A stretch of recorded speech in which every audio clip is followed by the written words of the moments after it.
a little bit, as to be expected, obviously. Oil prices, oddly enough, came down. We saw the big move that you guys were talking about on the podcast with gold on Friday. So all of these things, we're going to have to keep our ear to the ground because you still could see some fallout geopolitically throughout the week. That said, we got earnings on tap. Goldman made a lot of money. I'm shocked at that, big time. Nobody's surprised that Goldman made money. And then not so great news for Apple there. But then we've been hearing about the slowdown in sales for quite some time. And on Tesla with a lot of layoffs. So that's going to be big time in play today. And of course, can't go too far without looking at Captain Bitcoin. After that move. Yeah, 66 now though. Wow, it came right back pretty much. I think you just wait. Like these spikes and like the retracement plays in Bitcoin have been fantastic. We're going to start looking for more of them. I'm trying to find a level here for Tesla, 164, 160. Every level. I think you want to buy Tesla today for sure. I just got to figure out where and when. But yeah, welcome back. Should be a good Monday here. If this week is anything like last week, let's get ready to do some damage one more time here again. Congratulations, Scotty Scheffler. What a great, basically wire to wire there. It was pretty close for a minute until we get to the last 10 holes or so. It was pretty dominating. So that was fun. But the market just went down and then right up again. So I don't know, something might have just happened there. We just went from 18.3 down to 18.270 and now straight up to the upside. I don't know if I missed something there at 8.30, but market starting to really get going again, up another 1% here and sort of shaking off all these geopolitical worries. And it's like when Russia invaded Ukraine, the market was down 1% or something and ended up the day up 2%. So it was like a complete reversal of 3%. So let's see if that happens today again. Tesla, I think it's finding a base down here around 170. I think I like the long, especially that it's down 1%. I think it's actually a good story. Let's see what happens here for Tesla. 168 probably.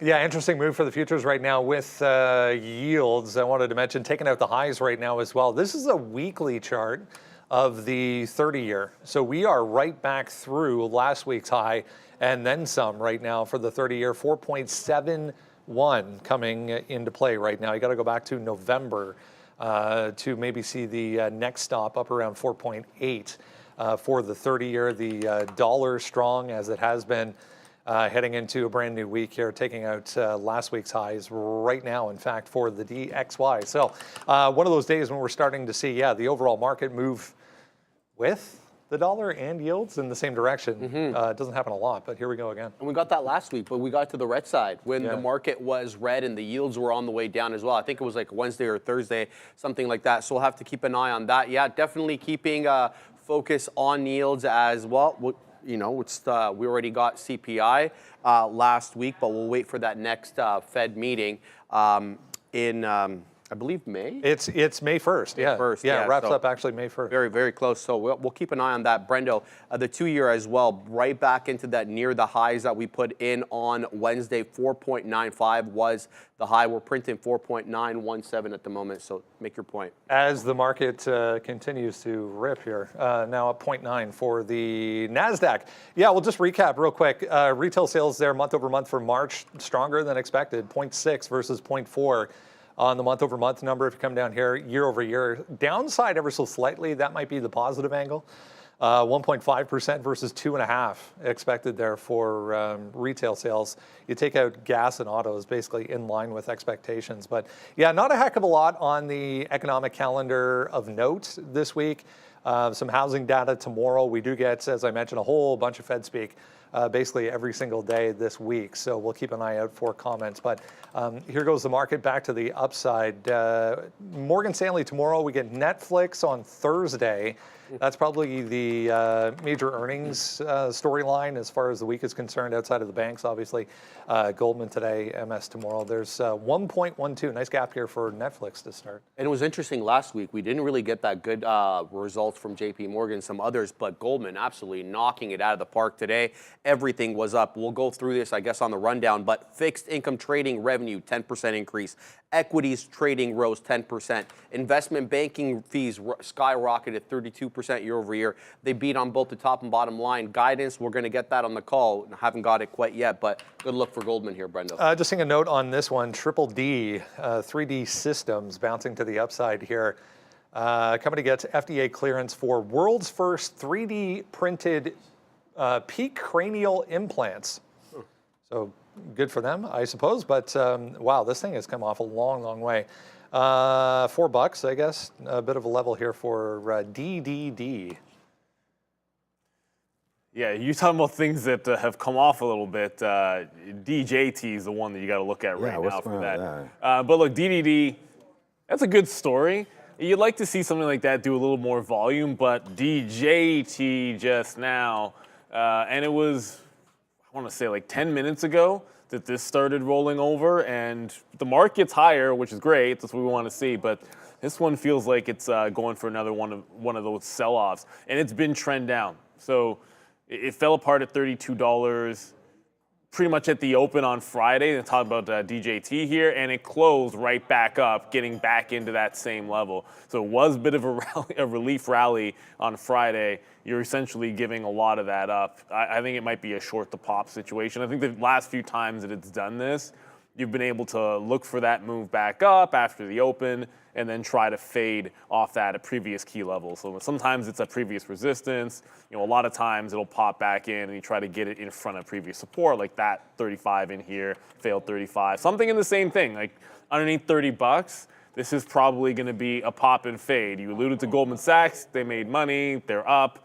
great. Morgan Stanley's in sympathy right now, but then they gotta do their own report tomorrow. I'm more interested for, not the numbers from Morgan Stanley, but what they have to say with regard to the controversy from last week. But all systems go for Goldman Sachs. All systems no go for DJT.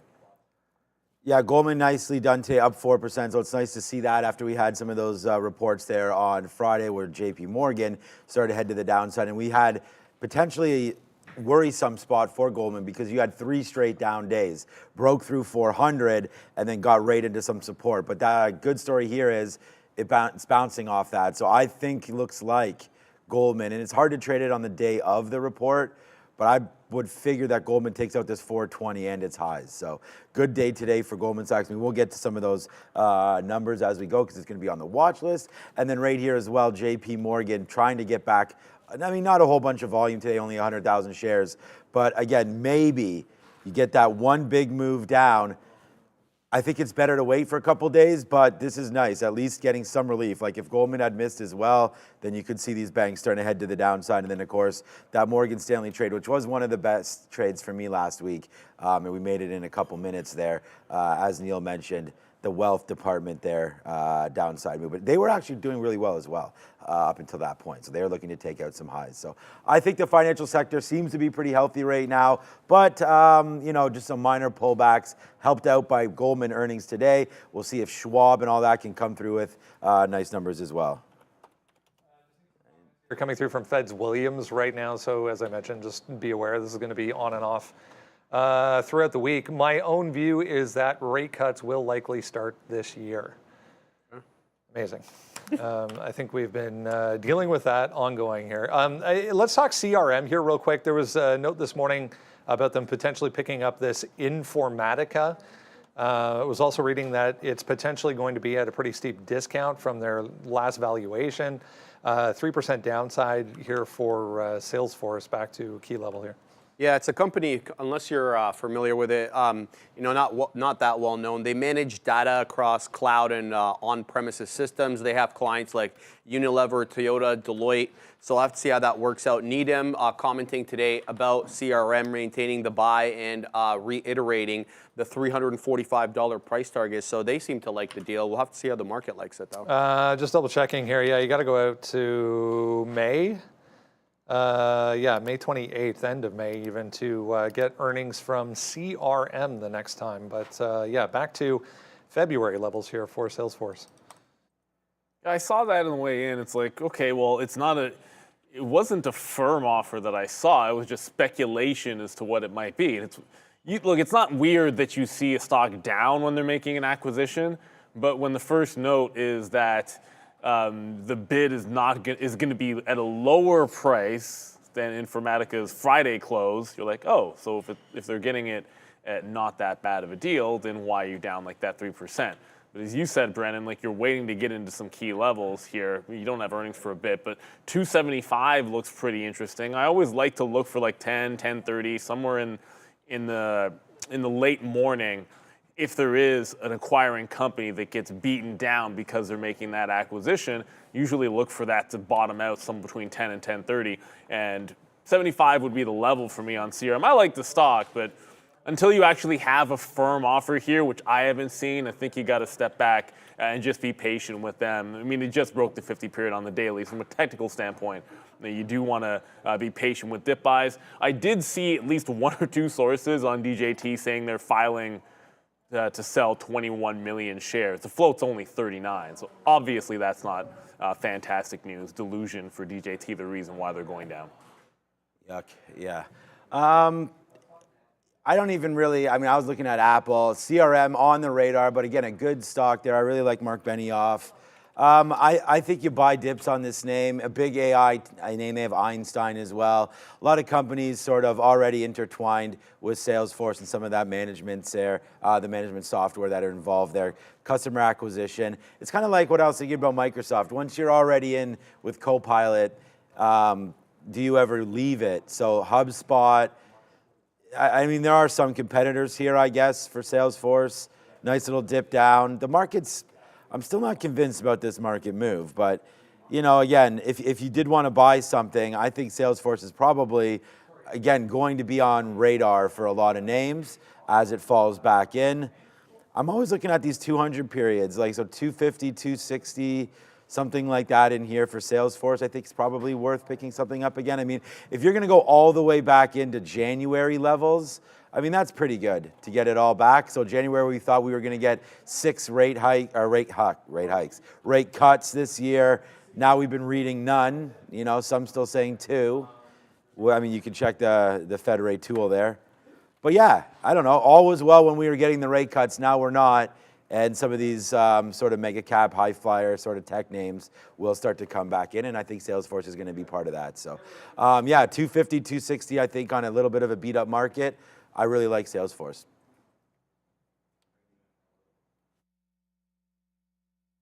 Fill-in guest host here for a Monday from Trade Ideas. Michael Noss off on welcoming a new member to his family for the next couple of weeks. So congratulations to the Noss household once again. Steve Gomez is joining us from Trade Ideas this morning to touch on a few things that are happening as far as the overall market is concerned to kick things off.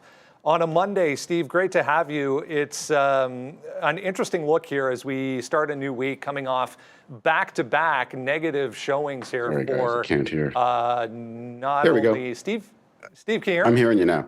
I hear you. Amazing. Happy Monday. All right. I was just you like my shirt? Sorry?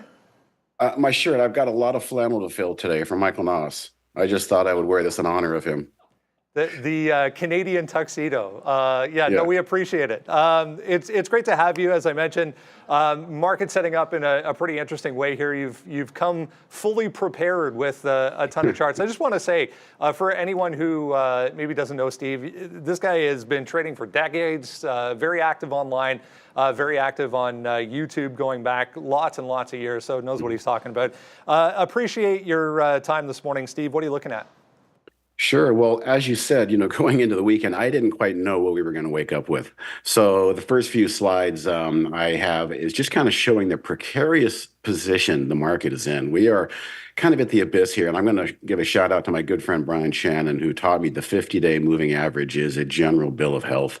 That's the blue line. I'm arrow highlighting these charts. So starting with the NASDAQ, really hanging in there.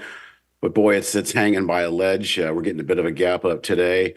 That has been leading the market. If we move to the S&P, same type of situation, respectively, that 50-day moving average in blue is going to be tested probably again today, just like it was tested Friday. I mean, these are beautiful trends. Just for those that aren't aware, I use the 10, the 20 in red, the 50 in blue, and that 200 down there in black. That's a pretty good fanned out chart. It's about as good as a trend will give us. If we move on to the Russell, IWM is starting to show some signs of cracks. There's been literally 3 days now of trading and closing under the respective 50-day moving average for the small caps. And as you can see in that little thumbnail down below in the bottom of the chart, it's not really performing as well as the NASDAQ and the S&P have. So for whatever reason, that's kind of the stepchild that's not really behaving as well as the rest. So we're coming into today, again, I'm quite surprised that we're not seeing gap downs. Who knows what's going to happen. I do expect a lot of volatility today through the geopolitical news. But now if we move on to the GDX, this is where the money's been flowing.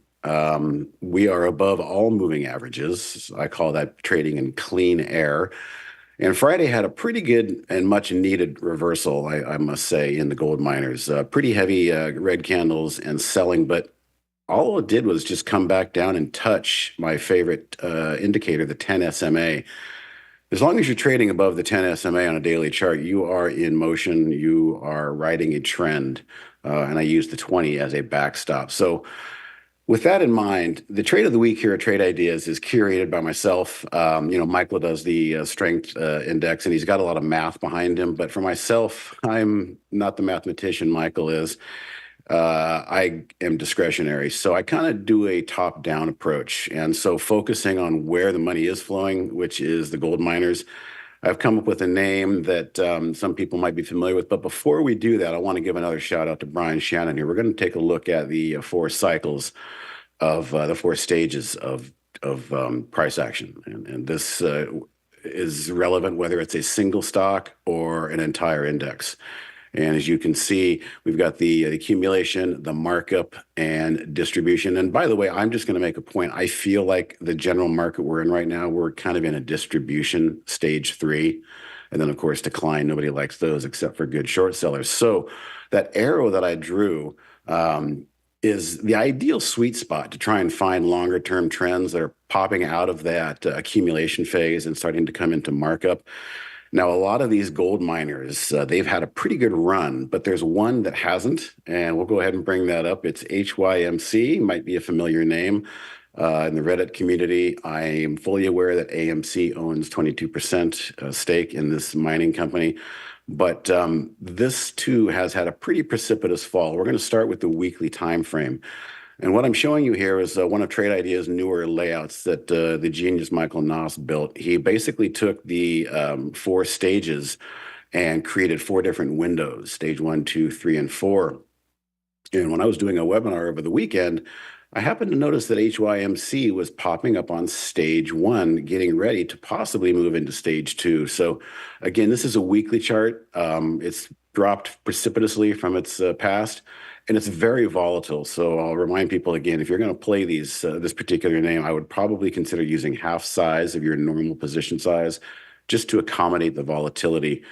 But we've got HYMC popping up here on our 4-stage scanner at Trade Ideas. And by the way, the AI assistant also was trading HYMC. So something happened last week that kind of changed gears in this stock. So we'll go to one more slide here. We're going to zoom in a little bit. The daily's on the left, and the 15-minute is on the right. This is my bread and butter time frame.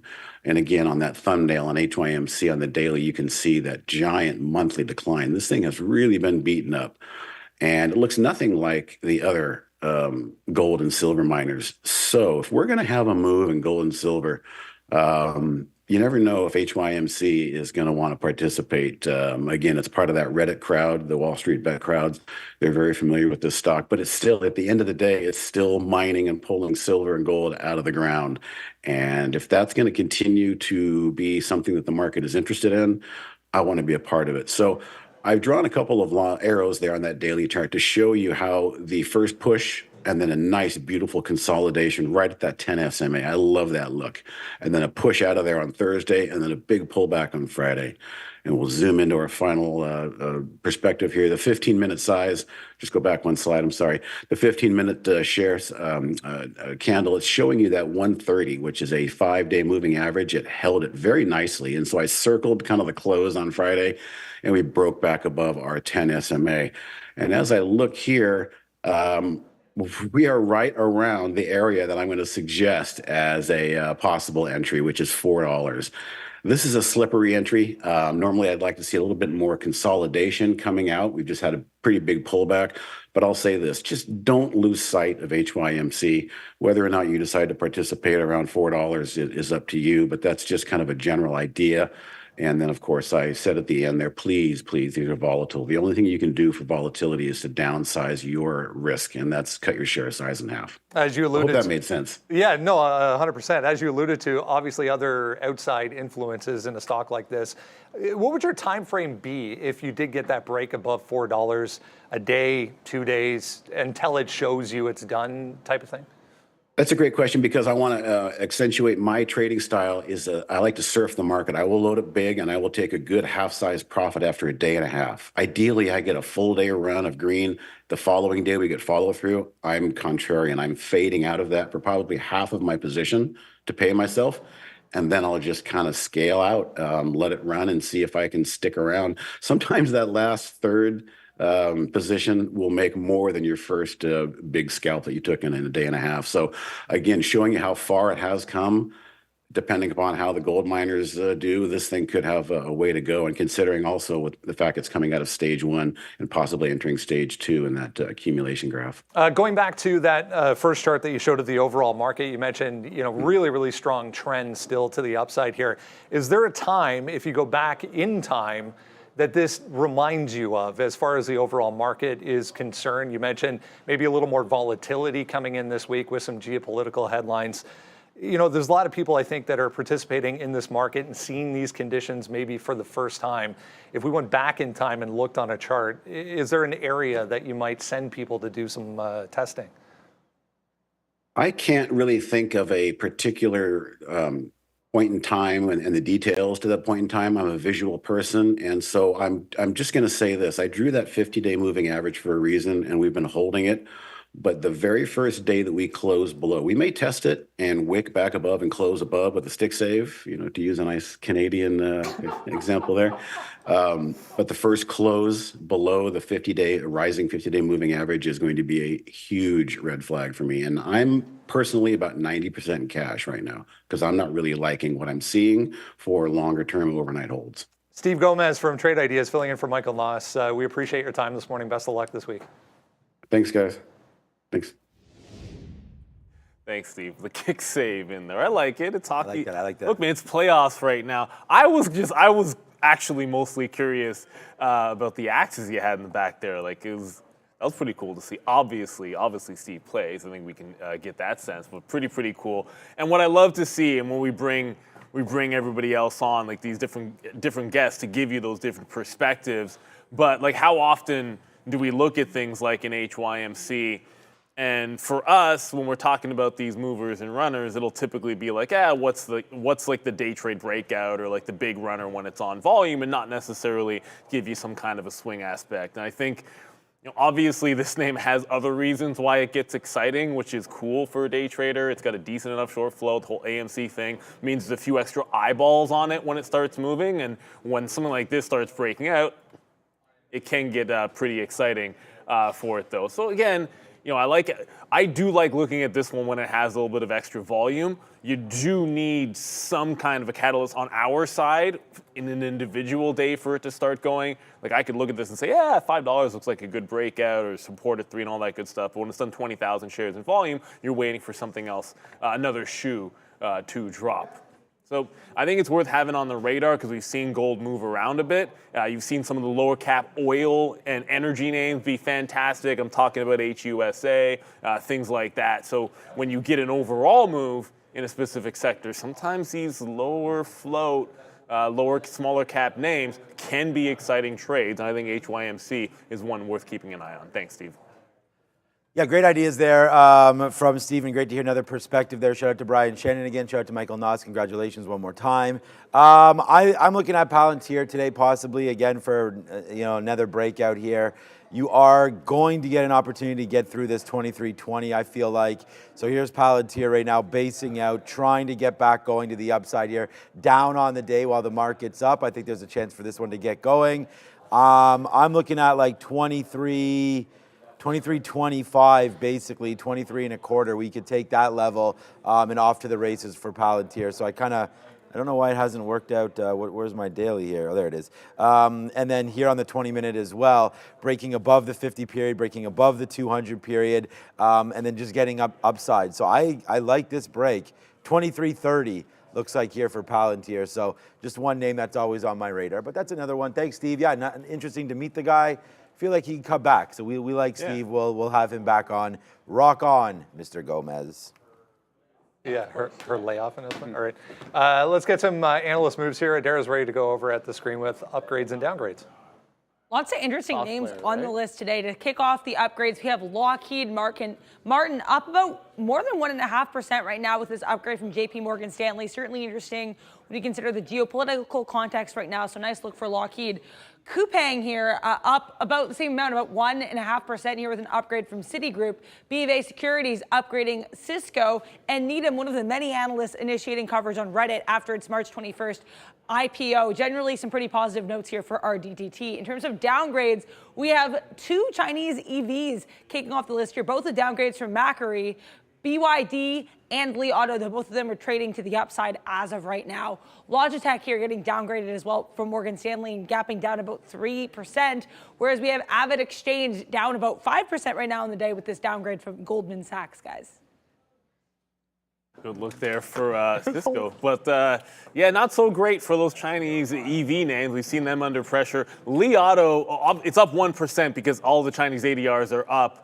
Gapping higher over the weekend here, but this could be a little flat bottom break. The last couple of times Li Auto has given you like a support breaking, it's been pretty, spectacular if you're short, I suppose is the best way to think about it, and it's doing the same thing at 29.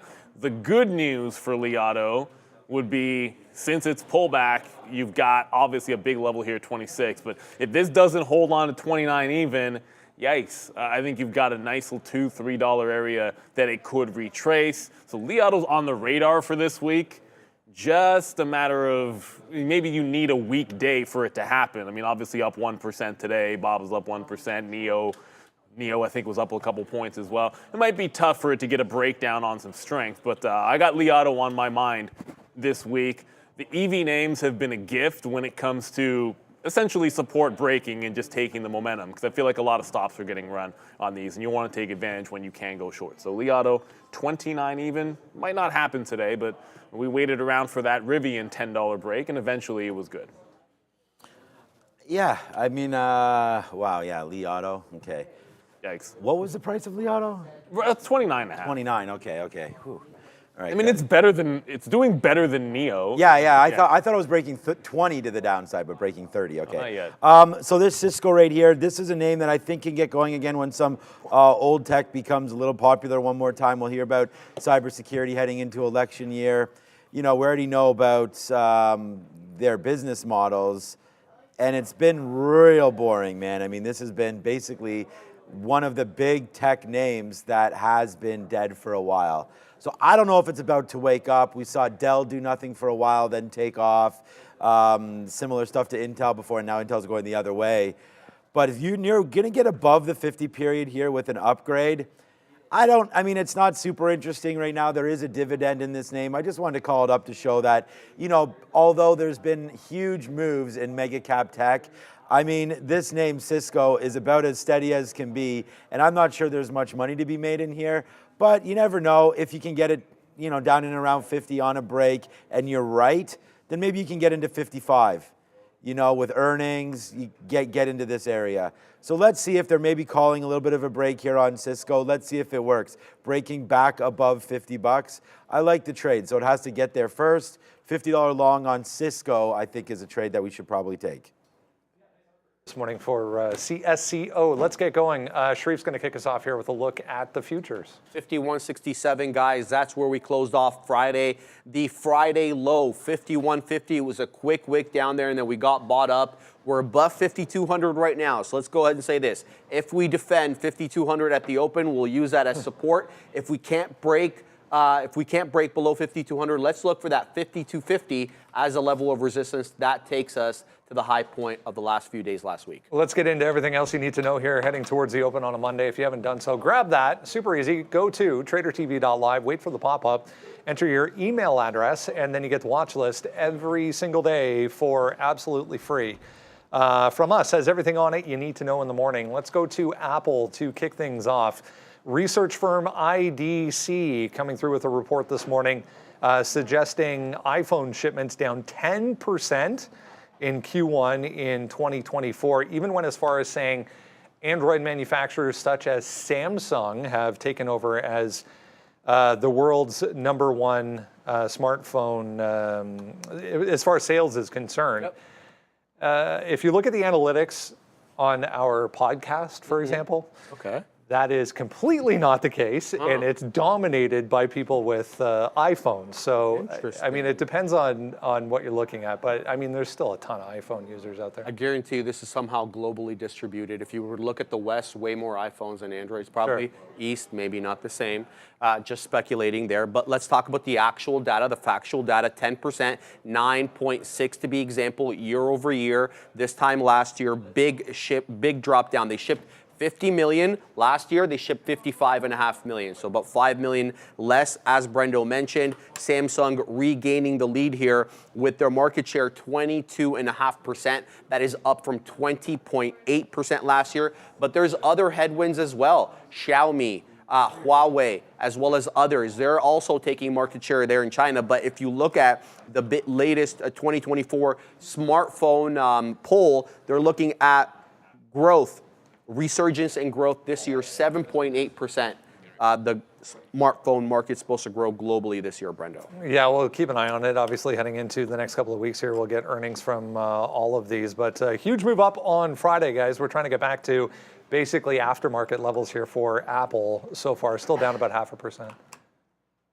Yeah, and you know, that statistic, I don't wonder how much that has to do with just the overall demographic of the viewers and listeners to the podcast. Like, I would just imagine that's the prevailing factor. That said, I mean, forget about Friday. Thursday was just insane. It was the biggest day Apple had since, I think it was like the middle of last year. Just an incredible run. And then it followed it up with a big bounce in the morning and then a solid bounce in the afternoon. Not the best of news when you're losing market share for them, but we're expecting middle of the year, going to get some fantastic announcements out of these guys. The 50 period on the daily is 177. If we closed at 176.5, you can probably see where I'm going to go with this. If it's not breaking out in here, that 177, you would have a failure of the 50 period. You have a lower high after that big, massive upward move. I just think to that level, it's a bit of a short, using that 50 period in the double top of 177. And you know what? You can't even ignore if it were to dip down to 173.5, it's a couple of dollars away. I just think you get a bit of a range bound type of situation. And if you can hold on to that bottom, it was afternoon support on Thursday, the turn into morning support on Friday. Those are both like excellent levels on high volume days to play off of. So I think you can play support and resistance in both directions on Apple with a bit of an anticipation that you can have an inside the range move, at least for today. So you have relative strength in the last couple of sessions running into negative news, and you're also at that 50 period. So I would suspect that you don't stray too far away from that 50 period, if that's the case. I have Apple here as it is going to be, I don't know if we're going to get it, but it's going to be my #1 trade today. I'm going long Apple. Honestly, I don't like the big story for Apple for me has nothing to do with current iPhones, has nothing to do with any of their current lineup of products. It has to do with what is coming. We've already talked about that MacBook and what that did for the stock. Like all they said was we're putting in new chips into our MacBook. Okay, thank you very much, boom. Like right in the face of the market. So yeah, I mean, I'm not buying a new iPhone. Are you buying a new iPhone? No one here is buying a new iPhone until you see the new iPhone. So once that comes, we'll see in June. It'll be the Worldwide Developers Conference. Wait for some levels, but I'm looking at, what is going on here? Oh, I have some like strike-through lines in this. Okay. Anyways, we're going to wait to see what happens with the Worldwide Developers Conference in June. But until then, man, I think Apple's a buy. I mean, if we like the tech story, every other mega cap tech name is in and around, these levels up here, 190. It should be slightly off of its high. However, I do understand the story with Apple. I'm not trying to look at this with rose-colored glasses. I just think they're going to sell a lot. The AI is so huge, and the story has just started with Apple. So worried about China, yes. But worried about Apple as a whole, no. So I like the divestiture into India. I think if they can sell just as many phones in India as in China potentially at some point, as that economy battles and gets that money back. And we've had Rahim Alani talk about sort of the rise of the middle class in India and all that. So I like Apple. I think they work, and I want to buy all of them dips. All right, let's talk some Tesla here. Another one trying to get back to the upside here after a gap lower this morning.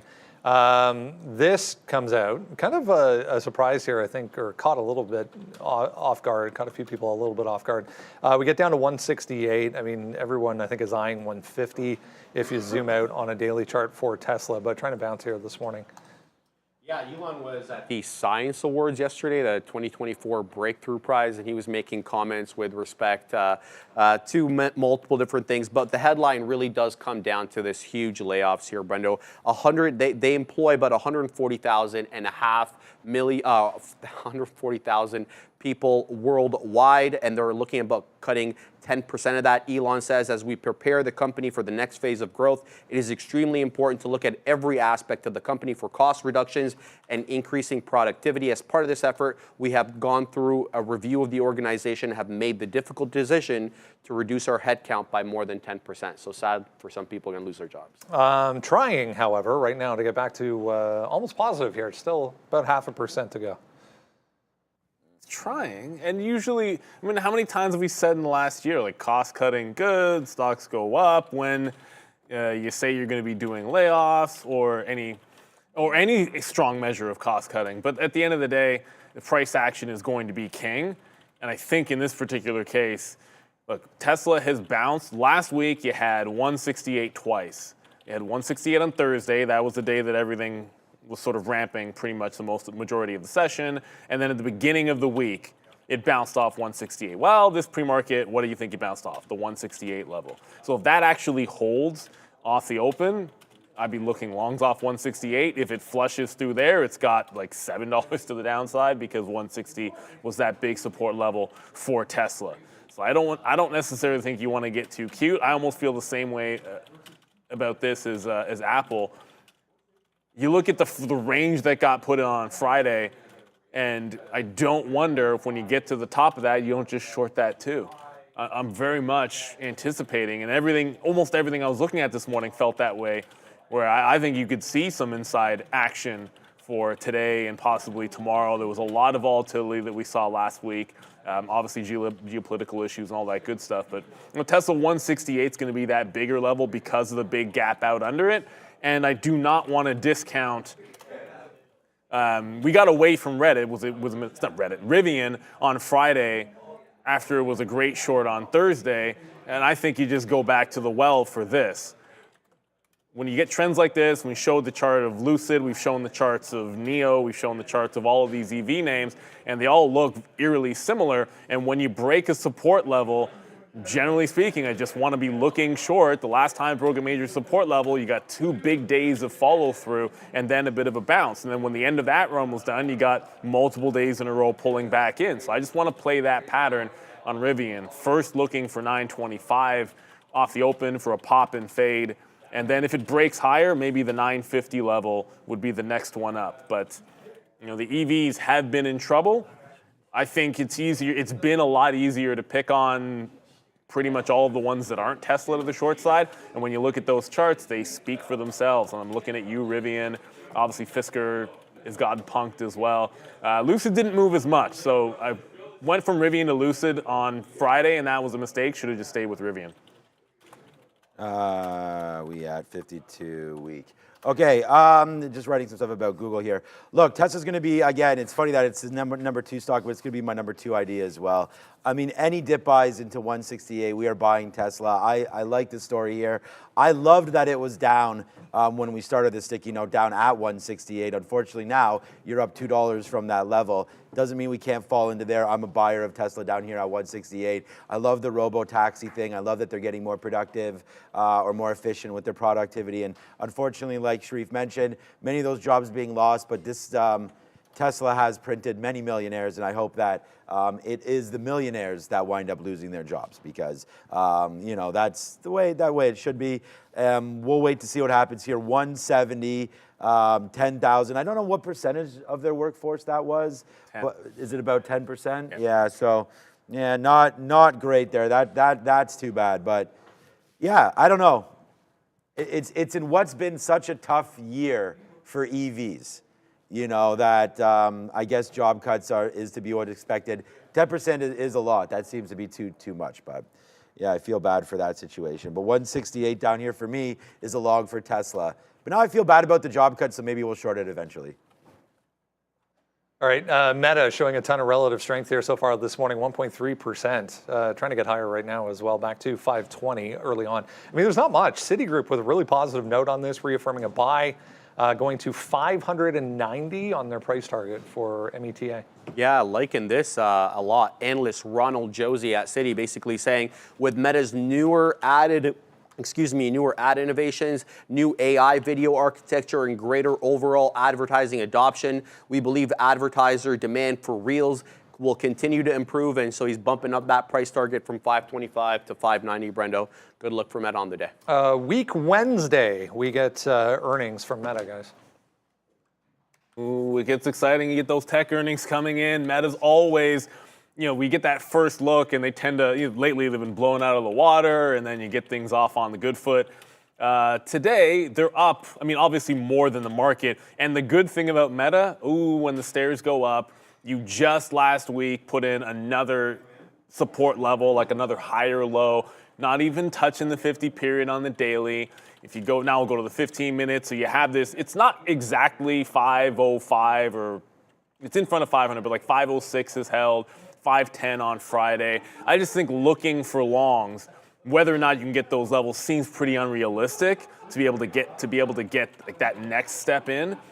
Probably more realistic to look at resistance on Friday, which was at that 516. If that holds, I think then you're hunting for the 524 top. I think the trend speaks for itself on this stock, but it's a little bit far away from the support level. This is like, with the market now up 1%, it feels a little bit more like patience for a dip buy because it's established a new stair-step range to the upside, and I want to be buying off of that.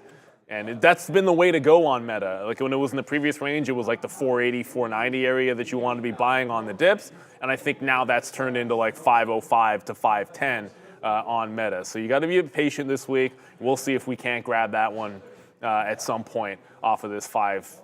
I mean, I think you don't have to wait till 505. I think really just anywhere in front of previous close, which was actually 512.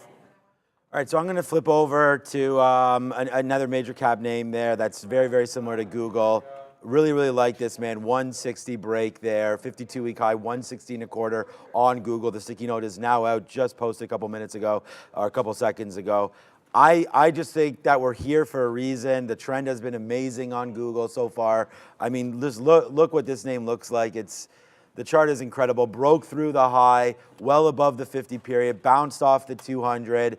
I'm not hearing, not hearing any negative catalysts whatsoever regarding Google here. Kind of just little undercover name, not really, but making these moves up.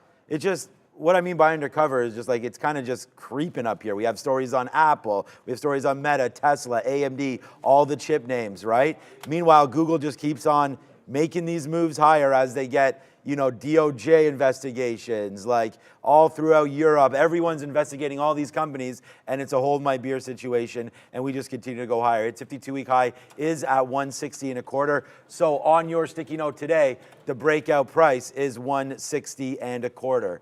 So I'm going to go long there immediately off the open. play any dips for Google. I am long Google today. I won't be looking at Meta. I'll be looking at this big name here instead. It's Google. Not a lot of volume behind this move on Reddit. So far this morning, we are gapping higher here in the pre-market to the tune of about 1% right now. Debuted March 21st. JP Morgan and Morgan Stanley saying everyone should hold this thing. Yeah, there's a whole bunch of people now covering this as they had to wait for the certain amount of days after the IPO. As Brendo mentioned, JP Morgan and Morgan Stanley making comments with respect to JP Morgan. Analyst Doug Anmuth saying the daily active unique users, which is a standard metric within the industry, growth has accelerated in recent quarters and there is meaningful headroom for growth. But for now, Reddit's base of 73 million users is relatively subscale. They're looking possibly at a change in that, depending on how they're able to monetize their data using AI. Yeah, so it was pretty ugly to end the week on Friday, essentially going out at the lows. But again, not a lot of volume behind that. A few people still mentioning this. DJT, if anyone missed it, they filed to potentially offer more shares. So it wasn't actually an offering, but they just filed to potentially offer more shares in the future. Yeah, like I think DJT is gonna be a fade today. So if it ends up like squeezing, we'll get to Reddit in a second, but if it ends up squeezing today, fair enough. But it's been trend down, and already it's been trend down. Then you give up a pretty big support level at that $30 in there. So if it does pop into the 29.30 range, I'd be looking to fade that off of the open. And again, it's going to be 10% down, so it will be SSR. Short sell restriction is going to come into play, but I don't think it matters. You dilute, and it's not going to be a good thing here. As far as Reddit goes, I think we've seen this one. Like it broke the IPO bottom. It then held and bounced a little bit lower off the 42. So 42 even. Like if it makes a fresh low at this point, I don't know. I don't wonder if it's not going to get nasty. There maybe retest that 40 level. Appreciate you, Randy, as we got the refill on the coffee. So I'll be looking for Reddit. If it loses that Thursday bottom, I just think you're looking for shorts on them. Not one that I want to be going long. I feel a little bit better about some of the dip buys on those big cap tech names at the key levels than I do about sitting on the bid of Reddit at its what would be an all-time low, right? Let's be honest, it's a new IPO here. So, if it breaks down, I'd be on the other side. And as far as DJT, I'm looking to short the pops on that. Oh God. Hey, what's going on? What's going on? Ty in the building. Okay. Got an alert on my phone, but all is well. What? My daughter skated yesterday, by the way, and I should find some videos with Haley Wickenheiser yesterday, who is like amazing. And shout out to her. She got her signatures, tons of pictures with her. Absolutely amazing. So what a great weekend we had again. Danielle Goyette. There's a whole bunch of people, but I don't know people know women's hockey. And then yesterday we saw, congratulations. Shout out to Utica there, where they had the World Championships for the women's hockey, where Team Canada won yesterday in overtime. So that was really fun times in my house. Okay, yeah, we can talk about DJT a couple minutes here. Look, I mean, everyone's known this isn't an investment. It's a great trading opportunity. We've talked about that over and over again. This is since that switched over from DWAC into DJT. Unfortunately, when it's a SPAC, it has a $10 floor. So guess where I think this name's going?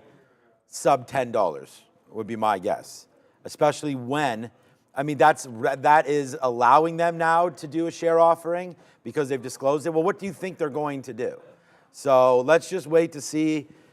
I feel like this is a short, probably worth paying for shorts if you get an opportunity to do that. This could halt numerous times today. It's just one of those things where I feel like it was just created. I mean, look, I don't know anything about True Social. They lost $40-something million. They just reported that a couple weeks ago. They only had $5 million worth of sales. So I don't know. I mean, if we were making fun of Twitter and all that has a huge user base. I just don't know anything about True Social other than the fact that this is what the stock looks like. And, it's great to trade, probably not a great long-term investment. So we'll look to fade this today. In and around $30, I think, would be the price. So let's just see the halts, play the halts. And yeah, the one thing I was going to say about this is, I actually, now that I look at this, I'm going to backtrack a little bit. I'm not going short this name, actually, unless we get quite a parabolic move. You know, we've seen this name run, like you said, it was 39 million shares.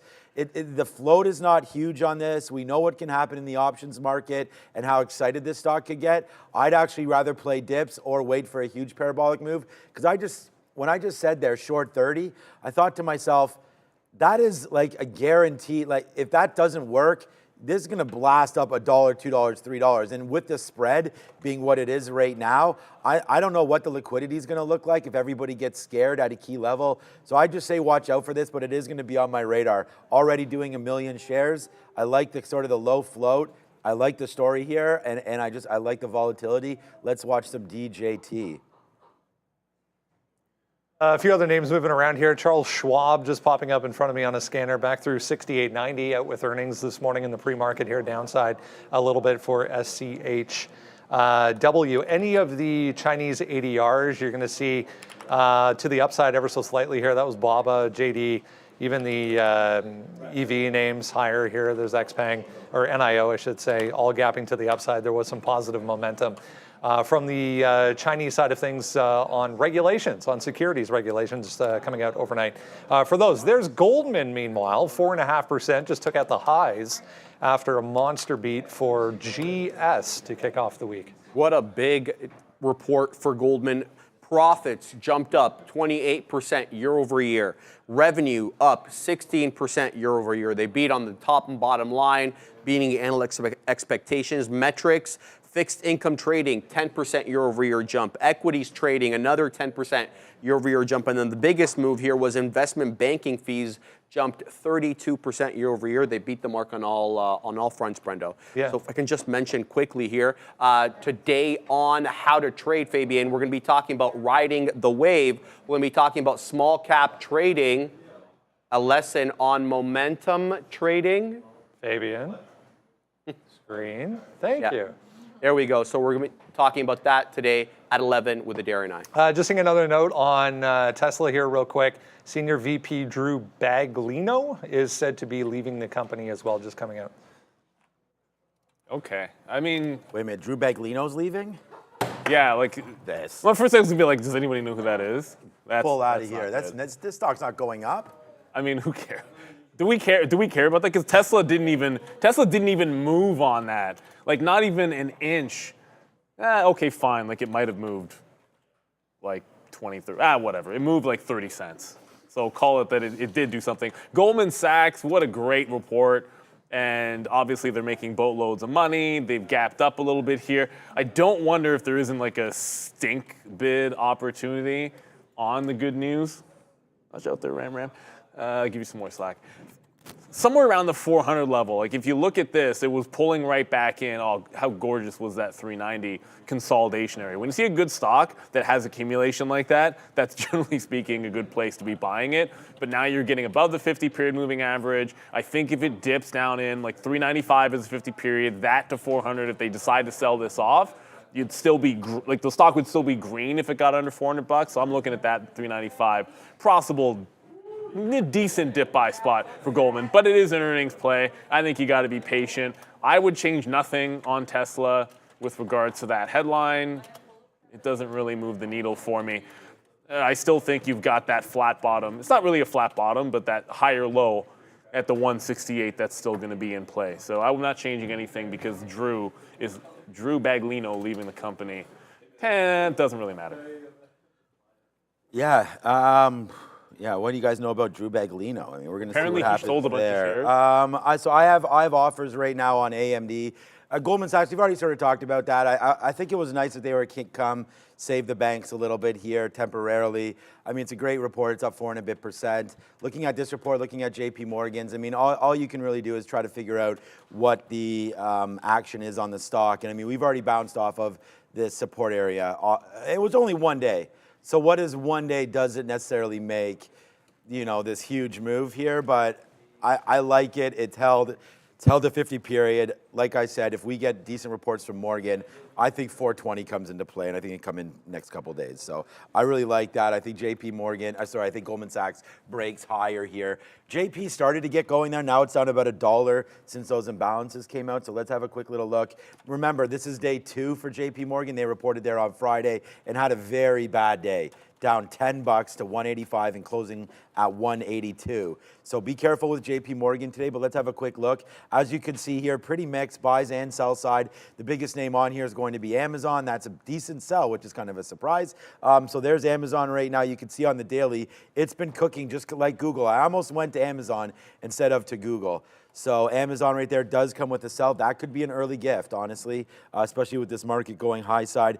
I don't really TSM there as well. We've looked at that. That's already up another 2%, so that continues to go higher, although that still has some breakout to it at 150 as well. There's Apple showing, whoopsies, there's Apple showing up with a little bit of a sell as well. Okay, good, I'm at 174, not 175, so that's coming into play. And then just as I look, I like Nike actually off 90. I meant to talk about this last week. It was, okay, 93, that's nice.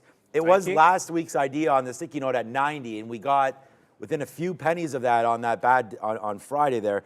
But yeah, that's what I'm looking at. Was Meta on there? I think some of these big tech names are they're coming and going. Yeah, like I don't see Apple anymore on here.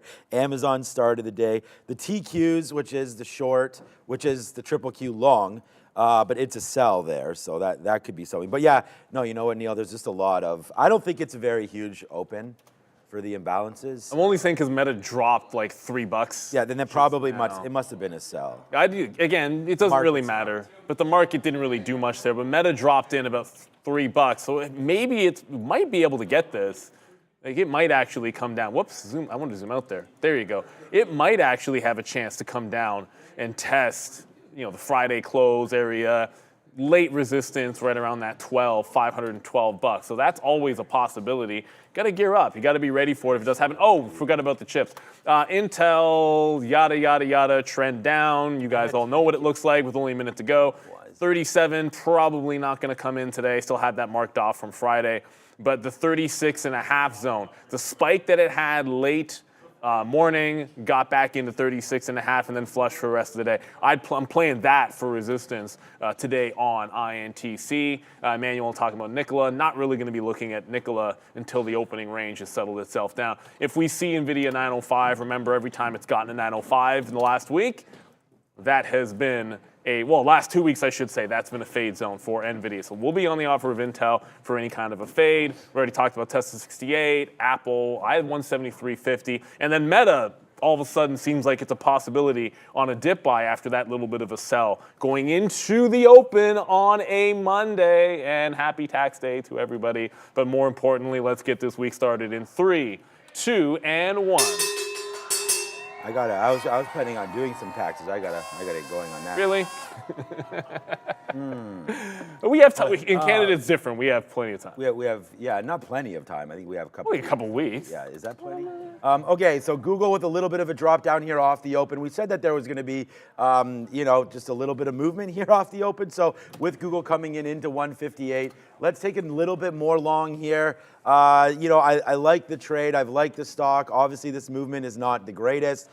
We did have some of that political tension this week, global tension. So we'll wait to see if that can settle itself out. I was actually pretty happy that the market wasn't absolutely destroyed coming in here today. So watch out for 157 coming in pretty quickly here for Google. We should look back at our other stocks because we were looking for dip buy opportunities in these as well. Apple still holding up. The other one we had was Google. We already in that. AMD and then Tesla. Sorry, that was the other name I was looking for. It's chilling. Tesla's chilling as well. So really it's just Google making a move down here for some reason. Apple could be giving something, but it's only at 175, so we got to be patient with that. DJT, we did mention this one on the DJ tanking? No, it's trying to bounce back into the 30 level. Okay. It's now 10% down as opposed to 15% down, so it's making a move up. But I just want to wait for any kind of a curl situation. Needed to get into that 30 level. Want to be very, very patient with it. We didn't mention Bitcoin. but I have to go over to Intel because that's actually popping as the market's falling. So the NASDAQ's coming in. Popping is a loose term. It broke the pre-market high, but it's up 1% when the NASDAQ has been coming back to 18.3. So I do want to take a shot at this one. Might have to short it off the pre-market high if it's not going to give a move into 36.5. But I've liked taking shots on Intel to the short side when we can. Yeah, the market's pulling back in. I mean, we're going to be 20 cents out right now on Google.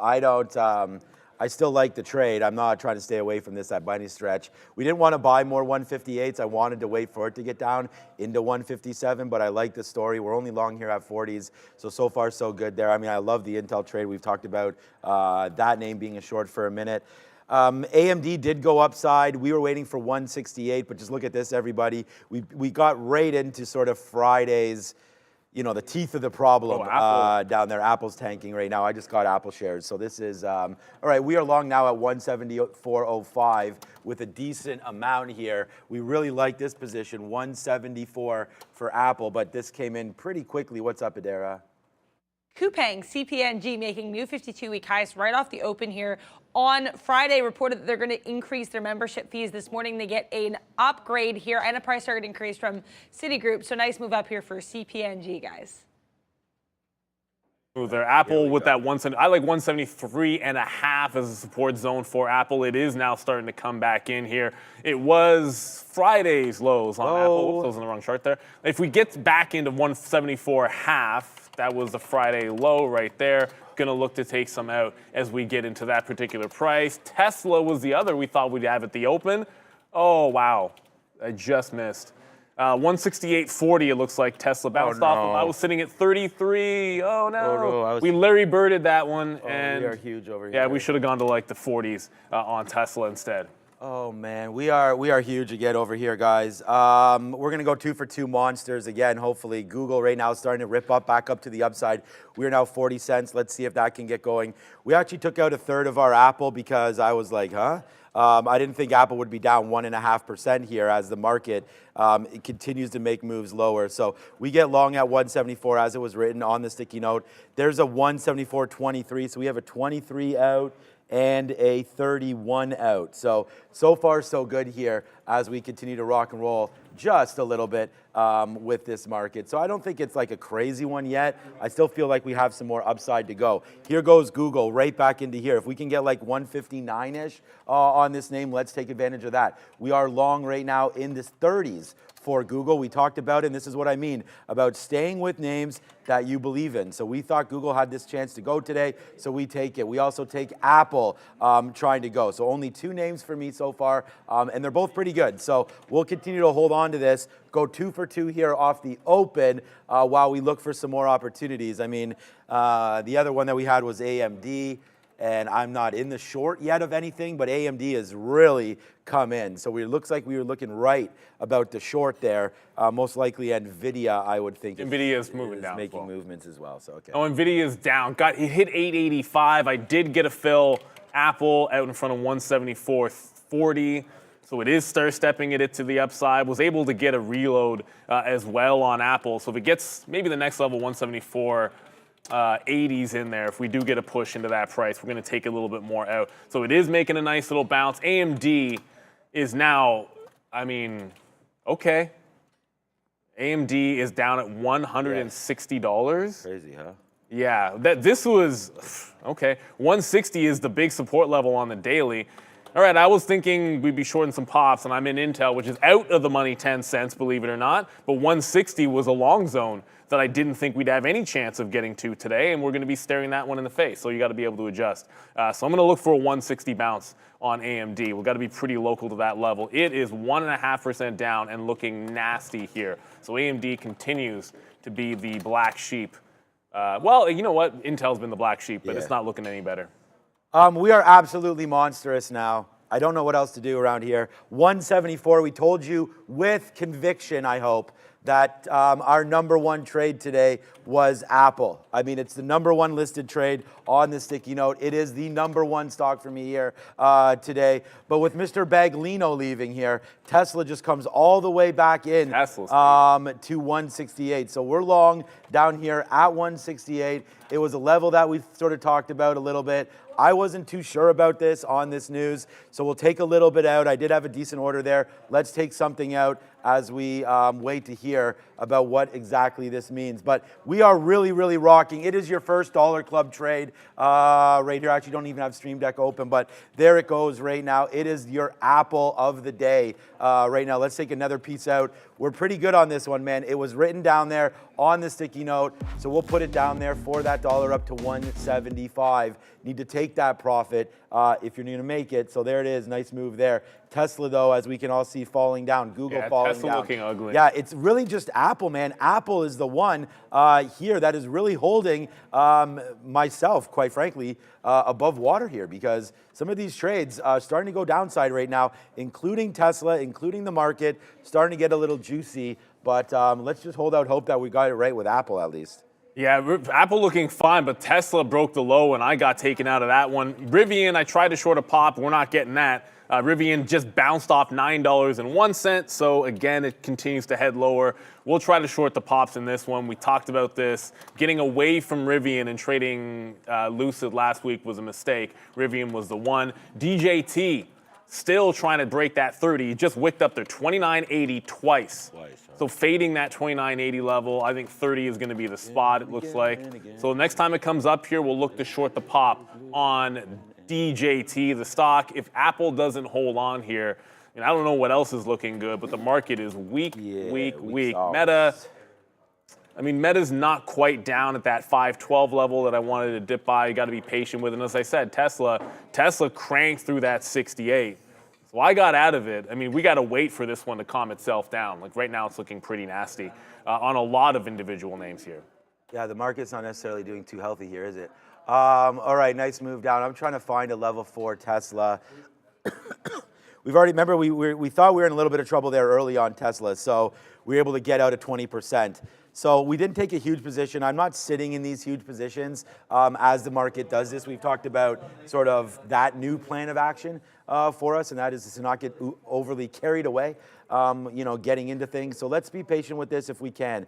Tesla right now only out of the money 40 cents, 50 cents. So it is getting worse and worse. Look at all these candles, man. A lot of sell action here into Tesla as we do have those job cuts. We do have senior VP leaving. I mean, it's definitely not a good thing here for Tesla. So, not trying to sugarcoat this, but at the same time, it's pretty early and we don't necessarily want to roll over on this yet for me. Good out though, getting out for sure because it's not stopping. I think 164 is maybe where we could end. So right into here, what is this? 167. Probably just dump it and just forget about it. NVIDIA just did a huge reverse. Upside? Yes. Okay. So like that's a $10 reverse. I just got taken out for 12 cents. It may be 13 on Intel, is that could not hold that pre-market top range. But suddenly, NVIDIA is looking like, every time it does a reverse like this, I got to be thinking longs on NVIDIA. It went from down a point to now up 1.2%, looking for the level here. That's like 896 would be a breakout. If it can hold VWAP, that's 888. So first look, dip 888. And if it can hold that, look for longs off 888. And if it breaks 96, that should be a breakout long. But Tesla, we got to slap the fail on that one. Apple's looking like a potential reload in here. But was able to get that 80 fill on Apple. Now we'll look to go in a third time. I like it to 173.50. So if it holds on to that level, I think we should be okay on AAPL. But wow, that was a huge reversal on NVIDIA. When NVIDIA does that, you stand up and listen. Yeah, good look there. 166.50, I'm going to get out. We just took the same piece we got out there, so we are giving this one more shot here for Tesla as it is not getting any relief whatsoever. I mean, this is coming rated. Like I said, generally speaking, I'd be sitting here like, what's going on, just layering into this, but no. We got out 20% there, we put it back on, and here it comes in. We are going to lose on this, so this will be a reverse dollar club winner. We'll lose. Right now, we're out $1 on this name right now. So 166.50, I'm just going to draw the line there Thought maybe we could get a relief rally. It does not look like that at all as Tesla continues to move down. As Neil said, if we're going to get a move up in NVIDIA, maybe we can short some kind of a pop here on AMD. But it's all good. We've bought more Google. We just bought some more down there at 75. Trying to stick with the names and the sort of the trends that we know have been working. And that's the Google long. Sitting in front of this Tesla is more of a shot play here at 930. And right now we're getting shot. So that's what's happening here for Tesla. Was that for Misadera? Yes. Let's go. Sir. Long Chevron here, LGVN trying to break the pre-market high, up about 60% right now. Various insiders, including the CEO and director, buying shares, but also worth noting this one is a really small float, about 1.35 million shares. LGVN, guys. All right. Hey, good look there. I Thank just you, said Apple's Valeria. working, and then it just went down 30 cents. Like, Really? I don't know. Yeah, like You know, I just got out at the 50s. So now it's holding coming back 50s. in. I don't know. looks Market's a little violent, but yeah, go ahead. I know. No, I was gonna say, E on there. no, Apple holding a $0.50 above the 74. I think that one looks, it's the most calm, but the NASDAQ did just bounce. DJT just did this hammer candle. So I was willing to short it up here off the 30 level, but it just did a big reversal candle. So when I see that kind of reverse, I'm gonna give it to this local high, 29 and change. So 29, we'll probably put it above the 20 level. Just want to be net short this one and give it a bit of a chance. What was I gonna get to? Was NVIDIA. Oh, NVIDIA's breaking 96 already. Well, that was fast. Okay, NVIDIA has already broken 96.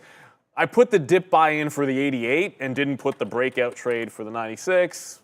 We'll move off of this 88 level, start looking at the 90s for VWAP. So NVIDIA is absolutely on a tear. This is the strong one in today. Didn't really think. I mean, Apple's now $1 in the money, so that's good. That goes to the upside. We might have missed our chance to get NVIDIA longs 2 or 3 minutes ago, unfortunately. Yeah, we did. We'll have to hit the fail there on Tesla. We should have stayed away from it. The problem is it was our number 2 idea on here, but that is before, of course. And it's just an excuse, but it's before we had that news of Senior VP Jeff Bagwell leaving. So you can see up here, it's Hall of Fame Jeff Yeah, Hall of Bagwell. Fame Jeff Bagwell and Craig Biggio as well joining him there. But here we go. Nice move upside for Apple. So there it is again. It is your number 1 trade idea and by far P&L 1. As Neil and I both have this on the day. Apple is just an absolute monster, and my saving grace today is Apple, because if we don't have, well, first of all, Google will be fine. I'll take another piece out of Apple right here. It's just Google hasn't been doing Holy anything, crap, so we really? have to wait for it. What? It's Tesla is what hit me. So that's it. We'll go 2 for 3 now today with Apple. And I mean, Google, I guess temporarily, it's only in the money a dimer right now. We would have loved to get longer down there. We did. We got some 157.75s. Again, take profit early, average it in. We've just been sitting in here waiting for said explosion to the upside with Google. We'll wait for that. I know you got stopped out a little bit there on Intel, but I think the short is, okay, it's going in. You probably got out at a great price. Apparently, Rivian broke $9, and I didn't catch Intel's that. ripping. So Rivian down to $9. Yeah, so I missed need Randy in here immediately. I missed a $9 break. Randy had some very He's got some positive. explaining to do. He had some positive things to say about Rivian last week. Not that it is what it is. Last but- week, man, this man's been saying some positive stuff since $20. All right, I'm going to short back into Get in 9 here, if we Randy. get it. Let's go. But Intel, like I said, sometimes you just got to get out of the way of it. When I short a stock like this, now I have to zoom all the way out. There you go. It broke the local high. I just get out and then wait for the next level, which is 36.5. That'll end up being it'll obviously end up being a good decision there to get out of it. But wow, we got to get into this Rivian short on the first available pop. Apple continues to run. Booyaka. I'm going to trail this back. If we can't hold 175, then I want to get out of it. But it's also, we didn't get a shot at Meta. It held 514. If it curls off VWAP, the next move down could be our chance to grab into some kind of a Meta trade. We have a missed opportunity on Rivian. We'll see if we can't get it somewhere back into that $9 level. Wow, no trading, no cry, baby. We've got Apple, and I mean, it is your number 1 sticky note name. So there it is right there, man. We'll just keep on looking at it. And again, this is why we put these notes out.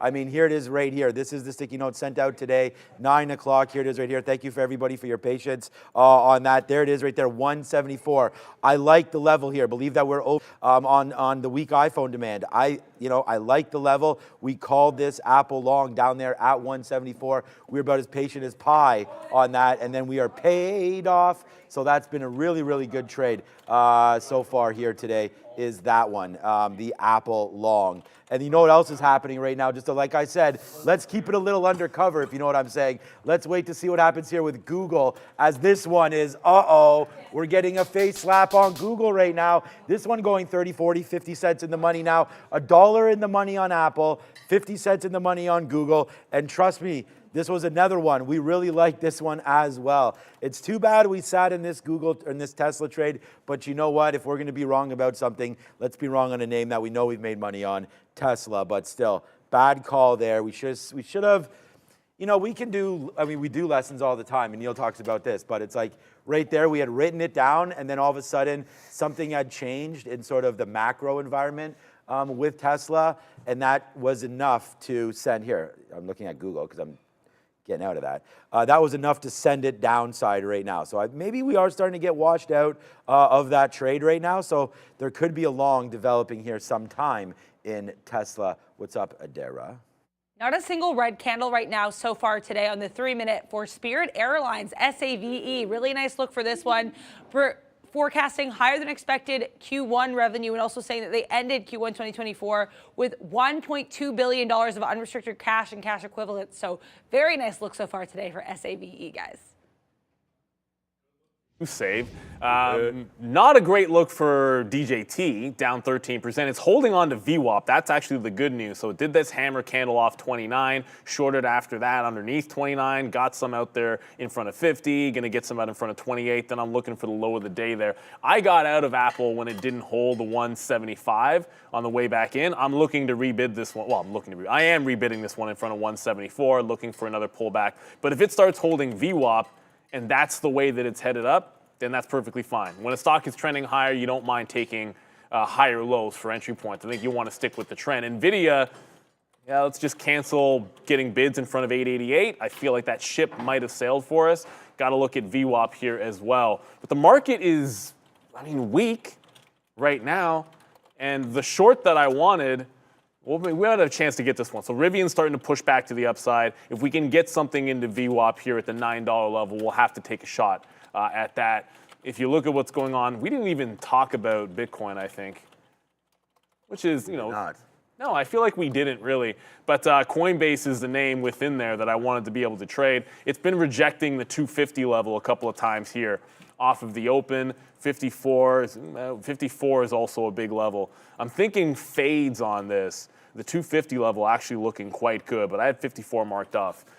Be patient or to take a shot at it off 50. I think I will go with the latter. It looks pretty good off this 50 level. Okay, we're reloaded. I'm trying to look at the same kind of names here. We just bought some more Google down there at 90 or so. Let's see if we can take something out at 8, as we are Scalp City over here. So let's see. Let's go, Google. Let's see if we can get up to the upside right now as we can continue. Yes, sir. Yes, sir. There it is right now. Let's props that up for anybody that's scalping with your boy over here.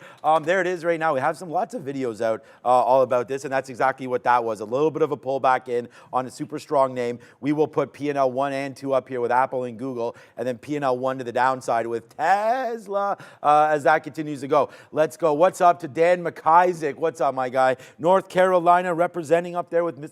Dan McIsaac. Shout out to PD Pablo as well. Okay, so there's the move up. Good move by getting out of Intel, because I'm looking at Intel and AMD and NVIDIA, because here comes AMD. Wow, okay, but wait a second. Okay, Google, sorry, it was chasing P&L there again. Amazon's gone. But there we go. Amazon's gone. Okay, so a lot of these names starting to get going to the upside here. So let's go. Let's get going on all these other names is what we need right here. AMD, Amazon you mentioned, good level there. Wow. Oh, man. Oh, boy. Oh, man. Oh, man. Right now, we continue to go upside on this one, man. Welcome to the jungle, guys. The market's up 0.75%. What is Goldman Sachs doing right now? Okay, well, we mentioned that there was a possibility of them getting up to that 420 level. We didn't get too far away from that, man. 412 and change. Nice little $8 move up straight off the open and a pull back for Goldman Sachs, but still up that 5%. Look, I'm getting a little excited here. I mean, Google just kept on going back to the upside there, now touching in the mid-teens again. I do have to address this because I do have some decent amount of shares. As you guys can see what we've been doing, thank you for VWAP. So come back in, nice take to the upside. Noticing the market was relatively weak before some of these names started taking off. So maybe we do have something here. Let's try to hold on to Google. Man, this could be a good one today. GOOGLE looking to make a move higher here. Rivian as well, yeah. Neil's been Rivian's looking at that. Yeah, Rivian's not to the upside. Neither is Li Auto, which flat bottom broke that support level down underneath 29. Now, obviously on the daily chart, this is not exactly $29. $29.15 is that low, but you know what it's doing right now, which is consolidating underneath that flat bottom break. So currently, it just popped right into 29.15. That is the exact level on the daily that we just showed you as a support level. So I want to be short this into that. DJT just broke 28, so we're about 80 cents in the money on that. Check that at dollars. That continues to flush. Looking for 27s on DJT. See if we can't get that out there. But I want to be in Li Auto short if we get filled in the And I'm again canceling offers on Rivian as it's now at $8.80. What is going on with Rivian? Rivian's just dying in Why? here. Why? Oh my goodness, because it's Rivian. Yeah. Lucid's not really doing anything. This is just a Rivian story. And Nvidia is about to break 900. Man, this Rivian trade really is garbage. 900 Nvidia. What? Nvidia's 900 again? Okay. This could be another big trade. I mean, Rivian just continues to go up. I mean, we've talked about this one as a buy all of the dips as much as possible, but we didn't do any of it. Nice move in for Nvidia. Adara's got something. So only what I'm seeing right now on Rivian is a price target cut from Evercore ISI from $25 to $20. Also worth noting, I am seeing some speculation that this could have to do with the overall move down in EVs off of that Tesla job cut news. So RIVN with a price target downgrade, guys. Well, that stock is basically one gigantic downgrade at this particular point because it's Rivian. They're a dog. So, you know, like oftentimes you're looking for dip buys, and when a stock is really strong, you're just not going to get them. I did not take the breakout not famously, but I did not take the 96 break on Nvidia. That was a mistake. It just broke the 900 level, scalped the first buck, and we'll see if it gets to the 905. Remember, 905, despite being a decent, cool area code, 905 has been a resistance the last couple of weeks on Nvidia. To me, if it gets there, trades above it are a separate story. So let's see what happens. I mean, the stock has been trending up. When it does this liquidity grab underneath and then push higher, that's usually very, very bullish. So we're long Nvidia now. DJT is falling apart. I am now in Li Auto, which, I mean, if the EV names are going down, this one was already under pressure. Li Auto, short, giving it to 29.20. Just realized I don't have a stop order in there to protect myself. So let's just get a stop in on Li Auto and then move on back to Nvidia, which is tearing to the upside. Give me that 904. I want 904 half into that 905. Good. Yeah, nice trade right there for Nvidia. All right, so let's just keep on doing it. We'll watch for Nvidia. I went over there. It's sort of the opposite. We have a big trade here on Google, which we talk about all the time, so we'll wait for that. Here comes AMD. I think this is probably, let's start the short. Oh, no. All right, this is going to be a very, very small position here at 164 just to see what happens. So let's give it a shot right now for AMD for the possibility of a break back down. I was waiting at 164.50. I mean, you know, hand to God, but unfortunately we missed that as it comes all the way into there. We'll see if we can get that short if it comes back to the upside there for AMD. But there it is, man. We'll see if we do get a panic mode sell. But right now, P&L number one, and it's, again, not even close on the show here, will be Apple. Apple was a monster. We just got a 175.50 print. When that 174 came in, man, we were waiting there with open hands. So that was a good one. It's a good thing we panicked out of Tesla, but then Google's right there as well. I mean, this one we still have about half of the position on because we've reloaded that, half of our reload position on right now. 165, by the way, for Tesla, down 4 and a bit right now. So Tesla not having, $4 in a bit, down 3.5%, starting to go lower and lower. So from when that 169 opened, well, I guess my bad. I guess we're down $5. We opened at 170. I thought we opened 169-ish, but there it is, now tagging lower as we go. Let's go, man. Let's spin it again for another one as we'll put AMD on the board for 50 more cents right there, coming back in on AMD and on NVIDIA. Yeah, and coming back into the low of the day, well, it's flush on Li Auto, is that's back underneath 29. We're looking for that low of the day for our first out, and then maybe some continuation to the downside. DJT, we shorted that little curl off the 29, took some out VWAP. Now I'm looking for the 27 level. Obviously, 27 showed some support right before the open. It was stair-stepping into the upside. The stock can go squeezing. It is down 15%, so it's short sell restricted, oftentimes looking for some kind of a bounce when it does that. But right now, we're about $1.30 in the money. The risk to reward was just too juicy. When it does a hammer a wick like this at that 29 level, generally speaking, going to short the even level down when we're looking for shorts. So we said DJT, we wanted to short the pop. We're able to get it. NVIDIA did make the curl. It touched 904.20, came back in. I had the trailing stop on it, so we took our profit. I'll look for VWAP or 900. Those look like, that's 895 or 900 for some dip buys on VWAP. And Rivian, this one might have completely gone away. I think, now you have to calm down and wait for it to set up some kind of a short off of VWAP or $9. It's just going to have to pop, or we're not going to be involved in a Rivian short today. I'm not going to be just hitting the bottoms, oh my God, even though we wanted it. Oh, man. I mean, Travolta's like, there it is again right there, man. We just put this one on the board as well. Another one coming through right there for us on that. Where's DJ there? There he is. All right, so there comes AMD right down to 163. I mean, right back in to those levels. If you want to take this profit, this ain't a bad spot to do that. So let's put a bid out, see if it can fall back in just a little bit. But there it goes. Nice downside push there for AMD. We just shorted that. So there it goes again. The sticky note is undamn defeated right there. We'll fire it off one more time for everybody. There it goes, man. Google, I'm going to go get another coffee. Google right now, nice move in. I mean, I really got to get that Obi thing working out there. Thank you so much, Kevin Mendoza. Sean right here has beast mode activated. Yeah, it's been for a minute right now. Remember I said I was going to take some time off? Yeah, that's not happening. So we'll just keep on shorting, and longing. As right now we have Apple long, 70 cents. Google, 70 cents in the money. AMD just covered. Obviously a mistake there on the cover, but hey, what can we do? Tesla continues to march lower through 164. I appreciate you, Kevin, on there. And then, by the way, you know what else we've absolutely nailed today? Palantir. I mean, we talked about, we exactly wrote it down. Palantir has a chance to get going here today. There's no doubt about it. So we are confident that it was going up, but we waited for this high break, and it just hasn't come yet. 23.30. Huge move, really, for Palantir, which was negative.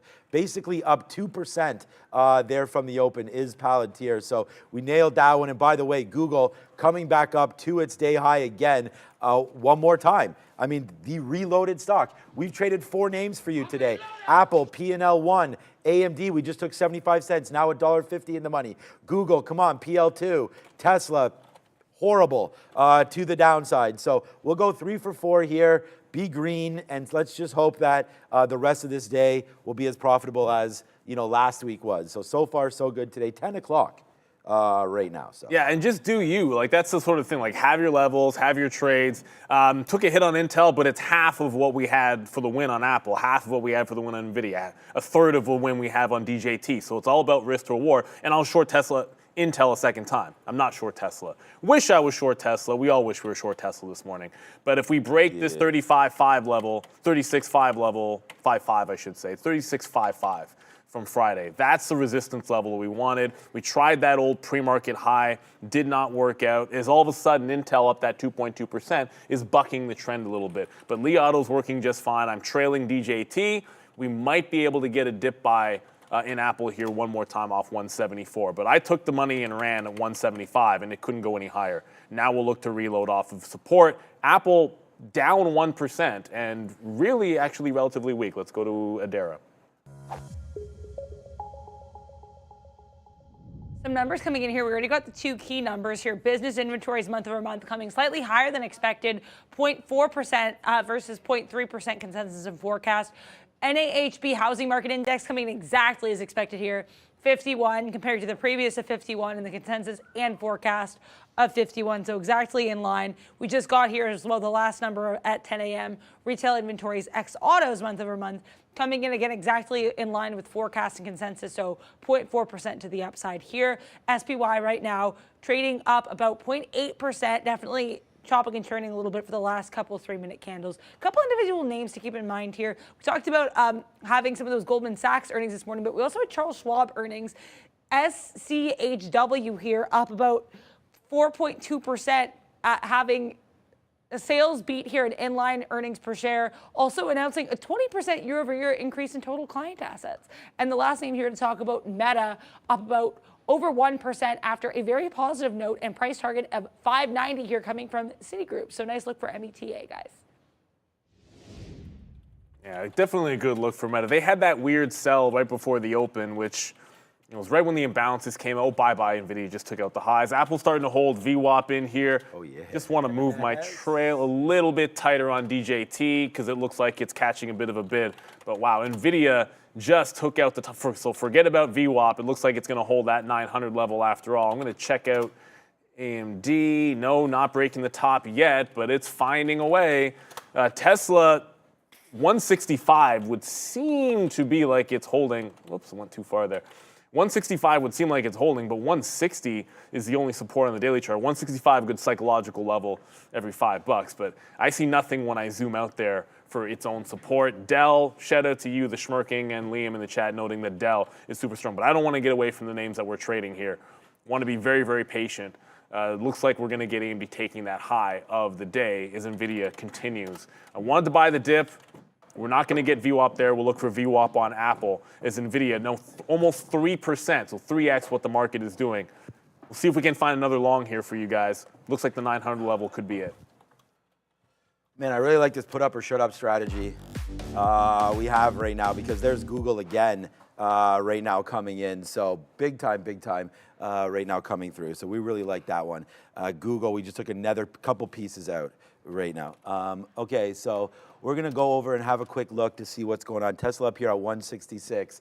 I'm thinking about a short now of Tesla in and around this level. So let's see if we can get that. Whoa, okay, now starting to tank. All right, just because of the movement in the market here, if we do fade out on Tesla, now we don't want to be a whole heck of short right now. 167 up to VWAP is where we'll get out. So maybe we are shorting the bottom here. I don't know, maybe for Tesla. But I want to get into something. I still like that AMD, but then like as I hear Neil sort of talking about how continued strength in NVIDIA is, makes me think that potentially, oh, here, sorry, I'm supposed to be on Tesla. Maybe it makes me think that potentially we want to stay away from the chip names and just go over to something that we know is weak. Unfortunately, Tesla did announce the cutting of the labor force there, about 10% of their workforce. That's pretty nasty, I guess, for the signs of, I'm trying to talk my way into this just a little bit right here. It's just, I thought it was going to be a good sign, but then I'm just guessing that some of these names that they're losing here are a little bigger than maybe what the market had or what the street had thought. Potentially, maybe it was just plant workers and whatnot, but it seems like they're not only... I don't know who that guy is, but... Yeah, well, no, senior VP it was. But I mean, it's not a name we'd heard before. No, but of course not. I mean, you know senior VP of... Yeah, that's one. Name your favorite company. Like, you don't know the senior VP. So, I mean, it's just like... I'm just saying that, like, as the cookie crumbles, like, I don't know. I mean, I'm hoping for success in Tesla because we are an investor there. But you know what's happening right now? See ya. This is what it's about. Change, have the ability to sort of change it up. Now, I don't know if this is going to win or lose, but we'll just take 40 cents right there on that move down in Tesla and start to put it back up. Today, over here on this side, we raised the trophy again, but we got to wait to see if we can hold on to that because Tesla is definitely waking itself up immediately right now. So here we go again, Tesla upside move. $1 in the money for Apple and Google, and when those are your number 1 and 2 trade ideas, Tesla was on there. then we got to be happy with that. So there goes Apple. Huge move again. We did miss that reload. Google's huge, Apple's huge, and Tesla is trying to figure itself out. Let's take another fill here at 50, and then we'll wait for that 165, and then maybe we get that. Yeah, we're chilling at this point because the market's red the last 3 candles on a 15-minute for the NASDAQ. DJT tagged that 27 level. You'll see it right here. It wicked. If we're getting in because it wicked 29, we're getting out when it wicks 27. That was our target area. It just slammed underneath 27, trailed it, came right back above. So it's about a $1.80 move in a $2 range. So that one is going to be good. I still think it's an overall short, but we'll look at VWAP off 28. And then just do you. We waited for Intel to get back into the upside, waited for the 36.5. We took the first short off of this level, and it just sort of took out that local high. Once we shorted off the local high, we're going to get right out. Got to adhere to your stops. You just took some out at VWAP. Now I'm looking for the pre-market breakout price. Where we started the short before is the next target to the downside where I want to take more of it out. And Li Auto. How often do we look up some of these names in the upgrades and downgrades and don't really have a trade? With Li Auto, it was different. Li Auto was a flat bottom break on the daily chart. It took that level out, 29.15, pulled right back in and gave us a short at 05s, and we're giving it just above that 15 level. So we're looking short here. I want to continue with it. I want to get back over to NVIDIA at some point, but you look at the market, ES pulling back after a nice pop to the upside. You saw the NASDAQ try to break back out, then afternoon resistance got rejected. So if we end up with some kind of a short morning where we give up the gains, I feel as if I haven't seen a green candle on my 15-minute. I don't want to be rushing back over to the longs just yet. I think there's going to be some good opportunities with the longs. And at this point, if you weren't looking at a name and it's suddenly relatively strong or relatively weak, you'll want to note that.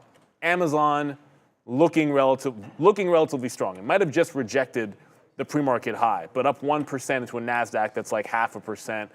It's trying to hold on to a higher low. If it can hold VWAP, this looks pretty enticing for a long trade. So I'm going to add that to the bucket. I was there on Apple, but we did not catch that VWAP trade. So Apple's starting to look a little bit better as it's putting in another higher low. It's doing the same move from 74 into 75, but just with a higher low.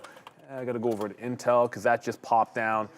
So whether I get 15s in here, once it breaks 20s, got to get our next level. And that's sort of the thing. Like, if you like a stock to the south side thinking it will have a pop and fade, just because it doesn't work at the first level, if you get a second shot at it at a big resistance level, the trend is your friend. And when the trend is down on a stock, you generally want to be shorting at key price levels. So that's all we did here with Intel. It was super strong, now busting into the teens. I'm just going to get on the bid here, see if I can't get some 17s and ring the register back on INTC, one of our faves. All right. Yeah, this is once again becoming a pretty big day here, guys. Apple, nicely done right there. We'll take some more out at 175 as it just came back through that level as the market really starting to come through right now.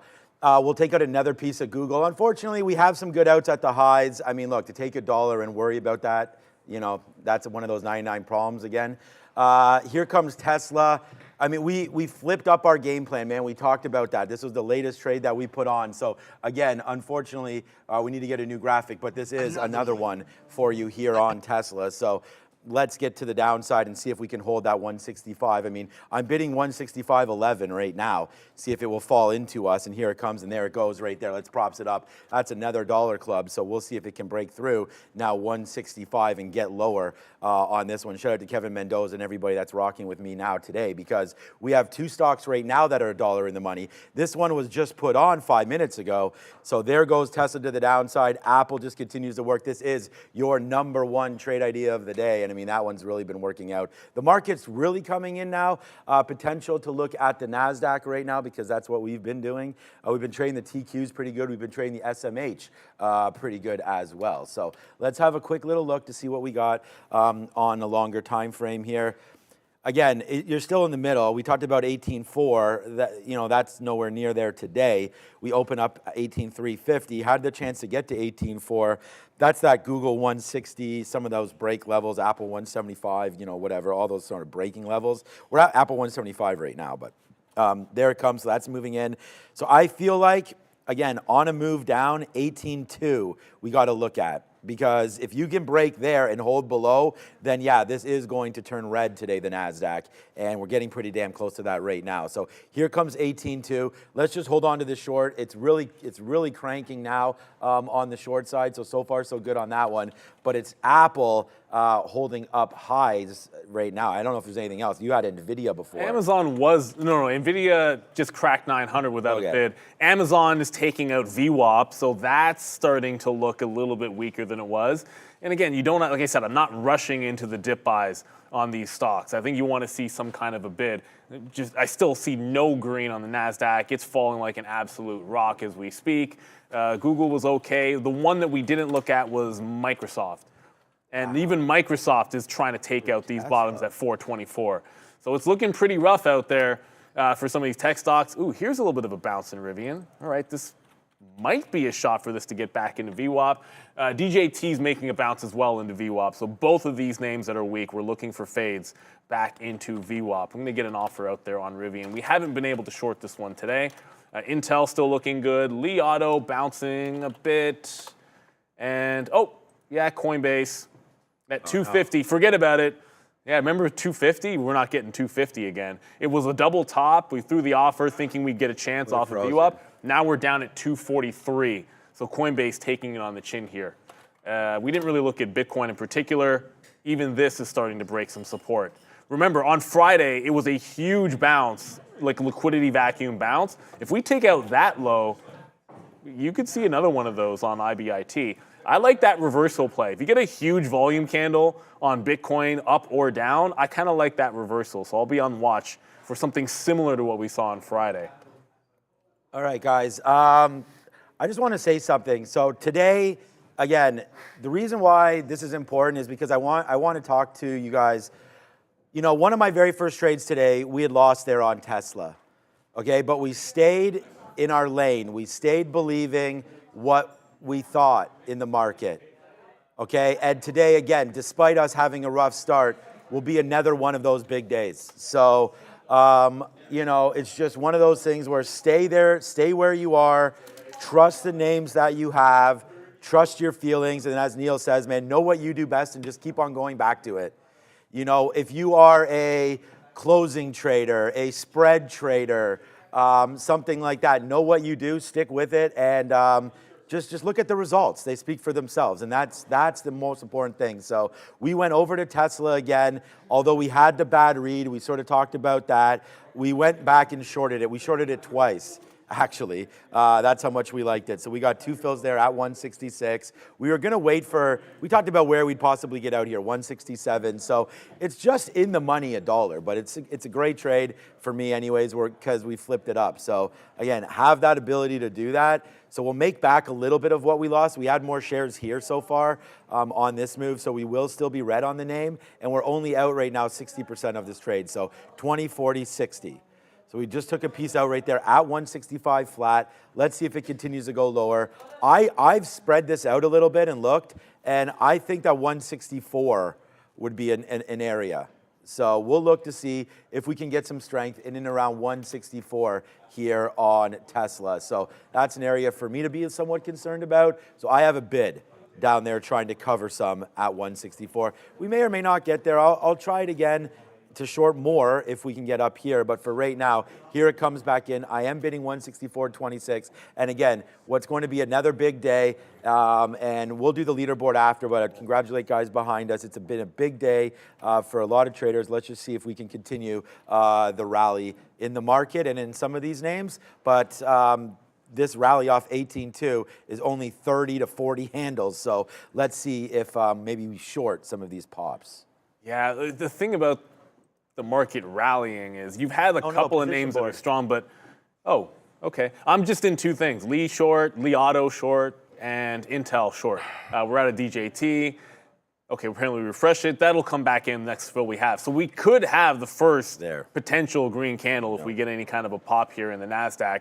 And whether or not that's going to cause a bigger rally, you've got higher lows on Apple off of VWAP. I think that gives you an opportunity. Amazon, we were mentioning, want this one to hold VWAP. It's actually consolidating underneath VWAP, unfortunately. Oh, don't tell me Reddit broke. Actually didn't pay for locates, did I? No, Reddit hasn't broken 40 there. Top V VoIP, RDT is a flush time below 40. I agree with you on that one. We just haven't broken 40 yet on Reddit. I'm pretty sure we lumped this one in with DJT, although there was actual news with DJT, but it's consolidating under a fresh low and could break the $40 level. I think we're gonna, you know what, I should have paid for locates to be ready for this. If Reddit takes out 40, I do want to be there. It's probably fractions of a cent for us at Real Trading to be able to pay for those locates. Yeah. Maybe a oh yeah, couple no, cents a share. I tried it last week. It was very, very cheap. check. Whatever it is very, very cheap. Okay, new position alert. So you can see that is right. So now the position board is right. Again, we're long Amazon.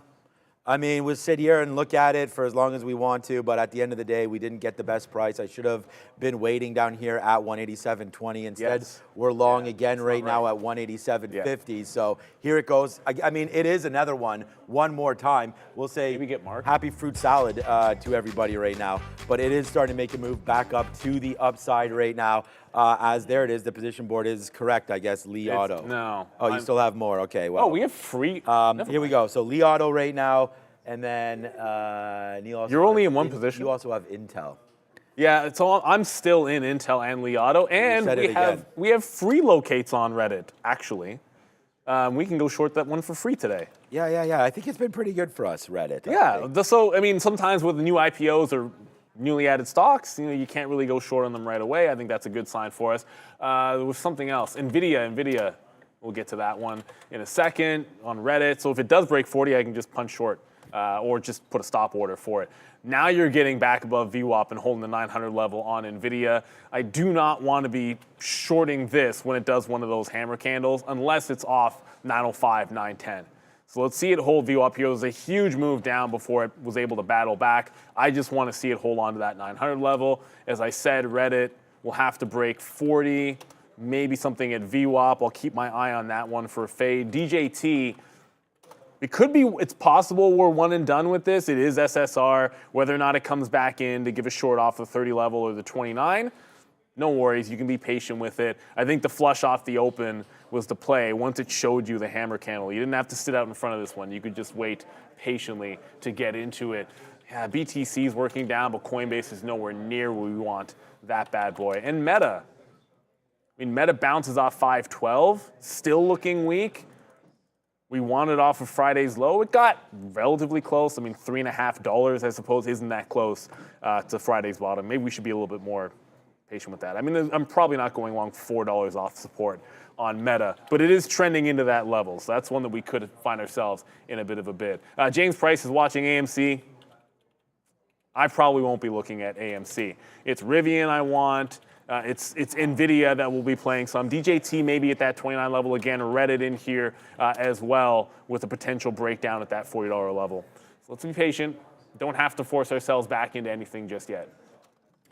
Yeah, and as Neil was mentioning, unfortunately, the position board is incorrect. So we have long Apple, we have long Amazon, we have long Google. Right now, we have short Tesla right now as well. So we'll get that all fixed up for you guys. But right now, that's what we have. So we're quite busy with 4 positions now, 2 long, 2 short. Sorry, 1 short, 3 long. The short, of course, is in Tesla. Let's talk about that trade.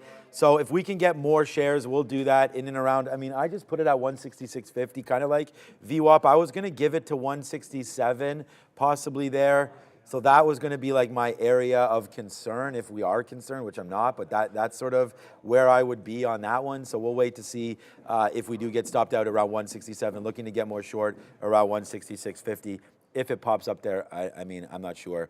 So that's Tesla as that's going. And then the newest position for me is Amazon. Look, I really like the story with Amazon. If there's going to be a name, we talked about buying dips in Google. We put that on the board, and that has been a monster for me. So let's try to do the same thing with Amazon. We have a nice base here at 187. So let's just try it. We're in a very, very starter position right now. So if Amazon does come in, I want to get a little bit more at 40s, which looks like it's going to come in. And then that bottom's 24, 25. So I'll put something in and around. And again, this is what's changed for me. Not standing in front of falling swords here. If Amazon doesn't want to work, fine. Then don't work, right? I mean, I'm not going to wait for 186. I think it's right now. Like we've been doing. Okay, there it goes. Mark comes. Here, Mark comes to save the day. Right. Listen, production team. All I saw was it not working for 20 minutes. Mark walked on the stage. He went over there. Excuse me, the story's not over yet, Ramin. You can come on if you want. Mark walks on the stage, speaks to them, walks off. Then the next note I get is position board's working. Look, it's just one of those, when you're doing deductive reasoning in a situation like that, and if that's not true, then fine. You want to make sure that your thought process is correct. And 9 times out of 10. I don't care wherever it is. Who fixed it? No, it doesn't matter. Ramin? Okay, so after refreshing it 14 times, that's what fixed it. Okay. So. All right, well, either way, they're correct. No. It's correct now. But I'm finally in a Rivian short. We just got that one. Apple's trying to hold on to VWAP. I want to give that to the 174 half area. We liked 173 half, but now I'm going to go to 174 half on Apple, see if it can hold on. Rivian fading off of, it would be VWAP, but it's telling me that 882 is the resistance price, so we're now shorting that. Yeah, so it's basically the only new positions was back into Apple and then short in Rivian, as you guys can see there. NVIDIA not doing a heck of a lot. We did want to go, wanted to get Meta if we could, but nothing's happening on that one. I do see, you guys let me know when we're ready. It's 10:20, but I haven't heard the note just yet for Adara. You guys let me know. Okay, so we're dug into Amazon, but Amazon is coming back in, so watch out for a 187 break. Right now on Amazon, we're long at 17s, so here it comes back in, Amazon breaking through 187. So this is not going to be part of the small cap recap because Amazon ain't no small cap, but it is starting to go to the downside right now. So let's see if it can hold out here and go over to the board with Adara. Russell 2000 actually down on the day right now. IWM, here's the 3-minute. As you can see, we did have that sort of a topping tail candle in the previous candle, now trying to break below previous support. So bit of a move to the downside here for IWM. In terms of small caps making moves, we have Longevron, LGVN. This one currently up about 62%, following a couple insider buys, including from the CEO and the director of the company. Also worth noting, they have a pretty small float, about 1.35 million shares. We also have Piedmont Lithium, PLL is the ticker for this one, getting a mining permit approval for Carolina Lithium and up about 35% on this news. Last but not least here, SPCE. This one is super calm. This one up pretty significantly, over 50%. Not seeing any specific news on this one, but it is an Israeli-based company, so it could be geopolitically related here, guys. Good look there. And look, there's been some small caps that you've really been able to take advantage of. I just want to note one of them because I know I was getting, well, not heckled's the wrong word. We were notified of like, Hoosa's big movement, but watch out for that. Like this one was a runner on Friday, small cap oil name. It just gave up the $2 level. I would anticipate if it was good back at 160 before, it might be good there again. As mentioned, the new position for me was short Rivian and long Apple off of VWAP. Apple getting back into 175 even. It's been rejecting 175.20, so back into that level, we want to make sure we're taking some profit on Apple. Again, it's been strong. Anytime you're making higher lows, last I checked, that's good, for longs anyways. And Apple's one of the few things doing that. I checked at Meta, doing the absolute opposite. I checked over to Microsoft, doing the absolute opposite as well. So long Apple's starting to work out again off of VWAP. Short Rivian down 4% because Rivian has been down every single day for the last little bit. So we shorted the first available pop. That wasn't until it was already down 4.5% to the downside. Li Auto also working back in the money as we reloaded it off of that 29.15 level on Li Auto. So looking for the short back into the bottoms. I know. Obviously NEO took out $4 and some people are looking at that name. Li Auto got the downgrade and took out a key level. That's why the interest in Li Auto over NEO for probably the first time ever. I think this is the first time I've looked at those two and decided it was Li Auto to trade. So we actually got out of half of our Amazon there, believe it or not. It went nicely into the money. Like I have no idea what's up with this stock. You're going to be able to see right here. Look at these fills. 23, 24, 2030s, 30s. Like here it goes back to the upside again. So I'm starting to get a little bit nervous. This was by far the biggest position period today. By far, like if you go nominal wise, this position was the biggest. So I have to start to slowly get this out because it was wrong. Like it fell into it. We got a lot of shares down here at 180. We're going to be net positive on the stock if I just get it all out right now. But we did get some out because we wound up having it just fell through. Like it came in a little too quickly there, and we just got really lit up. So we wound up getting a lot there. But our out was always 187 break, a couple pennies under that. Thankfully. Really thankfully that didn't happen. So now we are out of more than half as we've retraced back up here on Amazon. I really like the stock, but not enough to hold for as many shares as we had there against what is a market that's under VWAP, that's under the 50 period, that really is trending, southbound.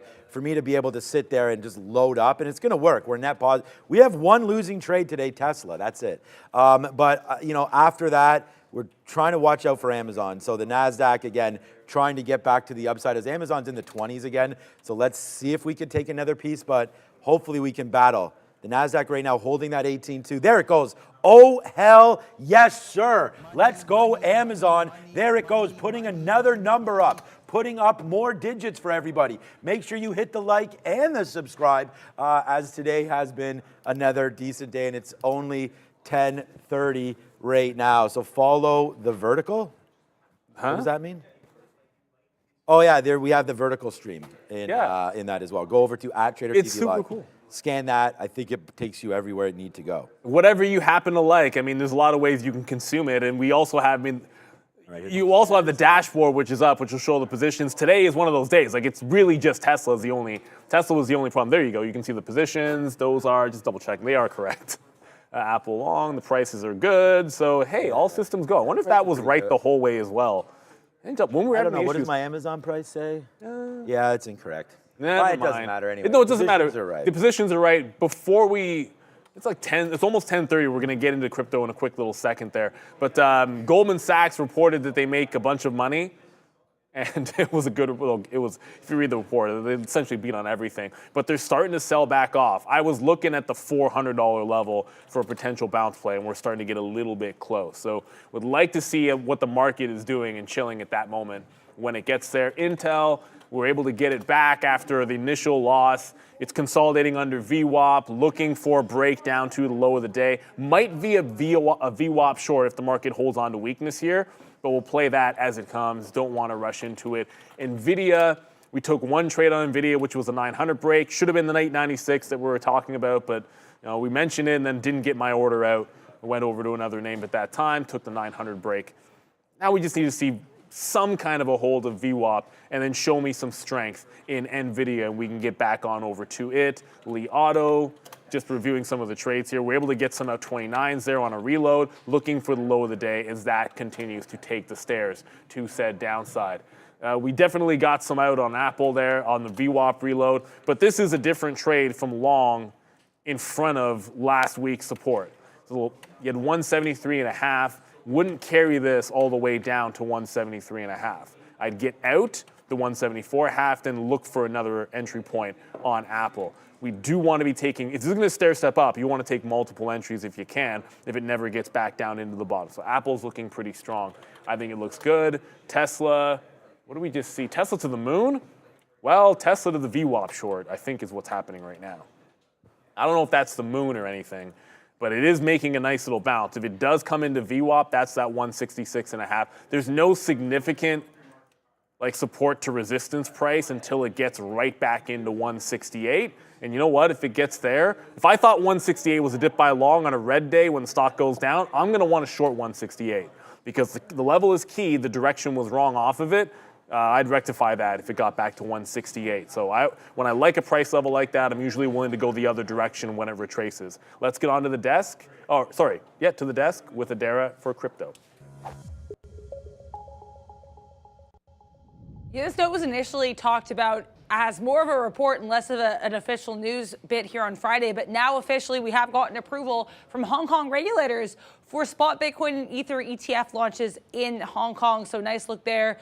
China AMC, Harvest Global, and Bocera International among the firms that have been giving the green light for these ETFs. So when we have more news on that, we'll let you know. But here's an exciting update here coming from Hong Kong with regards to Bitcoin and Ethereum. In terms of Bitcoin itself here, continuing in this range that we've had on the daily chart from about 65,000 to 72,000 here. Right now, just creeping above that 66,000 area. We did have a little bit of a sell-off on the weekend, specifically on Saturday, trying to recover from that right now for BTC. Currently just above that 65,000 area, 65.4, up about 2%. Ethereum faring a little bit better here, just above, just below, sorry, that 3,200 level, up about 5.33%. BNB very strong here in terms of other crypto names, up 4%. Solana up almost 8%. Cardano up almost 6%. So nice look across the board here for these crypto-related names. And we are brought to you by Benzinga Pro. Sign up today for 50% off their premier news and research platform for retail traders with code TTV, capital letters. Use the link in the description to go to checkout. All right, Ozan, you want the cow? That's it, you get the cow. Man, this is a cow day for sure, man. We are making some bread right now, guys. This has been, honestly, like a really, really good day so far here, man. We are really starting to print. I mean, Amazon to the upside, let's go. We just put this on PL 3. Apple still holding. Again, and I shout out to Fiddleback or whatever there in the chat. Like, honestly, you know, we put this trade on at the very beginning of the day. So it's like there's hopefully a lot of different styles for everybody here, whether or not you're trying to trade, you know, right off the open, whether or not you're trying to level into something, layer into it, you know, right now, like in Amazon, which we did right there, bought some of those dips, whether or not, you know, you want to trade something. Again, you know, we started to get into not super exciting, but been really buying these dips. And then Tesla, again, trading some exciting names, man. I mean, here comes Tesla. We just shorted. Like, we just shorted that at 166 again. We just reloaded this right there. What's up, Racer? Yeah, I mean, we're milking it. I mean, we are doing what we have to do right now in this market, and pretty proud of it. So, I mean, so far, so good here. This is just, this is going to sound ridiculous, but it really just is like another day in the office over here. You know, it's like betting Austin Matthews not to get a goal. It's like, you know, you go to work, you put on your hard hat, and you sit down, and then, you know, you spin it, and you hope for the best. And like I said, we started the day in the dumps with Tesla. But, you know, like we started from the bottom, and now everyone can see where we're at. So, I mean, you just got to stay true to what's going on. I mean, look at this Amazon trade. Are you kidding me right now? I mean, standing in there, buying that 187 dip, I mean, come on. I mean, there's some kind of like trade gumption that has to happen to make that.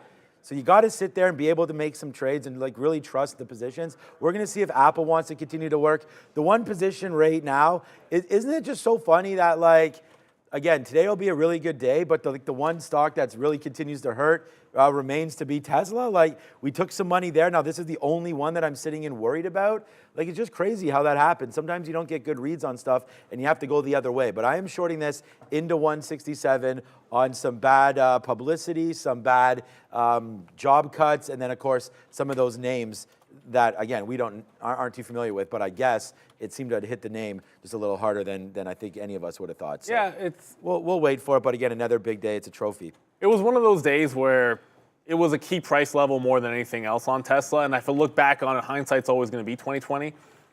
But one of the reasons I like that support level should have been a reason to even think about the gap fill, and it did. Like underneath 68, there's a gap to 65. So if you're respecting that, then it probably should have just been a short underneath there. I just prefer shorting things like Rivian and Li Auto because they're easier targets than Tesla. So it's just about respecting the price levels as always. And you know, Frank Joes, appreciate you there. Like, this is one of those mornings that momentum was, I think, pretty solid if you stick to your plan. Like DJT was an easy, I don't want to say an easy short, but in terms of where it turned and how it set up, it was negative news. I think when you have bad news, you can favor one direction. It's been trend down. All it did is try to pop back into previous resistance. It failed it. Now it's just sort of calming down. I don't see any reason to jump back into this name just yet. But just do you. Intel, I'm going to likely reload this one off of that high. We got the move off 36 and a half down into 36.10. If it does put in a move off of that high of the day, I'll jump into that one back into that one. We're already in it, but I want to get a reload if we can. Rivian, we talked about Rivian. We're still in that one. Apple's starting to pull right back into VWAP, so it has been taking the stairs up. Just it needs to hold on to VWAP. I mean, this needs to hold on to VWAP for the market as well.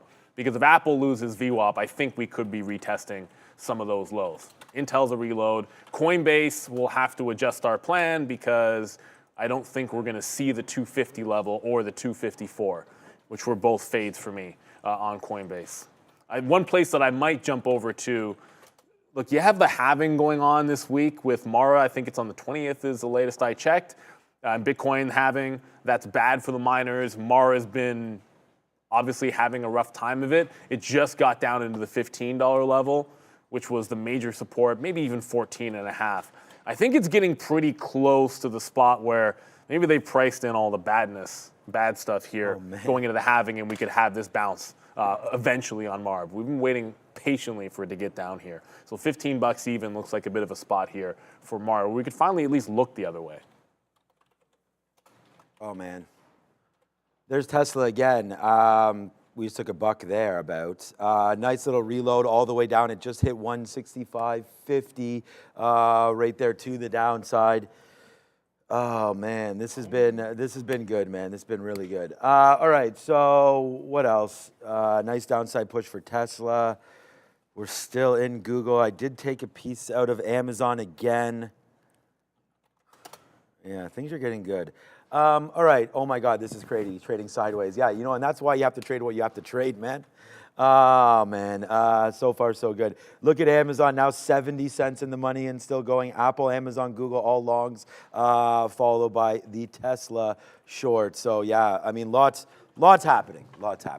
Right now. I'm honestly in relax mode right now because we've already cooked it up. We're where we need to be. We've got our Scheffler moments going. Look at this. We'll sort of barbecue it up, and we'll take the opportunity to tell everybody what's for lunch right now. Because honestly, unless something really sets up right now, I'm just going to sort of rest on some of these positions. We'll trade more, don't get me wrong. I'm going to look for some more opportunities. But right now, Tesla is the short that I want if it does come back up. Today's, just like Scotty Scheffler, if you were having a good day yesterday, you might have had a chicken dinner winner, and today is not going to be any much different than that. It's Cajun and herb crusted breast of chicken with some vegetable couscous and salad. So not bad for a little bit of a lunch. Shout out to that, and a big shout out, of course, to Real Trading. That is our #1 sponsor here on Trader TV Live. Join Real Trading. Get involved today. Join over 3,000 traders, 50+ markets, $3 billion worth of trades, and over 400 million shares traded daily with over 50 markets as well. We'll often talk about, who's making money around here. I'll show the top money maker list. But yeah, it's been a good run for traders. That is for damn sure. I mean, just look at what's happening over here. It's been a good little run. Join it up. I hope that you guys are still trading and having some fun with us here at Trader TV Live. Absolutely. And guess what just hit the low of the day? If you guessed anything EV related, you're probably right. Rivian just bounced off the low as it continues to flush to the downside. Don't know what to tell you, but this stock, it's a short till it's not.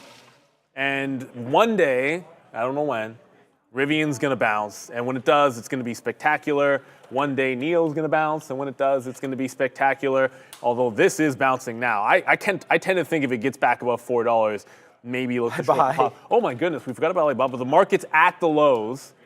Right now, the only thing here is got to look at what's happening with the long position I have. So with the market at the lows, I'm going to back off for the third entry on Apple. If it breaks this consolidation down, I want to wait for the low of the day. But we're sitting in shorts that are all working as the market takes out the low of the day. Is what it is. We just got to reload in Intel as well up at that top. So the 36.5, we'll play this back into VWAP one more time. As Rainmaker said, Baba's holding support. That could be worth a look. I mean, Alibaba's got that 70 level. I'm hoping it's at 70. No, it's 71. Alibaba's got that 70 level, which has been a great buy zone for the last couple of months here. I don't wonder if this isn't something another fresh low and you should be buying 70s or 70 and a half or whatever you can get. I do like this range that Bob is in. The problem with it is it can't break out the top, but once it's down at 71, it's been a buy for 2 months now, going all the way back into February. So yeah, early February. I don't see why it's any different today. I like that look. Was that Rain? It was Rainmaker, right? I think so, but we got to go over to the desk right now. It's 10:40, or over to the board, one or the other. It's Adara, and she's in pink today. Nice, nice suit there, Adara. Let's go find out what she's all about. Lots of sectors actually showing some strength right now, despite the market's attempt to move to the downside here. Finance very strong. Both Goldman Sachs and Schwab here watch after their earnings reports this morning. Health technology also pretty good look right now. Producer manufacturing, consumer services, health services on watch here, despite the fact that they're trading up today. We have UNH reporting this week, so keep an eye on that one. And retail trade, Amazon pretty strong here, and a couple other names worth watching in that sector as well. Also want to talk about quickly technology services, pretty flat, but a couple names to the downside to keep an eye on. ServiceNow, NOW, getting a downgrade here. This one trading a little bit negatively. And CRM to the downside also after the Wall Street Journal reporting that this one is in advanced talks to acquire Informatica. So CRM, Salesforce to the downside here, guys. What a nice bounce we're just seemingly having right now, because the net's starting to go to the upside. So we know we're doing something right here as this market starts to bounce just a little bit here. So there goes Google back up. We like that trade for sure. But let's just wait to see if it wants to continuously work as it's going back up. We did get a piece out there at 20. We did get a piece out of Amazon as well. Sorry, that's AMD, my bad, on Amazon as well. I'm feeling like another spot up here. Let's put that rate now, if we can, up into the 80s for AMZN. Oh, I'm actually waiting already at 90. Let's get a little bit better. I want to hold on to Apple. We already got out of Google. And then we did take advantage of that dip in Tesla. We didn't get 165. We are still waiting for 164 as a possible bottom spot there for Tesla. So it looks like we're bouncing. We got as low as 164.60. So yeah, I need that to break. If it breaks, great. That's the level that I'm looking for, 164 coming through, hopefully sooner rather than later on TSLA. So just a level there that we look at as this market comes back in. We'll leave you guys at our highest net. Well, it's still 18 minutes. As long as we don't screw something up too badly here, we'll leave you guys at our highest spot. So that's always something pretty good. So here we go. Nice little movement down on Tesla. We wait for a 165 break. So I got this Cavial, whatever it is, KVL, like the third halt of the day on it. It's only 800,000 float. So my guess is this is not going to be the last halt that this thing has. The current tap, I mean, for NASDAQ stock, we keep getting these taps, which are exactly flat. It's in New York where we get better updates in terms of where it's going to open up. But 675 is where it's halted. Sorry, 73 is where it's halted. 75 is where it looks like it wants to open up. It's already broken out after a reverse split, so it's a reverse split and a runner. These things usually come back in pretty heavily. It would be almost a 3x move. Check that. Yeah, it'll be a 3x if it goes to like $8 would be the 3x move. So I'd watch that level and maybe the $10 level for that. Apple's still continuing to work. Intel just came out as it took the local high, so we reloaded Intel. There we go. We reloaded Intel in front of 36.50. It wicked that top and right back underneath. If it does a wick top like that, then I want to make sure I'm getting right back into it and then give it to the same local top. So we like that level. Sometimes they'll run the stops and I'll jump right back into it. That's what's happened here. We're still in Apple. We liked NVIDIA one time for the long, and now suddenly it doesn't look so good. So we had it one time on a breakout. This just does not look strong anymore. I love it when it does that early reversal and gives you some momentum breaks in the morning, but when it can't hold on to 900, then we could be right back at 880 on this bad boy. I thought maybe there'd be a chance to get into like an AMD short at 65 on that curl. AMD already down at 162 and giving up the ghost, as Sharif likes to say. AMD, I don't know why he says it that way. Bitcoin is now below the 65 level. Coinbase, we like the 250 short, but we're gonna have to stick a fork in that one. It's way too weak to be able to get that back.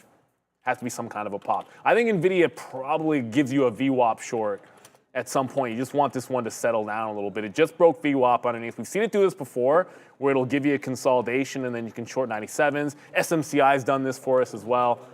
That's worth a look here. But my guess is, yeah, SMCI is still holding on to VWAP. So some strength over in SMCI. This and Micron have been a little bit strong today. If I say Jimmy John's to you, does that mean anything to you? Jimmy John's? No. Exactly. So shout out to a day trader cut. Yeah, exactly. Day trader cut right here. He says he cries himself to sleep every night. And by the way, thank you so much for mentioning that. The podcast was fire. We really appreciate that. We're putting a heck of a lot of work into that as well. But here we go. Day trader cut. He still cries himself to sleep every night knowing that I have no idea what Jimmy John's is. So there we go. So now you can cry yourself to sleep twice because neither did Neil. But I know what it is now because of the podcast. And yeah, it's just a restaurant. So it's a burger joint here. Sandwich chain, sorry. So there you go. Headquartered in Illinois. Sorry, I was going to say Indianapolis. Illinois right there. 1983. So yeah, probably we should know about it. None of that here, though, in Canada. So again, claim ignorance on that. And the reason why we bring it up, and again, thank you for the nice comments on the podcast. I mean, traders stay late, and we're staying late to put out for you, again, on the podcast. But the reason why we talked about that, as I scroll through looking for the information from my Twitter, we did have food inflation. Here it is right here. So if you're going to notice, man, shout out to Starbucks because they're the ones holding fort, man. Right now, since 2014, we've had inflation up 31%, right? According to the government. Starbucks only prices up only 39%. Subway 39%. Panera just 54%. Wendy's, as you go. There's Jimmy. As we were doing this on the podcast, I'm like, Jimmy John's. Okay, I don't know. There's Jimmy John's. But look at McDonald's, man. McDonald's and Popeyes up huge, since we've last heard from them. So we'll have to wait to see McDonald's up 100%. Pricing up. Remember that big run? Decade. That run on, like, everyone wanted to go to the chicken sandwiches, and then you had prices go up there. But there were a few, but just like 100%, like it's crazy. Starbucks gets, sort of bad rap sometimes, but to only be up 39%, I thought was pretty good. Well, I think the starting point is different. Plus, Starbucks knows. No, that's just from inflation. No, I know. Yeah, starting. No, but the starting point meaning. What is it that you are selling, and did you really change that? Like, I think McDonald's has made some changes in expanding the menus that probably at a time with inflation was going to hit them a little bit more, where Starbucks has stayed right in their lane a little bit better. I think it's a fantastic brand for that. I'm not a huge Starbucks guy because, like, I love making my coffee at home, and then it is what it is. I'm not a Tim Hortons guy either. But the thing about that list, I was going to get back to it. Yeah. Jimmy John's not the only thing on there that it's not about claiming ignorance to, but I've never had Chick-fil-A. Oh, wow. Well, there's 1 second away. No, I've had one once. I was at, Chipotle. I've been to Chipotle once. One time, and it was in Philly, I think, I had Chipotle. And that's about it. Yeah, the Chick-fil-A is missing on that one. I've heard. Look, man, I've heard that I'm missing on Chick-fil-A. Yeah. I'm not, but I'll cop to it. Like, I'm not gonna sit here and pretend that I've eaten something that I haven't. I should probably have a look at it. I love food, and I'll eat just about anything at least once. Like, I'll try just about anything. If I don't like it, I don't like it. But that's gotten me. We've made some mistakes when it comes to that. But generally speaking, I tell my daughter this all the time. Like, you don't know you don't like it until you give it a shot, right? So Chick-fil-A, I'm willing to give it a shot. Intel, we reloaded after getting wicked out. We just took some out in front of the 40 level. Apparently, Monty G says I'm sleeping on both. Well, that's obvious. No, I'm not going to pretend that's not true. Well, I call it like it is. Yep. Okay, so it's 10:48 right now, man. I mean, we already sort of talked about the mode that I'm in right here. Look at Tesla. Tesla's starting to go back up to the upside, so watch out now. We'll take some more shares right here at VWAP, and then we'll get out at 167 if it breaks higher. This is a short that I like. I mean, this little bit of a pop-up. Let me see if we could take something here at 08, 09. There it is, just for a little bit of a reload on this. Again, we're not... this is more kind of like busy hands trading right now. I mean, we don't really need to be in this trade. I don't mind the pop-up. I want to short it. This is a negative name. We're still underneath. And no good news. So there's a quick little short there at 166.09. You guys just saw me take it. I mean, there's 10 cents. To scalp in and out of it might be worth it. But After that, man, I mean, not much else happening here for me anyways right now. Let's take a quick look at Disney. This has been down to 114, so I didn't even realize it was down this low. But, oh, yeah, well, again, not looking at some of the names on Friday as we sat here and watched some of the market come back down in. But right there, 114, 115. Remember, we got some out up here on Disney 120 and change and have been talking about that. So far, so good on that one. So far, so good on the reload with Tesla as well. If you're rocking with me, there's 20 cents right there just in front of you. If you want to take it, do it. I'm going to wait for a little lower again as well. Let's see if we get a 165 flat on this one. But before that happens, because we're not going to get there that fast, here goes Tesla. Wow, that was a pretty good one. Face slap again on that. We'll put at 165.20, and let's go over to Adair at the desk. DXY continuing to tick higher here. This is the 5th day in a row to the upside, decidedly above that 106 level. Now next resistance is going to be around that 107 that we saw previously back in October, November 2023. So nice move up here for the US dollar. A couple economic data points we got today. NAHB housing market index coming exactly flat for the month of April, 51, compared to the previous and estimated number of 51. But we also had business inventories month over month, slightly higher than expected, 0.4 versus the estimate of 0.3. And U.S. retail sales month over month for March coming in also higher than the estimate, 0.7% versus 0.4% estimated. So those are the economic data points we got today, but we have a lot to keep an eye on later in the week, specifically Fed speakers. Tonight at 8 p.m., so after market close, we get Fed's daily, but tomorrow we have a slew of Fed speakers, including Fed's Jefferson, Fed's Barkin, and Fed's Powell. Fed Chair Powell speaking tomorrow at 1:15. So lots of economic data to keep an eye on that could impact the USD heading forward, guys. You know what else is heading lower? CRM. Shout out to CPDB. So CRM is getting close to that 275 level. And we mentioned, I'll double check the name of the company that they are allegedly buying. It's just, there's no firm deal just yet, but 275 was a good pivot spot for this stock back in like January. If it gets a couple of dollars to the downside, we'll look for a bottoming pattern on CRM. I think there's going to be buyers on that, but it's failing the 50 period today, which is not necessarily a good sign. You're back into VWAP on Intel. So we took one leg out in front. I'm looking for another one down at 36.20. Apple's starting to come back in. It's going to double check on Li Auto. Li Auto's now holding VWAP.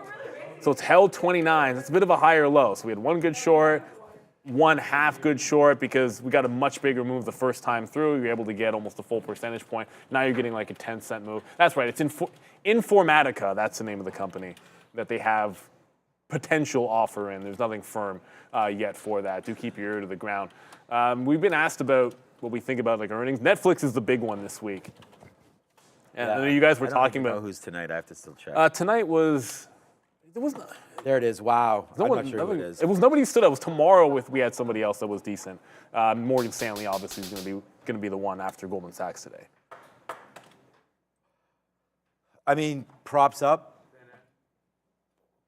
I mean, look at that. We just went. I mean, you guys saw me. I sat there. I said, I said, busy hands. Maybe we don't need to take this. But you know what? When busy hands can just start collecting money from this guy, we might as well do that. So there it goes. Tesla, like as if. It falls right back into last support. So it goes up into resistance, falls right back into support. I mean, I honestly just feel that when you're watching, you know, the way we're trading and all of this, it's like trying to keep it basically as simple as we can possibly be right here. So this is something that we're going to do here on Tesla, is just keep on getting in and out, in and out. So, okay, perfect. Okay, that's good. All right, so just looking at that.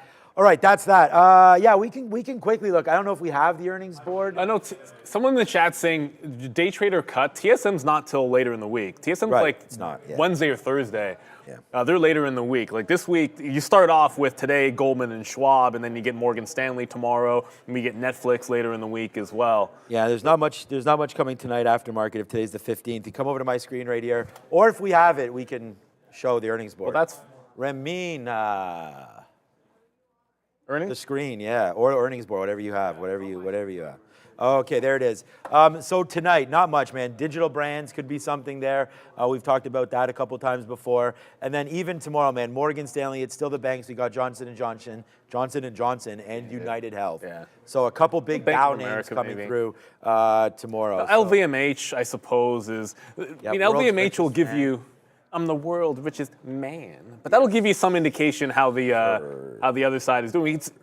It's a high-end retail, obviously, but certainly gives you a bit of a bellwether for the market in a certain point. But I think later on this week is when it gets. We like when that big tech starts to come in. So when you get TSM and when you get and when you get TSM, when you get Netflix, those are going to be two biggies to be sure. So TSM's actually about to turn red if this market continues to the downside. Oh, you're right. Day trader cut, yeah, same day as Netflix. Yeah. Those are the ones. I mean, you get misses there, although I'm not necessarily thinking it's going to be all bad for TSM. This has been riding the 50-period moving average, so I don't wonder if it doesn't give you a chance one more time to bounce off of that. If you come to my chart for a second, TSM has been clean off the 50-period since late last year, probably right in here like November. It's been holding on for dear life. I love that kind of a trend. If it bounces off 135, great. That looks pretty solid. NEO apparently continues to break down. Maybe you're not going to see VWAP on NIO. That's fine. I mean, Li Auto, that's working. Rivian continues to be weak. We can play with these ones. Rivian's holding the low of the day. I'm looking for the next push back into VWAP to short this. Otherwise, we're going to get to 850 today on Rivian. And I have no idea where the bottom's going to be on this stock. Like at this point, the only one that's not cratering, well, I mean, they're all trending down, but percentage-wise, the one that's holding up the best, if anything, would be Lucid on a day-to-day basis. It just doesn't move much. I'm guessing that's just because of the Saudis, as you guys were mentioning on the pod as well. And that's the only thing that sticks out for them, because all that matters for EV names at this point that are not Tesla, that are not the Chinese ones that are selling and making money like BYD, is runway. How much cash you got behind you? And that's the thing that stands out for Lucid, at least. Oh, good. Okay, yeah. I mean, Lucid, Rivian. I mean, all these names continue to go to the downside. We will stay in our lane today and continue to hold Tesla short. As right now, we're $1 in the money basically on that. Well, we're 80 cents on that reload, and we're just going to wait. There's only a couple more minutes left. So again, thanks everybody. It's been quite the show. We're back at 2. You're going to have the Midday Madness with Sharif and Adara. That should be coming out very, very soon. Where we should have today, I think, both Sharif and Adara trading live, which 100%. Should be exciting. So, entitlements went in, so she can see all the live markets. Yep, made sure of that. Yep. So should be good. That's it, man. No more excuses. No more excuses. We need to get these guys graduated up, and it's going to start with Adara coming through immediately on that one. So congratulations to Adara and everybody else who continues to put through that grind right now. It's been a little bit of a grind today, man. There's like 4 or 5 of us positive. But yeah, it's been a little bit of one today. A good day overall. I mean, to trade some of these names, some ups and some downs. As you can see, though, the market has been really trending to the south side. So the fact that like P&L number 1 is Apple long, that's pretty incredible for sure. AMD, we had the short. We got out. We didn't get out early. We got out a little too early, but still, that's 2 for 2 there. Amazon, we just reloaded. That's 3 for 3 on Amazon. Google puts us 4 for 4 today. And then Tesla goes 4 for 5. So, so far so good. It's been a really good day. Only 2 minutes left. Again, what are you guys doing? Not breakouts. Small cap trading today all week. So if that is your specialty, join them on the midday, as we'll talk about different levels to look for, news indicators, so on and so forth on the midday. So there it is, how to trade with both Adara and Sharif. So we stay positive on Amazon, but there it goes, breaking back below. So we'll just hit the siren because we're out. Positive name on Amazon. We wound up net virtually the same as AMD. Look at all of these fills on Amazon here today. A lot of trades, and we make the same amount of money as this one in and one out. Go figure. Sometimes trading is a little simpler than it needs to be, but that's just a good example of understanding what stocks are doing and what your strategies are. So I'll review that on Amazon. Yeah, I just saw in the chat someone saying that Cavill is a Zach Morris. It was Lindsay Spence saying Cavill's a Zach Morris pump and dump. I actually didn't realize that guy was still doing pump and dumps. I thought he was done with the latest legal troubles. But be careful when you're trading small caps for the reasons behind it. If some biopharma name has a float of 1 million and has legitimately good news, there's reasons why it can squeeze. If something is only going up because it's being pumped in a message board, you have to do your best not to be the exit liquidity for the other people that are trading it. So that's a game that we try to stay far enough away from. There are opportunities to just play momentum, but you have to be careful when it does run dry. DJT, it's bouncing off 27 for another higher low. This could end up being an SSR bounce play down over 15%. As long as it holds this 27, that's where we got out. I think it has a chance to get to the upside. Marcelo just said he's waiting for Uber to flush. Ooh, I like Uber. But ever since that robo-taxi news, or story, I should say, because it wasn't really, all we got was on August 8th, look out for the robo-taxi. We don't really know exactly what that's going to be. It's been looking a little bit weak on Uber. And the downside is Uber has lost, not just lost the 50 period, but since it came back underneath, look at it just hold exactly at the 50 period moving average on the daily. It's at 76 bucks. So I look at that, and it just rejected it again today. That's pretty bearish. Lower high, rejected trying to break the 50 on the daily with that move here, and now heading to the downside. I'd be inclined to think Uber looks short. To me, it's breaking the low of the day as we speak. You know what? I'm convincing myself. I'm going to short back into VWAP in here on Uber. I like the stock, but when you lose the 50 period moving average on a false breakout, then a short into VWAP is going to make sense. It is now 11 o'clock. We'll send you guys on over. It's Learn to Trade Small Caps with Adara and the Professor.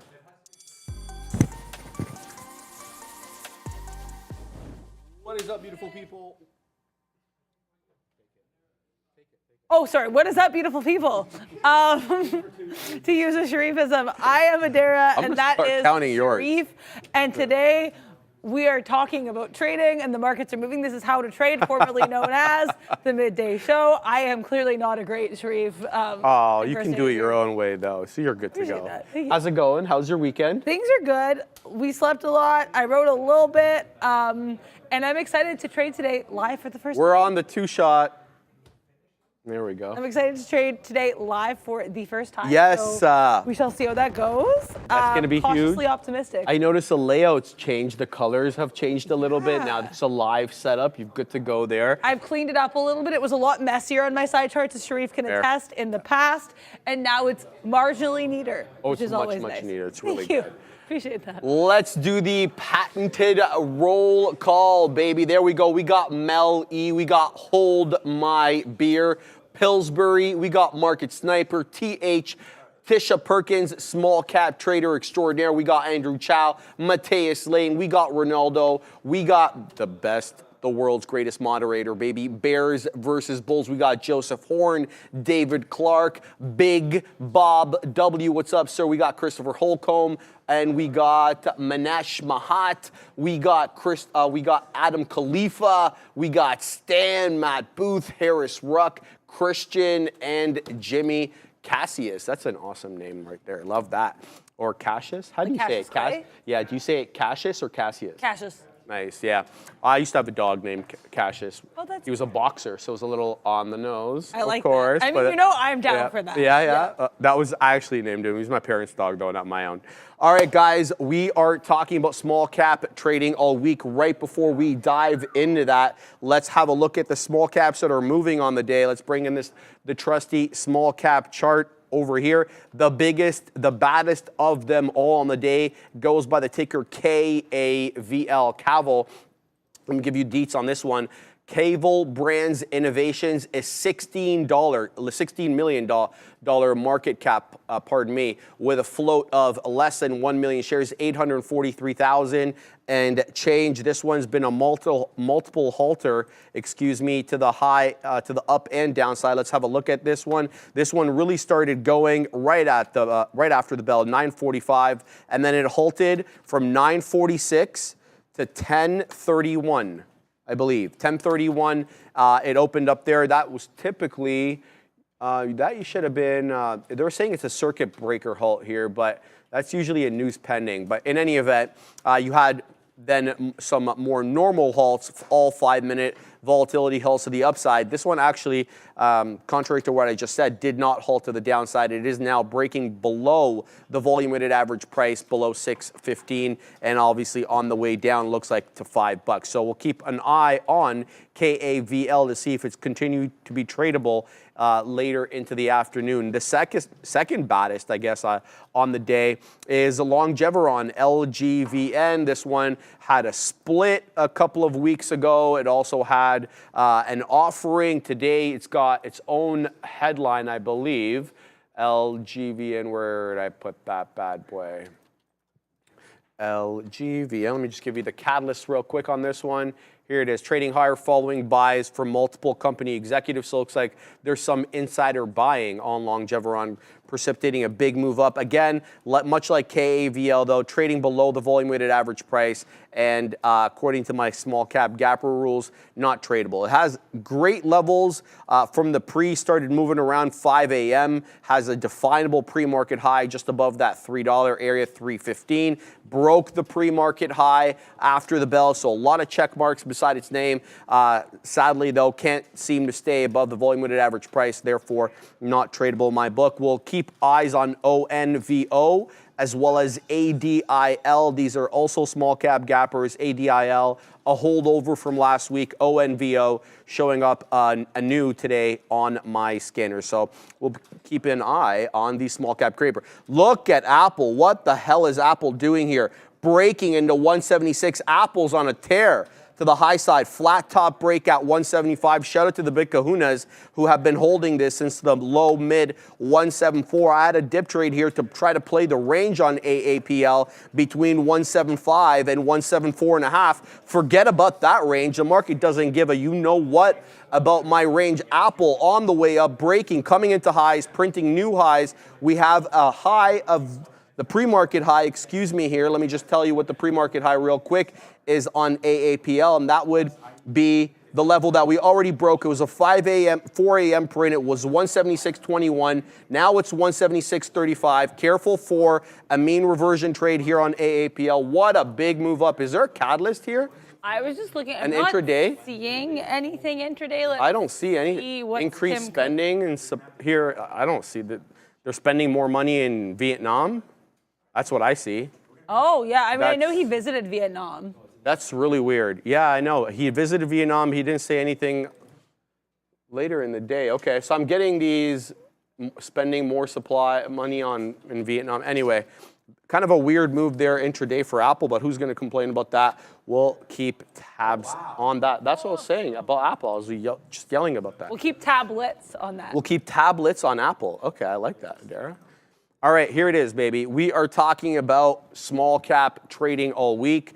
And obviously, small cap trading, we're going to look at it from the side of momentum. So we're diving into the exciting world of momentum trading, specifically focusing on small cap stocks. Buckle up, because these trades can be exhilarating, but also require a good amount of focus and discipline.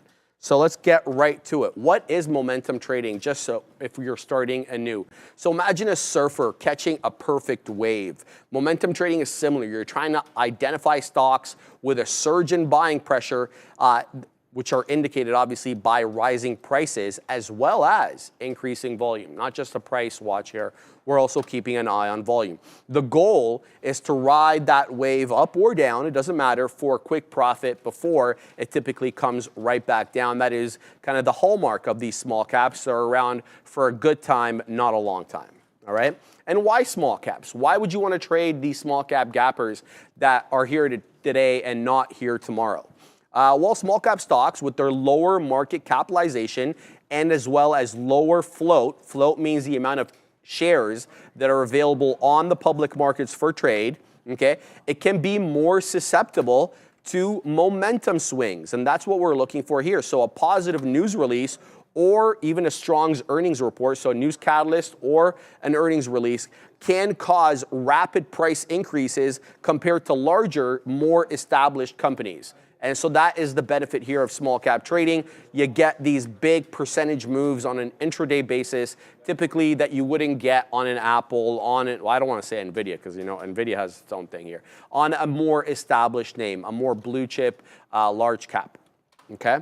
And here's how to identify these waves. So we're talking about riding the momentum wave, so to speak. So here are 3 ways that we can really look at getting in how to identify these bad boys. So price breakouts. Specifically here, we're looking for stocks that break above key resistance levels, like previous highs, for example, with a spike in volume. So we're looking for a key break of resistance accompanied by above average volume. And really easy to be able to see what the average volume is. You can look at the 1-year average. You can use relative volume if you have that as an indicator. And you can just also look at the bar chart on whatever time frame you're trading on. Is there an above average volume candle there that's showing you there's more volume coming in now than there had been previously? So we're looking for a price to break above key resistance or break below key support. Doesn't matter. We can go long or short. And it has to be accompanied by above average volume. And there's also technical indicators that we can help use to identify some of these waves, like tools like the relative strength index. And you've seen the Katina man add RSI to his charts as of late. This can indicate overbought or oversold conditions, right? An RSI, sorry, a reversal in RSI from very high to trending down or very low to trending up might signal a momentum shift. We'll get more into that in a bit. Okay, and there, like we mentioned, the volume spikes, super important here. Watch for sudden increases in trading volume, especially for stocks with relatively flat price movement. If something's been hanging out at $10, between $10 and $11, and all of a sudden there's volume, and there is a big break above $11 or below $10, that's usually your indicator right there. So investigate the cause. Is there news that justify the surge, or what is going on? Is it a technical breakout, or is there a news catalyst? And here's an example of a price breakout on a bullish RSI divergence on this slide as well as the next 2. So basically what you're looking for here, higher lows with that flat top, and then you get the nice break forward. And here's the RSI price divergence. And by that we mean when price continues to make new highs, but the RSI scale doesn't make new highs. In fact, it creates lower highs or it stays flat. That's RSI price divergence. And that's typically a leading indicator telling you that the good times with the price might be coming to an end. Conversely, if the price continues to make lower highs or doesn't make any higher highs, yet the RSI is making higher highs, that's also divergence. And that may be indicating to you that the price is about to pop. Okay? So always look to see, is the price jiving with the RSI? Are they in confluence? If they're not, usually something is afoot, either bullish or bearish. You need to be able to identify it, okay? So we identified the waves using these 3 methods: price breakouts, technical indicators, and volume spike. How do we catch the waves? How do we get into the trade? So there's some, general rules that we need to follow. Don't chase the stock, especially the low flow, small cap gappers. Don't chase a stock. Okay, don't jump on a stock that's already skyrocketing. Look for a steady rise in the price with a sustained high volume, and look for a pullback entry. And your entry point should aim to enter shortly after the breakout or when the RSI starts to diverge from the price movement. That's why we're kind of belaboring that whole RSI price divergence look, okay? You need to be able to weasel your way into the trade without absolutely having to chase it. And a stop loss. Always have a stop loss in order to place in order to limit losses on momentum trades. What happened to the document here? Okay. What just happened? I've noticed it weirdly skips a page sometimes. Yeah. Okay. So yes, sorry about that. And here's some food for thought, guys. Make sure to be patient. Don't fight the trend. If momentum weakens, exit the trade and wait for a better opportunity and take profits. We always talk about this, being thankful. Don't get greedy. Secure some profits along the way, especially for these small cappers. and especially if the stock reaches your target price. Again, your target price should be based on sound technicals, like a key area of resistance. And manage risk. Small cap momentum trading is risky. Use proper risk management techniques, like either dropping your position size or strict stop losses. You heard the individual this morning covering for Michael Moss. What was his name? Steve Gomez. Steve Gomez. He was talking about maybe dropping your position size a little bit for some of the recommendations that he was making. So yeah, keep that in mind. Hope you have success trading some small caps. All right, let's have a look here at what AAPL did. Looks like Apple came into that closing print from yesterday and then went huadunk. That closing print, 176.5, and we curled right back down off that level of there. Yeah, I'm just still getting, I think I thought I had my keys more together than I do, so I'm just getting all my keys ready. But yeah, thank you so much, Sheree, for going over the small cap lesson du jour. I'm really happy we're doing small caps this week because going live, I think we will probably be venturing more into the land of small caps and some of these less expensive stocks. So I am very excited to kind of do that. Right now, my side charts are full of discount EV names is the polite way I'll put it. I've got some Rivian up here. Rivian, where you at? Here we are. I've got some Rivian. I'm interested. I like this flat bottom break. I missed it because I was not trading at that time, but I'm kind of curious to see if we kind of continue to do this stutter step to the downside. If we do, someone's interested, and I am that someone. So I will hopefully be riding this Rivian, taking this R to the downside. So let's see how this goes. I'm interested in kind of what we do here at this 56 level. Also, TSLL, which is the Tesla derivative. I'm not uninterested in this either. There's certainly a flattish bottom at 708. I'm trying to figure out a way to play this. I think we could be potentially kind of skirting back up here, a bit of a flat top here at 715. So if we can play this range-wise, I still want to look for ranges even in these other stocks I'm trading. So that will be the goal. No trades right now, just setting up all my lovely little keys. So hopefully we'll have a whole piano worth of keys and to trade opportunities here. Also, day trader cut. This is interesting. Will your first live trade be a YOLO? Probably not. But you could possibly hold the record for biggest first trade P&L win in the real trading employment history. I highly doubt it, but thank you very much for your optimism. I think we will be taking very calculated trades, but I do appreciate that. Yet, Noah, this is my first real day trade live. So you are witnessing that. Thank you also so much to get a real job, they say, for the $10 super chat. Thank you very much. 5th super chat in the live stream, tagging me, saying, proud of you. I appreciate you and the team. That's very kind of you to say. We really appreciate your support. We appreciate everybody here in the chat. Yes. So thank you very much for your very kind super chat. And yeah, I'm also kind of cautiously optimistic would be the terminology I'm using to try to trade live here today. Thank you very much to Bears vs. Bulls as well. And shout out to you always for all of your support and all the great work you do. What are you looking at today? I'm just found another small cap gapper that you may remember that goes by the ticker MNDR. This was the IPO, I believe, last week. It might have been the week prior.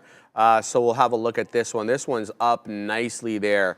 Look, I didn't notice this right off the bell, but it did make its move right at 9:30, the bell. So this one was in negative territory, hovering around 14.5. The Friday print for the close was 15. So we were 50 pennies below the closing print on Friday. That didn't last for long, let me tell you, because the volume came in plenty right at that 9:30 area, and we shot up right into 18 bucks. Definitely a seller at $18. Having a look at this ex post facto, look at all the wick shimmy dance into 18 bucks. Can't break 18 bucks though. And then the tank comes in, it comes in furiously too.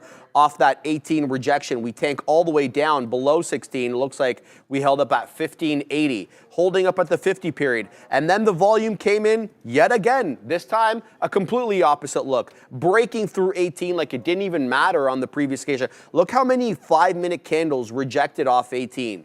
And then this blew through like 18 was never a level. So this one, there is a little bit of bamboozlement. Now, let me tell you something.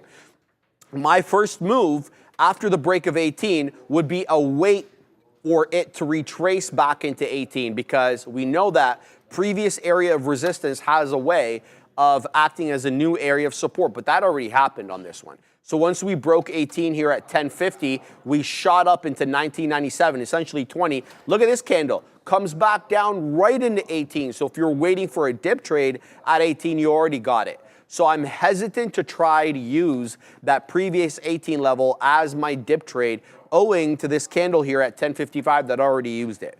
So we'll continue to see it. And besides, MNDR, very spready. If you haven't traded it before, you can just tell by the way it trades how it dips from, like, say, 1935 right back into 1960. So as it's doing right now as we speak, right back down from 1915 to 1920. So MNDR, a spready one, but nonetheless, it's up 29%, trading above the volume weighted average price. So we're going to keep eyes on this one, set up maybe a dip trade or two. By the way, I was talking badly about KAVL and ADIL while I was reviewing the small cappers. They both now popped up, ram, above that volume weighted average price. So both KAVL and ADIL now tradable again on my rules. Nice. Yeah, I think there's a lot of small caps being like, "Hey, Sharif, look at me, talk about me." Right. I think it's very apt given that today it's small cap week. So right. Happy. Someone earlier in the chat was saying small cap season, and I down. don't think that's inaccurate. Yeah, Sharif just said I'm down. I'm also down.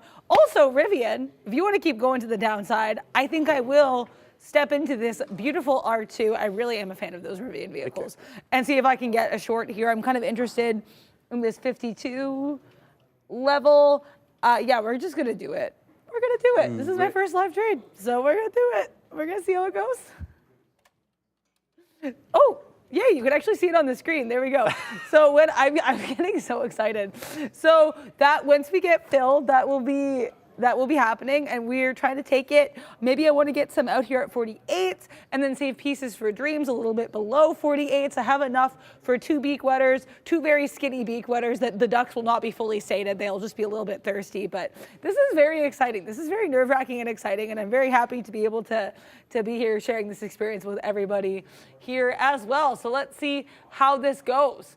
Yeah, thank you so much for everybody for the support in the chat as well. I really appreciate it. Always happy to be here. Let's see what else is on my side chart. You know what? Holy cow. XPEV is actually here as well. Like I said, how was that Apple move? I've been narrowing, zooming in, focusing in on some of these EVs. And honestly, XPEV, if you want a range, I'm down. I think we have sort of a base here at 720 up into 726. So if you take this with a decent enough size, I think XPEV could be a vehicle that I could step into today. And I do mean that, of course, very punishly, because it is, trading vehicle, but also it is a car. So let's see how we do. XPEV, yeah, it's so different when you're doing this live. I have to say, this has been really fun. So let's see how this goes. Thank you very much, Michael Moore Biding. I guess it's salmon season in addition to small cap season to wear the salmon pink today. So let's see how this goes. Very, very excited and curious to make some trades today. Let's see what else is happening here too. Like I said, I'm not going to be trading any of these mega caps, at least not at first and not for the foreseeable future. But Tesla does have a derivative, TSLL. Tesla getting a little rangy with it. We do, as I said, I like that base here on TSLA. It's about 165.20 to 165. When is this? 166. So I think that range is certainly enticing to me. I think on TSLL, it's going to be different. It's about 709 to 715. So I'm trying to play that on the derivative, but I think this Tesla is really nice. I don't know why I've zeroed in on these EVs, but hey, don't knock it unless you try it, I guess. Rent the Runway turning up a little bit as well. This is another stock that is within my comfort zone movement-wise. So let's see how this Rent does. I do not love the spread. I'm not a fan of the 20 penny spread.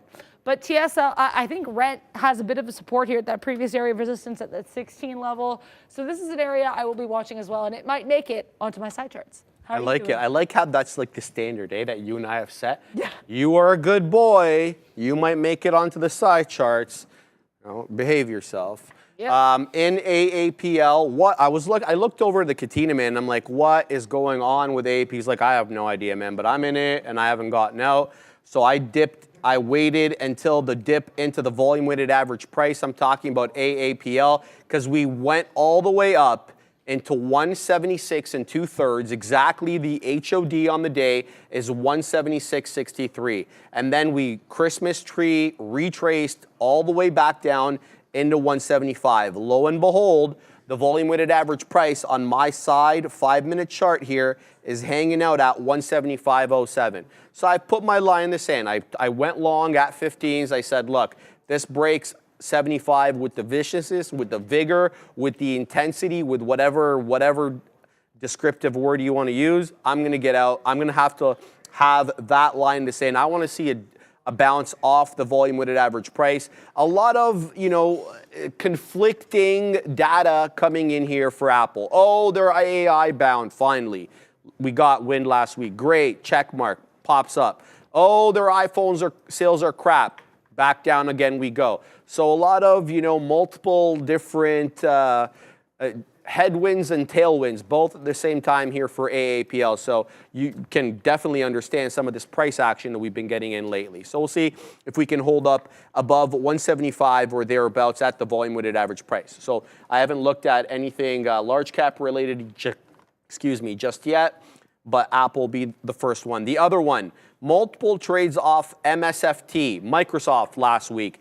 Not at this level, not at 422, but at 420. How many times did we take that dip trade last week at 420? It was Wednesday, and I believe again on Friday, we were taking those trades on MSFT, and right back down we go into that key area of support. This white horizontal line, that's not a line out of nowhere. That 422 is Friday's closing print. And look how many wick shimmies we're getting from the north side of that 422. However, it's been one symphony of lower highs with that flat bottom. So the bottom could come off at any time at that 422 level, and we could see a big boy huadunk into that 420 support level that we had from last week. Keep your eye on that on Softy. Keeps rejecting from the high side at the 10-period moving average. So Softy awfully weak on the day.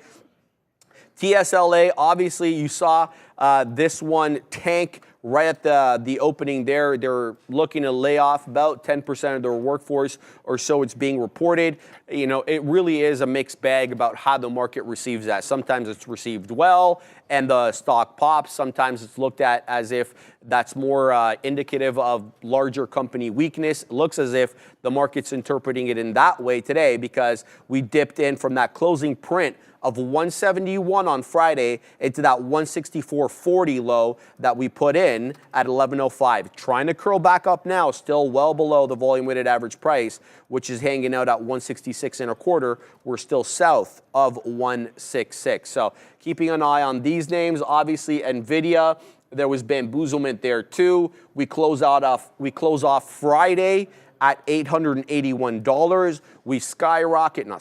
We pop, a V-shaped pop, an A-shaped pop into 906, breaking it, and then right back down we go into that print that we closed out on Friday, sub 890 right now. We're trading at 885 on NVDA. Again, I'm going to mention this for anybody who's interested in trading NVIDIA, but doesn't want to necessarily ante up the $885 a share that it costs. There's NVDL, NVDS, and NVDX. I trade NVDL. It's like 38 some odd bucks, and it helps manage risk a little bit better there, Adair. Yeah, right now we did get out of Rivian. I had, like I said, my stops and I are not besties still, so that's one thing I am still working on figuring out with regards to trigger prices. But we did get out. We exited the vehicle, and it was not like a Jason Bourne car on fire type situation. We just stepped out, and it went pretty well. So, yeah, I got it a little bit early, but we did. I had that line drawn. I had a literal line drawn as well, and we stepped over the line, and I got out. So I have to say, I'm pretty proud of how I executed my first live trade, even though it was an L. So, but as 21 Savage says, taking less L's and making more M's. In the live, I will still be making 21 Savage jokes, I guess. Here we go. Some things do not change. But yeah, so I am keeping Rivian on my side chart. If we keep failing this level, I do like this little wick to the upside where we have sellers saying, no, So, Rivian, if you want to keep doing this, I will get back involved at a better price, which would be, to me, this 58, 59 area. So I don't mind this at all. I just had to get out for myself and for my sanity. So yeah, pretty proud of this trade so far. I've won trade, so, but let's see what happens. XPEV still a little bit rangy for me. This would, I think, for me also be a short. Look at, XPEV, Xpeng, what are you doing here? Look at this, we have this, we come up to that previous support of 724. Now we're trying to breach it again. I don't mind this at all. You know what, I think 725 might be an area here for us. I like this. I'm going to keep this on my side chart and in my heart until I have a clearer idea of what I want to do here. Tesla, I think, is breaking out a little bit too much for me right now. But if we get rangy, I'm always involved. Call me Walker, Texas Ranger. I like a range trade. So let's see what happens here. I am absolutely intrigued. This is something I'm interested in. And we're going to set our, let's do this. We're going to get involved here if we get to 25s. Oh, I must have said that wrong. Oh, yeah, 775. That's why. Okay. This is why I like that little red. The red line tells you exactly where you put your order because I accidentally did a typo. You and didn't the red have that line on was your like, sim? No, I always have that. No. See, look at my aqua line. See, that's I know, I an noticed old that. dip trade on Apple. I love that. Speaking of Apple, right back up we go off the volume weighted average price. So that was a nice technical level respect by AAPL. Nicely in the money on this one, about 30 pennies in the money or whatever it is at the moment. Again, I still have no idea what the hell happened here. 11 o'clock, Apple just started pumping up from 174.80 into 176.63, and then right back down we went. But look at this, the white line, you guys know the white line on the black charts is volume weighted average price. It didn't even break below that on the wick. Forget about the closing print. We didn't even print below it on the wick. I'm not saying that Tesla's going back to 176, but I'm saying it respected a technical level. And what we always say, you know, you got the 10 period, Sharif, you have the 20 period, the 50 and the 200, and you have VWAP. What are you using? Well, my response to that is, what's it respecting on the day? What is it holding up at? What is it rejecting off? And what is it just going through like it's not even there? If it's going through like it's not even there, I'm unlikely to use it, right? And why would you? Here comes the $0.50. There goes the $0.50 on AAPL. Let's see if we can make it back up maybe into the whole dollar. Right now we're finding resistance, not surprised, at the whole dollar there. Hootie, what's up?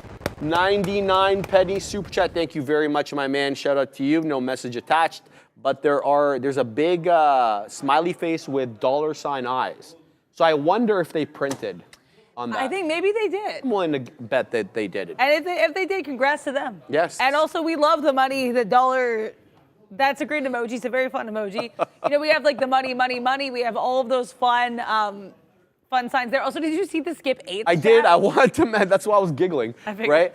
The skips 8. Sharif's charts looked like the guts of an electrical box. You would not be the first person to say that, my friend. Shout out to you. What can I say? It's organized chaos. I got it. I know what's going on. And that's why I try to tell you guys. This line means this. This line means that. If you guys have been watching the show enough, you know exactly what I'm talking about. Shout out to Paula Beckford. Sharif, what time frame are you on? Nook.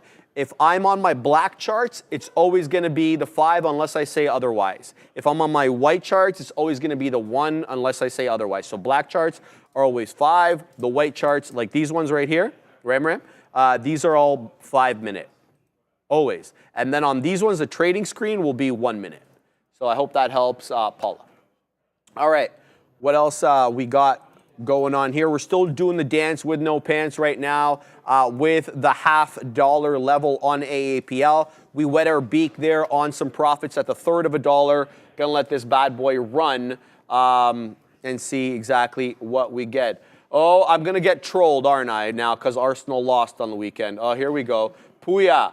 Let's go Real Madrid. Boo. No, I have no problem with Madrid, obviously.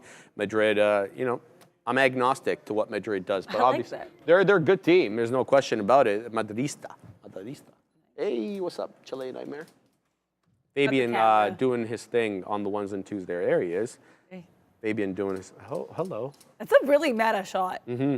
He's like taking photos. It's very Fabian too, because he's always, you know, out and about. Like, you guys don't know, the Chilean Nightmare's like always doing something back there. There's always something going on back there. It's a lucid nightmare. It's not, yeah, we're always moving around there. But yeah, not my best pod, but it's all good. We are like 1 or 2 cents in the money on Rivian, so I am pleased as punch. Xpeng still trucking up to that 725 area that I want. But Willis Addison here with a $2 super chat. Thank you very much, Willis Addison. Grateful per hand emoji. Had Tesla swing puts and got SPY 515 puts. Congrats to you, Willis Addison. Thank you very much for your support. Let's look at the SPY. Let's spy the SPY over here and see how it's shaken. 515 puts. You are well in the money there, Willis Addison. Congratulations to you. 515 around over here, around the top of this little consolidation area, and then swoop to the downside. So I'm sure Willis Addison is partying, spinning the money, all that good stuff. Congrats to you, and thank you very much for your support and for the super chat. But yeah, certainly I'm sure a celebration is in order there. So congrats to you. Yeah, right now I'm just in the Rivian chilling. Someone was mentioning that DXYZ, which has been a bit of the, oh, someone's excited though. Look at Apple. Look at Apple. We're on our way to 176, Adara. 175.86. There it is. Katina Man hit it. Katina Man. The Katina Man is long 174. Okay, so that you see where that is. That's there it is. We're almost $2 in the money. By we, I mean Sean. $2 in the money on that one. We're still about 60 some odd pennies in the money on this one. But I'm looking for a near 176 out. Let's see if AAPL can go green on the day. Still red, let's be real. It's down 0.46 on the day, and it has a bad catalyst. So weak iPhone sales ain't going to cut it, right? I mean, especially when the majority of your revenue is based on iPhone sales. All right, let's talk about TSLA here, Adara, because it did break the volume weighted average price. And just before I go on, you are trading LL, double L. Yeah. Okay, thank you. Because we talk about the NVIDIA derivative, there's also a Tesla derivative. Yeah. TSLL. You don't want to pony up 166 bucks or thereabouts where Tesla's trading at the moment. You can go and have a look at its younger cousin, TSLL, another derivative of Tesla. But make sure, before you're getting and you're punching into that willy-nilly, have a look to see what the confluence is between them.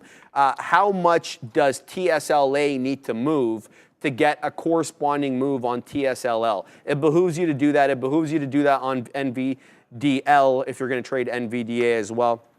Just make sure you know what's going on there. So yeah, we're going to keep a look here on Tesla. Now, what I want to see on Tesla is this a fake and break, right? You fake the break through VWAP, and then we dip right back down only to trap the longs above the volume weighted average price. Now, what are the levels on Tesla that I'm looking at? Well, first and foremost, I want to see if we can make it back into that low end of the range there, the pre-market, around 168.50, right? So that's about $2 from where we're at. If we make it into that level, that'll be interesting to see if we break it. Now, to go green on the day, we got to break above 171. I think we're still a ways from that, but you never put anything really past Tesla at this point. So nice move up for TSLA, a nice move down for AAPL as it rejects that 90 penny area and right back into the 50s we go.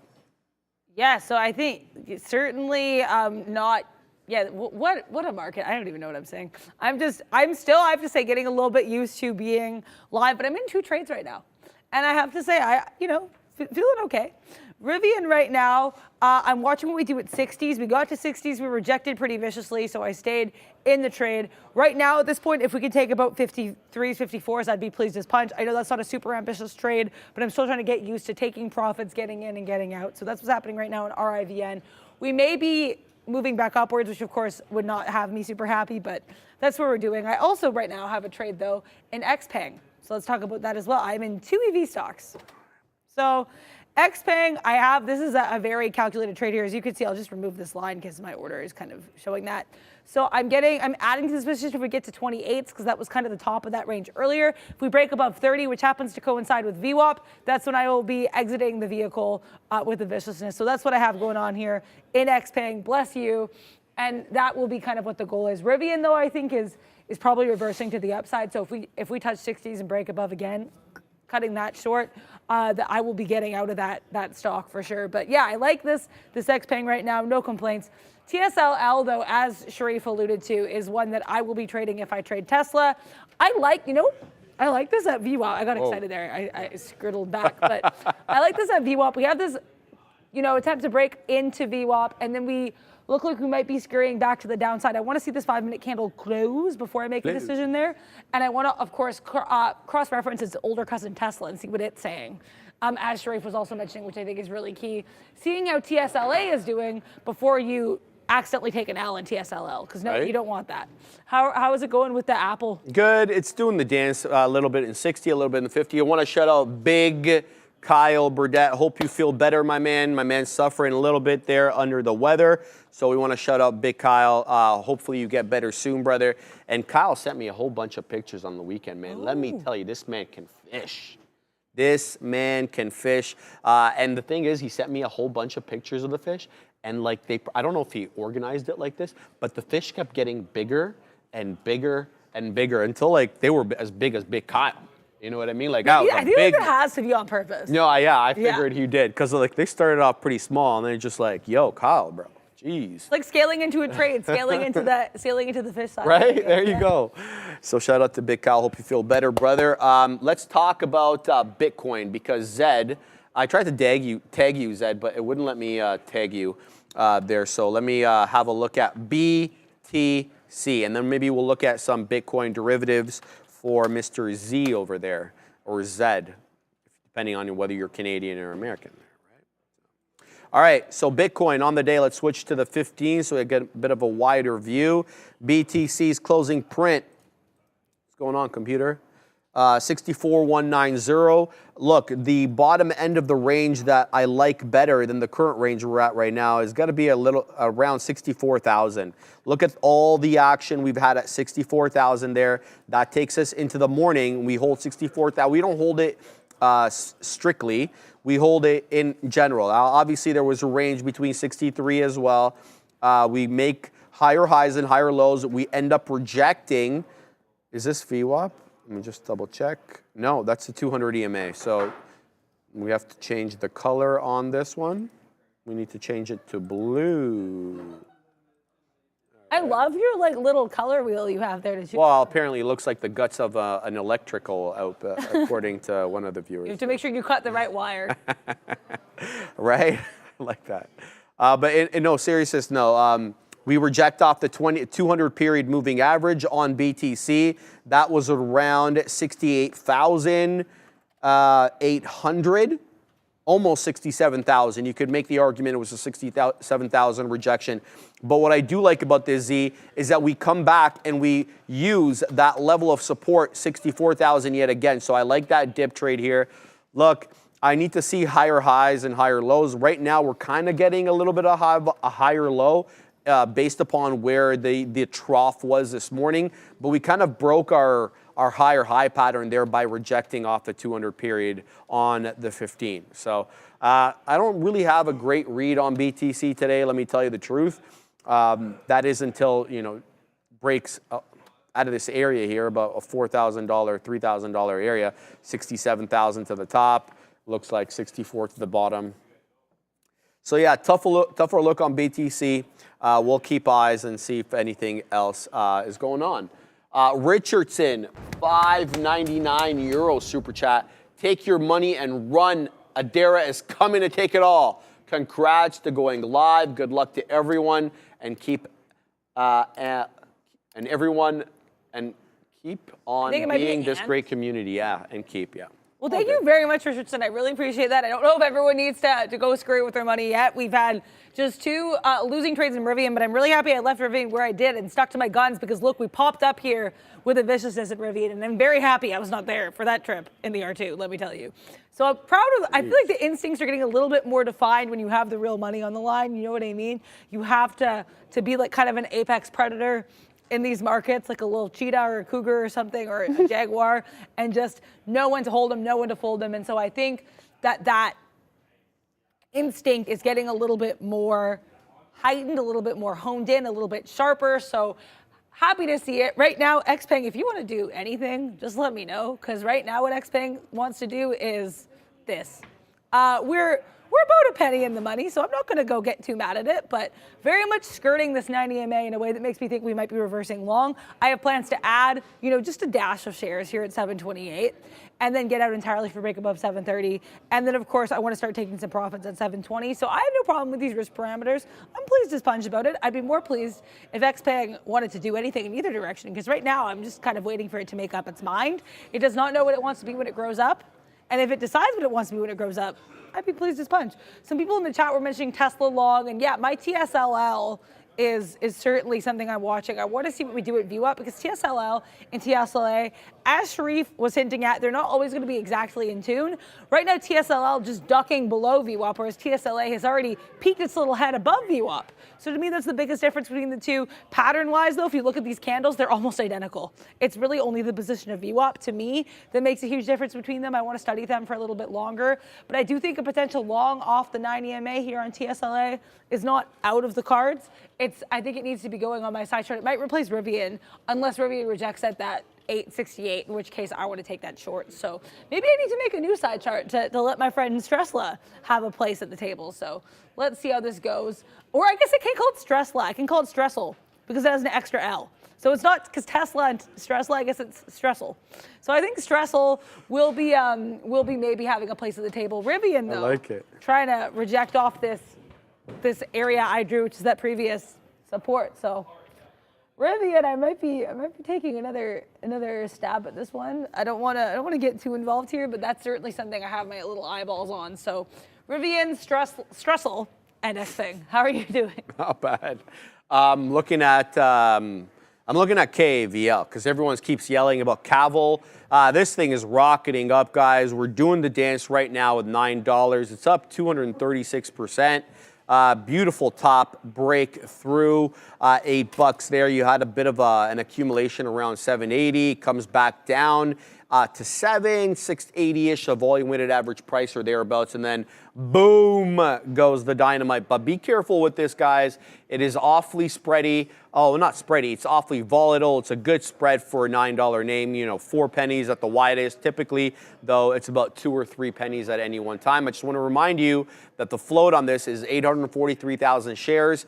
It's a lot smaller than what is typically normal, and that usually means there is less of a supply to go around. When there's less of a supply of shares, it increases the volatility substantially, okay? And that's what the hallmark of a low floater is. Adam wants to he's like, we need to get her that coffee, my guy. Ram, Adam wants to know if I got you that $10 coffee from Starbucks. I'm like, maybe today would be a good day because she's in a bit of a mood. Is she? She was getting chirpy with me in the back. Oh, yeah. I did not notice the chirping. Yeah. I feel like I'm living in a different world. Oh, yeah. Ram will let you know, bro. So shout out to the Ram. Jay Lee, KAVL gonna Hwadun card. Yeah, well, that's kind of the hallmark of these small cap gappers, Jay. They're around for a good time, not a long time. So we'll keep an eye on that. Let's look at the weed that you were talking about, Jay. Jay was talking about CGC. Let's have a look at that bad boy. What is weed up to today? Let me look at my weed watch list over here. And everything in the red except Cron. Cron is up 1%. Everything else marginally red with CGC the worst off. 6.4%. Look at the 5. Yeah, so it's a bit of a gap down for CGC here. Let's see if there's any catalyst-driven headlines. What's going on with Canopy Growth? Here it is. The company on Monday announced the results of its special meeting of shareholders. Canopy Growth announced its shareholders approved the creation of a new class of Canopy Growth stock at its special meeting of shareholders on Friday. 95.56% of the votes cast were in favor of the proposal. So they're going to add, there's going to be an offering here. So, and that typically means a bit of a down move. Okay, and there goes my headset again, dead again. So you're going to have to talk to Dara, I guess, on the headset guys, production team. So CGC, any technical levels here it's holding? Let's have a look. So we haven't been this low late, but yeah, it seems to be holding above 7. Let's zoom out a little bit more. Go to the hourly. Anything we can see here on the hourly? Any support at 7 that I need to be aware of? Not really. So the support level here is going to be anywhere around $6, owing to what we did on March 26th, or that $4.50 level, based upon the flat top that we put there mid-March, mid to late March there, March 20th, 21st, and 22nd. So yeah, I don't have anything on CGC, but it is looking like a rounded top, and you know, we typically do sell these roundy tops as it is. It looks like it's cresting out there at the top. MNDR, this is the other small cap gapper that we talked about with KAVL. I've still got a dip trade around 18 to defend this, but it's not coming back down. The best it could do is at 18.5, and then right back up into 19.5, up 30.5%. So MNDR awfully strong on there. Dan the Man Emmons. NQ. I was just about to message you, Dan, because we've been kind of doing the wick shimmy dance with 18.2. Says downside expansion targets 18.155, 18.135, 18.105, and 17.999. I'm short from 18.270s, and then he relists the targets that he has there. Shout out to Dan. Hope you print on that. Dan was just about to message you owing to the 18.2 rejections that we're doing here on the futures. Let's bring that in and look at the futures. So here's the NQ June contract. Big move there from the 7:15 time slot where we kind of crested out 18.350, and it's been unabated to the downside there with holding up just above 18.150. Technically, the overnight low 18.146, but we didn't make it that low this morning. That was much earlier. Above 18.2 we got ever so briefly 18.221. Right back down we go. We give up the ghost at that level. So we'll see if we do the wick shimmy dance from south side of 18.2 all morning, or whether we're able to reclaim this 18.177.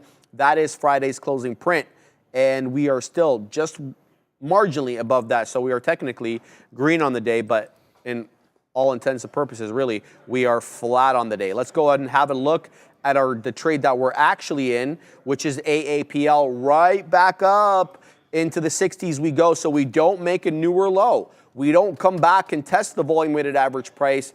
We actually make a higher low here at 17.25, 17.33. So we'll see if we're able to make a new high. That will have to be above 175.90 a dare.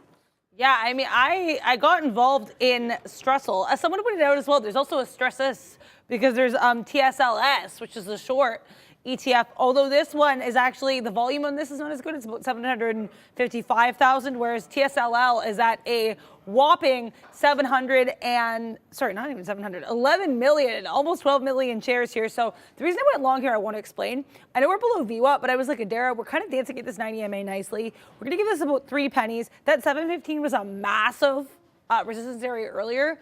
So I want to see what we do there. If we break above that, if we break below that, I'm getting out. If we stay above that, I'm staying in. You can tell I'm short a lot because I just said if we break above that, but this is a long. I want to get out at, we're going to give this about 5 pennies. I switched all my keys around to avoid some fat finger situations, so I'm still getting used to the new Pamp It indeed for Tesla. Xpeng, you can damp it. Don't listen to Xpeng. But yeah, Tesla, if you want to pamp, or Tesla, Dressel, I don't know. Please pamp, much appreciated. So there we go. That is my little yellow. I should change that to a red, but right, yeah, I'll change that color of that so you can guys see it a little bit better. There we go. Sell, order, red. There we go. Ram. But yeah, great times. I'm just here in this market and really excited to be able to trade live for everybody. A little bit different. I'm not doing the mega cap. So we have this very maroon sell order ready here. If we can get 5 pennies on this, I would be pleased as punch. Xpeng basically flat, no complaints. But if it wants to damp, you can damp. I'd be okay with that. Xpeng, just if you overhear that and happen to enjoy that. Also, we have a super chat. Hold on. Oh, we did. We do. No. It's more important. T-Rob. What's up, T-Rob? $2 super chat. Fisker, FSRN, Ram. Let's go, Ram. Are you trading Fisker on the OTC networks? Because that's where it is right now. It's up a cool, Adara, 38.33% on the network. Okay, I'm going to take profits here on Apple as it broke through 176. Bang! That was almost $1 winner. That's 85 pennies. I'm happy with that. On AAPL, we take that bad boy off the volume weighted average price. Beak wetter. Please this punch for this trade, especially that I packed my patience. So I'm happy with this AAPL trade. But let's have a look now at FSRN for our friend T-Rob. You know what it reminds me of? I'm going to say something about Seinfeld, right? Mm-hmm.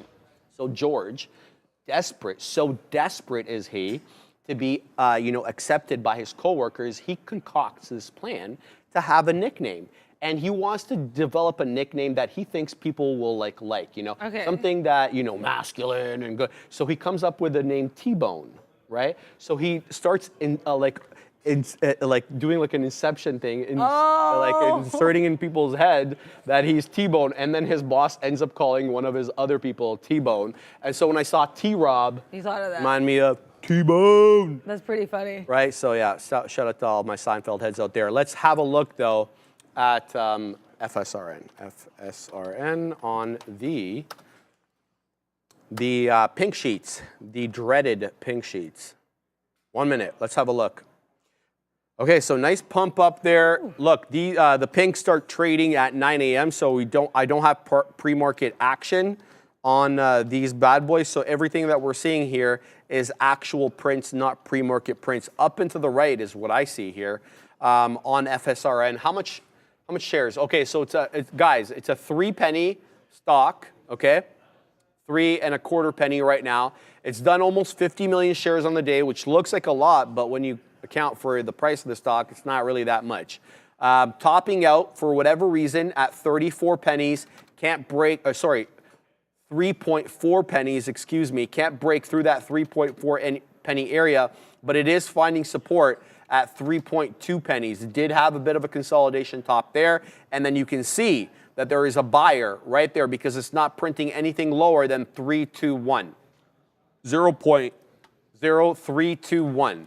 Okay, so there's a buyer in and around there. Make sure you are looking at the book thoroughly if you're going to trade this stock. And the reason is you want to see where the positions are. Now, there could be hidden buyers and sellers, obviously, but you need to make sure the book jives with this, with what you see on the price action there. Volume weighted average price, just below 3 pennies, but above 2.95. It hasn't touched the volume weighted average price since basically opening up. Since around 950 or so.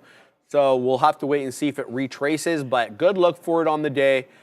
Just make sure that you are managing risk with this one because it's got a history of giving up the ghost. So FSR, good move up there. Let's look at TSLA because I've been watching this one. I wanted to see what Tesla did. And here it is. It moved up nicely into 167, so broke above the volume weighted average price. I thought we were going to hold up here because last time into VWAP, we did find a rejection. Now we're breaking, so we break above VWAP and then we come right down below it like we don't even use it for support. So let's look for 166. It could be the whole dollar level here that's playing, that's featuring in. We know 167 rejection came in. So maybe we should be looking at the whole dollar levels. Let's see if 166 holds up here on TSLA, but it did do a bit of a retracement off that. I'm going to be keeping an eye on Tesla. Already out of Apple at 176, happy with that. What else is popping off? I don't see much here. Oh, the futures above 18.2 yet again, Adara. So we'll have to wait and see whether we continue to do the wick shimmy dance from the south side with 18.2, but right now we're printing on the north side. Yeah, the future's looking bright there with that break above 18.2. Nice look for that for sure. Also, this Tesla, I'm trading the TSLL, but I want to say one area I would absolutely watch. I'm going to check to see what the comparative area is for TSLA. Look at this the resistance we had earlier at this 166 area. I think what we do at 166 could be interesting. That's what I'm using on my TSLL for my trade. So I like, though, that we bounced off. I was watching 715s. We bounced off 715s. So I stay in the Cybertruck, my feet firmly planted on the gas pedal, trying to push this one to the upside. But yeah, I see what you mean. It's really bamboozling how this dude broke below VWAP. Kind of disrespectful. I forgot you were in TSLL. Yeah. What is it doing? What's your read on this? My read on this is look at this resistance we had earlier at 715. Look where we bounced off of. So is that what? It's 166. Exactly. I was just about to say that. Yeah. That makes absolute sense. So it is respecting the kind of ish the whole dollar. Is that 726 167 or thereabouts? Yeah, so I think that's 726. Let's find out. So 726, let's see. Or where did that top out? We topped it at 724. Yeah, okay, that looks about the same as 167. Yeah, These candles are pretty comparable. Interesting. I like this. We're translating the derivatives. This is very fun. Well, yeah, because I personally would feel comfortable playing the 714 level. You know what I mean? I'd want to know. That's what I use that as my. I just think, honestly, oddly enough, I think you can see the top a bit clearly, more clearly on the TSLL. I'd have to agree. But I think it is this comparable with the TSLA, which is why I wanted to use it. Also, Trader TV Live, aka Ramin, getting involved in the chat. Out of the lose, of course you can, but we have to hurt Sharif's pockets. That's the bet. So, Wow. Bless you, Fabian. Ramin up here in the chat. Also, yeah, if TSLA doesn't bounce here, I'm getting out. But also, Mahmoud asking for my view on NVIDIA. I'm not trading NVIDIA right now because I am sticking to my little baby caps as I get involved in live trading. But my view on NVIDIA is it looks like we're stutter stepping to the upside a little bit. I find this interesting, though, and I do want to point it out. This 891 is a bit of a tricky area. Let me point out why.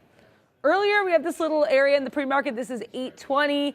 Another time at what was this? About 7:45, we get the same area.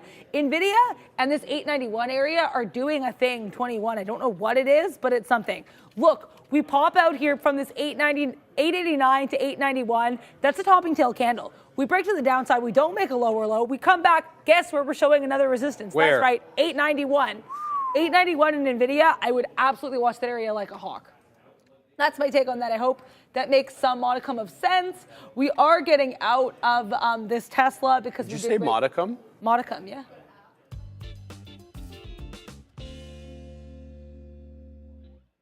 Thank you. That was so anticlimactic because we couldn't hear the actual music. Right? I don't know. You tell me, production team. Right? But yeah, so my view on NVIDIA, Mahmoud, if that makes sense. My view on NVIDIA for Mahmoud is 891 could be an area. I think we've seen it come up enough times that I think it's worth a look. There you go. I want to shout out Pretty Panda because they astutely pointed out that the weed names are starting to curl up here as a group. So let's have a look.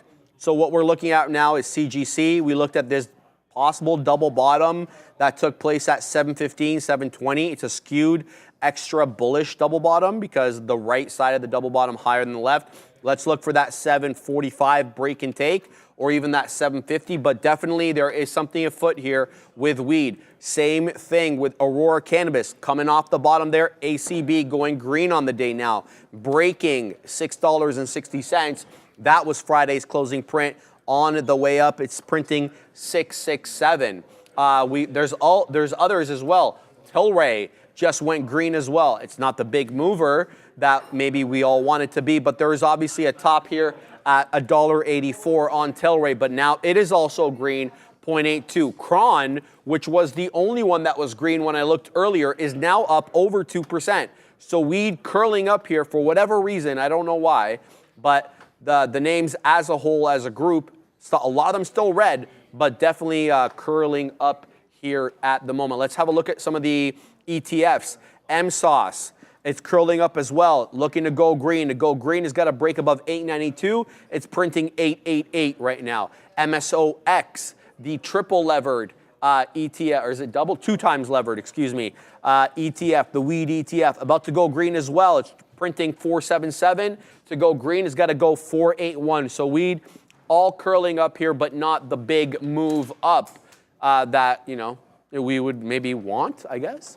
But yeah, something afoot here with the marijuana names. They're starting to go a little bit, but still kind of half red, half green right now. Now we got out of APL at 176.05. It's right back up into 176.07 or so. I'm looking for a rejection at 176.5. That's where we got up to last time.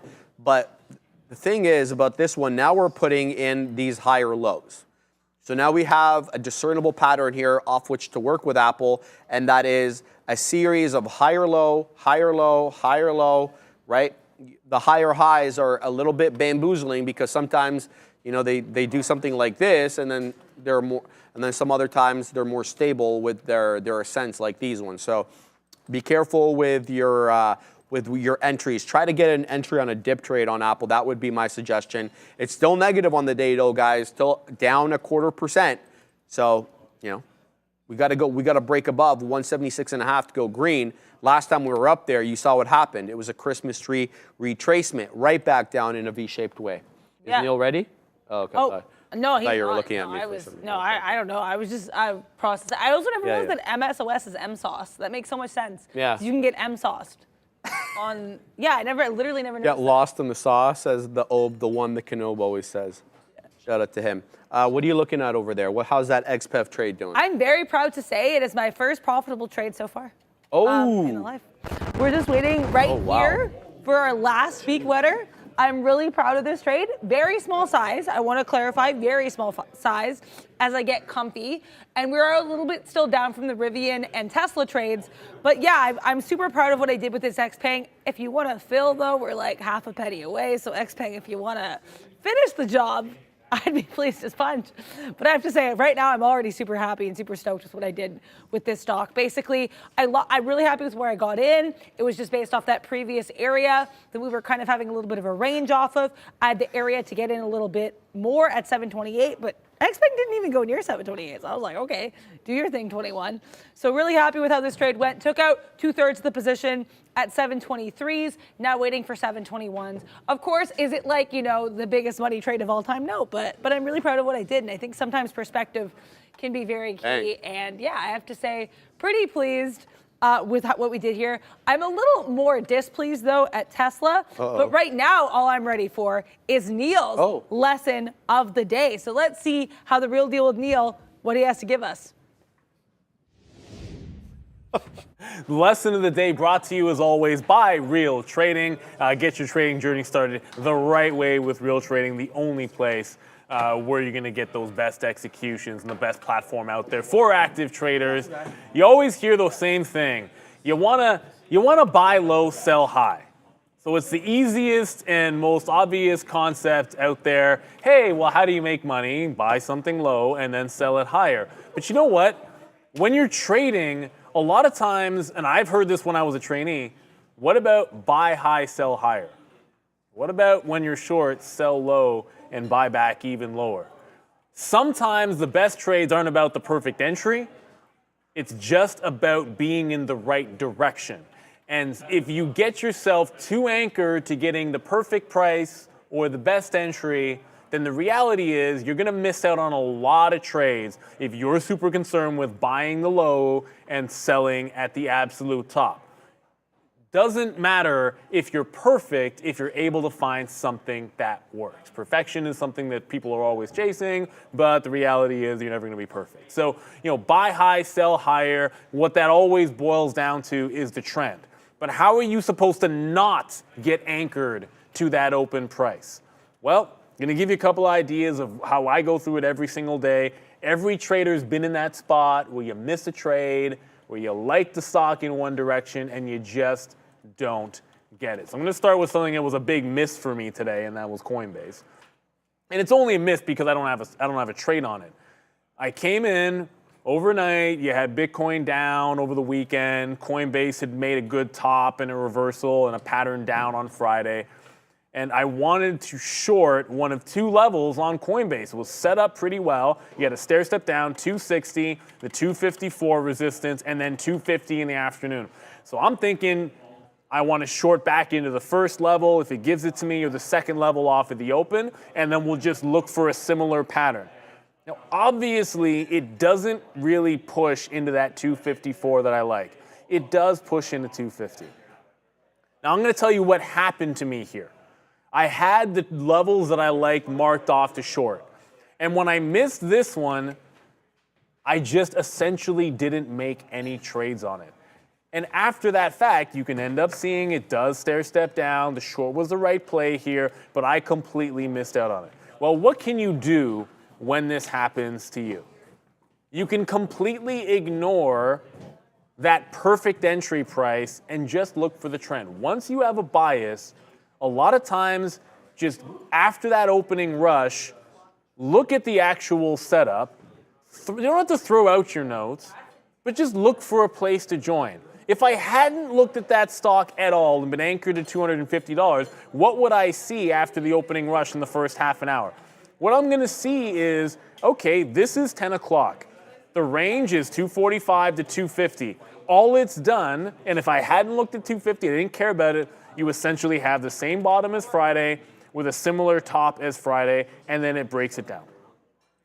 If I had not even looked at this in the pre-market, what I would be thinking if I was a short trader is, well, if it breaks that support level down, I should just be thinking about shorting back into that previous support. I'm not holding that trade back to 250.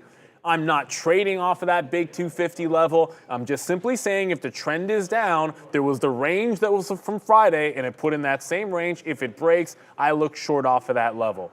And if you were to take that short, hey, guess what? It ends up risk to reward in here, out there, a better move than the pop into 250. So the original plan, which would have been in here, gives you a $5 move. You actually got a bigger move, dropping $7 or $8 on that second trade in Coinbase. Now, a lot of times, what will happen in this situation, if you're short here, you'll just hold it back to 250 thinking, well, my out's 250. No. This is a new trade idea. You're not anchoring yourself to the price that you liked before for resistance. In this case, you're finding a way to enter the trade at a later price, later in the move, but you still have to have a respectable stop. Now, I'm using the example of Coinbase that we didn't take, but I'll give you the same example on one that we did take. In this case, Rivian, another I want the short. I wanted to short it back off this level at 925. I missed the original trade. It breaks down.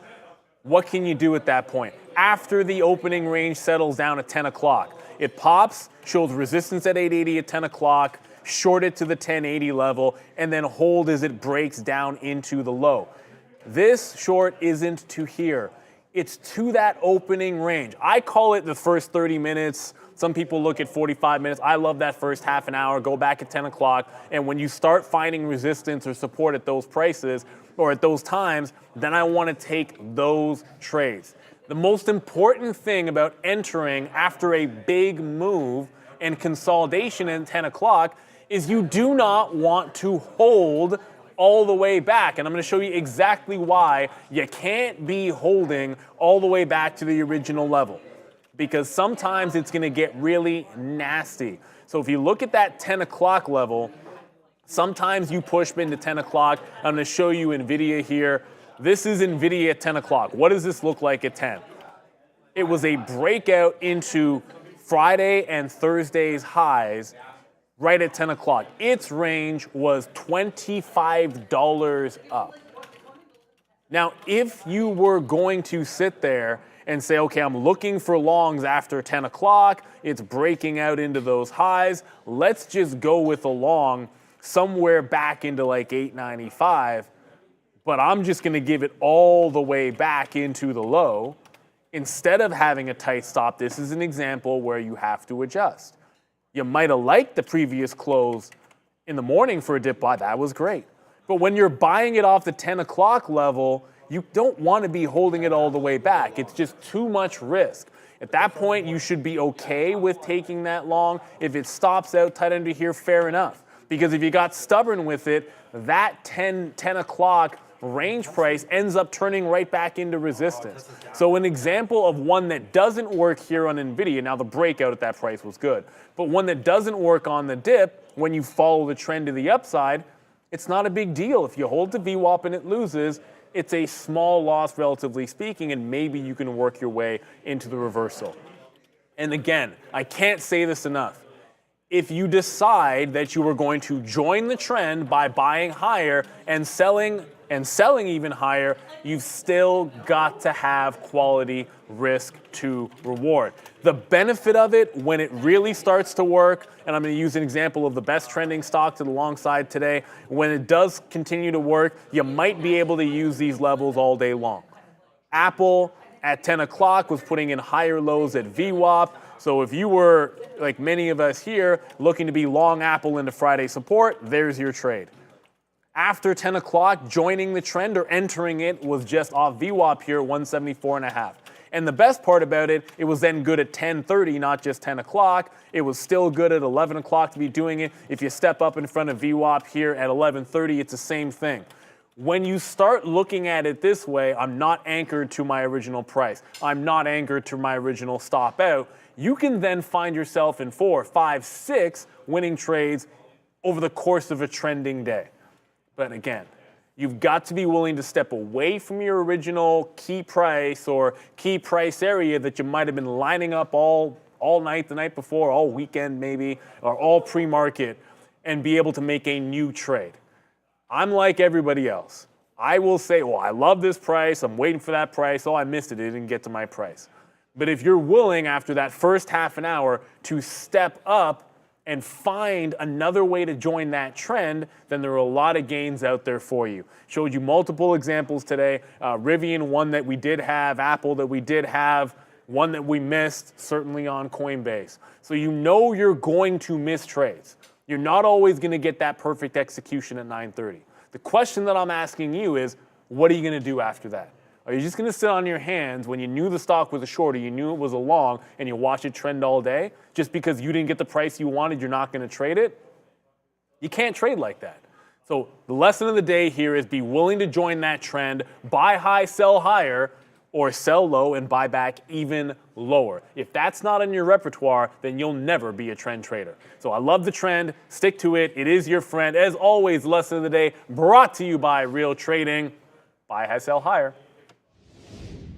Usually I do my spiel, eloquent and always, that was hot fire. Yeah, I don't even, we were looking at each other like Yeah. this whole time, seriously. Yeah. Shout out to Neil, man. Great lesson of the day. Shout out to the Neil. Guys, while Neil was dropping hot lines, weed started lighting up as well. Yeah, that's right down your alley right there. I did that for your benefit, Darren. I am happy you did. I feel the benefit, and I appreciate it.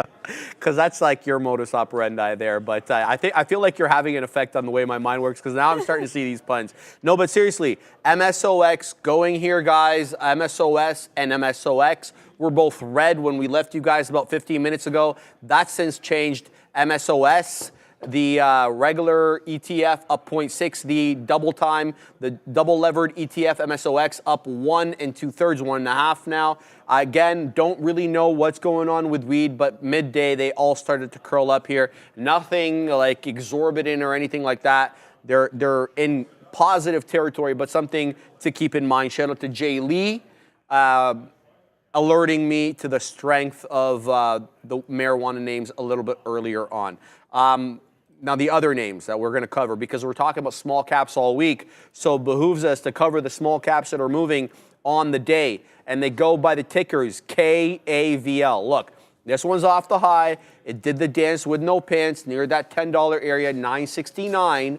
Technically the HOD, but it comes back into that key area of support. I'm so upset I missed this. I should have earmarked that at 7 3/4, and that was owing to this double top that we put over here that we couldn't break. That was $7.75. We dipped down to the volume weighted average price, held up at $6.75, and then skyrocketed $3 up into $9.69, only to come back down and to hold that 775 now. Previous resistance, now support, holding it right now. Second green candle in a row on the 5-minute. Let's see if this one can curl right back up into that 969 or even higher. It's up well over 200%. KAVL, guys, sub 1 million float. Be careful with this one. MNDR Ram. This one is the IPO from last week. Up and to the dang right all day long. The deepest retracement was a 50-period retracement, a double bottom off 16, and we haven't broken VWAP or the 20-period since that deeper retracement earlier at around 10:30, 10:35. This one, let me give you the deets on it. I didn't have the deets last week because it was a newer stock. Maybe I'll have it this week, and I do. $702 million market cap. They do telehealth. So I know plenty about telehealth because we have that at our clinics. The company provides its service on whatever platform. I don't know what that platform is. Anything else. So it's just telehealth. So you go into a clinic, you see a doctor vis-a-vis webcam, and there typically is an RN or an RPN on your side of things. Float, 15.8 million share float, small, but not really tiny or anything.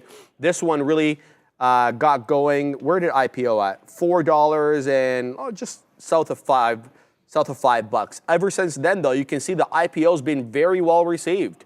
It's been positive every single day since it IPO'd. It IPO'd back on the 10th, The 11th, it was positive. The 12th, the 15th, every day it's been positive since that time. And now we're above that $20 level, looking at going into that 21 1/3 HOD right now. It is spready, though, owing, obviously, to the fact that not too many people are trading it. So MNDR looking real good right now. All the other small cap gappers, the other ones that we gave you, ADOL, ONVO, LGVN, they're all trading below the volume weighted average price right now. Not tradable in my book, but have at it if you want. So I'm going to be looking to weasel my way into MNDR near 20 bucks, and I'll be looking to weasel my way possibly into KAVL if it can dip down to 775. But I'm going to tell you, my stop on KAVL is going to have to be a little bit tight here. Ideally, I'd like to give it to the break of VWAP, but VWAP is at 725. So it's going to be hard for me to get into a small cap at 775 and give it 50 pennies. I'm going to have to decide what I'm going to do with this one, because a bit of a tougher, a bit of a wider range than I typically would like there. Anything you look at here before we start second time around the lesson? Yeah, I'm super happy to say I'm out of XPeng for a profit. Pleased as punch. And yeah, I mean, we could have stayed a little bit longer. We are still seeing lower highs, lower lows, but I achieved what I wanted to, was to take out partway through this range and take out the rest of the bottom of the range around 20s. So pleased as punch. I have to say, I'm happy with what I did with this trade. A little bit less enthused about the other EV name that I got back into, which was Rivian. This one's a little bamboozled. I think he might need to be taken out off the side chart for today, if I'm being really honest. I should have gotten short. I said I wanted to short this area. I was going to wait for 68s. We never got 68s. We went to the downside. I didn't mind this setup because I was like, oh, we actually were holding. As you can see, we kind of did hold this area pretty well for a point, up to a point here of this 860. Then we didn't hold it the way that I necessarily wanted to. So I'm proud. That being said, even though this name has not been working for me, I'm really proud of the trade management I've done with this. We've never lost more than I wanted to. We've always stuck very tightly to the stop areas. So please just punch about that, I have to say. Rivian, though, if you don't bounce off this 855, I am bouncing out of this vehicle. So that's the area I'm looking for, 855, about 5 pennies. So yeah, pretty proud of what I've done so far today. I have to say, nothing like crazy, like money trades, but you know, there's always time for those. Yep, absolutely. All right, let's get to the lesson du jour. We're talking about riding the wave, a lesson on momentum trading.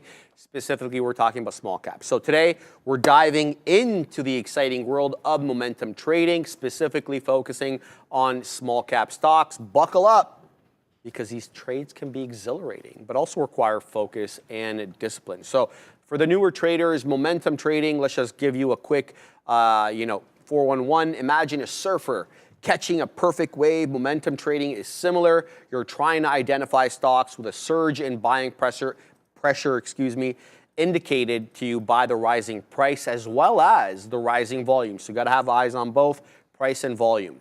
The goal is to ride the wave up in the case of a long, or down in the case of a short, and take quicker profits than one would maybe have on a larger name. That's not always entirely true, though. So why would you want to trade small caps, rather than some of the large caps of blue chip name? Well, small cap stocks with their low market cap, which stands for market capitalization, and their lower float, which is basically the float, is the amount of shares that are tradable on the market. They can be more susceptible to momentum swings. There's not as much supply out there, so once people start demanding them, in the case of buying, or trying to get rid of them in the case of selling, they can become quite volatile and sometimes even parabolic. Okay, so a positive news catalyst, also a news release or strong earnings report, can cause rapid price increase or decrease compared to the larger, more established companies. So that is another reason why you want them. Again, these stocks are around for a good time, typically, not a long time, because typically the next day they're retracing, or you don't hear too much about them. Maybe they're flat. So how do you identify these waves in small cap trading? So the first thing to do is you're looking for a price breakout. You're looking for stocks that break above key resistance levels like previous highs with a spike in volume. This signifies to you strong buying pressure, right? So when you have that big break through a key resistance level accompanied by above average volume, that is your indicator that something is afoot here. typically it is a news catalyst of sorts, whether something new or an earnings report or whatever. Sometimes there'll be a technical breakout, but that is the exception, not the rule. Usually the breakout is accompanied by some sort of catalyst, okay? And you're also keeping an eye on technical indicators, tools like the Relative Strength Index tool, which is colloquially called RSI, can indicate overbought or oversold conditions. We're going to talk more about RSI later in the week in other lessons for small cap trading. But suffice it to say, a reversal in RSI from very high to trending down or very low to trending up might signal to you a momentum shift. So it might help you to have the RSI up there on the chart so you're always seeing it relative to price. And we're going to talk about price RSI divergence. Again, keep that in the back of your mind. We'll be talking about more of it this week. And volume spikes. So you can use RSI, you can use price action, volume equally as important. Watch for these sudden increases in trading volume, especially with stocks with relatively flat price movement. A stock is trading at 10 bucks all afternoon, then all of a sudden the volume bar shoots up compared to all the previous volume bars and the price breaks through 10, something's typically afoot. Now, obviously it's a lot easier to see it after the fact, see it during the actual breakout a lot harder because there's a zillion stocks out there, right? It's incumbent upon you, though, to investigate the cost to see if the price, again, above 10 bucks or whatever, is as a result of earnings and a midday news catalyst or what the reason is. You just need to know what the reason is. You don't have to be satisfied with the news. Be like, yeah, this is a good news catalyst. No, you just need to see that it's moving on news. All right, and here are some price breakouts. You can see this one is making higher lows with that flat top at 105. So if I had a flat top breakout animation, I would have hit it, but there you go.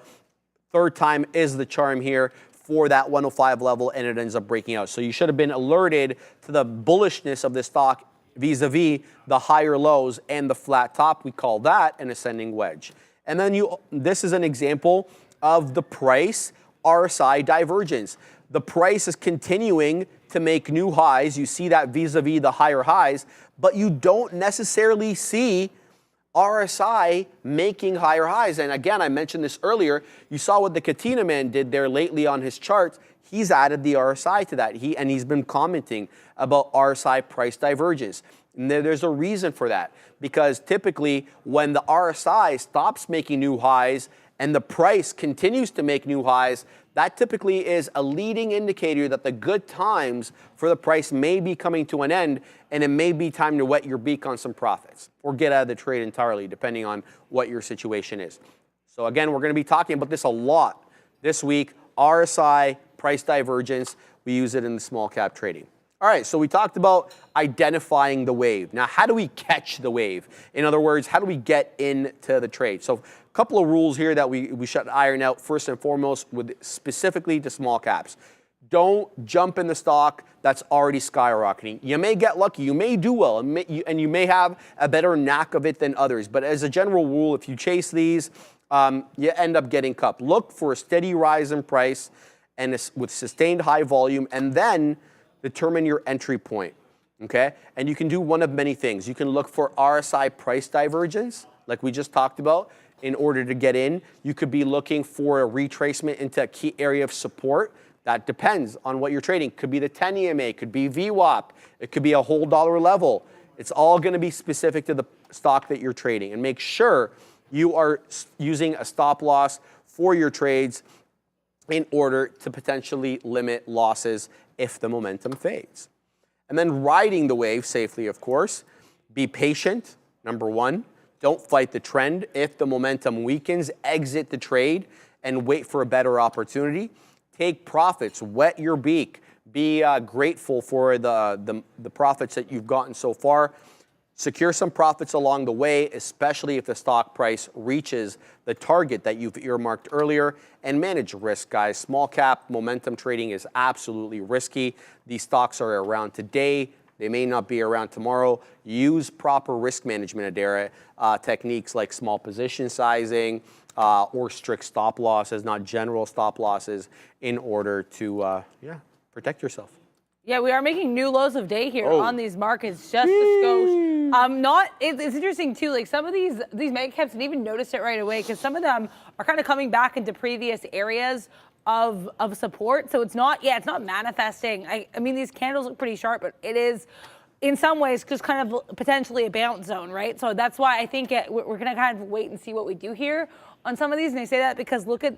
Like the Qs are a little bit more pronounced. I think we did make this lower low, but it's interesting how a lot of these Mag 7s are just actually kind of just coming to the bottom of the range. So I guess what I'm trying to say is I think this break is kind of manifesting itself in kind of a fascinating way.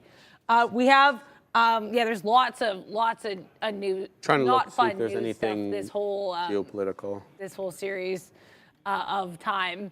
But yeah, I'm not seeing any specific news on this right now. But yeah, so thank you guys, everyone, for pointing this out. Market making new lows of day. So there's a lot happening right now here. People were definitely fans of the divergent strategy. Apparently, I'm seeing in the chat here. So some nice, some nice moves. I mean, that's the first thing that Michael, the NOS boss, showed when he came in here last year. He was like, he sat down, he helped me set up the entire layout for trade ideas, this, that, and the other, and then he gave me a nice little lesson about how to use RSI. Obviously, the kind of the Coles Notes version of RSI is you buy below 30 and you sell above 70. I would say it's not so cut and dry, not so easy. And his version is to look for the difference or change between the patterns on the price and the patterns on the RSI chart. That's really all we're talking about here. RSI price divergence. Gets a bit more nuanced than that, but that should be your starting point. All right, let's get to this market dip right here. First of all, shout out to Dan the Man Emmons. T2 hit on my NQ short. Shout out to you, Dan. If you're looking at what Dan wrote earlier about his chats, about his levels, excuse me, just click his name and then go whatever. I can do it because people may not be able to see it. So Dan's levels were 18,155, 18,135, 18,105, and 17,999. Okay? So keep your eye on those if you're trading futures. Now I keep my eye on this 175 on AAPL. And the reason is because we had a big boy move into 176 and like a quarter, and then we huadunked with the market right back down into 175 on AAPL. Now we had a bit of a, you could say, consolidation top from around 9:35 till 11 when we broke finally that 175 on a closing basis on AAPL. So I'm looking to see if 175 wants to act as a level of support, right? We knew it was acting as resistance earlier. And right now, it's really breaking down at but not by much, like 174.95. So I want to see if 175 is going to hold up here as a level of support. You're not going to see me jump into this one trigger happy. It's going to have to prove to me that it is going to hold up, and then we'll get it on the back end, curls up to the right maybe here on Apple. So 175 possibly a defend here on AAPL. Look, putting in a bit of a hammer candle or a bit of a doji right now. What's really not holding up though, number one is the market in general, and every other Mag 7 name other than AAPL is almost at day low. Okay? I'm talking about you, Softy. I'm talking about you, Meta and Amazon, as well as Tesla, Google, and Nvidia. They are all at days low, while Apple is fighting at 175. So there is a difference here between how the other Mag 6 are trading and how Apple is trading on the day. Again, that's likely due to the AI news that we got last week. But it did come off the highs. There's no doubt about that. So the market in a full state of big boy huadunk, and we're going to see if 18.1, which we just got to right now, 18.105 low of day on the NQ June contract. Can we stay above 18.1, or is this going to be an 18,000 kind of day, Dara? Questions to be answered here in the afternoon. Yeah, I'm just looking. I agree. Like that Apple has been oddly respectful, and you called that short off camera. You were saying to me, you're like, this looks like it could be a short. It there looked in like Apple, it, didn't it? A little bit, yeah. Yeah, I mean, Apple, the only Mag 7 still holding strong here. Very proud of where I got out of this TSLA long. I had this plan. I liked that we were kind of holding at one point that 708. That was the base earlier. And for context with TSLA, that was going to be about that 165.20 area, 165.25. Then I wanted to kind of see what we did at that previous base. We held this beautifully for a time, and then we broke below when I got out. So happy again. We only have the 1 minute trade, which is XPeng. We are negative on the day, and that's just because I have not really been taking a huge share size in any of these trades, so I need to work on getting a little bit more bold in some of my trades. But yeah, I like what I'm doing so far. I also love that range trade you're doing in Apple. Am I wrong, or was that where you got it the first time on Apple at 175? Yeah, literally. Yeah. Yes, thank you. Let's put, I'm just putting in my stops at the moment. Let's see what we get here. If we can hold up at 175, that would just be aces. Now, I think if we hold up at 175, it's going to have a lot to do with, Dara, with whether we hold above 18.1 on the future. I think if we give up we give up the ghost at 18.1, Apple likely will tank. I'm long 01s. Let's see if we can make it back maybe into 50s. We'll see exactly what we get here. If anything, I already put my stop. My stop is going to be the break of the low on this candle. So that is the look there. Did we notice that Intel is quietly up 2.25%? Neil, did you notice this? I don't know if you were involved. Yeah, Neil was in Intel. He was short Intel earlier. Okay, so shout out to Neil. But Intel having itself a day, the strongest of the chip names, at least on my watch list. Let's look up at INTC. Bless you, Neil. See what Intel is up to. It just dipped into VWAP here. So this is an interesting area on Intel. 3640 for whatever reason. Two double bottom 5 minute candles here, retracing up that 3670 that it topped out. That's the high a day on Intel, coming into the volume weighted average price and holding up. Now, Intel, where can we expect resistance if Intel continues to pump? I'm going to say 37. Why? Because 37 was the low end of the range both on Thursday and on Friday. So if we come into 37, I expect rejections. Now, we're going to have to get to 37, which means a high a day break, which is at 3670. So that's an interesting look here on INTC, but I didn't expect Intel to be moving counter market. Look, it's up 2.25 on the day. It's up 1 1/3 since the bell. And here is the news. Intel shares are trading higher as some tech stocks gain. Intel dropped last week after China told telecom carriers to phase out foreign chips. Yeah, we saw the big boy drop on AMD and Intel after that directive came out from the Chinese Communist Party. So we'll continue to watch what we get on INTC, but definitely caught my attention there, up 2.25. Yeah, the crazy thing too is I was reading about that story last week, and apparently, even though it was only reported last week, it actually came out in 2022. They started saying they're going to phase out these chips by 2027. So it's interesting there, at least from what I read, there seems to be a discrepancy from when the actual story occurred and when it came out. So it's always interesting when the market's reacting like this to news that was over a year old. In reality, we just didn't know about it. So interesting stuff. Also interesting stuff. Shout out to Noah. I noticed the chat from Noah saying $11 calls are printing on SQQs, and I had my eye. I see that, and I mean, I'm looking for like less, expensive stocks to trade. So I saw that. I was like, let's look at the SQQQs. I don't know where I'd enter on this, but I have a couple ideas. So for one, and this is honestly like shout out to you, Sharif, and all the small caps, because I know you like to get involved sometimes at like previous areas of support and resistance for these small caps. And with that in mind, not a small cap, but the SQQQs, I do like this 1092 area because that was an area we had a lot of resistance earlier. So that could be an interesting bounce play if we bounce off 1092s. Thank you. The other area I'm eyeing is what we do at 1098s. So we'll have to see. I don't have a game plan for this yet, which is why I'm not involved in anything yet. I apologize. Still looking for some opportunities here. But the other name I'm looking at, I can't believe I'm saying this because this is a type, usually a stock I would avoid with a 10-foot pole, and its name is Mara. Mara, I am scared of these Bitcoin stocks. I've been, scared's a bad word, but I am very cautious about these Bitcoin stocks because I find, Obi's talked about Mother Market. I find these Bitcoin stocks only respect Mother Bitcoin to the extent of all else, to the exclusion of all else is what I mean. But yeah, so I'm looking at this Mara's chart, similar-ish to what Bitcoin's doing. We have kind of a pop-up in Bitcoin right now, so I want to see, best case scenario, I play this like 10 penny range, but this is going to be a little bit bolder for me, so I have to see how I'm feeling. But as Sean says, a scared trader is an efficient trader. Adara, be like Nike, just do it. We're going to be getting involved here 65s. It's going to be a short. We're going to take it for 10 pennies. And yes, I am filled with a bit of trepidation, but that's what trading's about. Taking these moments. 18.1. 18.102. We're coming into 18.1 on the market. This is low a day right now on the future. Trouble in Mag 7 world, Adara. That's just the fact the matter is. Everything at lows except META. I want to shout out Neil and Google as well. Neil put in the chat there that Meta made a big jump from that 503 area right back into 505, but it is on the way down. 502.82 for META. Look at that flat bottom break. Oh, man. At 507. Wowie wowzers. I mean, you could even say it was a 508 flat bottom break because we didn't spend too much time here at 507. But Meta on the way down.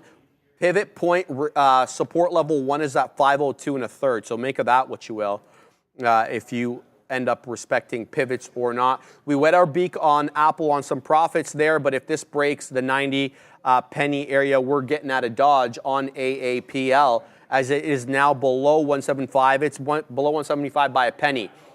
You know, if the market keeps printing lower, I don't care AI catalysts or not, Apple's coming down. And there we go. We broke 18.090 LOD, and I saw Dan the Man Emmons pleased as dang punch. Look at him. Let these trades run. Bulls are scared.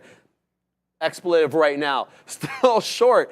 18.270 NQ. Shout out to the Katina man as well as he's short. Dan goes on to say, and out 2/3 of the trade now at 18.105. Shout out to you, Dan Emmons, taking this bad boy short. I know big Kyle Burdett went from sick with bronchitis and right into a full rabid bear froth. Give me all the smoke. The money printer is spinning, baby. We're going to spin the money for big Kyle Burdett. I'm in a good mood today. I'm like doing my whole like. You're killing it.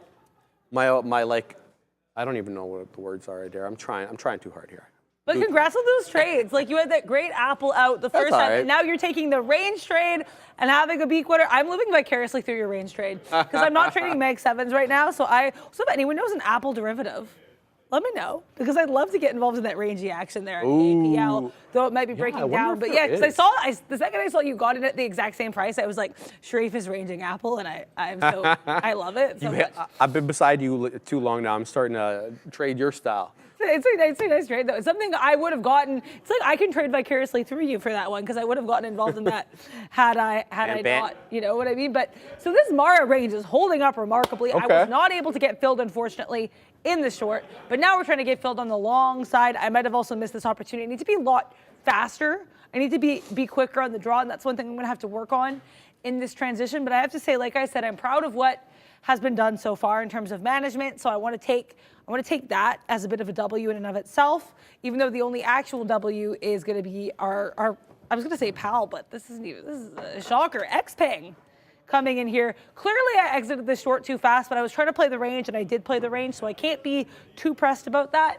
Very happy with what I did. If XPeng continues to kind of see this kind of chomp and churn to the downside, that's something I might want to play. Right now, though, Mara, I need to be a lot faster with. If I want to take this short, I have to take it short the second it comes into fruition. If I want to take this long, I have to take this long the second it kind of comes into my area of interest because that's been my issues. I've just not been quick enough on the draw. And I think that's because I'm worried about a reversal. But it's like, if you have a plan for the trade, Adara, just execute that plan. So right now we're going to try, I liked the 65s before. We're going to try 64s here. We're going to take not a huge position because we do not want to get too chopped up in these markets. But I'll take this position size. I want to see what we do at 72s. So we're going to give this about 8 pennies. I'm trying to get about 10 pennies, so I'm okay with that risk to reward. I know mine is a little less like 1 to 2. Mine's a little bit more like mathematical or fractional, my risk to reward ratios. But yeah, we'll take 4/5, 80%. I'm okay with that. But yeah, so here we go. We're trying to get into MARA. Mara, if you would like to let us join you in this marathon, I'd be really happy. I guess it's less of a marathon and more of wind sprints because we're trying to range it. But either way, Marathon Digital Holdings, I would love to trade this stock here. Clean Spark is a lot stronger than Mara, says Dandy Lions. We'll take like a look every at Clean day. Spark. Let's see what kind of spark we're getting here. Oh. I like this. Sorry for pushing back there. That's what I get excited. It's a great like top resistance flip right there. Yeah, you're looking at the same thing I'm looking at. Yeah, because I noticed these because of you when something like this happens. So yeah, I think CLSK is going to be. We're going to try to go for like 39s here. Thank you very much, Dandelions. I like this. We're going to get involved in this. I want to be very cautious. I'd like to see us break above that 90 EMA, but this chart pattern to me is stronger than Mara. Mara is purely like a range play. This would be a bit more of trying to see what we do if we can break above here. Again, timing might not have been great. CLSK might be sparking up without me, but hopefully you can calm down and wait here because I'd like to get some Bitcoin with you, CLSK. How are you doing over here? I'm good. The market right back down again, below 18.1. 18.085 new LOD on the the NQ June contract. But I'm going to digress a second from the futures in the Mag 7 to talk about some small cap gappers because we are talking about them all week on the lesson. And the one that I specifically want to mention now, MNDR, not your typical small cap gapper that shows up today and is gone tomorrow. This one was at IPO. You can see started trading last week. On what day was that? So that was Wednesday. So that was a Wednesday IPO, opened up at about 4 3/4. It's been positive every day since then with a high today of 21.50. I love this $18 level and I removed my order from it. That is on me. I got up after Neil was dropping hot lines. I said, okay, I'm going to get up in case this fills and tanks. And that's on me. I should have been putting that back in there because it came right back down to 18, defended it, and shot right back up into 1950. So this is a kind of a very obvious technical resistance earlier on at 18 bucks. We give up the ghost at 18. We break through it, and we come back down, and look at that. The low on this candle is literally 18.10. So that's on me. Anyway, pump back up, but let's see if it holds up VWAP, because if it continues to make lower highs, then we could get a flat bottom break through that 18, right? We're not going to stay above 18 forever. MNDR, great look on the day. It's up 26% or thereabouts. Let's see the other one, KAVL. This is the one that everyone was amped up about. This one now on the way back down, looking to possibly come into that 7 1/3. That's where the volume weighted average price is. It is steadily making its way down. The volume is also dropping off here on KAVL. We'll see if this one can continue to defend above the volume weighted average price. I'll look to test it at that level. In fact, I'm going to put in an alert to let me know when KAVL comes into that 7 1/3. It's currently trading at 780 right now. Those are the only two small cappers that I can really trade using my rules. ONVO, not tradable. ADOL, RAM isn't tradable either. Neither is Longeveron. And Reddit, I've got Reddit up there just because we had a catalyst on it today. But obviously, it hasn't been tradable for me.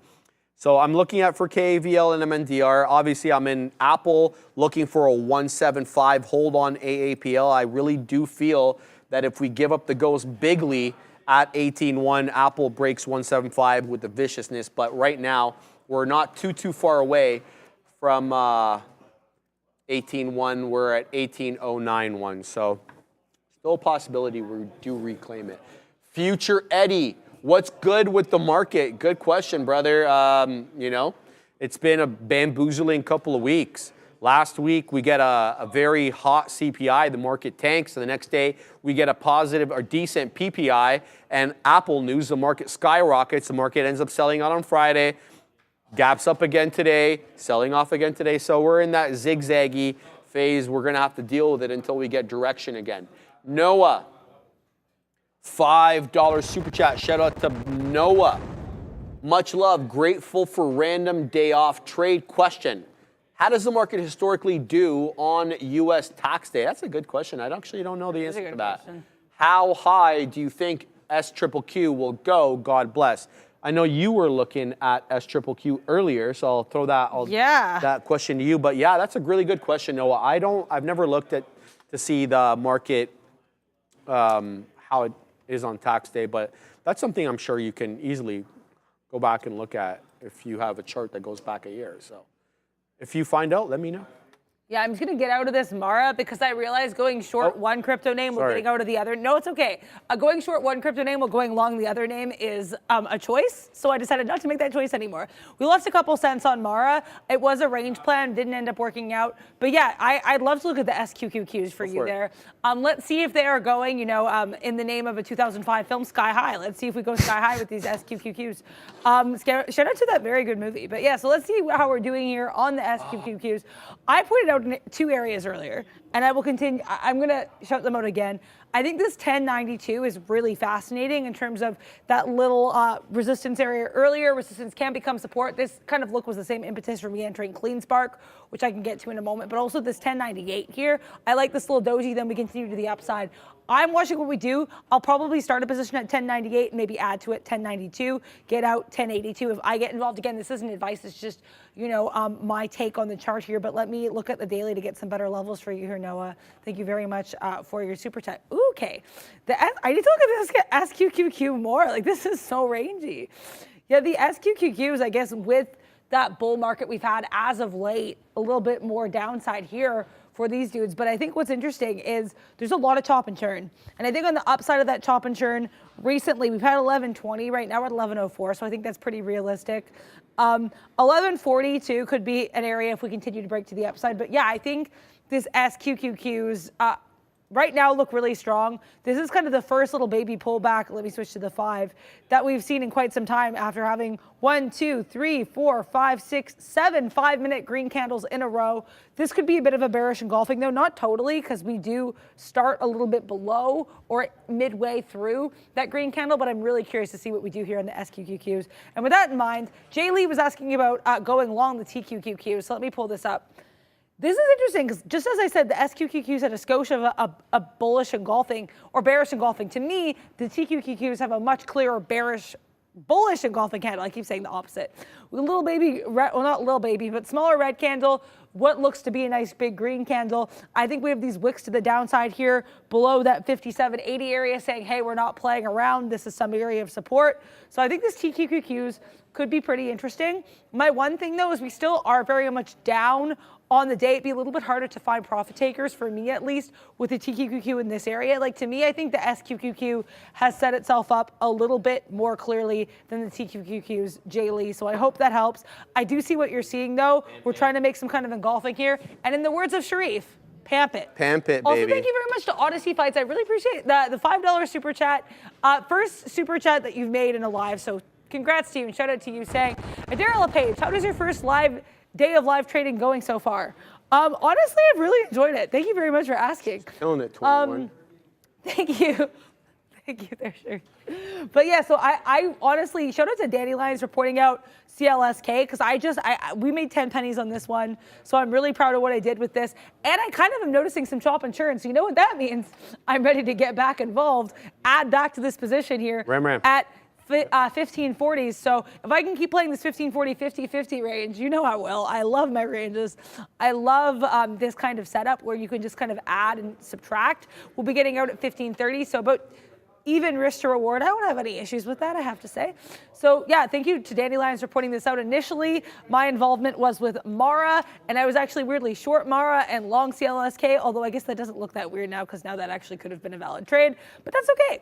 We're learning every day, and I'm so stoked. So to answer your question in a really long-winded way there, Odyssey Fights, it's been going pretty well so far. I'm pretty proud of what I'm doing. And thank you, Elon, for that chat as well, saying be cautious if you're going long.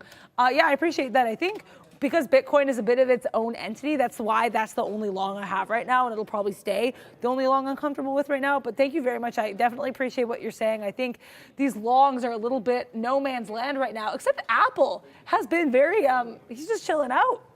The only reason I'm in it, Adara, is because it's clearly, look, it may end up tanking. That's just the fact of the matter. It may end up giving up the ghost at 175, but for the moment, it's not. So I'm going to continue to hang on to it. Guys, the 10-year is up 3%.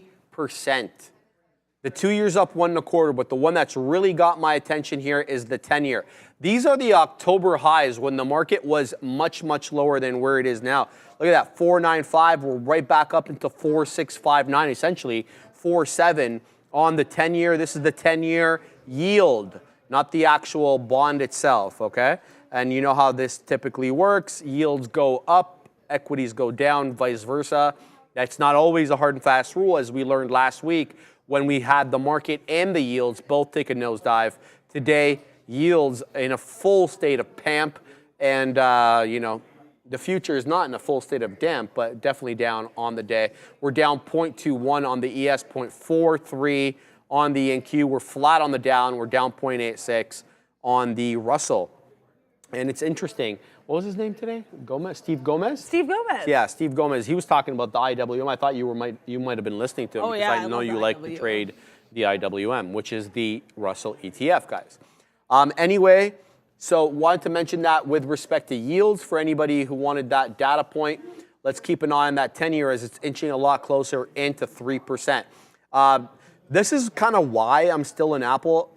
It's doing the wick shimmy dance that we usually look at the future. It's doing it with 175. So to me, this action over here and these wicking candles below 175 that all get bought up to print above and close above 175 means to me that somebody on the south side of 175 with a lot of money is buying this stock up at the 175 level, and therefore it's acting as a level of support on the day. Earlier, you could see that it was acting as a level of resistance. We were making it into 175. Sure, we were printing above it, but look where the closing prints were. They were all south of 175. So love how resistance flips to support. So we'll keep an eye on that. The market above 18.1 again, albeit by like very, very small amounts, 18.103. Meta getting a perfunctory bounce off that 502 3/4. Now back into that 504 2/3, 503 area. I'm looking for an interesting short off Meta at 507. Meta makes it back into 507, I want to go short. So I'm putting that alert right now. We're going to put it at 506.75, and we're going to activate that because if Meta curls back into here, look at this consolidation bottom, 507, 508.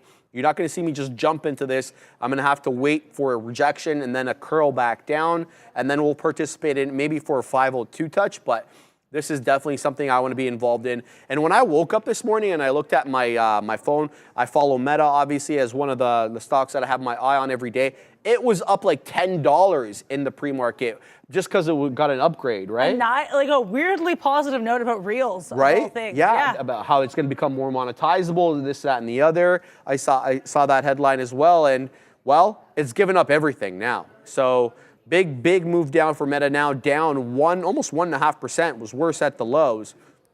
Therefore, META. Let's see what Jay Lee's up to.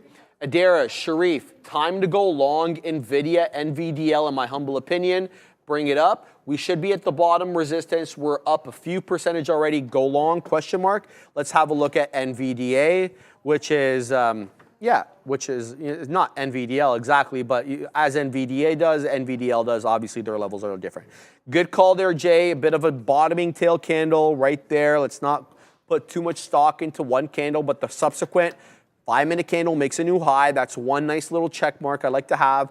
Also, NVIDIA marginally lower. It's only down 0.3% to go green. It's got to break above 881 2/3. Look, Jay, I like your level, but like, it's, I guess, I don't want to say it's in a random area. We obviously had a lot of consolidation at this level on Friday, 875. We had how many candles at 875? 1, 2, 3, 4, 5-minute candles. So we spent about 20 minutes with 875 as support. We ended up breaking that, though, in the aftermarket because the entire market tanked, though. We knew that. So we'll see. It's not a bad look, Jay. Maybe I'll pull it up here. I'll pull up NVDL. What are you looking at over there, Darryl? Yeah, I have to say, I'm really proud of the CLSK trade. Thank you very much to Danny Lyon for pointing this one out. And like the first thing I saw, Sharif and I saw it at the same time, we were like, ooh, was this pop into 1540, shows up as resistance. Look where we find support. 1540. So I like this area. I played the range. I got out of the range because I was noticing we were having a little bit less juice than I wanted us to, but that's okay. I got out 2/3 of the position initially, 1550, then added back in, got everything out of 1548. So Really proud of this trade. I was going to give it about 10 pennies, but honestly, it was nice that we didn't really have to. We just kind of kept scooping right back up there at 1540. So I'm really happy with this. This has been my best live trade so far. Bang. I'm still a little bit down in the day because Rivian was a bit. Rivian just keeps getting more and more compressed, so that's why I stopped looking at it. But yeah, I'm still, like, I have to say, I'm really proud of what I was able to do with CLSK. So thank you. And that's why I love this community. People see stuff, they point it out, they let us know, and I think that's CLSK is staying on my side chart because it's going to keep doing that, $10 Serena Williams style tennis match back and forth and back and forth. I want to get involved in that. Also, Mara. Very happy initially, as I mentioned this, I was like weirdly playing Mara short and CLSK long, which is one of maybe the most questionable pairs trades in this century, going long one crypto name and short another. But yeah, so the Mara, we lost a couple pennies on, all good. What happened, Katina Man? The Katina Man is long Google. Okay, yeah. Hold on. 157.63. Oh, come on, bro. It was close. That was close. 62, he gave it to me. Yes. Woo! That has to be the closest guess. I was like a couple pennies off last week, but that is by far the closest guess in the Guess Sean's Price game, an unofficial segment here on the I know, honestly. We should do that as a segment. That's legit. We should. Coming into 158, look, I love that level, and that's not just because Sean took it. It's because that's where the closing print is on Friday. Look at that double bottom that Google's putting in at these levels. Initially, on that IB low, as Dan the Man Emmons says, we dipped into that 157.50. Back up we go, right into 159.25. We come and test the exact same level. Again, 157.73 is the Friday close, so we come into that general area and hold up at the $0.50. Back up goes Google. Here comes that 158 level on goggles. So shout out to the Obe, the one, the Kenobe. He's back there. He's doing things. What was I going to mention? Yeah, Apple, we're about 20 pennies in the money on AAPL, but I really want a 176 move, especially if we're going to hold up above 18.1. You'd expect Apple to, make a move if the market pops up above 18.1, seeing as it didn't tank below 175 once the market broke below 18.1. So that might be some logic that may or may not apply to the markets. But again, the other trade that I want to have here, I keep mentioning, is this 507, 508 short on META. If we make a move back up there, I'm going to be looking to short the bottom end of this range on Meta. We'll see how that goes. Yeah, I think that Meta double bottom could be, or the Meta short could be really interesting. Also, I had double bottoms on my mind because Anurag was asking about the Tesla 164 double bottom. So here's my thing, Anurag. I'm mostly seeing the double bottom on the 1 minute. Let me see how we're doing on the 3. Yeah, so it's pretty much, I'm mostly seeing it the 1 minute. On the 3 and the 5, it looks a little bit more consolidated. And my thing with that is usually if you see things on a shorter time frame, it might have a little bit less confluence. So I just want to preface everything I'm saying with that, right? I do see what you're seeing though, but I think it could be a little bit more, especially if you look at it in a wider time frame, let's switch to the 5. I think it could be a little bit more of continuing to see these lower highs, lower lows. I'm gonna be really honest. Right now we're at that 164 again, so I wanna see what we do here. I would say be a little, and again, not advice, just my take on this. I think it's not as clear-cut a double bottom as I would necessarily like it to be. Mind you, right now we are bouncing off that 164, so I think the 164, especially with it being a whole dollar level, could be something, but I would say be patient and try to see if we can see it in any other time frames, because to me the 1 minute is not always the most clear cut of time frames, if that makes sense. You know what I mean? You want to see that on a 3, you want to see it on a 5. That being said, this little doji around breaking down into 164 on the 5 is interesting to me for TSLA, but it is a red doji. We closed red. I think that with Tesla, you always want to be a little bit more patient before deciding what moves we have. We are decidedly below the 90 MA. So what I'm trying to say is that double bounce, especially on the 1 minute aside, I think there are still a decent amount of bearish factors here on this look. And I hope that makes sense. I see what you're seeing. I just think with Tesla, it's always a little bit difficult to look at one thing. You know what I mean? So I would say as Sharif sometimes says, the balance of the evidence. Right now, we are bouncing a bit at low 164, so that's a nice look. But I would say, of course, with Tesla, you want to see multiple candles. You want to see confluence on multiple time frames. And right now, actually, this doji on the 5 could be a sign we're getting higher lows. But again, just my take on the chart, I would just say, make sure that whatever your reason for entering the trade, that 1 minute double bounce is not your only reason. That's my take on that, if that makes sense. Okay. And for now, I would like to look at lessons. Specifically. Can I just mention one quick thing before you do? Yeah. MNDR, you guys have heard me talk about this one multiple times today. This is, again, the IPO from last week. I do like this at this level, guys. Look what we're doing here at the volume weighted average price. Now, this might be third time, not a charm, okay? $18 is the level that we had an issue with earlier as a level of resistance.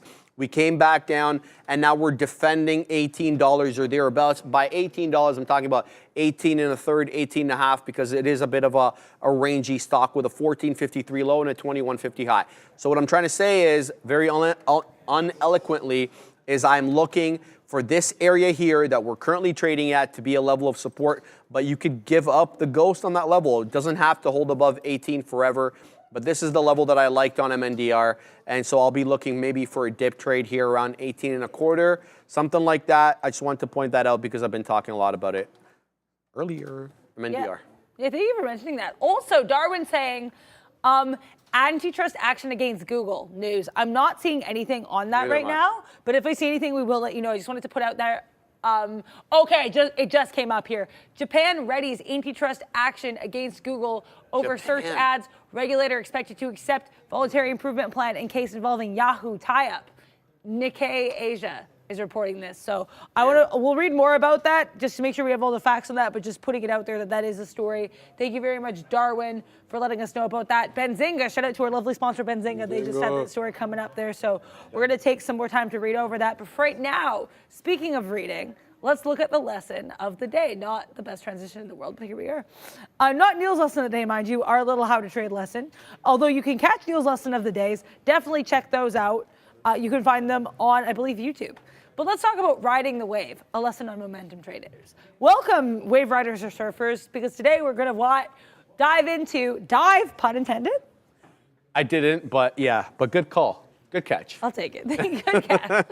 Into the exciting world of momentum trading, specifically focusing on small cap stocks. You're gonna have to buckle up. We're mixing metaphors here. I like it because these trades can be exhilarating, but they also require focus and discipline. So, what is momentum trading? You have this lovely, what looks like an Olympic surfer here, just having a good time on this wave. Doing his thing. So, the analogy is going to be a surfer catching a perfect wave because momentum trading has the identification of the proper stock with a surge in buying pressure indicated by rising price and increasing volume. And the goal is to ride the wave up or down for a quick profit before it crashes. But why do you use small caps for this? Well, because small cap stocks, they have lower market cap, so they have a little bit less money involved, less shares, and they can be more susceptible to momentum swings. And a positive news release or strong earnings report can cause a rapid price increase compared to larger, more established companies. I'm actually going to take this down for a second to show Rent the Runway, because I want to show one example of a stock that has a small cap that really ran on earnings. Oh, yeah. So as you can see here, look at this earnings momentum if you hadn't read. This actually looks like a wave the way this sets up here. Whoop, crash. Yeah, it literally does. Right? So this is on the daily chart, mind you, but I think that's one example. So thank you for letting me just close the slideshow for a bit to show that, because I think that to me is one example of why small caps are really apt for this type of trading. Identifying the wave is really important too. So how do you spot a momentum wave? Price breakout. You want to look for a stock that breaks above key resistance levels, previous highs, with a spike in volume, because this can signify strong buying pressure. Technical indicator is also really important. You want to see if the RSI or similar indicator is indicating overbought or oversold conditions, because a reversal in the RSI from very high to trending down or very low to trending up can signify a potential momentum shift or a switch in the surfing conditions there. Also, volume spikes. You want to see if there's a sudden increase in trading volume, especially for a stock with relatively flat price movement, because that can be a sign that something might be up. Investigate the cause. If there are any news, is this trending on Twitter or Reddit? And then you can see if it justifies the surge. And here's one example of a flat top breakout. We talk about flat bottom breaks, but there's a flat top breakout. We have these higher lows, and then a swoop above, and that's when this the small cap surfer might grab their boogie board and get involved in this here. Also, price downward. Here's one example too of the RSI. You have this downward price trend and a downward RSI trend, but then you have to start to see this RSI upward trend line, which can show, hey, our price might be going back up. So this is, I think, really key as well. Also note that we had this upward surge in the RSI starting when the price is relatively flat. So to me, that's a sign, hey, we might be reversing back up. These small cap traders might want to run towards the ocean to see if they can catch that wave. So I think that's a pretty key point as well, and one thing I wanted to point out. Yeah. Catching the waves. Don't chase. Don't go chasing waterfalls, right? You don't want to go chasing waterfalls. Stick to the bit. Okay, but you don't want to go chasing momentum waves either. You want to look for the pullback. Do not jump on a stock that's already skyrocketing. It's already had its moment in the sun. You want to look for a steady rise in price with sustained volume. Your entry point is also going to be really key. You want to make sure you're entering shortly after the breakout or when the RSI starts to diverge from the price movement. Stop loss is also really important here. You want to make sure you always have a stop loss order in place to minimize potential losses if the momentum fades or if the wave ebbs and flows. Because I like metaphors. Riding the wave also really key here too, because momentum can be a double-edged sword. You want to be patient. You don't want to fight the trend. If the momentum weakens, exit the trade and wait for a better opportunity. Take profits because you do not want to get greedy. Secure some profits along the way, especially if the stock price reaches your target or faces resistance. And last but not least here, manage your risk. Small cap momentum trading is risky, and so you want to use the proper risk management techniques like small position sizing and strict stop loss orders. But you know, this is just one lesson. This isn't the whole Olympics of surfing, right? There's a lot more to learn about, a lot more to momentum trading and small cap stocks. So make sure to do your own research and understand the risks involved. All right, we're about to take profits here on AAPL. 50 pennies in the money on this one as we defend 175, and we get rewarded for defending that 175. There it goes through the 50 penny level on AAPL. It was doing the wick shimmy into 175, but from the north side. And we know what that wick shimmy means. It means the buyers are telling the sellers, step off. We're going up today, baby. And so there it goes again. 175 earlier was a resistance level, now acting as support. We wet our beak now on some profits on Apple 175. But Benton, C. Did we talk about the tough Sunday for Arsenal yet? It wasn't only Arsenal, my man, that had a tough Sunday. Man, misery loves company, Neil. Misery loves company, Neil. Okay? Exactly. I am deflecting. That is very true. It's an astute point. We shouldn't have lost that game, but we did. We played poorly. And let me tell you who I don't like on our team right now. No, not like I don't like as an individual, but who I don't like as a player playing at the moment. I'm talking about you, Alexander Zinchenko. You are not playing well at the moment, and they're putting you in because you're a ball distributor, but your defensive prowess is horrible, and you're exposing us at the left side. And when he did make the substitution bringing in Tomiyasu, he took off Ben White. Why are you putting in Tomiyasu on the right? Ben White is a stud, bro. Wrong move. You got to take out Zinni. That's number one. Number two, Martinelli is obviously suffering from that cut on his foot. He can't play. He's not running at the backs in the same way that he did, basically 3/4 of the year. Woo. Right?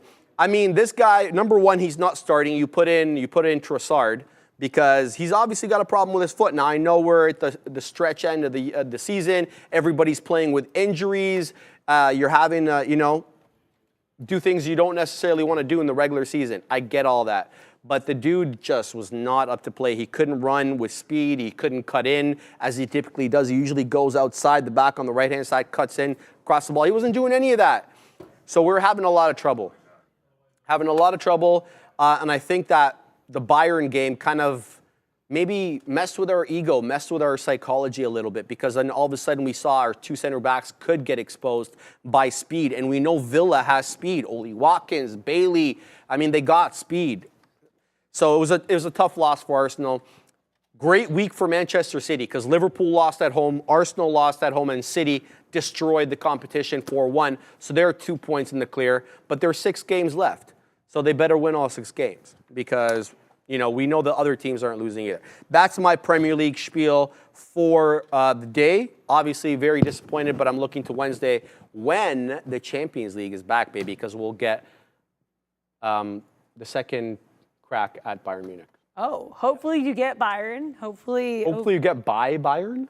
Oh, get Bayern. Oh. Okay, we're rubbing off at each other now. This is really bad. Too many puns in the kitchen. But also, Mara is running up into an area that looks like a little bit of resistance for our pal Bitcoin, if I may. Look at the 3-minute chart. We have this little topping tail candle. I'm getting too excited here. I apologize. I don't know what that voice is. Then we come back into it again at this 64.8 level. I think that we're seeing some resistance. This seems to be a local resistance area. And I noticed that Mara is butting its little head against it. So this is something I want to get involved in. Because to me, it's not also look at the confluence here.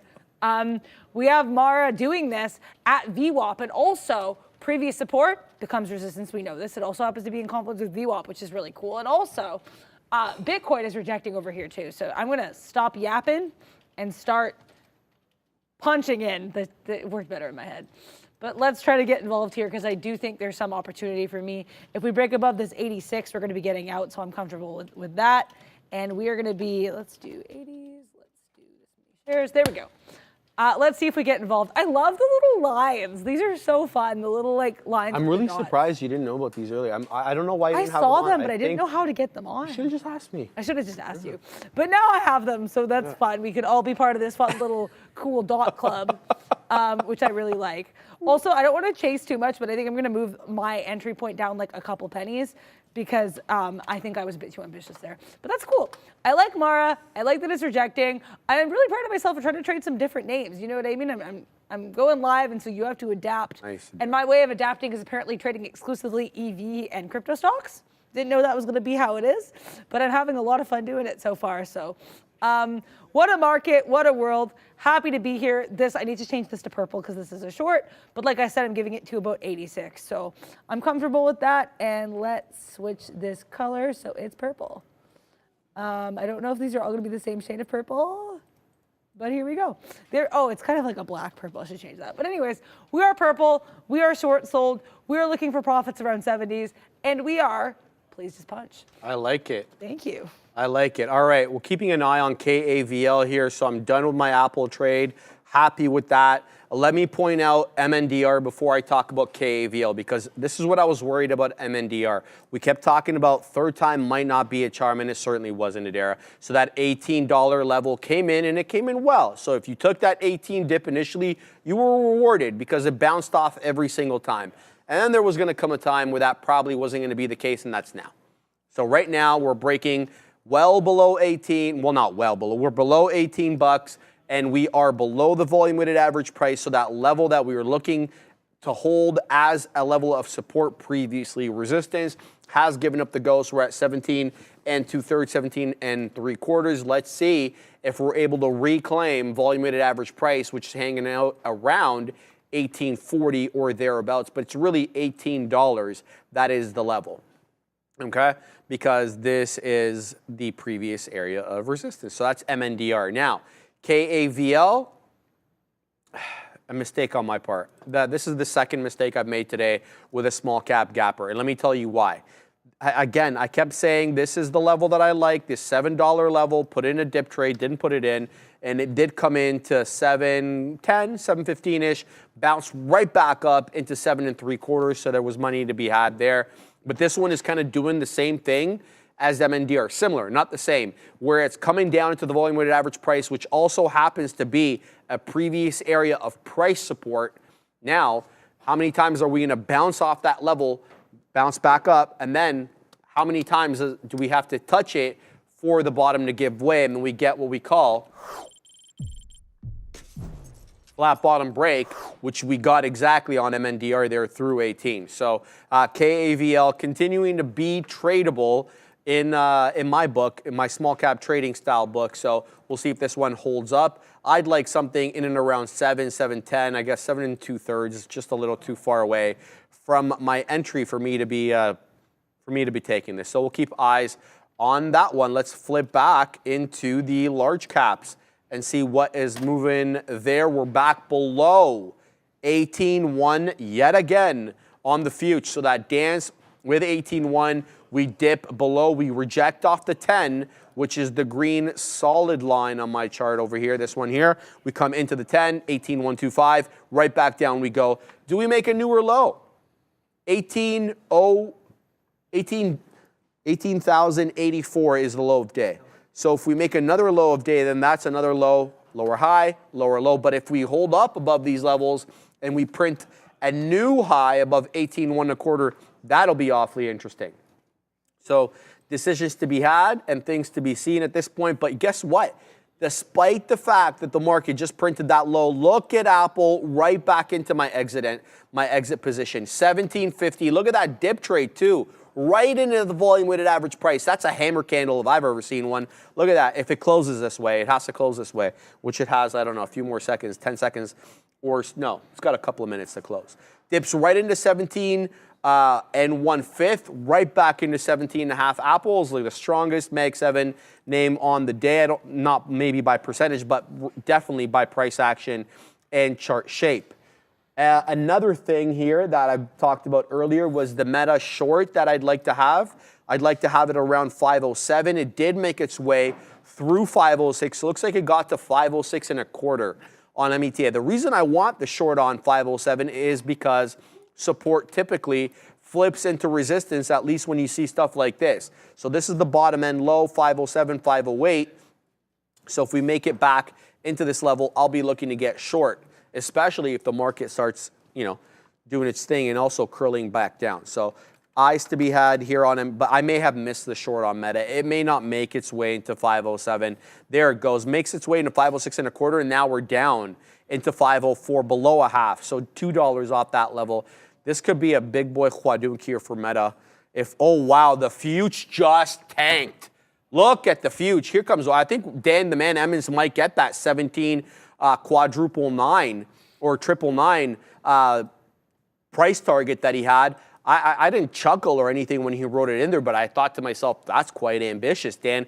Dan, you had it right. New low a day right now on the future, 18.056. Another big move down and a rejection off the 10-period moving average. The future really having trouble today, and I don't think it's beyond the realm of possibility that we see 18,000, maybe an 18,000 hold. Let me tell you, if it comes into 18,000, I'm going to be looking for a possible long. Yeah, because I'm not going to just jump into it, but I'm going to be looking for it. Yeah, you're not going to immediately take it out, but you might want to message, see how it's doing, right? Get a feel, see if there's a connection there, right? And then potentially. Yeah. I mean, it's just like it's any normal relationship. You got to message, text, and stuff, and then you know what happens. See how you're feeling. But yeah, no. All jokes aside, I see what you mean about that 18,000 level. Yeah. But yeah, so also, I don't know if you saw this lovely message from Elon, but I think it's interesting because you pointed out that Apple. I thought that was a very nice little comment there about your Apple trade. Yeah. Let me read it.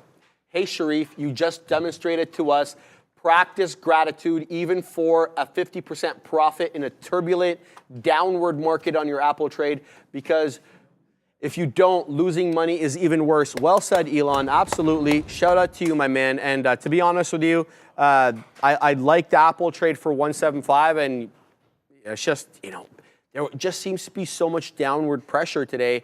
I kind of had a feeling, maybe it was as good as we got on AAPL. So I wet the beak at the $0.50. We'll see if we can reinstitute a better price, but the market's going to have to hold up at these levels, Adair, because down and to the right it goes. Yeah, indeed. And I used that opportunity to take a little bit of a short on, admittedly not a market, one that moves with the market, but I'm really happy with Mara, I have to say.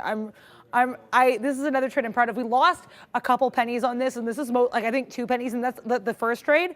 And that's just because I got out because I was long CleanSpark, and I was like, it's weird to be long one and short the other. That was mainly the impetus for me getting out of Mara. But I gotta tell you, CleanSpark seems to be a lot, I don't know, not financial advice as we always say, but a lot better than Riot, Hut, Mara. CleanSpark seems to have a better looking chart. I don't know if that reflects on the daily.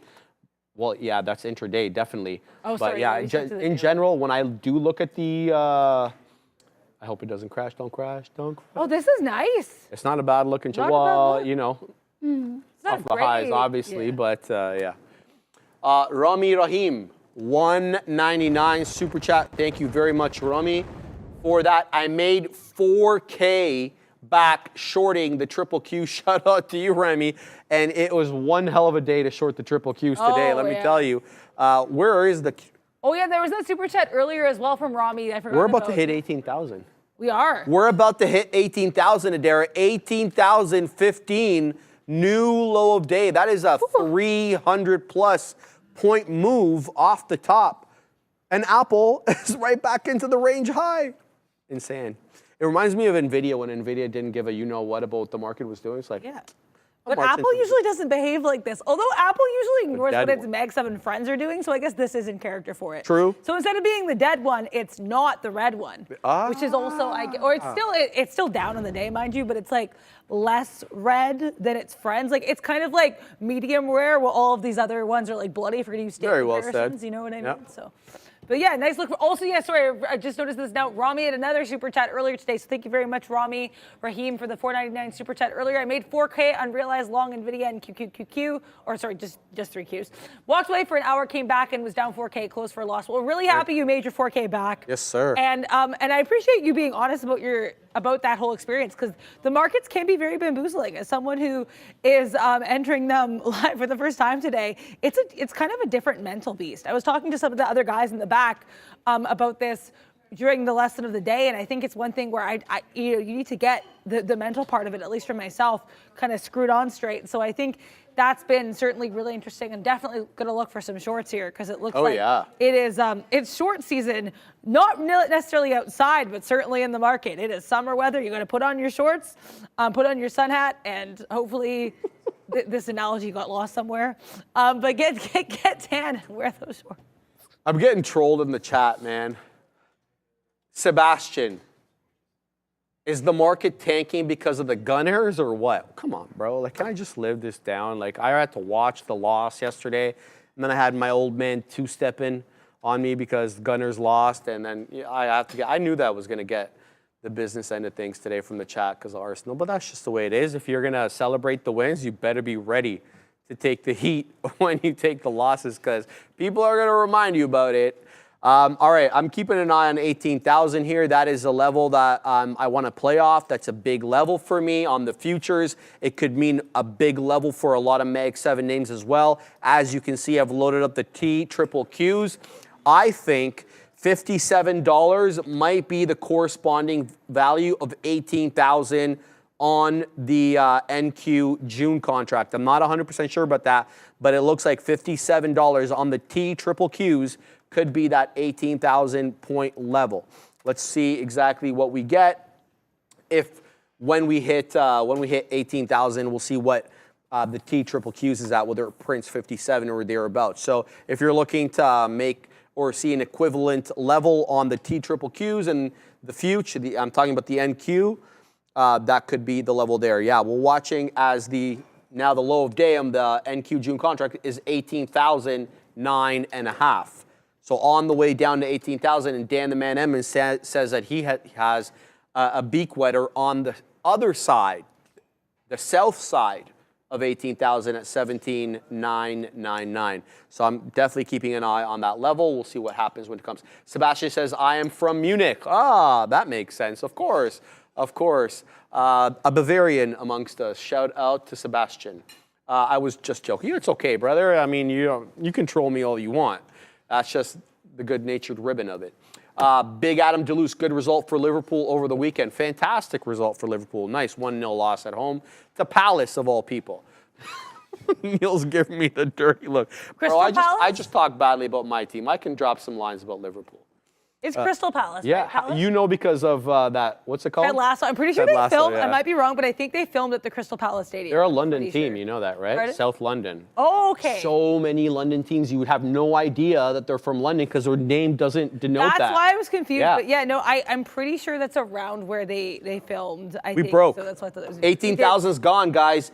17,989 and 57 is also gone on the future. We are on the way down. It doesn't look like we're holding up at 18,000 on the moment, at least not for now. We just printed another low, so we're going to have to wait and see what goes on here. But what a red day for the bears today. The bears are absolutely in a print session. Everything in Mag 7 world down and to the right of Dara. Probably all the bears in the chat are printing as well. So shout out to you guys. What a move down at Dara. Yeah, I'm sure a lot of bears coming out of hibernation, to use a pun I've seen a couple times in the chat. I'm sure they're like growling. They're super happy. Winnie the Pooh sticking the fist in the honey, like good times. But also, Apple, Joanna Brewster saying the thing that I think a lot of people are probably feeling right now. Oh no, Apple, don't let it get to you. No. I think Apple's actually holding decently above VWAP right now. So I think if you're long, I think, you know, still not a bad look. And shout out to Sharif for getting that long twice at the same level, which as a range trader I did notice and enjoy. I am trying to get short TSLL, but I do not. I think at this point we're not getting that. Oh, hello, book. What happened to you? But yeah, so TSLL I do like here, and I like it because we are seeing this kind of break below that earlier level of support. If we can come back and use it as resistance, I want all the smoke. So I do have two not profit taking, but entry areas. I'm having some issues with my book here, I think. So I'm gonna play around with that. That's a little bamboozling. But my book seems slightly, oh yeah, there we go. I think we came back here. Oh, everything's frozen? Okay, everything's down, so it's not just me. For a second I was like, did I do something wrong? And something happened. But happy to hear everything's down. But yeah, so, oh, sorry, I'm not happy to hear that. I shouldn't have said that. I'm not happy to hear everything's down. I'm happy to hear I did not mess up. Is that better? Yes. Okay, that's what I meant. Sorry. Monty G, first day, slightly red, but red like less than a cup of coffee. And not even like a Starbucks coffee. I'm less red than like a McDonald's coffee. So I have to be honest, I'm really happy with that. I am up on Xpeng, up on Mara, up on CleanSpark, down on Rivian and TSLL. So yeah, really happy with this right now. Pleased as punch. But yeah, unfortunately, and I want to clarify, not happy that everything is down. Happy that I did not mess up. I want to clarify, we are not happy that everything's down because I worded that very poorly. But ARM, day trader cut mentioning ARM is getting smoked. So I want to mention that. Oh, the chart's not helping me with that. But let's pull up, let's see what, I'm going to use TradingView to pull up this ARM over here. Ooh, yeah, indeed, ARM has all the smoke right now. This ARM got cut off here at the limit, this 124.40. This was an earlier area of pseudo support. Then we had even more support at this 124. ARM cared about none of it, getting swooped to the downside. It's frozen on P-Pro 8, just so you know. Oh yeah, I know. I heard Neil yelling to Wainers. So I can cover it. Yeah, this is what a look here. This I is, can cover it on my other platform. Oh right, okay. Right, perfect. so we can have a look at what is moving on. Everything is headed to the downside. So I just went to Brendo asking if there was anything geopolitical. Everything is headed to the downside, as you can see there. Apple absolutely gave up the ghost at 175. That is no longer a level. So we were talking about there being a buyer at 175 or below 175 because we were doing the wick shimmy dance there. That was 50 pennies ago, because we just dropped bigly $1 in one 5-minute candle, uninterrupted to the downside, and we're printing another low with the subsequent 5-minute candle now. Here comes 174 and a third. Yeah, I think something's going on. No? Okay, so it looks like there will be a response of sorts to the belligerencies in the Middle East. We're not going to cover it other than to say that there's going to be a response. You can go figure out what that will be. But yeah, that's precipitated a bigger move to the downside here, Apple included, and so is the future. We could be on our way into 17.9. I didn't even think we were going to break 18,000. 17.9 incoming, 17.916 now, low of day. So we broke, yeah, 17.9. Believe it or not, 17.912 right now is the low. We're continuing to move down here. Everything headed to the downside. We do have quote issues on our platform here, guys. So we will not be able to take any trades. As you can see, nothing is updating at the moment on our platform. But I can continue to tell you what some of these prices are, and we can do some analysis using our platform. Now, on the day, The ES is down 0.92. The NQ down almost as badly as the Russell. The NQ is down 1.39. The Russell 1.49. And the Dow acting the best out of the four, excuse me, it's only down 0.48. Recall that we were break even on the NQ till about half an hour ago, or an hour ago, I should say, when we broke down below 18,175. So, bit of a tougher look here. Again, sorry guys, we don't have, our platform has frozen. Did you try logging in and logging back out, or has that not worked? You're not even trying, okay. Well, I'll do it when Dare gets back, but yeah.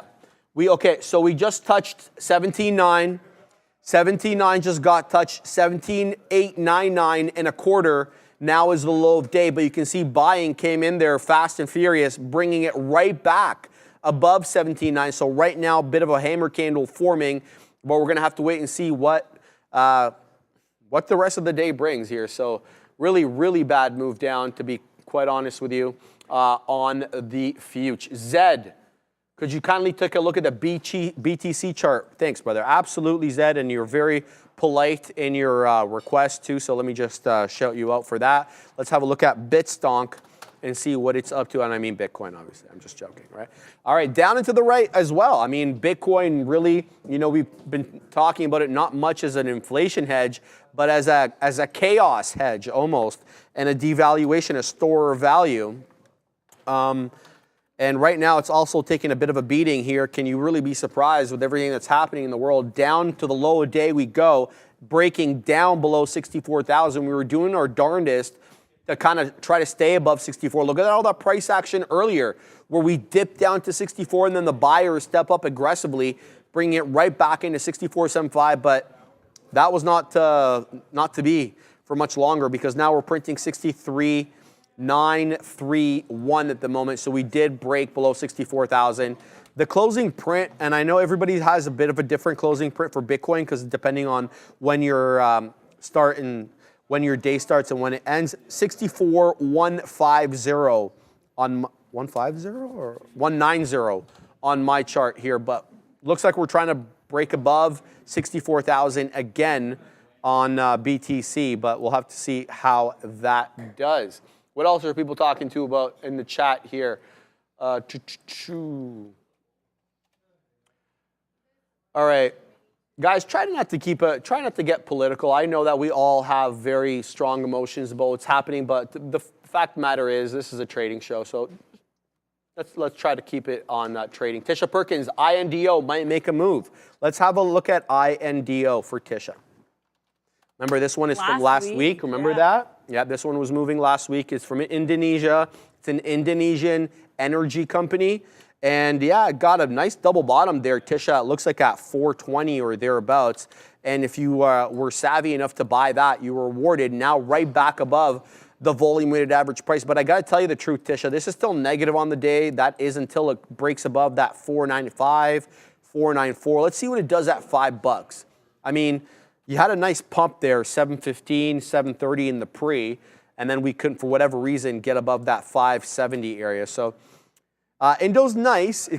As you can see, it had a great day Friday, and it's definitely still an inside day, though, Tisha. We haven't taken out the highs from Friday, and we haven't broken below the lows. So an inside day on INDO, but definitely not giving up its profits from Friday. We are still frozen here, guys. So, Dare, I'm going to send it to you while I just try to log out and log back in, okay? Of course. So right now... We're back, apparently. Okay. Oh, go back? No, we're back. So I'm going to try to log out and log back in. Okay, I will do that after. But yeah, right now, I'll shout out some comments. ALXS saying Indo or Outdo, which is pretty funny there. I enjoyed that. We also have Kanye East saying the immortal words, which I really like, trade the charts, fam. So yeah, I like that one. I can't disagree with that. Really like this. Also, Joanna Brewster wondering what the news was. So yeah, basically it looks like there's a preparation for a retaliatory attack. Yeah, that's what I'm saying. And that's what we that's just the news story. Exactly. Yeah. That's all we're going to cover. Delivering the story if anyone missed that. Exactly. That is the factual truth of, or at least from what we're seeing right now, of what happened here. So, Renzo making a joke. Yeah, I guess the timing of my first day was not ideal, but I am happy I'm trading live here. We may want to keep an eye on energy now.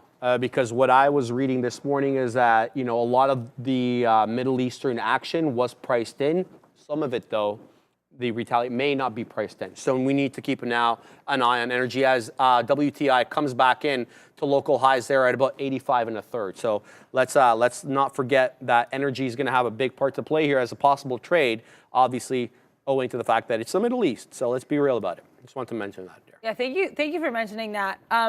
But yeah, so right now, like in terms of stocks, I'm still looking at Tesla. And I was seeing something too on energy, because initially energy was trading lower and then it kind of kicked back up into high gear, right? So exactly. I think, yeah, I just really want to echo what Sharif just said, because I think that's very key. Right now, let me look up, what is BTC doing on my little, on my trading view, because I haven't logged out and logged back in yet, so I'm still looking at my, yeah, okay, hello BTC, okay. For whatever reason, I've been really enjoying playing these Bitcoin-related stocks today, bit stocks, as I know sometimes they're called. So yeah, I've had a lot of fun with those. Not the type of thing I imagined I'd start trading today, but I've been with the EVs and the Bitcoin stocks, and I've been really having a good time with it so far. Like I said, I'm down less than the amount of like a McDonald's coffee, so I'm pretty pleased with that as well, actually. Thank you, I appreciate that. So yeah, definitely, when I log back in, we'll be taking a look at that, seeing what's shaking. But right now, yeah, I mean, I still have my eyes on the same stuff. No worries, take your time, take your time. Do your thing, 21. But yeah, anything else people mentioning? LM says, apple and raisin pancakes with powdered sugar. You're making me hungry over here. Let's look at LM and see what it's doing on my trading view. LMT, Lockheed Martin. Oh yes, okay, I think that definitely is what it is, because whew, it is popping indeed. Shout out to Sharif for doing that when you were doing the upgrades and downgrades this morning. You said I'm putting Lockheed Martin on. Oh yes. Because you thought that could get spicy. Well, and yeah. Indeed it has. Right. And like we're trying to make this new high though. Look at this. We popped into this area earlier, this 456.20. Look what we pop into and then sell off from. That 456.20 is going to be a key area of resistance. I want to see what we do here. I think things could get very interesting at 456.20 on Lockheed Martin. Admittedly, kind of a random area, but it's the previous high, not previous high, mind you, but it's this area we had a little bit of struggles with earlier today. Support, resistance. Can we resist again? I want to see what happens here. Loading? We also have, oh my gosh, I can't even believe I'm typing this. Joanna Brewster saying Meta fell off 500. Meta, whew. Like I remember when Sharif was talking about shorting Meta 507, and now Meta's below 500. So there's something meta about this move today. This is a major move. Or if it is meta, it's like the metaverse, in that it is massive, and I don't know what's happening here with Meta. What an analogy there. But yeah, so yeah, Internet Enforcers, we did mention what happened there with regards to potential counter-strike or defense tactics that are going on with Israel and Iran. We did mention what did happen there. So Israeli Air Force completing its preparation for an imminent attack on Iran. That is the story. So yeah, just to mention that again, in case people are coming late and they don't know what's going on. We don't get into the politics, but yeah, that is the factual, that is what happened there factually. AV, honestly, don't disagree with this. Bears in the house. I can take over. Tell me if your charts work, because mine are only populating the data from the time that I load them up. They're not populating the previous data. Okay. So let me know how that works for you. But let's bring in the side charts over here, the trusty 8 or whatever they're called. And today it is not a good day to be a bull. Okay, it definitely isn't. 17.9 just came and went. And now we're below 17.9, 17.886. We are on the way down 1.5%, more than 1.5%, 1.56 now for the NQ. We are literally at day's lows. We're trying to break up above 17.9. It's been 1, 2, 3, 4, 5, 6, 7 uninterrupted red candles on the 5-minute chart in the NQ June contract. And yeah. We're trying right now to possibly do the dance with 17.9. We're doing it from the south side, so not much for me to report at the moment other than the fact that we're selling. I won't be able to trade, sadly, because I do not have the chart populating. I'm going to, if Adara, once she loads her platform up, I'm going to log back in, log back out. Again, the level 2 is working great. Time and sales is working perfectly, but we're unable to see the charts currently at these points. But let me show you this. Interesting hammer candle here forming on AAPL. And is there a corresponding one on the future? Not quite yet. Let me flip to I am on the 5, so not quite yet. An interesting dip down to whatever reason, 173 and 2/3 on Apple, getting a bit of a buy up now, trying to break back into 173.90, 174, but you're not going to see me just jump into this willy-nilly.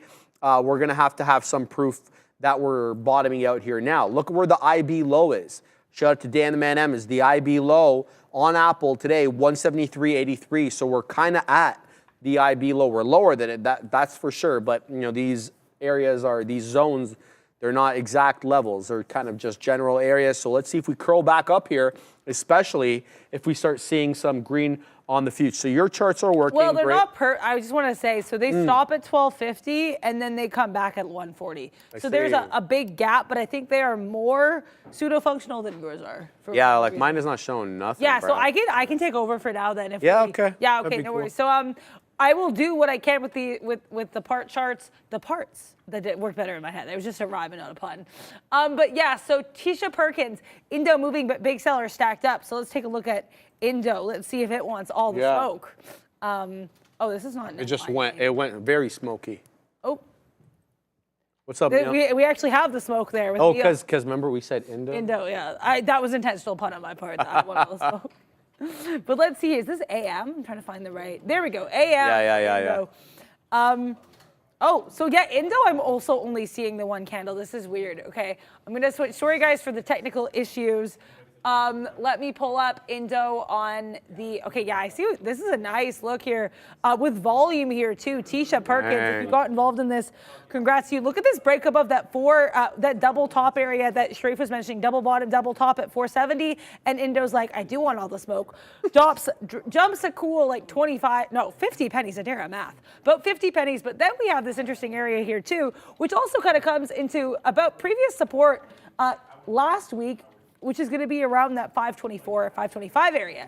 However, right now, Indo looks like it's trying to eclipse it, continuing to break to the upside here. We had a pseudo double top around that 580 area. So to me, that will be the area I will be watching out for potential resistance on our pal Indo. So let's see if it wants any smoke above that area. I want to first watch what we do at 570, then 580 to me will be, if this is the Acme, that could be a sign we're heading down. If we break above it, there could be some more strength here. Looks like we are still struggling with our P Pro 8 charts, unfortunately. Yeah, sorry.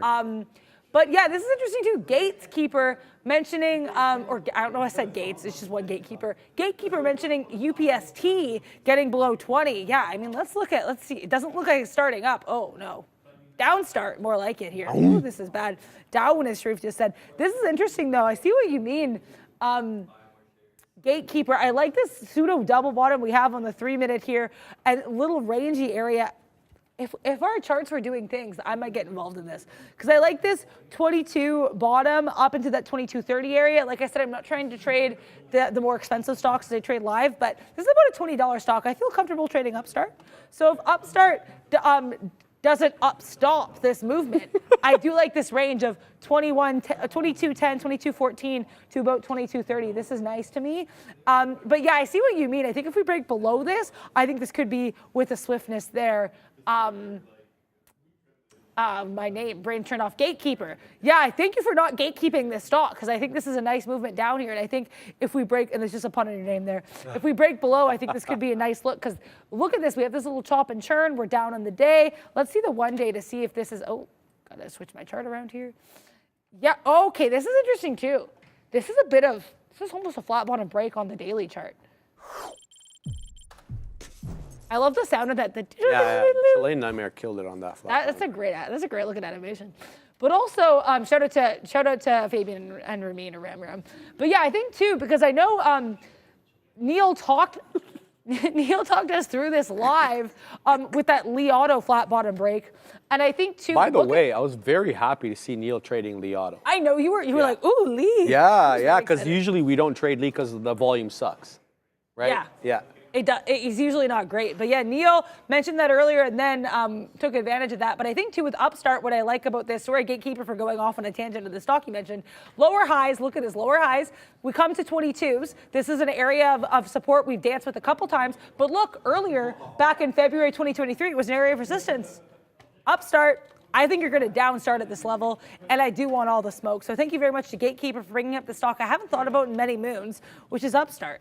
So I think that's a really nice look. You did not miss a bond auction at 1 p.m. there, Louis Tortora. Yeah. We're not really sure what happened there, so just some ongoing geopolitical stuff Told with them Israel and Iran. Middle Eastern belligerence. Oh, I just saw. Yeah, I missed that you replied to that. Sorry. I love saying belligerence. You do. Did you know that people like parties to a war are called belligerents?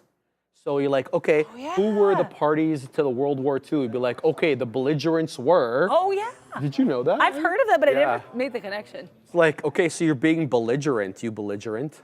You know what I mean? Yeah, that's true. Okay. That's true. So, guys, HUBC, new small cap gapper. I don't want to say this is new because it had a day Friday. It also popped up big. If you were up at 4 a.m. for whatever reason, like I used to be in 2020 and 2021, try and trade these small cappers. We opened up there at $1.48, and then we really got going to $2.50, and then we retraced it in the matter of minutes, and we were down below the volume weighted average price. We tried to kind of go green there at 11 o'clock, albeit very briefly broke down in a V-shaped retracement again, but now the ascension above the volume weighted average price, above that $2 level, has come with a steady inclination and a fair dose of volume to support the move up. It's been a very nice higher high, higher low move up on HUBC. It hasn't been as volatile as some of these other small cap gappers.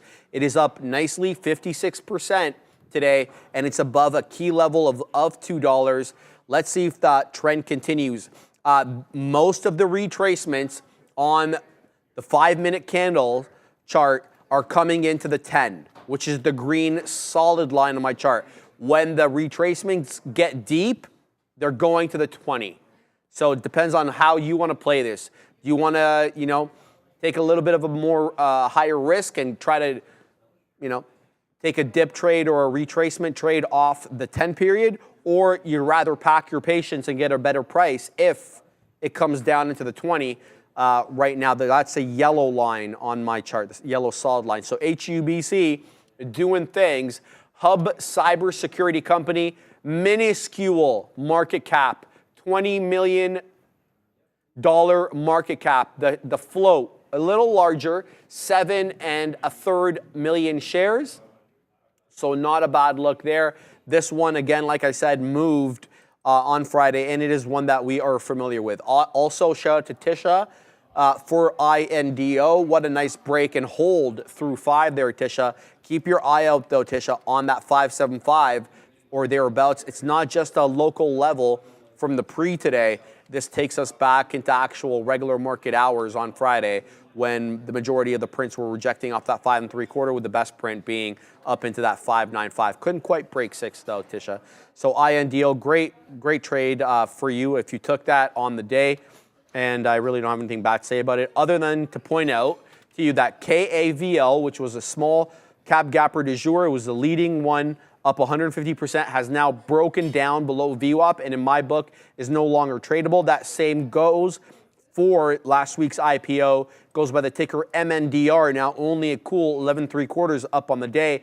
It's also broken aggressively below VWAP and that key level of $18. So we're gonna have to keep eyes on the new small cap gappers that are tradable, HUBC and INDO.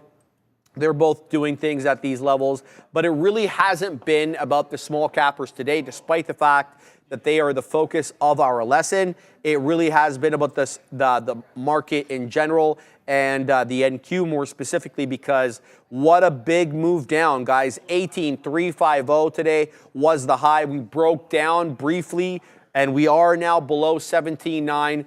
So well over 450 points worth of range there. And the Mag 7 names all have paid for it, including Apple, which is now down a cool 1.5% after going break even for a quick sec there. Also, Meta has given up the ghost at 500. It is now trying to curl back into 500 with the shimmy wick dance coming from the south side of 500, meaning that it's being met with aggressive selling or shorting. At that level, 497 1/4 is the low of day. This has been stepping down. I'm talking about META, despite getting a great positive note from an analyst today about the monetization of Reels, this, that, and the other. It's supposed to be a good money maker. I got to tell you though, even when I go on my Instagram now, Reels is still not being monetized. Really? No. There's no ads? You want to see? Oh, I do. I like how So aggressively you let's grab go your into phone. Reels, and then we go into here, and you're not going to see one ad pop No up. ad. Well, it's slowing down now, but there's not one ad No, that'll it's just come videos. up. No. But when you go on Facebook and you go onto Reels, they are monetized. So Instagram's still not being monetized for whatever reason. I don't know why. And I don't like the way they're monetizing it. They're showing an ad on the Reels on the bottom, and it's covering the comment section, so you can't even read the description of what the video is. So I don't like It's the way. disrupting your viewing experience. Yeah, no, but like I'm being real. No, Like that's same, yeah. disruptive. That's what Like, I'm saying. Literally is, Yeah. you know. So I don't like the way Meta's monetizing. I like the way TikTok's doing it a lot better. That's just my personal opinion. But you know, TikTok is the superior social media. So no question. No, I do agree. Yeah. Ram in all Ram, hit the seriousness, I bangs, do Ram think- Ram. I I got think Ram there's some Ram on my disruption side. happening there. Chris J asking about the markets. Yeah, let's switch to the Qs. There have been, I've had some issues loading some of my charts, so there's a bit of a gap here in the Qs. But I can switch it up to, yeah, we're having some, there was a little bit of an issue with the platform, but here on TradingView, I have the Qs up here. We have fallen to the downside, 1, 2, 3, 4, 5, 6 5-minute red candles in a row, interrupted with a little green doji, then 2 more red candles. So we had a bit of a pause here around that 431 area, then continue to the downside. Let's see, or not 431, I guess closer to 432. But let's see what we do here. I think that this is interesting. We could be having a bit of a bullish engulfing here, but I think, like I said with ETFs, I try to use less of the patterns and more just what we're doing. So I think be aware of the market. That being said, this is a nice little bullish candle here in the 5. But as Sharif was saying earlier, you cannot make your decisions all based on one candle. So be aware of other candles that might be in stir as well. Also, I want to be upstarting something. So let's see. I want to get into upstart here.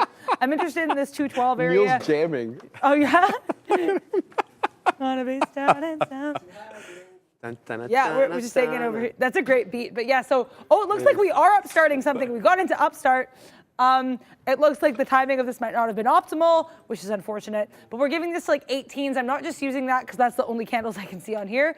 I am also using that range note to gatekeeper for bringing this one up. Not gatekeeping this stock, that's for sure. I like this 22.18 area, so we're going to give this about 6 pennies of risk. Then I want to see what we kind of do below here into 22.05s. We're kind of getting pretty close to where I want to leave, so we're going to have to wait and see on this. But UPST might be the place to be for me. So let's see. I want to see us get above 22.18 on the buy side, and if we do, then that's going to have to be a no-go for me. Okay, buy upstart. You decided to start back up? Cool. Bye-bye. So we're just we should be out. We'll have to see how that goes. I did not plan this super well. That's okay. So bye-bye upstart. I could have been a little bit more patient, but I'm just trying to get to the hang of getting in and out of trades, especially because this is a bit of a new environment for me. It's like I feel like Princess Ariel in a whole new world. So let's see. That's Aladdin. That's a wrong Disney princess. Jeez. That would be the whole new world, the magic carpet thing. Yeah.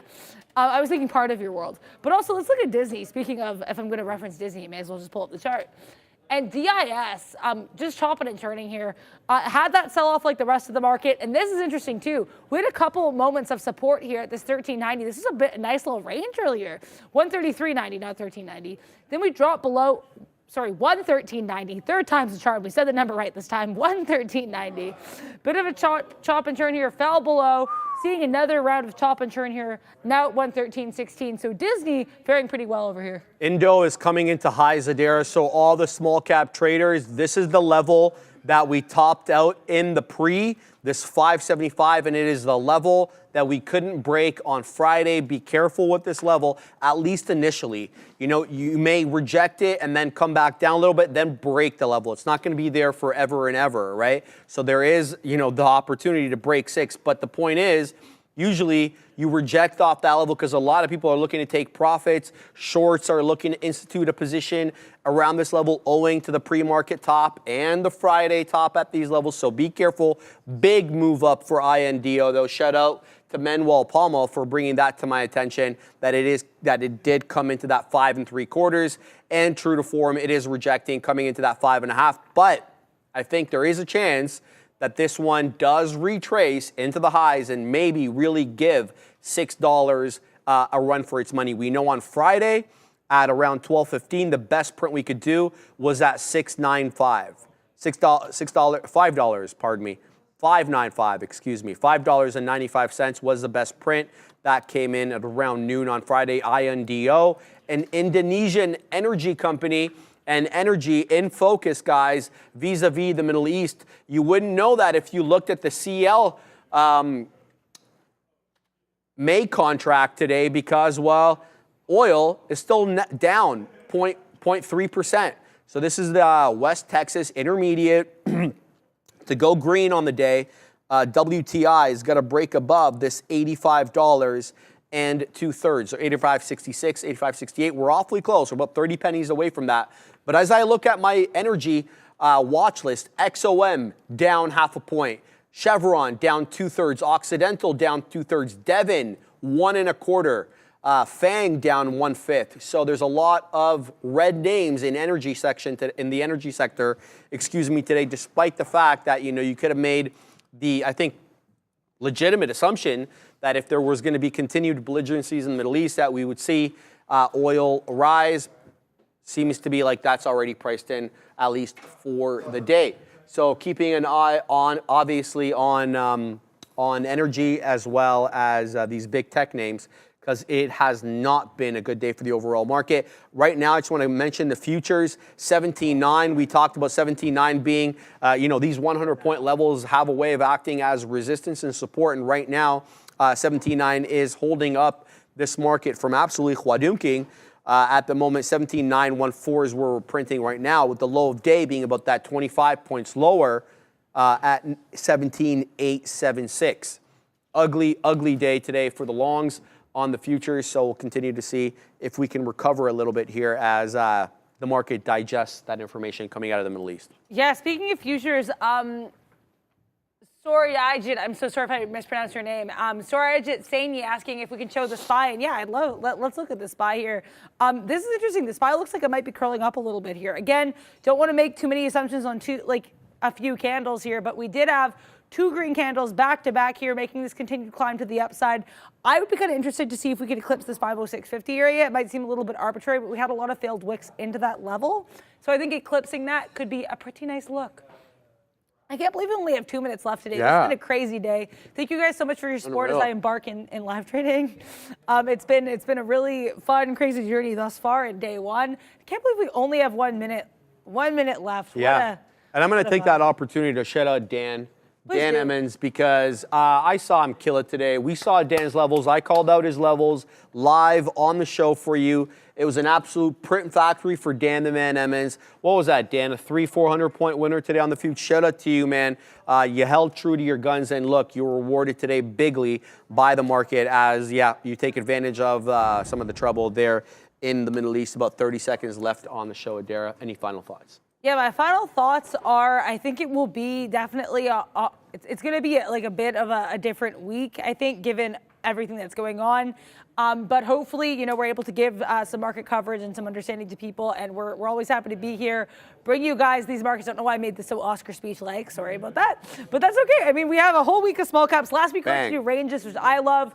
This week we're doing Sharif's little herb of small caps, and I'm excited to get involved in some of those as well. But we'll see you tomorrow. Same bad time, same bad channel. For now, though, we do have the big kahunas and Brendan. See you guys. Desk. Hey guys, let's get into the final couple hours of a pretty active Monday here. We are starting to rally back to the upside, but negative in a decent way. I'll show you the market in a second. Just keeping my eye on a few other things, including the longer-term yields back to basically November levels right now. 475 on the 30-year, about the same November levels for the 10-year currently. So big move up once again, coming off what happened last week. That's the dollar. 1, 2, 3, 4 days in a row here, straight higher. We're all the way back to 106 for the DXY this afternoon. We'll talk about some earnings. If I zoom out here on GS, still holding on to a pretty good day. Bounced off $400 there. We lost connection there for a little while, so that's the gap you'll see in charts. We're missing some data, so just be aware, because there's going to be a few that look like that for the rest of the afternoon. That's how the S&P 500 is looking right now. Pretty ugly. 4.5%. I'll show you Tesla here in a second, but continues downside. If you missed it during the lunch hour, Reports come out suggesting it's closer to 20% on the job reductions instead of 10% that was reported initially this morning. Banks still holding out a little bit better than the rest. You saw Goldman there down here, 3% still. Some others still showing some strength. WFC, Morgan Stanley, Schwab, they reported this morning. If you missed it, still up 2%. JP Morgan was Friday, still holding on to a positive day, but only just. It's all about big tech, downside, right across the board, the entire thing. Pretty red right now. Intel is still positive. There's a little bit I saw over here as well. CVS, UNH, ELV, Merck still holding on to green. Hey, Nike's up 1.25% this afternoon. So a few things still in decent shape. Yeah, 4.6%. We're right at these levels on the daily chart right now for Tesla needing to hold on to 160, or it could be in a bit of trouble. Just be aware, Musk making some comments right now as well in regards to corruption and the Trump trial. So heads up on that. There's Goldman Sachs. It's been basically straight down after a nice move this morning up to 412, 413. We're all the way back to trying to get back to 400 anyways. It started off as Middle East relief, but no longer. If you missed it, more troubling headlines coming out of the Middle East this afternoon. We'll keep an eye on the overall market, but let's get into a little bit of a review of what we were touching on this morning. If you were with us in the pre-market, there was a ton to dissect and understand. One of those was Apple. Reports this morning that they've officially been, it was a research firm, so independent, keep that in mind, came out and said they've officially been passed as the world's #1 smartphone device maker by Samsung and quote unquote other Android devices. So we're basically at day lows here, just flushed through 173.5, now down 1.8%, guys, for Apple. Yeah, what a difference half a day makes. Actually, not even half a day, because let's be real. Good news, bad news or not, that report notwithstanding, you gotta remember Apple was the momentum up stock pretty much for the entire morning show. There's no question about it. Like, this name, it dipped back into Friday support. It stair-stepped to the upside. It looked like we could have gone green. As Brendan said, we had this, like, a little disconnect. So you'll see some gaps in some of the charts there. A little disconnect. That's hilarious. No, it was, well, you see what I mean. Okay, fine.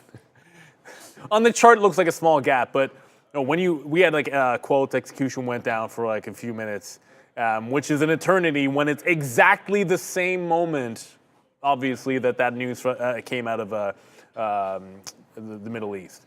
So it wasn't the best timing. This lost VWAP, and I was long off VWAP. I was lucky I just gotten out, but I was trying to long off this previous low, and one of these actually did bounce to 174. So out of like the 4 times I've tried it long down here, 1 for 4, but it was trend up, and it just goes to show we're in a market where you can turn on a dime and absolutely anything can happen. So Apple was looking strong. Now we're down 2%, and all of a sudden, did we just reject the 50 period on Apple and heading right back into support? Like, we were just celebrating last week that you were bouncing off this support level and closing at the 50 period moving average, and you're thinking you're going up again. And what a difference a couple of hours makes here. So I'm probably done trying to long till I see more strength. And there are other names I'd rather short if we do get a push back into the upside than Apple.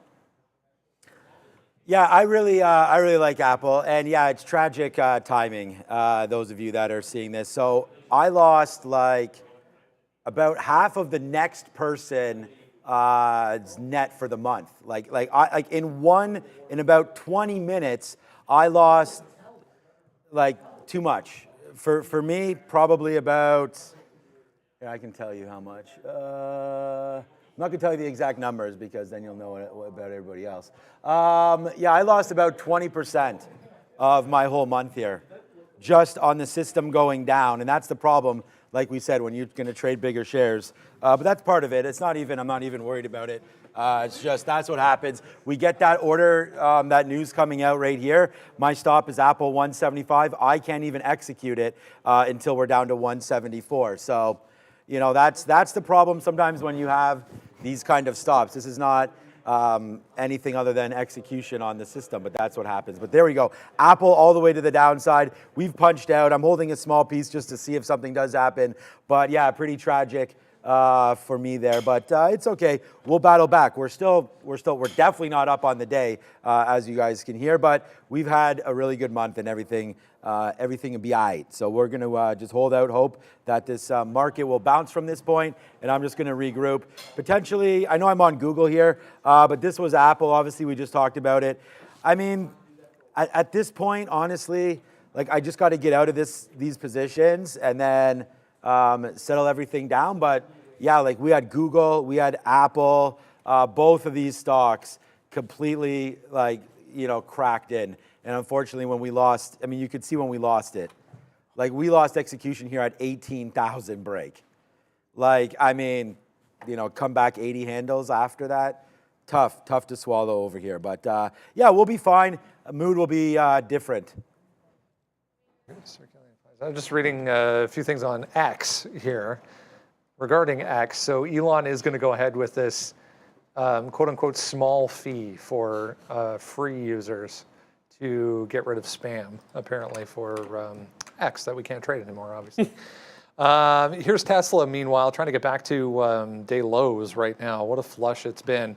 If you missed it, during lunchtime, reports came out suggesting that these job cuts are going to be closer to 20%, not necessarily 10%. Oh, I didn't even hear about that. Yeah. Okay.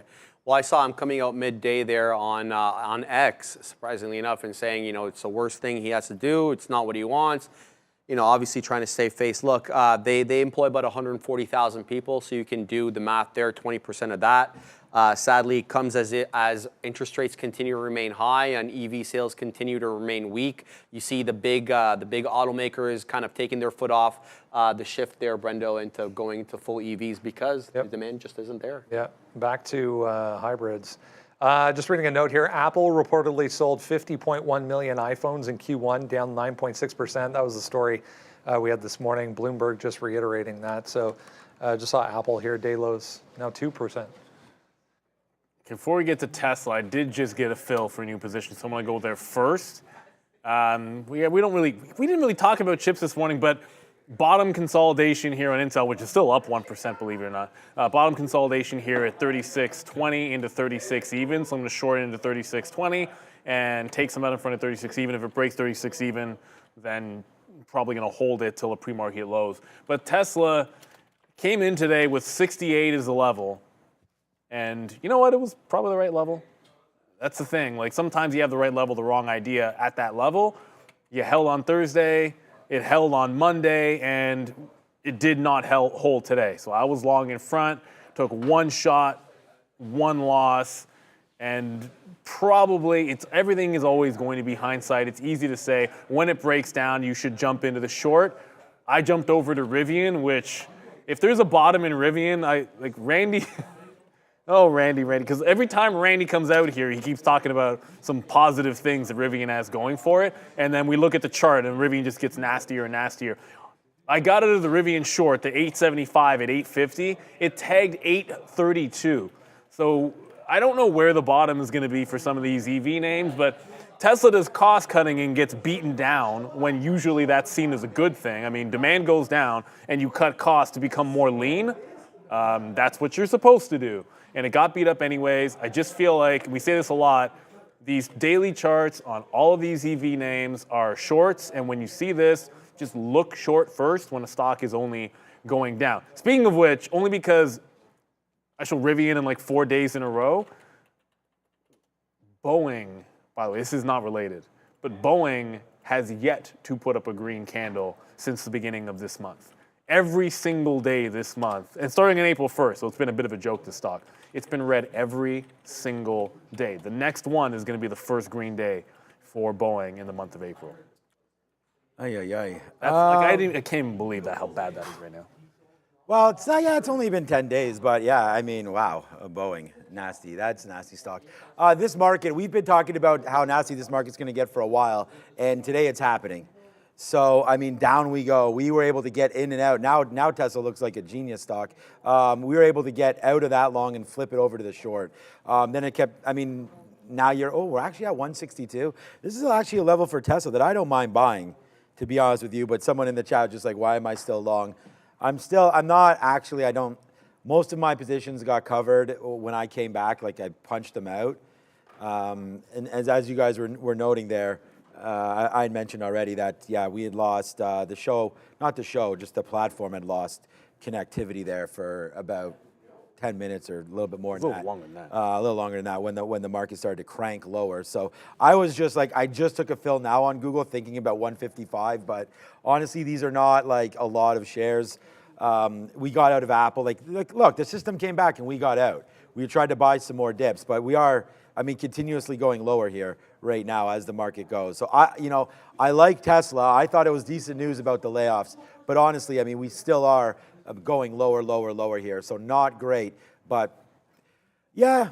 These are the only positions I have. I would be thinking of buying Tesla here. It's just, I don't know, man. Like if this level was here, like if we opened around here and had a chance to bump off of it or something, but we already talked about the NASDAQ. The S&P's had a minute since it's been down 2%. If Israel is going to be planning some counterattacks here or whatever that news was, then yeah, the market's not going to like that. The market doesn't like uncertainties, and that's what that creates. So yeah, it's not going to be good here for Tesla. It's not going to be good for anybody for a minute. But the market's going to bounce back huge. It's just we're going to have to wait for it. These charts look very similar. I just pulled up Meta here. We started off really nicely this morning, but it's been straight southbound ever since. Yeah, there was that Citigroup note this morning, pretty positive, reiterating a buy. Was it 590 on the price target for Meta? Just failed again at 500 here. Yeah, they're talking about the monetization of Reels. And if you use Instagram, they're still not monetizing the Reels on that platform. They are, however, monetizing it on Facebook. And as Adira and I were talking about on how to trade, it wasn't my most favorite method of monetization. But another headline here, looks like as if Meta will shut down Threads in Turkey for a period of days to comply with the Turkish Competition Authority. Not like it's going to have much of an effect here, though, Brenda. Hey, don't hear much about Threads. Neither do I. Anymore. Yeah, odd. Trying to bounce, guys, for Meta. Anything today for a trade? This is more the Threads thing, but if nobody uses it here, then what difference does it make whether they shut it down in Turkey? Like that can't even be a big deal. So I tried Meta, and the good news is I waited for the price that I wanted. It just didn't give me the bounce that I would have liked. So I waited for Meta to get down into that 500 bounce. This is back on the 2nd, I think, the beginning of the month. It bounced off like 502 change. So in that free fall-ish, this was the first green candle, so I went long in here, gave it to the higher low. It ended up being a better bounce the second time through, so if I had gone back into this trade, it probably would have been good. That said, the moment that everything turned around and we lost execution, well, to be honest with you, even if I had gotten back into that trade, I'd have been holding half of it when the system went down. So in reality, I would have lost anyways. And Meta down 2.5%. This is just a simple case of the market's in a bit of a pullback and we're getting negative news, and a stock that was strong is going to give back. The 50-period moving average has been a good spot for Meta, but it actually hasn't tagged that. These are just like wicks in here. It hasn't really sat at the 50-period since December of last year. So it's been a hot minute. And we are, I'd say, one more red day away from testing that 50-period moving average. We were just talking about how some of these stocks haven't even given you small dip buys. Well, Meta's about to get to 50-period for the first time in a while, and I think we could see that this week. It'll be interesting to see if it can hold on to that 490 when really the support's been down at about $480 for Meta. Fisker's up 100% today. So shout out to everybody in the pink sheets here. Up now to 5 cents. We're getting closer, guys. We're getting closer.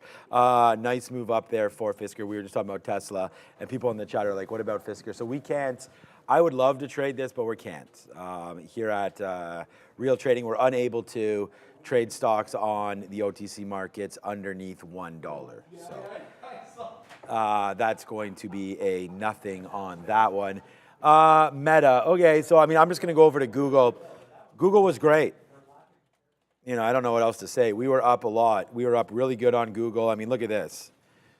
We just bought it. I mean, we were celebrating this on the show. I mean, sure, it did fall down and we got out. All of our stops were hitting until they weren't, you know, and then 157, our stop didn't fill. And then next thing you know, I'm having to deal with, you know, X amount of shares all the way up here. So that kind of sucked. But either way, man, Google making moves down. We're going to watch out for 155 right now, down 1.5%. Seems like a good dip buy opportunity, but again, this market is probably not going to the upside. We're going to give this one till 155 to see if we can get some room. But yeah, nice downside move here. Just wish we were net short, not net long when all of this went down. So Amazon was a great trade for us today. Again, right here, we were able to go long Amazon. That was a positive one. And then what's going to look crazy that we got out, AMD.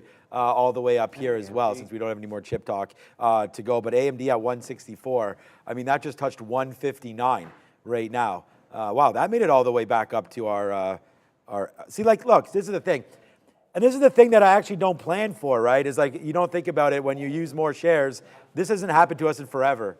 But sometimes, like, that's instantly out $1 if you're playing off of 160. So you just got, I was sitting here too. You just got to sit here and try to cancel your shares or your offers as much as you possibly can in this situation, your bid. All right, here comes Google, starting to make a move back down. So we're going to watch out for 55 break, and then we're going to get out of the way of this one. But Google right now, it looks like we'll take a 60-cent hit on the last couple pieces here as we've tried to buy a 155, but definitely not holding. There it goes. Wow. Almost like, I mean, maybe my earpiece isn't, I'm not hearing anything about anything, just the market continues to flush. So bye-bye Google breaking through 155. All right, Reddit trying to hold up here as well, but hey, here's another one. What is it, 5% now to the downside after starting the day in positive territory, or the pre-market at least, it was holding on to positive territory. A whole bunch of analyst initiations today on this stock. The majority of which were positive, but when you get this kind of a market move, not much they can do. Yep. It's a bit of a tough day to have analysts start covering your stock. But JP Morgan, Morgan Stanley chiming in on this, both with a neutral rating and a $47 to $45 price target. Here's what JP Morgan analyst Doug Anmuth said. He said daily active unique users growth has accelerated in recent quarters, and there's a meaningful headroom for growth, but for now, Reddit's base of 73 million users is relatively subscale. So they're looking also for how they monetize AI, but still good. But yeah, same kind of a move here, anyways, guys. Trying to hold on to $40 still for Reddit. $40. Yeah, it ended up being, do I trade Reddit or do I trade DJT? And it probably didn't matter which one you chose. You were going to win if you shorted either one. But Reddit broke right at the open. It broke an all-time low. It's an IPO, so I mean that's not saying a ton, but you guys get it. It broke the all-time low and then immediately just flushed. So consolidation under it for a brief period, and then you get the flush down. It's held $40, so good for that. It's at 40 right now with a 10-cent spread. I just felt, I mean, DJT had the news of offering. They're issuing more shares. I think it was 21 million into a 39 million float. It also broke a fresh low here at like 29.5, then came right back in and retested that, so couldn't break up above 30, and then back under 29, shorted it one time, did not come back into VWAP. I didn't trade it back into VWAP. I should say it did come back into VWAP for the shorts. That should have been a good one there. But like, this is under pressure. I still feel like this is, I don't know, probably overvalued fundamentally, and it's just going to head down. I just got out of Intel. That's breaking toward VWAP, so I'm out off that 20 level. And I don't know if I shouldn't be going back to Micron instead. So Intel, 1.4% to the upside. I guess it's bizarre world because Intel is a strong chip name. And I say it all the time, like short the weaker stocks, right? Well, that might just be Micron. Micron broke a major support level. This was the VWAP retrace for me today, was Micron. And if it's going to be a lower high, then I want to play off of last week's bottom, which was 122. If there's another leg down in the market, then this stock losing 122 has room down into 120. It's been a pretty nasty day for the overall market. There's some signs of bottoming patterns, but like if I'm going, like if I want to be long, it's like Apple I feel much better with if I was trying long. I can't bring myself to go long Intel, which that's just That's where your bias can get the worst of you because it is up 1.5% today. Maybe I shouldn't have that read. Yeah, that's the problem with Intel, I find, is sometimes you get the wrong reads on it, and it's like, okay, it goes up when you don't expect it to and down when you expect it to go up. But okay, that's Intel. We bought some Google back here at the bottom, but I don't know if it's going to be the bottom or not. We did have a big, oh, that's still Apple. Sorry, I was looking at Apple because I agree, man. Apple's been strong. We actually just made a little bit of a 60-cent move back, and we just had a small, I laugh about Apple because I'm not really, I still really think Apple can get back to 174. I just want to wait for this bottom to test it. I'm not going to be buying it up here as we've just retraced back up. If anything, probably a short as we try to figure this out at 173 for Apple. Reddit, there was another name I wanted to talk about, and I can't remember what it was. Let's just quickly look at Palantir here. I actually haven't looked at this yet today. All right, so there's a dip. This would have been, wow, $21. Okay, yeah, I did not notice this at all. $22. But that break into 21.80, okay. Wow. All right, we were right pretty early about Palantir, and then ever since this market took a dip, this took a dump. So right now, Palantir down 3%, not looking very good. I am not going to head over to this one and try to pick a bottom. No way. I like the story with Google. Google's trying to break higher, not with Palantir. Palantir remains a struggle as we are looking to get lower on this name. We've talked about this a couple times on the recap show when we've had guests on and even here. I think 20 is close, man. I mean, you're trying to fill that gap again, which sucks. But that seems like that's what it wants to do here for Palantir. And that gap means we got to get all the way back to like $18, which is the 200 period. There are going to be some good names to buy at 200 period moving averages. Palantir is probably one of those in my opinion, but we're going to have to wait as this market's taking some names today, down another 3% here for PLTR.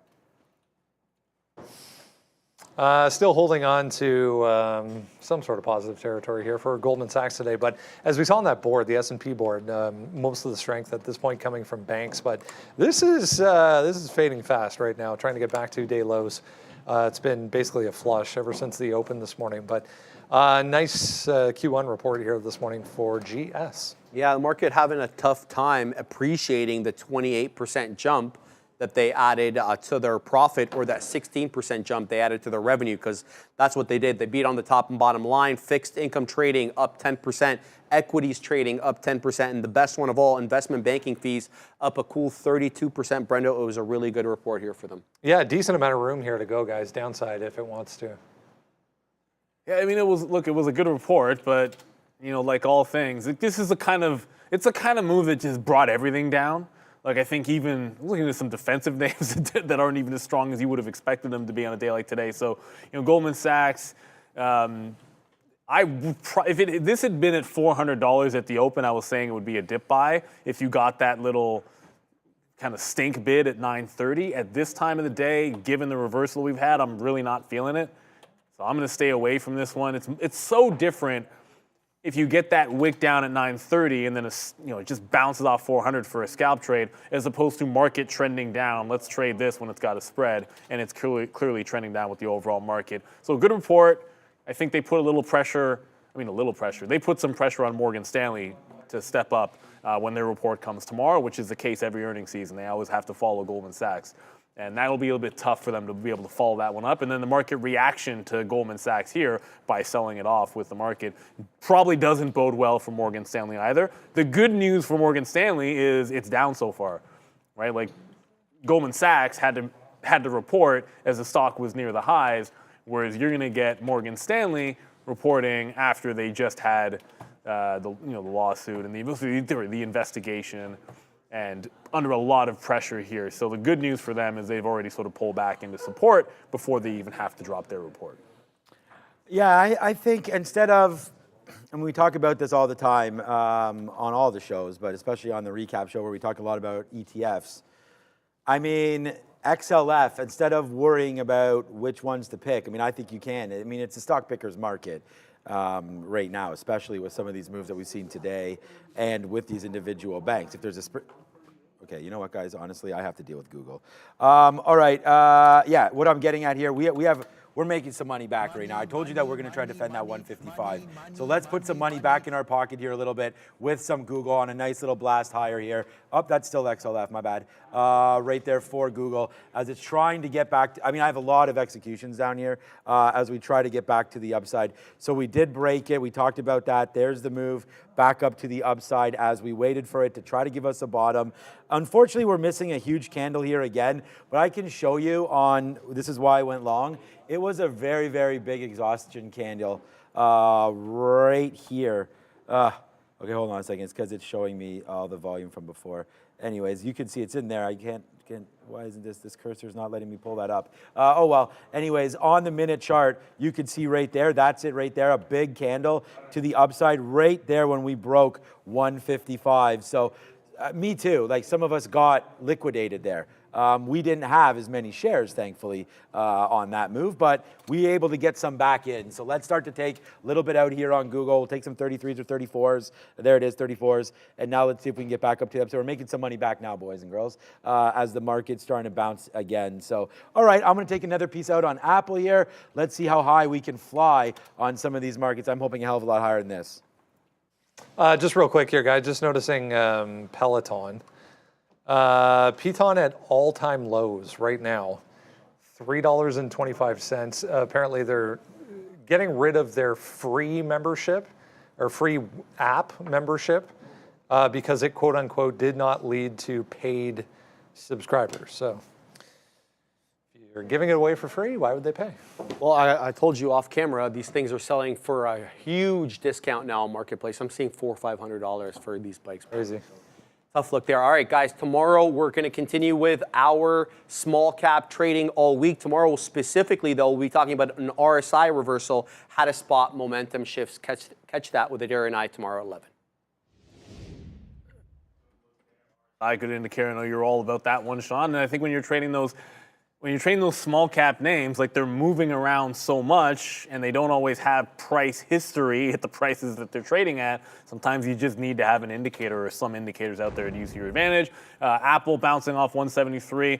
Could be wrong. Obviously, I said I should have been long Intel and I went short it, but I just feel better about Apple. I know it's down 2%, but it can't regain 173. It gets to 173.30, takes them out. I think you want to make sure you're grabbing profit on longs. I think that goes without saying this afternoon. As far as Peloton goes, though, I mean, it's $3. Like, at what point, we keep saying this, but like, when is it just so cheap that it's worth it? Now, the downside to that, and I have a segue to this, is, well, when you start talking about things like that, you end up with like Virgin Galactic, which broke $1 today, which was pointed out to me, and then it crossed the alert at the dollar level. I'm just surprised there wasn't more activity when this failed the dollar.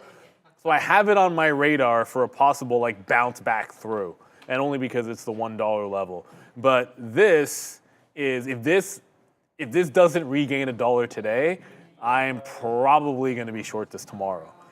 I'd say there's like a 90% chance that I'll come in, and just if I can risk like 1 or 2 cents on Virgin Galactic, I want to be short that. But Peloton, I'm not trying to pick a bottom there. If anything, this is just showing you like the start of some acceleration into some fresh lows. I think it's probably due for some kind of a capitulation day, and then maybe it'll hit to the upside after that. Or maybe someone will think that, you know, just the brand in general is worth picking up. But yeah, not a great look for them at all. I did want to get to Microsoft because I feel like this is the one name. We just really didn't talk about Microsoft today.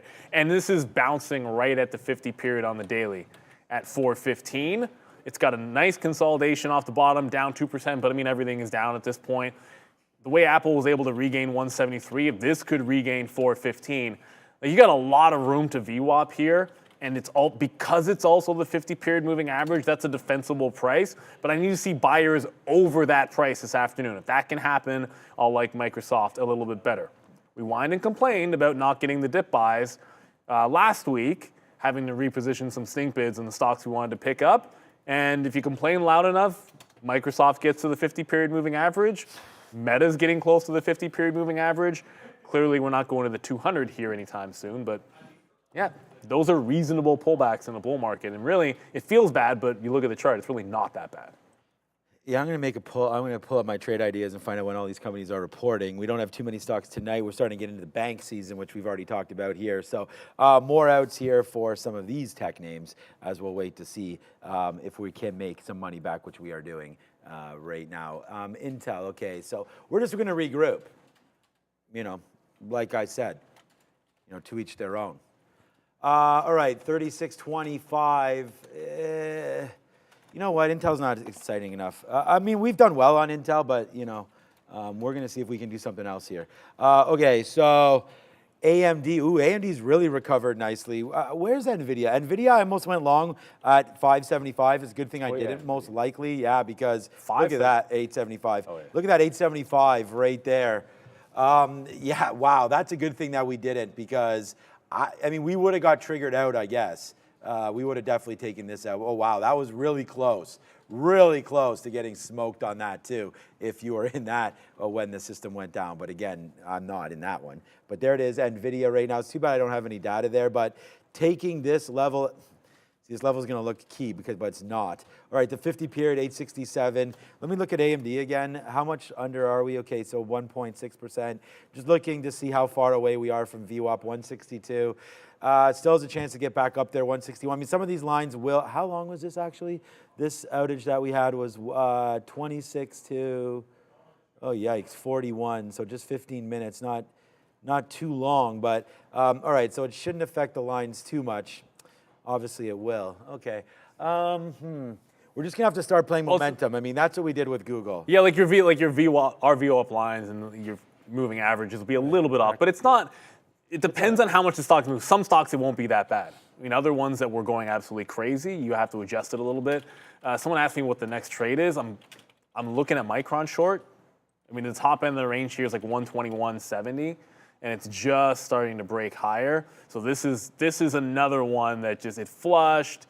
It didn't move as much while we were down for a few minutes, so I feel as if, VWAP's so far away, it doesn't matter. I'm just playing it off the retracement level back into 122, which makes it an easier trade in there.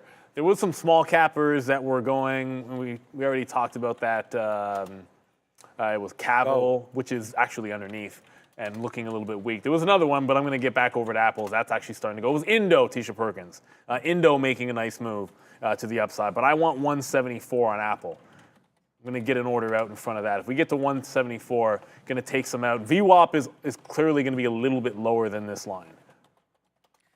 Guys, I mean, we're making more just on this play again. This would be like just this one retracement play would be P&L 1. But what are we supposed to do? We're going to be red on Google, unfortunately, but maybe we can get it back. I'm just trying to scalp it out. I'm in make the money back mode, and I just want to thank absolutely everybody for your continued support, because since we've been on the show, we will be red today. But since we've been on the show, if we'd started at 0, we'd be lifting the trophy again. So there it is again. So we've just redone it again. The only thing I guess that we worry about is stops not hitting. But there it goes. We'll see what happens now. 155.92. Hopefully we get back up to the upside again there. So we're back. We don't let that stuff. I mean, it shook us up. We talked about it. But what are you going to do? That's part of the business, right? When you're doing that. $85 for Starbucks. Wow. I mean, that could be something. That's a nice move to the downside as well. Today's Starbucks giving a little bit back right now. Down one. Actually, no, back now up. 0.39. The volume's going to be wrong on all this stuff. I thought Starbucks was lower than this, but I guess it's not. It did have a nice move up to 86 and change earlier on today. So when I saw 85, I thought we were a lot worse than where we were, but we're still not even back to last day. That's a really good long down there at 85, man. I feel like that would be nice as well. The stock that we want to always go long at the bottom is Alibaba. Ooh. $70. Hey. Yeah, that could be something there at $70 as well. Thank you, Mr. Mendoza and everybody in the chat. Here we go. I'm going to take another piece out on Google. Like I said, we're doing fine. Good move back, man. Obviously, way too many outs, but whatever. It's kind of a little bit of a revenge trade. Took a lot of shares down there making that back. So whatever. I knew I wanted Google long, and I know I wanted Apple long as well. I just missed that one. I wasn't going to let them all completely capitulate to the downside. But Apple, again, the number one P&L stock and the number one trade idea on the sticky note today. And we nailed that right off the open. That 174 long again. We did this on Friday. We're doing it again today. That long on Apple there, 174. I mean, that went all the way to 176.50 there. we didn't. Our best out is 175.50 right there, and then we did have some pieces on again, but you know, there's that dump down. The dump heard around the world. I know that sounds so good, eh? But here we go. Here comes Google right now. Nice move to the upside. Let's go, man. Let's spin it because we're here. There it is, a nice little 70-cent win on the back end for Google on a good amount of shares. So really happy with this trade. Able to make back just a little bit of what we lost there, but good trade here for Google buying the dips. I know you got Apple there, so far so good here on some of those reloads, man. We're still here.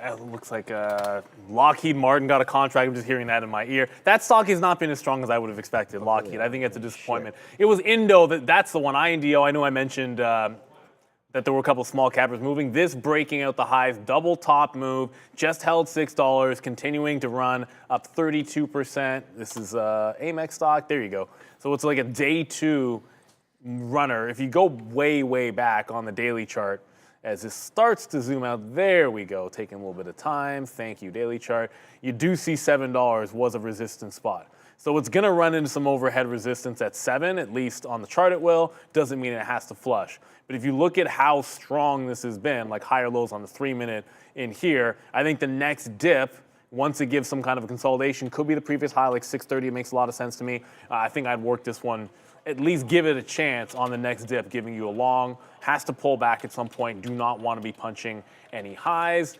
All right, Apple's going, but didn't really get to this 174 again. We're still climbing. I think we should go for higher lows on Apple as well. Like even buying the dips here is going to make some sense there. Lockheed Martin, there was just that new contract that I heard in my ear, but it spiked $5 and was like instantly right back down. I don't know. It might be worth it if it can hold above VWAP, and maybe it'll start to give you some juice. Because really, like with everything that's going on, like why wouldn't the stock be a long in the first place? But it was pretty flat, and actually was going down on most of that news after we got that headline about the Middle East. So if it can hold VWAP, that looks a little bit better here on LMT. Okay, cool. Danielle Shelby coming with us at some point near the end of the show, I think, right? 3:45-ish or something. She normally comes 3:30. I thought it was 3 o'clock. 3 o'clock, okay, perfect. She'll be coming out there. Join me with her all the time on the Market Recap Show as we go through. So, all right, 155. I still just have Google on. I mean, I was debating, again, like looking at this market, I wonder if we're going to try to get back to 18,000. I'm not 100% sure. I'm going to take some more out of Google here just because, but AMD is getting close to a level that we could potentially short again. So we'll have to wait to see if that does come through here on that 162-ish, maybe for a short if we can get up there. I mean, that's where VWAP is. That's the 50 period. Sorry, the 50 period's down here. That's the 200 period and VWAP. So that could be something into a short. What is NVIDIA doing quickly here? Just, all right, so back up to 875. Again, would rather do that. I'd rather do AMD, Tesla. Yeah, I mean, we've done really well. Okay, LMT is starting to go again. It held VWAP in there. I got 55.55 because Tesla was why the heck not? I feel sometimes you put orders in at prices like that. It breaks 450, and as I'm like throwing the order, it's like, 55.55, why not? And then it just broke this local high at 456.5. So I'm giving it to underneath VWAP. There's a bit of a spread, so like really, if you have a 55 stop, you're probably losing 70 cents, not 50. But if this gets back into 59, I think that's an out. Because on that news, it immediately spiked up and then came right back in. So I'd like to, if we get at 58, I'd be happy with that on Lockheed Martin. So thank you. And again, it's a defense name, but it was not nearly as strong as you might have anticipated. Randy, what the hell's going on with Rivian? That was going on with the system. What did you do back there? Pull a wire? Oh, really? Randy's fault? Don't blame me. It's not Randy's fault. Of course it's not Randy's fault. I just asked him. I don't know. Did he take blame for it? What did he do? I've seen that cup before. Yes, this is a new cup. Randy must know I'm long. The green. Cheers, Randy. The green. Looking all green. And it has like a cat in the hat, but the green instead of the red look. That was our Friday movie. We watched Cat in the Hat on Friday at movie night. Yeah, that's a good one. See, I had the red cup earlier. And we were right about it, but now we're long. Now we're long. Okay, so Apple, we took a piece out there for a nice trade. At least we got something out there in the 70s or whatever it was. But that was the high. Now you're starting to fall back one more time. I feel like we just want to short the market, so we're getting pretty close to that. We do have MSOS here starting to move around again. We do have some marijuana talk. I don't know what's talk about exactly, but there is some more talk here on marijuana and what's going to be happening today up to point. I mean, I don't know what's going to happen today, but eventually they're going to be voting and figuring out what's going on with that. But here it goes again, marijuana headline. They're going to be... Okay, they're going to be scheduling the review of the marijuana or the marijuana, I guess, class. What is it? Right now it's class 3. I don't know, whatever class it is. Trying to figure that out with the DOJ. So trying to bounce. They'll review it, but there it is. It's a nice move up for MSOS. Try to take out that 9905 top. Probably good news for its friends. So let's check out CGC quickly. I'm going for ACB. Yeah, not doing anything, and then Tilray as well. Yeah, go ahead. Yeah. ACB regained the low of the day. I'm going to quickly show you LMH there as it came back in. We got profit. We took the buck on the first bid and actually got a really good execution on the 455 stop. I'll show you in a second. But if you're holding this double bottom, if this can get back into VWAP and give it into 624, which was that local bottom, I mean, why not? I mean, this is already down 4%. And it's right at that support. It's bouncing off of what has been the support, which is that $6 level. So if you're taking a shot, it would be in front of the 6 on ACB. The last week, it was when it would go up, it was the strongest of the group. That's why I immediately went over to that name. And if it's going to hold the low, great. So Lockheed, go back to the 3-minute. We had it on the way back in. We got some out there, 46.5. And when it cleared the even, it was like 5 cents worth of slippage. So in and out on that news. Lockheed getting a defense contract.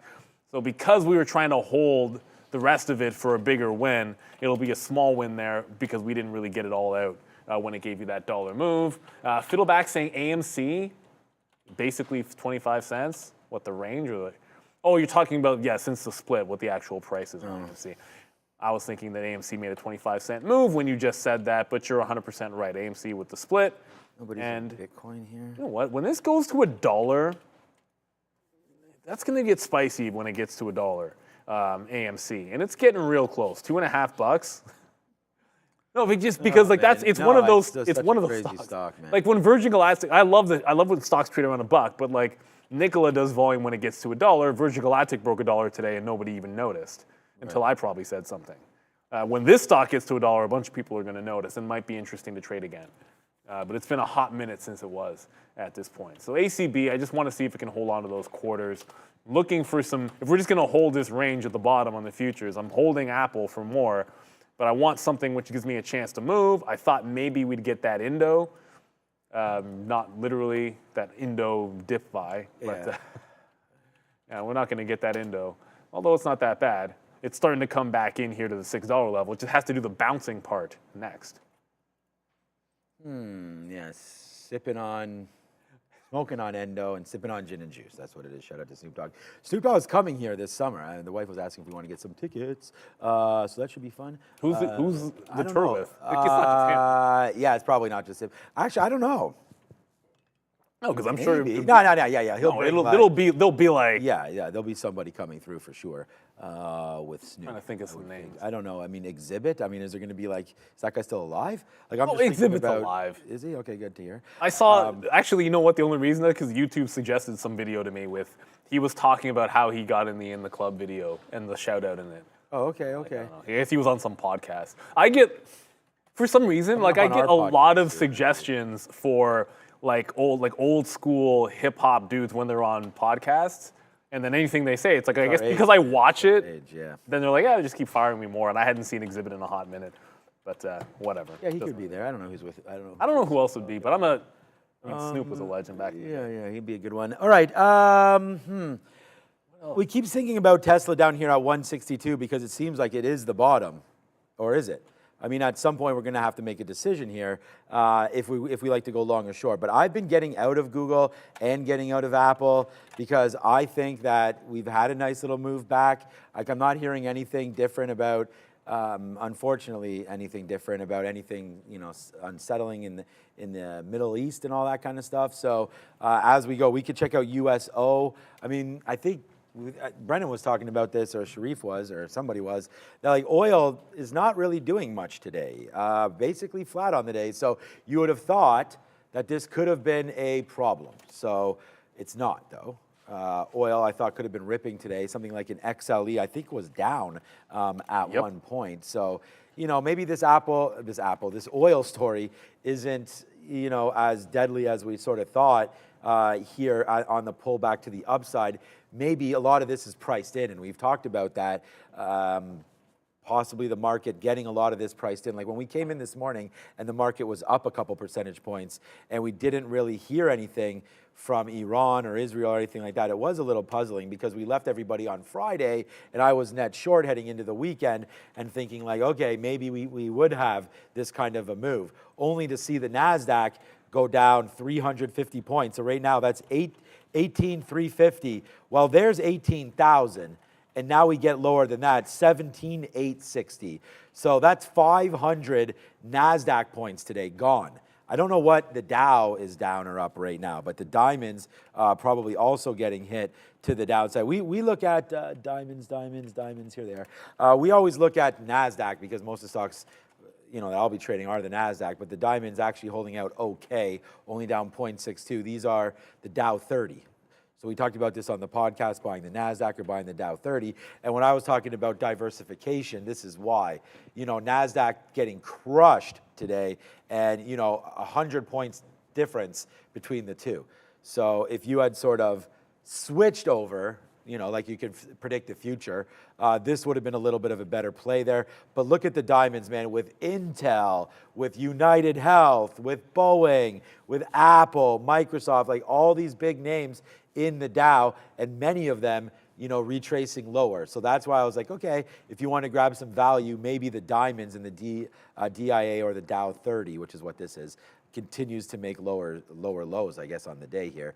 We're looking to break through 377. I don't trade this as a tool to trade, but just interesting to look at as we talk about some different you know, categories of asset classes there. And I think the diamonds would be a good diversification. Like if you, I mean, I buy the market like once a month. Yeah. And it used to be the SPY. Yeah. But last year I switched from the SPY to the Qs because that's smart. Yeah. I mean, that was really good for last year, but like, yeah, that worked out. This year it'll probably not work out. But you pick one. But I don't wonder if you're like and I've never even thought too much about this.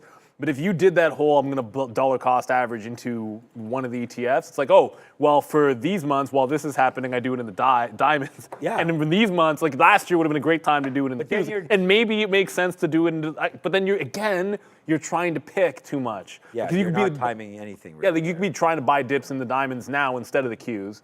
But I just find like you get too complicated.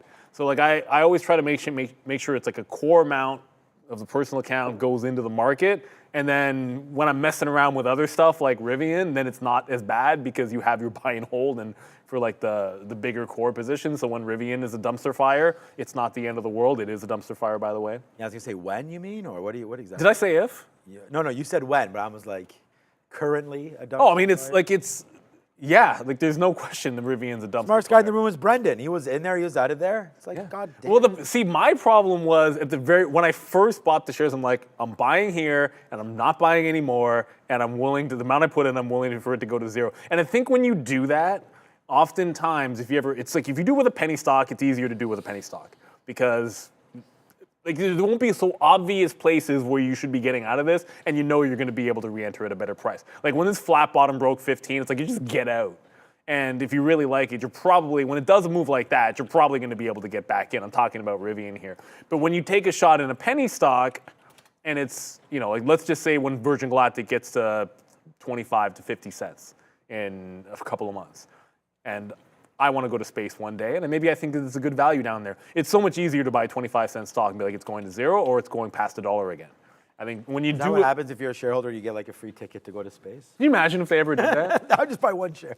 Oh man, what they should do, and I'm talking to you, Virgin Galactic, is you should do some kind of a lottery for your shareholders to reward a certain shareholder, and then I'll start buying. No, just kidding.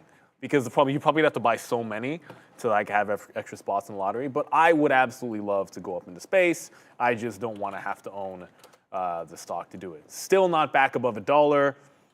is what it is. The ISS movie, if you haven't seen it on Amazon, is actually not that bad. Yeah. What movie? ISS. Oh, ISS. No, we were talking about that Fallout. I don't know. That was. Yo. Yeah, you were saying you liked that too. Yo. So hopefully that's good. I don't know anything about the game, but that's. Well, man, I don't play the game. I know the game. I've seen videos of gameplay of the game, so I'm kind of pretty decently aware of the game. And a former trader here was obsessed with it, actually. Oh, okay. Wix. Oh, and okay. yeah, and he was a huge fan of it. But it's a pretty good show. I feel like Amazon, they have some good stuff out there. But I want to watch the one you were saying on the pod, is The Gentleman. The Gentleman. We've done that. That's a good Yo. one. It's a lot of fun, that one. Guy Ritchie, gangster films, I love Guy go. Ritchie. There's no doubt about that. All day, every day. I want one of these chip names to get to VWAP for short. AMD's the closest. I'm literally looking at AMD right now. Like, I wanted Micron on a pop. This is what happens. When the market is weak and you want to short the pops, you don't get what you want. I mean, that should kind of go without saying, but There it's should be like frustrating. a song like that. There is Like they should make it like something like you can't always get what you want, something like that. But if you try sometimes. They should. That's a good one. Yeah, I mean, see, we could be lyricists. Isn't that how it, no, but isn't that a song? Yeah, always that's the get- whole. Rodera's singing the song. But if you try sometimes. Yeah, it's a song. Okay, all right, let's keep going here. Google, NVIDIA. Anything else you guys want to look at?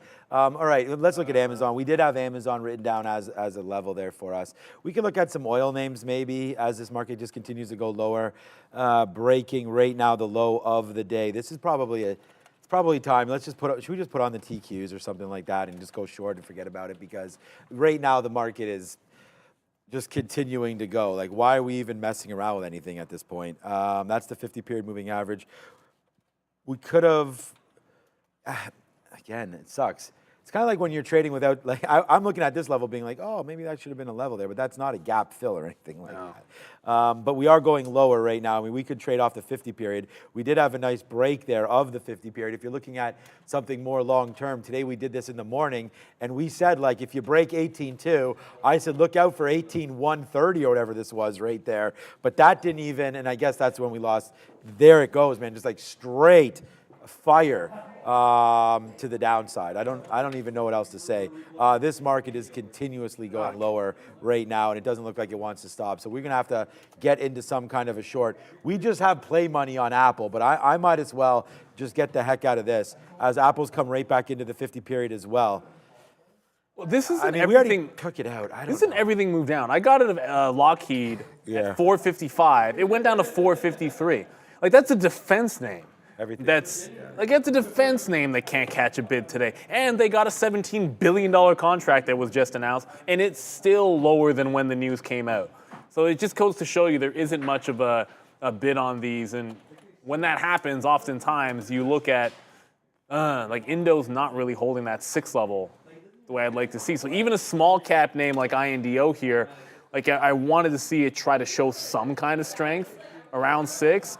Not at all. Like, it's getting heavy. Maybe you got to wait for VWAP on this. That's a disappointment here. Like, I'd love to look at a small capper that's running and see if you can't find something going well. This would have been the one, but like everything else, it seems to be falling. Cavill, GCGC. Cavill was already weak and under VWAP last I had checked. That's CAVL. Not Henry Cavill, KAVL. It's not really, the name of the company is not. What is it? It's KVAL. KVAL, I think, is how it's pronounced. But it's trying to get back above VWAP. That could be something. But then I'm just reminded it probably is above VWAP because this chart is missing some data. Yeah, if it can break it, if it's holding 7 right now, that doesn't look too bad. I just felt like Indo was going to be the better one here. It's going to be AMD or Micron. Micron's trying to bounce off the low, so I'm going to short the next available pop. I'm going to cancel these orders in here at 125.70 and 125.60. And if the next pop gets us halfway, look for a curl in here. But that's stair step to the downside. It is what it is. Like, this is one of those things where this market just does not seem to have much of a bid in it. And when that's the case, you should be shorting pops. Let's find something weak and short the pop. I keep getting indicated that, hey, wait a second, why didn't my trade ideas layout load there? Don't you want it to load? No, I should have loaded. Okay, I got to find it. No, I was going to try to call something up, and I went to my trade ideas. It's not there. No, I keep getting Intel at VWAP, but it's not really. Just kind of barcoding right now, so we're going to stay away from that one. Was there any other markets headed for zero? Yeah, maybe. Going 75% cash, you're too late, I think. All right, I'm waiting for Rebel Moon. Me too. I don't know. No, that okay. I would. You probably Stones, wouldn't. Yeah, like that that's movie. a good call on that one. I didn't like. I was looking for. Oh no, I was looking to see if there's any other names that people might potentially want us to look at there in the chat. Shout out to Ramin here. GLD. She's just told us that this is the tour there here. So Warren G. Yo. And DJ Quick, that guy's still alive. But anyways, as we go, there it is, man. He's bringing Cali to Canada. Well, you don't have to worry about that. Just bring nothing here and just go to the local store and buy it. DJ Quick. But there it is right there. So shout out to 7-Eleven and everybody who sells weed around here, apparently. Okay, here we go. No, they don't sell that 7-Eleven, Ramin? Okay. Yet. Yeah. They tried. 7-Eleven tried to get that liquor license. I don't know if you guys remember. Yeah. No, it's. For a minute there. I think they do have them actually in Ontario. Okay, so right here. Well, isn't that what Ford was trying Yeah, to do? you still have to buy liquor in. Look at DXYZ. I've already said that's a scam. Let me see DXYZ. Why? Is it down? How much is it down? I have no idea. I have no idea. On a daily today, you expect that to be down a bunch, I think. Is it New York? Yeah. NY. 37. I have no idea what it was. What? That's up a bunch then. It was down lower than that or before? What? Okay, up. Is that right? 30%? No, that can't be right.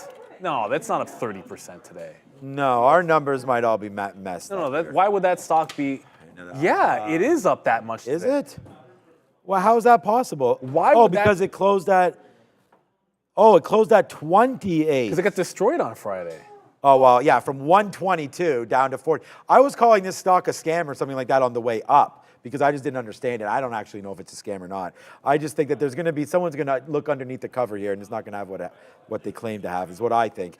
But nice move up to 122. Nice move back down to $30. I mean, if you want this name, go at it, man. Imagine this is if your they chance. didn't. Well, imagine if they I don't trust it. If they don't actually have 1/3 of the holdings in SpaceX. Yeah, exactly. Yeah, so, I mean, at that point, I should be able to sue them. But you want to that'd be hilarious. But then, I think it was 50% of what they held. I knew, like it was 50%. When I looked at it, 50% of the companies that were in the holding company were ones that I was pretty well aware of, and the big one, SpaceX, and then they had like 9% in cash. So it would seem like it's not that bad, but then the problem is the value. It came at like $9 and then went to like a bajillion. Right. Like I would have wanted it at $9 because I'll take I'll take a shot because it kind of like double bottom down there. So I don't mind that, and it makes a fresh low just get out. But I just shorted the pop in Micron. We'll see how that one goes. Shorted the pop in Micron. 121.40 is the local high. I just got it at 28. I think in a couple of minutes we're gonna have Danielle Shea coming through. Be a good time. Definitely a good time because I know, Microsoft she loves Microsoft and bounced off that 50-period moving average. Riri Jordan not disrespecting DJ Quick. He's a legend. Who disrespected DJ Quick? Did we disrespect No, I just said he was DJ? still alive. I just haven't heard anything from him. I have DJ Quick songs on my phone. Yeah, same here. I haven't heard from him in a while. Yeah. I genuinely had no idea what he's up to. I think it's pretty sick that those guys. I think it's great that they're touring again. Get that money for sure. Trying to. Old heads have discretionary income and want that nostalgia. That's just the reality. Free money. Yeah, they need that money too, right? Honestly. Some of these guys, Warren G. Come on, that guy needs some money for sure. Okay, right here we go. Google. He's in them streets, Sean. What are you talking about? Yeah. No, I just feel like a lot of those guys probably. I don't know. The money's not the same. Much more now than it was back when those guys were doing it. So they might as well get as much as they possibly can. Okay, so here we go one more time here. So we're just very sneakily taking some trades. I don't know if you guys didn't see this, but down into 155. Are you kidding me? Then it just ripped back up. We got 30s there. You're not even gonna think that even really happened, but. It did. So, go check your charts, honestly. I was just lucky. It came into 155. I was sitting there. So we did take that long and then got it back up. So we're making some money back here a little bit. Thinking about taking some Apple down here. I think we will. Although the market is now starting to, I thought maybe there was a chance that we could have broke back in and around that 17.9 there, but no, it looks like we still want to go lower on that one. So we should draw over a larger NASDAQ time frame here just to see, because we're getting a lot of pain area here maybe. Let's go to a 90-minute and just see how this settles down. All right, so wow, okay, so we are right now like, you know, up here, I would have said, okay, maybe this is where we bounce. So yeah, 17,850, we've come into a spot that goes all the way back to March 5th on the NASDAQ. So we're pulling back now real good. And then tomorrow's level, 17.4 to look at. That's another 400 points back. So if we lose another 1.5%, that would be maybe an area where, I don't know when to get concerned, but that would be one of those areas. So we'll see if we can hold out for that. But right now the NASDAQ is starting to pull back quite nicely into some low levels here. Sure, you can bring Danielle on whenever you are ready. I'm pretty adverse to talking with Danielle. Hey, Miss Shay.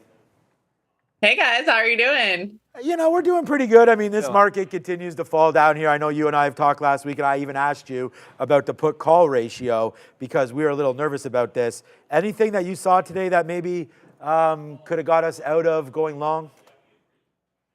Well, there's a couple different things. I'll bring over my market internals grid. This is definitely the grid that I use on days like today, because what I'm looking for is I'm looking for the buying and the selling pressure. And I think that this is probably the most important thing to look at. I mean, this is just the NYSE ticks. It's basically just measuring, how much buying versus how much selling. And whenever you gap up at the market open and you have like a plus 900 ticks, that's an extremely high tick rating. And generally that means you're going to fall from there. So we saw that buying pressure kind of roll over and continue to roll. But I think today what is the most important is that we've seen the ticks down below the zero line the majority of the day. And not only have they been hitting the negative 600, but they've been hitting the negative 1,000. When you're getting negative 1,000 tick readings, that is some serious selling. Yeah, we're a little nervous here. I mean, I didn't like the fact that we broke below 18,000 there on the NASDAQ either. And then now, a leader in the market, Google's pretty much pulling back now, down 1.5% and looking to maybe even go lower right now. So yeah, those are a couple little things there. Maybe I'll get an opportunity, Danielle, to finally buy some deer. Oh, it's still at 400. Oh man, I was hoping that this would come back into your 350 level. I've missed that a couple times, Danielle. But this week we have big earnings. Are you looking for any specific names? I know we've talked about Netflix a lot. I believe that's on Thursday as I try to find that information. Yeah, definitely. So, I mean, the two that are the most important are going to be Netflix and Taiwan Semi. And here's the thing is that I'll tell you that looking at the Netflix chart, I think it looks great. You can see that we've had two recent breakaway gaps, which is typically a pretty bullish pattern. I mean, they've been doing well recently. Right now, yes, they're pulling back, but they're just pulling back to the 50 simple. So I think this one still has a shot of going higher. But here's the thing is I'll tell you that Netflix can have some major surprises. And I mean, we've seen what Netflix can do. And so we've seen, 29% gap lower in Netflix. It has been a while, but while I am bullish, if I'm wrong, I'll tell you that a Netflix implosion would really cause a lot of destruction in the NASDAQ for next week. Yeah, let's try to stay That's a bit away of a from concern. some destruction over here. I just went long Apple off 173 here, Danielle. So let's see if it can get going back upside. But Danielle, what's up with you? Look, Danielle, this is a name I don't know if I've heard you talk about TSM before, but when you talk about the chip names, like it's unavoidable, right? Like they're making all of the chips. So from a fundamental standpoint, it looks pretty good. But when I pulled this one up on a weekly, it's like how on a weekly chart, this just did one heck of a reversal on a wick through 150 at a triple top on the weekly. And when I look at that, like that is a pretty bearish looking setup, but they're not a ridiculous valuation. You just talked about what it would mean for the NASDAQ if Netflix were to miss. Like, what happens here if we start off earnings season with TSM doing a bit of a reversal? And is it something that you're paying attention to? Oh, definitely. Taiwan Semi is the other name that's absolutely critical this week. Earlier, well, not earlier this year, but last year, you can see that it was consolidating for a while and it wasn't really doing much of anything because people were saying, oh, is China going to invade Taiwan and this and that. And then finally, we saw that weekly momentum break out. And so if you look at Taiwan Semi, I mean, recently it's been doing really well until it started pulling back, right? And you have, again, the same pattern where you have two big breakaway gaps in a row. So, I am a shareholder. I'm holding the stock. I think it can trade up to 160. I really like the current pattern and I think it can continue going higher. But again, just like Netflix, if they happen to have a miss for some reason, or if they lower their guidance, I mean, the rest of the semiconductors are going to fall hard. Yeah, I don't disagree with you there. It's like the canary in the coal mine type of name out there. And so I always say you have to be careful what you wish for. Last week, I was complaining on our show about the lack of dip buys in some of the Mag 7 names. It's like, oh, well, Google gave us a 200-period moving average. That was nice, and then it got back up to the highs, and I was complaining about Microsoft and Amazon maybe not pulling back. Softy's one that you like, and I know they don't report for a hot minute, but it just pulled back into the 50-period moving average, which has been an endangered species for this stock. It's like it sees it and it runs away from it. It's like the pokeroo. You never get a chance to have a look. Well, we're looking at it now. What are your thoughts on, maybe not Microsoft specifically, but things like Microsoft, Amazon that have not really been doing big pullbacks like Apple has, like Tesla has? Google even had one, even though it got back up to the highs. Like, what's your approach here? Because I know we love these stocks, but should we be much more patient than we have in the past looking to buy dips? So, I mean, here's the thing with the Magnificent Seven. I mean, you've had the winners and the losers, right? So like Tesla and Apple, I'm still short those names. I'm glad it's working out better today than it was working last week. But when you look at Microsoft, Amazon, and Google, these are the ones that, you just got to continue buying the dip. I will tell you that today it is looking a little bit suspect for Microsoft because we are starting to break through that 50 simple. I don't like seeing 50 simple breaks on the daily chart. It's just such a critical zone of support. And I mean, it's got to hold up above that zone, which is going to be around 415. And right now, it's at 414.19. So I love Microsoft. I'm always buying the name, but I have to tell you guys, I do not like the break of the 50 simple on the daily chart in the NASDAQ. And we're also seeing some weekly sell signals too. If you look at the 50 simple break in the NASDAQ futures, the last time we had that break was all the way back in here in August. And when that break occurred, we had 3 months pretty much of downside, in the NASDAQ. So with the price action today, it's pretty nasty. So I do normally buy the dips in the Mag 7, but I'm going to hold off for right now because of this major break in the NASDAQ.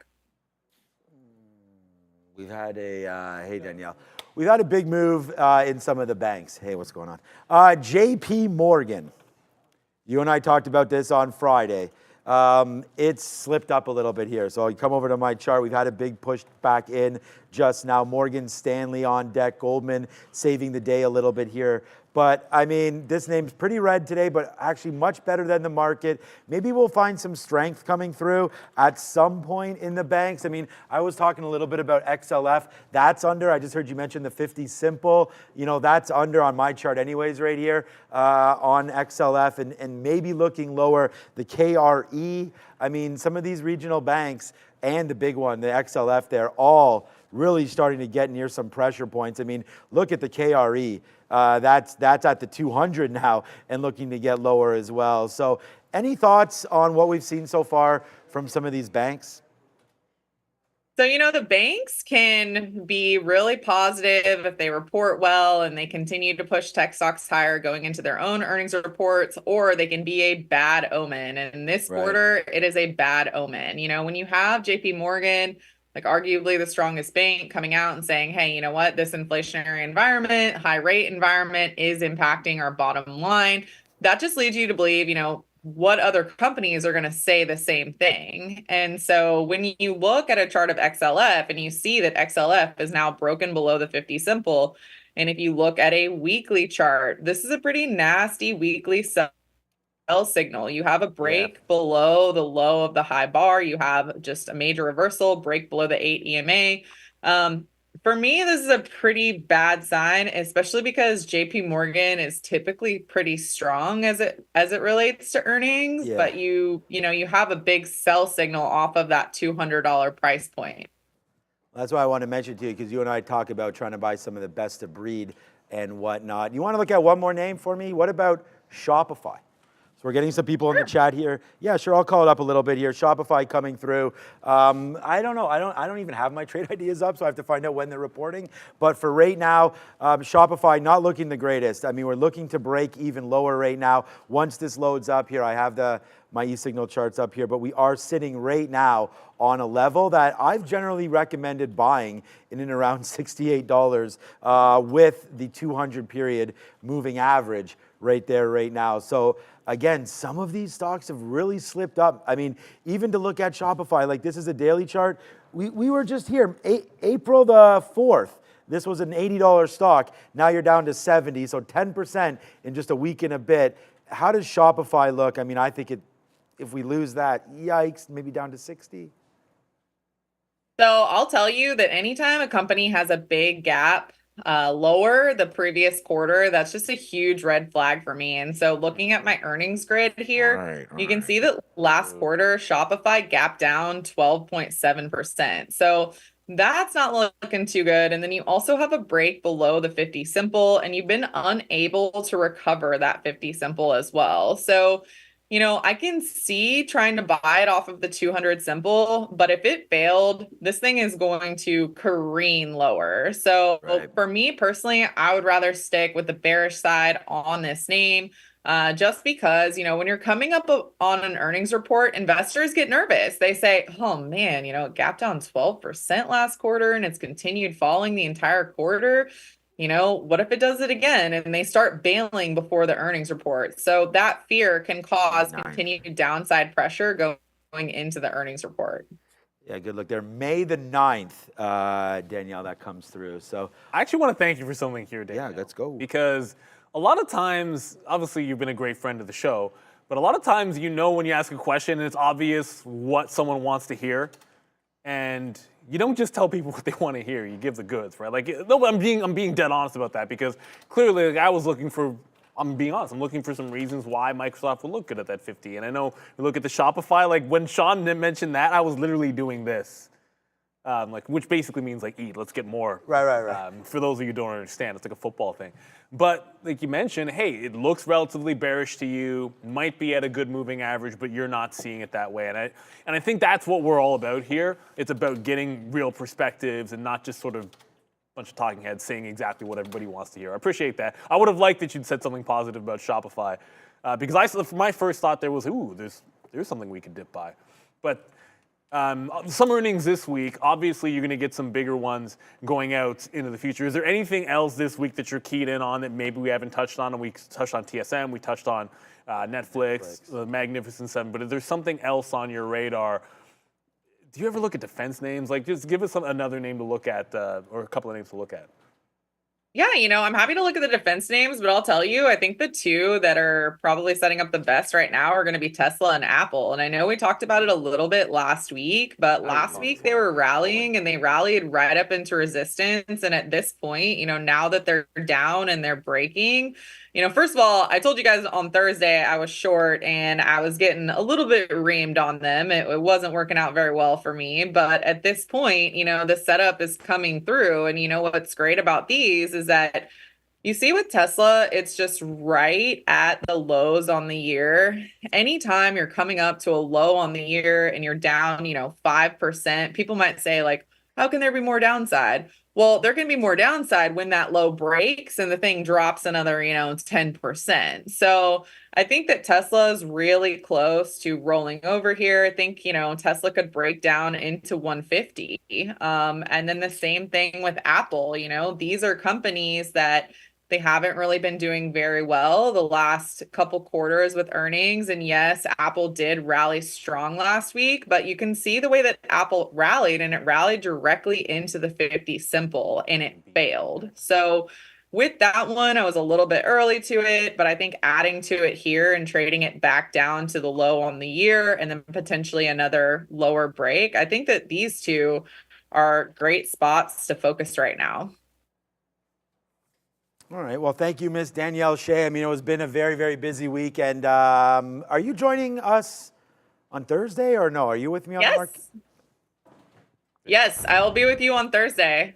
Great. Well, let's review some of these ideas. We'll talk about those on Thursday. We're going to have Netflix. We're going to have TSM and all of those. So, again, thank you, Danielle, for sort of bringing us back to reality with some of these comments for sure. So, thank you, Miss Danielle Shea. Thank you, guys. Appreciate you. And that's what it's all about. That Tesla is, I just wanted to hit the key because we have something for that when it makes a fresh low and breaks it.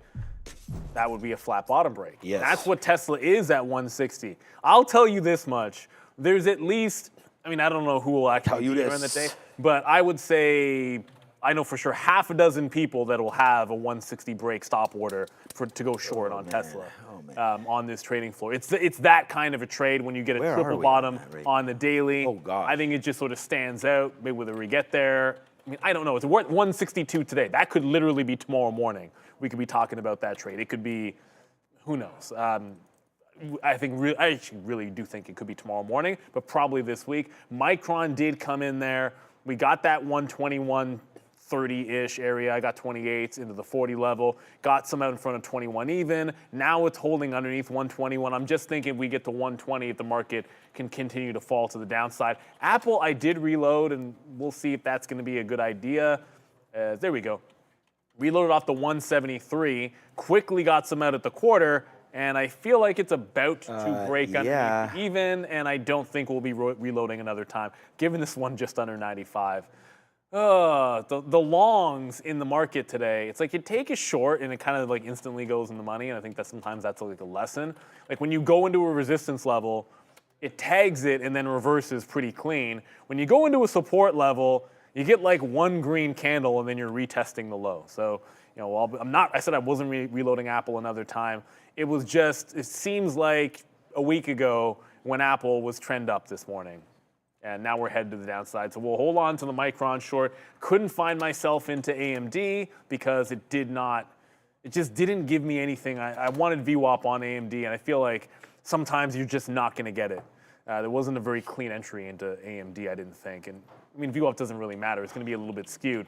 But yeah, just couldn't go quite far enough to get a short in that particular name. Yeah, I mean, even AMD may be a 160 break. I mean, we are approaching that rate now. I was thinking about an even. You mentioned Tesla 160 break.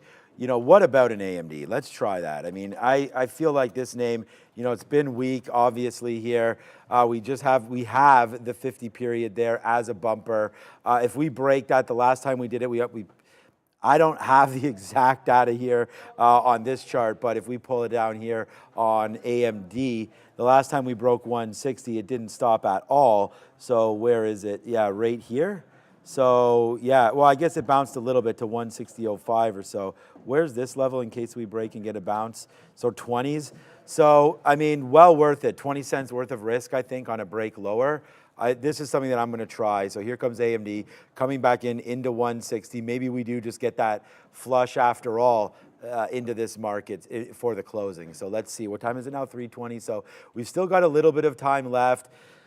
Down 1.87%. Like everything's broken lower now. So, I mean, you mentioned Tesla possibly going to get smacked to the downside on a 160 break. That's probably happening here today. So watch out for that one. I'm already on that AMD break. That could happen right now. NVIDIA break. I mean, was Meta below 500 yet? Did we already talk about that one? Meta was what, 504? You said. Oh yeah, there it is. It did break. So it just broke on us, I guess. I don't know when. Oh no, it's been breaking. So it's been. Sorry. So that was a good. Bless you. That was a good retracement up there for that one as well. So Meta, nicely done on that break. Should have just made all of our money back and shorted Meta there. That was stupid. Let's see what happens with AMD if that breaks lower. What else is near a breaking spot here? Because I don't think this market's going to last. We talked about TQQs. We should have just gone short on that 50 period. We had talked about that retracement there. That would have been real nice, man. That would be well in the money. Oh, SMH. Well, I mean, we could just have a look at all of them. We were shorting this last week up and around 216, 226. Now you're down $10 from that. Coinbase still going. SMH might be the one. Yeah, sorry about the sneeze, everybody. Coinbase down 8%. I am going to, I'm going to slap the fail on this. So that guy that was like short Coinbase at 250 and then didn't make a single trade on Coinbase all day. Hi, my name is Neil. And clearly I need to be more aggressive when looking for shorts in Coinbase. Because this, if you're talking about things that are in a pullback and the 50-period moving average and flat bottom breaks and all that goodness, $215 once, twice, tomorrow probably thrice at the 50-period. And if it breaks that, there is a clean move into, 195, 200 in here. Seems like a little bit of a gap. So Coinbase tomorrow, there's a part of me that doesn't want coin to get down 10%, because if it goes down 10%, then it'll be SSR tomorrow, which makes it a trickier short. I'd much rather it hold here and make the move tomorrow and give us another crack at this one as we go to the desk to take care of some business. Get as much as 50-to-1 leverage when trading Forex at IG. Currencies like Euro and USD can require as little as 2% margin rates and offer $0 commissions trading using a Forex account at IG. For a limited time, traders can open, fund, and trade with IG for up to $10,000 in funding bonuses. Terms and conditions apply. AMD's coming back up, 162. That's 161.50. So, okay, a good little pop up here. Don't know if it's time to short the pops yet. We're trying to get into the NASDAQ coming through right now. We've seen like we always sit here and talk about how damn resilient this NASDAQ is all the time. So maybe there is that's why we were trying to catch some bottoms with Google, we just did, we did fine. We got out for flat. We bought, we talked about that. And then Apple broke 173, but again, that's a very, very flat idea that we had there as well. So not too much love lost for that trade, but at the end of the day, it still needs to work, right? And it didn't. So Apple's still breaking. Maybe Apple's the short as well. What is a short? Maybe it's Tesla. Maybe it's Tesla. And thanks for the nice comments there. We want to give a big shout out to Danielle Shea. Yeah, great. Okay, so that's that. All of our guests are fantastic. Yeah, big shout out there. But we don't check out her YouTube. We only channel. trade equity here, right? So we have, we essentially have one guest to come on and be able to wax and teach you guys all about Wax Poetic, teach you guys all about options and some of the entries and trades available, especially around earnings time when I think a lot of swing traders are probably using options to express their trades. But you might be right about, you said Apple too, but Tesla on the short the pop, if this is a mini bounce here, I'm looking back into what has been a stair step down. Since we had that geopolitical news, it was 163.5 that it tried to bounce off of. Then you got some resistance in here right around when we went down. But 163.5. Lower highs all the way through. The next lower high would set up at about 163. We do have about 20 minutes, 25 minutes to go until we get to VWAP. It's not VWAP. 25 minutes to go until we get to the imbalances coming out here. So you're in those later stages. I'm already trying to grab some more Micron if we can at that 121.40 area. So I am looking to short the pop there as well. But Tesla looks pretty weak for short the pop situation if it's not going to be any chance to get that AMD, which we would have liked. Fortunately, that one's just not really. Oh, it is coming in. Okay, AMD's getting a little bit closer, 161.5. Not VWAP, but hey, you're able to short this pop back into previous resistance if we go a little bit more on AMD. Okay, actually. Why do I have, oh my God, a whole bunch of script failed just came in. Oh my God, okay, I better refresh all of this. That's not a bad to make sure, because I don't need any of my AMDs to start firing off right now. Okay, so that looks like a good dip buy opportunity there for Tesla at 161 and change. Make sure, I forgot to mention it. Go check out, are we able to trade now or what? Go check out Danielle Shea's YouTube channel if you get a chance. There's a couple good videos there, as Neil mentioned. Hold on, I'm getting everything set up for the traders. Stay Liz 8. Late. Not only got to trade, I got to. It's Snoop Dogg, man. You could Liz 8. Yeah. No, I'd love to talk more about random stuff. Okay, so yeah, stay Liz 8. Yeah, Liz 8. Double check that. All right, so I'm trying to find a good long here, but I want to go short actually. So there's the NASDAQ. I was debating TQs right here. Part of my mind is like, are we going to be rallying here into the close? But we did just sort of resist that 50-period moving average. That is, what is that level there?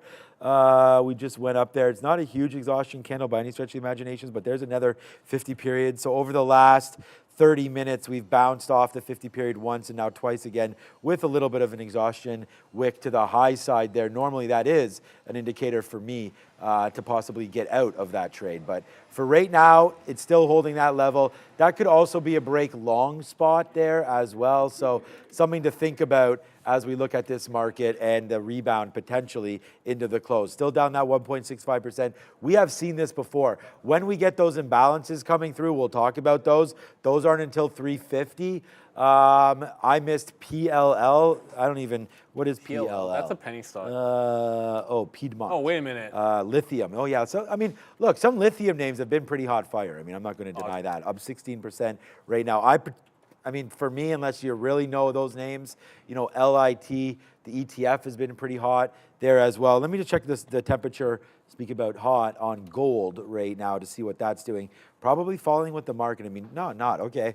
I was just about to say, generally speaking, gold will go up when we get some uncertainty, but I was just saying probably because I thought it was an all asset class. We talked about oil not being up there. Look at what's happening right now to Bitcoin down to 63, but gold just basically retaking highs.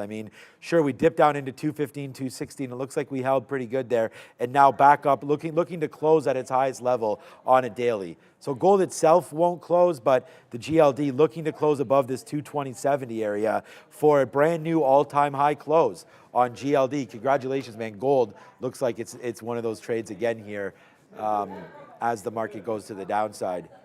Yeah, TSM calls someone just bought. It's the only thing there. And thank you for the super chat there, Phil. We were just talking about TSM. You bought some 145 calls. That's what, April 26th. So you're making an earnings play. I'm not here to tell you a good choice, bad choice. We just went over what we thought could happen to the market if TSM were to miss because they're a bellwether. We're not here to tell you do this, do that. We'll make trades live for you guys and what we think.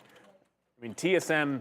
The valuation of a lot of the chip names has gotten a little bit, that's what I want to use here, frothy, I suppose would be the best way to think about it. In the really long term, I have zero concerns about them because they have such an absolute grip on market share. And on top of that, TSM and Samsung are getting some of that government money that you thought was going to only go to Intel, which is another reason why Intel's been under pressure. But I think when you're trying to predict what things are going to do during the earnings season, you got to keep your ear to the ground. I know a lot more about the stock. I'm not invested in it, so I can't tell you. I'm glad Danielle Shea was able to mention what she thought about it. It's been trending to the upside, so the chance that you bounce and find support at the 50 period would be good, and then it's not much to break out this level to the upside, which is what you need to happen, obviously. We'll see what happens. I just said maybe we would get AMD or Tesla actually popping enough to the upside to short the pop, and the second, Tesla looked like it was going to go, trending back into 163, and then we already headed back into the downside. You snooze, you lose. I'm thinking you can get back and short into this level, maybe 162.70, and give it 50 pennies and up here, and instead you can't even sniff any of that. It goes up a little bit, 50-cent move to the upside before you're heading right back down. So Tesla giving us no chance at that short. Micron, I'm clearly not going to get the reload there either. If Micron bounces again off this low, I'm probably just going to get out. You're close enough to the 120 that I don't want it to bounce off this, sort of look at that 70 cents and not take it. We're shorting pretty much near the low of the day anyways as we speak. Just another one of these beaten up. We're sitting at the lows, but you're also, when you go to the daily chart, you are at a consolidation support level. So yeah, it looks really weak into this afternoon, but you're at a support level at the 120, so it's a decent chance that it could hold for the day.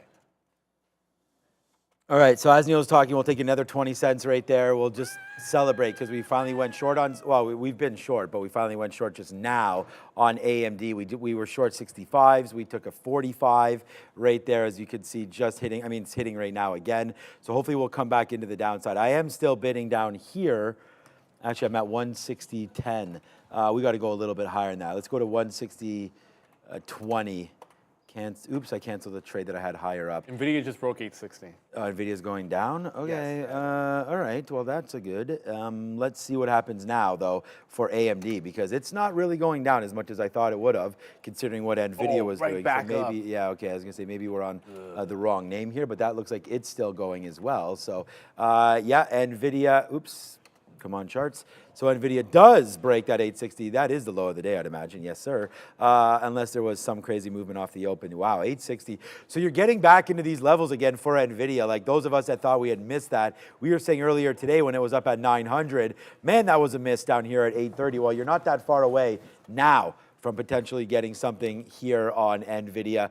Look, we picked our poison with AMD. I hope we go down. We only out at 20% there for 20 cents. We have lower takes here into 160 flat. Let's see if we can get some love for that level, but that's the one that I'm looking at right now for AMD, a little lower than that. And if we're able to, I honestly just think if 161 goes awry, then we get out. So just here it comes up. So just a quick average in here if we can get it. We're in the 80s. We'll quickly average that in, maybe even now just in case that was an upside move that I don't know why, and we retrace back in. So let's take a little bit of a fill here. I mean, we've made money back this afternoon. It's just, I don't want to throw it completely. Okay, here we go. I don't want to throw everything completely away because this market, as I've already said, seems to be ridiculously resilient once again. And maybe we're not going to go positive by any stretch of the imagination, but if you look at this market, why we could, again, I have that missing data there, but why could we not retrace here? I don't think we're going to get to VWAP. That would be a ridiculous move. But here we go. We just got some more in on AMD. Actually, we just got a fill there. So here we come. Come bring it back in just a little bit. We'll take some out. Okay, we're just sitting there on the 70s. I'm also bidding 68 now. Maybe this is the dip that we get for AMD. But again, just trying to sort of lick some of the wounds that unfortunately we had to take when we lost system. But here we come back up 161 now. Okay, now we're starting to go. Remember where our stop is, breaking through 161. I'm not standing in the way of AMD, that is for sure. Breaking through 161, I mean, we can give it up here. All right, let's change our stop a little bit because we did take some out. Let's go to 161.10, just that high level there on AMD. That'll be our last stop. Yeah, I got 10 cents and then I'm reloading Micron, and if it breaks at 40, I'll have to give it up there. But there was a wick bottom on NVIDIA. It broke 860. Got to 59 change, and it's right back up at 863. So got to be careful for a reversal. Early look imbalances here, nothing standing out. Ford is an early look sell, 2 million. Alibaba, 580,000. Visa, 700,000. Kenvue is in there, but not a heck of a lot. So none of the big names are there. Well, TSM's there for 400,000, but that's not a very large number. So let's be cautious going into 350, though nothing standing out that we have to worry about in terms of imbalances. Oh, I did not get the reload on Micron in there. Didn't quite get up there enough, unfortunately. Apple's starting to show some signs of strength. Apple back above 173. Might be.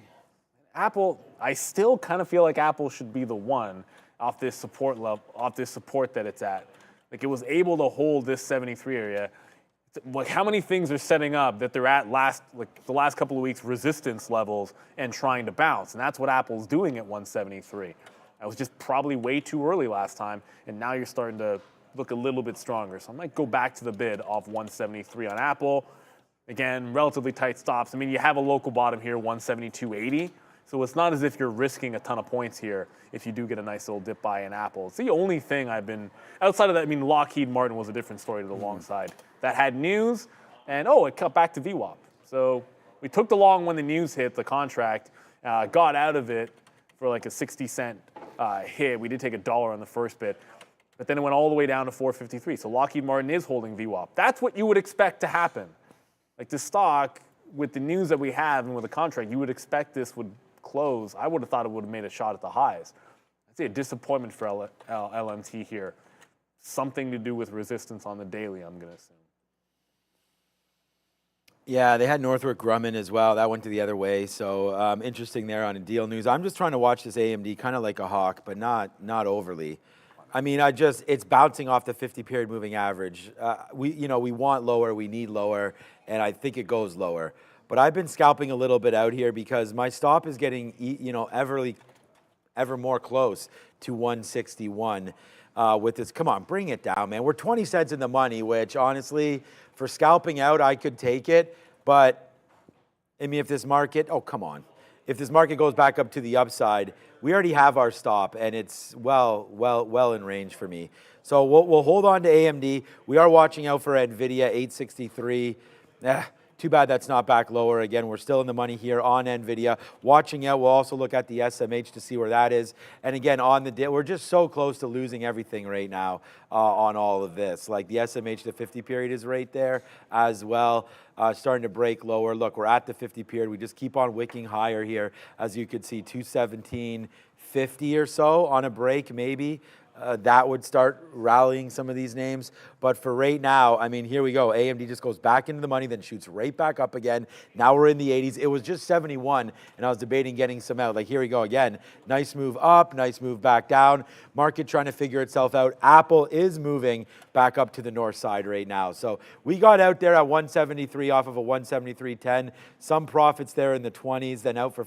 So that's basically a flat trade. Would have liked to get a little bit more in on that. But yeah, for right now, AMD just doing not much up here, but we do have our stops ready to go on advanced micro devices. So let's go over and see what Adair's up to. This part of the show is brought to you by Trade Ideas. Real-time scanning and alerting used at our desk by many of our traders every day.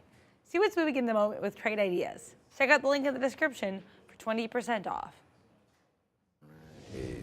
Good look there, and thank you for that, Adair. You do see us all the time pop up our trade ideas, especially when I'm looking at the higher time frame. We got it right there. Our layouts, if you're interested in any of our layouts or the scanners we have, like Sean's got the nice VWAP retracement scanner, you can always just ask Michael Noss. Well, maybe not right now, but because he is doing his pet paternity, but we can send you our layouts easily, but you can always ask him if you want anything built. It's a fantastic partnership we've got with them.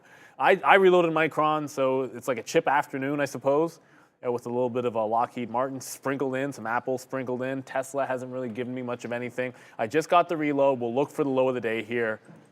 You know, this market has been very, very slowly grinding, but if I look at the NASDAQ, and this is most of the names I'm looking at for the afternoon, it has been a slight downward trend. There's been these little bounces, but really the play has been to short the pops. That's been better than the other way, so I think we'll stick to that. It's 337. I think this is your last ditch. So short the pop because the trend has been to the downside. We're starting to work back in. One's running 121. We're going to take some out. Kyle W. saying check IBIT. I mean, yeah, you know what? We probably missed a big chance at 65,000 for this. And like this at 37 is essentially 65,000 on IBIT. And it broke that, came right back in, double tapped it at resistance, and then fell like a rock. These big even levels on Bitcoin, I think now that we have the ETFs, have to be trading them a little bit more effectively. Because I made note of it, but I was looking for it to go, and for some reason when I'm looking at a chart like this, like I'm just looking at VWAP thinking, oh, I'll short VWAP. Not even realizing, no, you should be shorting 65,000, Neil. That's not getting to VWAP on your chart. And that was a mistake for me because it went right to 65,000 and fell, and I was waiting for VWAP on IBIT. Let's go to Adara. We've got our afternoon sector watch. Now let's take a look at some of these names in the S&P 500 that are making outsized moves to the upside or downside. There are actually quite a few upside names here on the S&P 500, and they include Centene, CNC up about 3%, Florida announcing a statewide Medicaid managed care program awards. So Centene received a contract under this. They also got a price target increase from Wells Fargo. So nice look across the board for CNC. We also have MT Bank. This one also up about 4% here, reporting earnings. They did have a bit of a sales miss, just slightly, but an in-line earnings per share and an increase there in by 9 basis points for their capital ratio. So nice look here for MTB. Last but not least, ServiceNow to the downside. NOW here down about 3+% after Guggenheim downgrading to neutral. So lots of names actually making some outsized moves to the up and downside today, guys. Oh man, AMD just broke 161, but I mean, 161.30 is kind of that top. Well, that's 43, but I was going to give it to 30 right there. We did get some out when we broke above 161 there, but we're going to try to turn our frown upside down and see about this short. So we were getting, honestly, I was looking over here and we were getting these out. Look, 80s, 82, 78, and then it ran that. And I remember our stop was at 11s, and then it just pulled back in again right there. So heading into the close, it's 340 right now, and it's looking pretty dangerous out there. So let's get ready to rock and roll in this market. Maybe AMD does get that push down that we need right now. It's a dime in the money. Let's put in, there we go. We'll take another piece out there at 01s. But honestly, 161.30, and that will be it for this trade. I mean, I'd be surprised if the market rallies back up. We didn't hear any news whatsoever to go the other way. Like apparently Iran or Israel is planning some kind of a retaliation. And to me, and I, again, like, you know, it should be a negative thing. We saw the market really react the last time. We're going to have, I think, what was his name? What was the guy's name from Trade Ideas again? Chris Gomez. No, Scott Gomez. Oh, Scott. But it's the other guy coming on the after show. What's his name? Chris baseball Foley? Chris Foley. Okay, here we go. I didn't want to. Get down. I was thinking about Chris Farley all the time. But here we go. I mixed them up. I'm not talking about that one. All right, here it is. Nice move. Let's go. Spin it finally. You know what? Screw you, AMD. Here we go. A nice push back into the downside. We'll put AMD on the board. We still here, baby. And we're not going anywhere. Advanced Micro Devices. So let's see how low we can go on this one as we get moves to the downside. So we'll wait for that. But nice move down in for AMD right now, coming back in. I guess I'll check the calendar to find out what that guy's name is here. Yeah, we got Micron finally made a pullback. It's, you're just shorting the pops, I think, in this situation. And if we get back to the lows, fantastic. I also did pick up, look, AMD did finally come into this level. So forget about VWAP because that's going to be a little bit off. But it came right into the wick high. We waited for it to get up there. 161.20 would have been here. I got 13s. We're going to take it out on the way to 160.20, it looks like. But we do have some time still. Like, it's 342. So there's some time before we get these imbalances for these bad boys to come down. So let's go to the short. Let's go back. We said short the pops in the trending market to the downside. That's working on both these chip names. NVIDIA, if you're into NVIDIA, just watch out. Obviously, it came back too, but it just did a reversal at 866. If NVIDIA gets back to 860, these two are headed back into the low of the day. So the NASDAQ doesn't seem like it's got it in it today. Like usually, the last couple of times we were in the afternoon show and we were shorting pops in the chip names, I remember vividly because I was in Micron at the time, and it started that stair step to the upside. That second time you got it short, if you took it the second time, it was VWAP. Like it did this, but when it made the second move, it busted that and got to VWAP. This is not as strong. And it's just a different market. It's a different day. You've got geopolitical news. On top of that, you've got names which were making reversals even without that. So even before you had the geopolitical news, Micron was making lower highs after a big parabolic move to the upside. So let's ring the register on these to the downside as the shorts working for now. Green jacket for IBKR tomorrow, says Naresh. Okay, I mean, I feel like if you're saying green jacket for a stock, you're basically, what are you declaring that IBKR is going to be the best stock in the market tomorrow? Yes, he is. That's a bold call. Don't they? They before or after? Maybe that's what he's saying. Let me just double IBKR. I want to make sure I get the timer because I never really know whether it's before or after market. So it's after market. Okay, it's after market tomorrow. I thought maybe it was pre-market. So that'll be on the recap show tomorrow night is IBKR. So can it really get the green jacket the day before earnings? Kind of feel like it's not going to do anything the day before earnings. But look, tonight we'll go over some of the moves that we had. And we say this all the time, like you don't know what's going to happen in this market.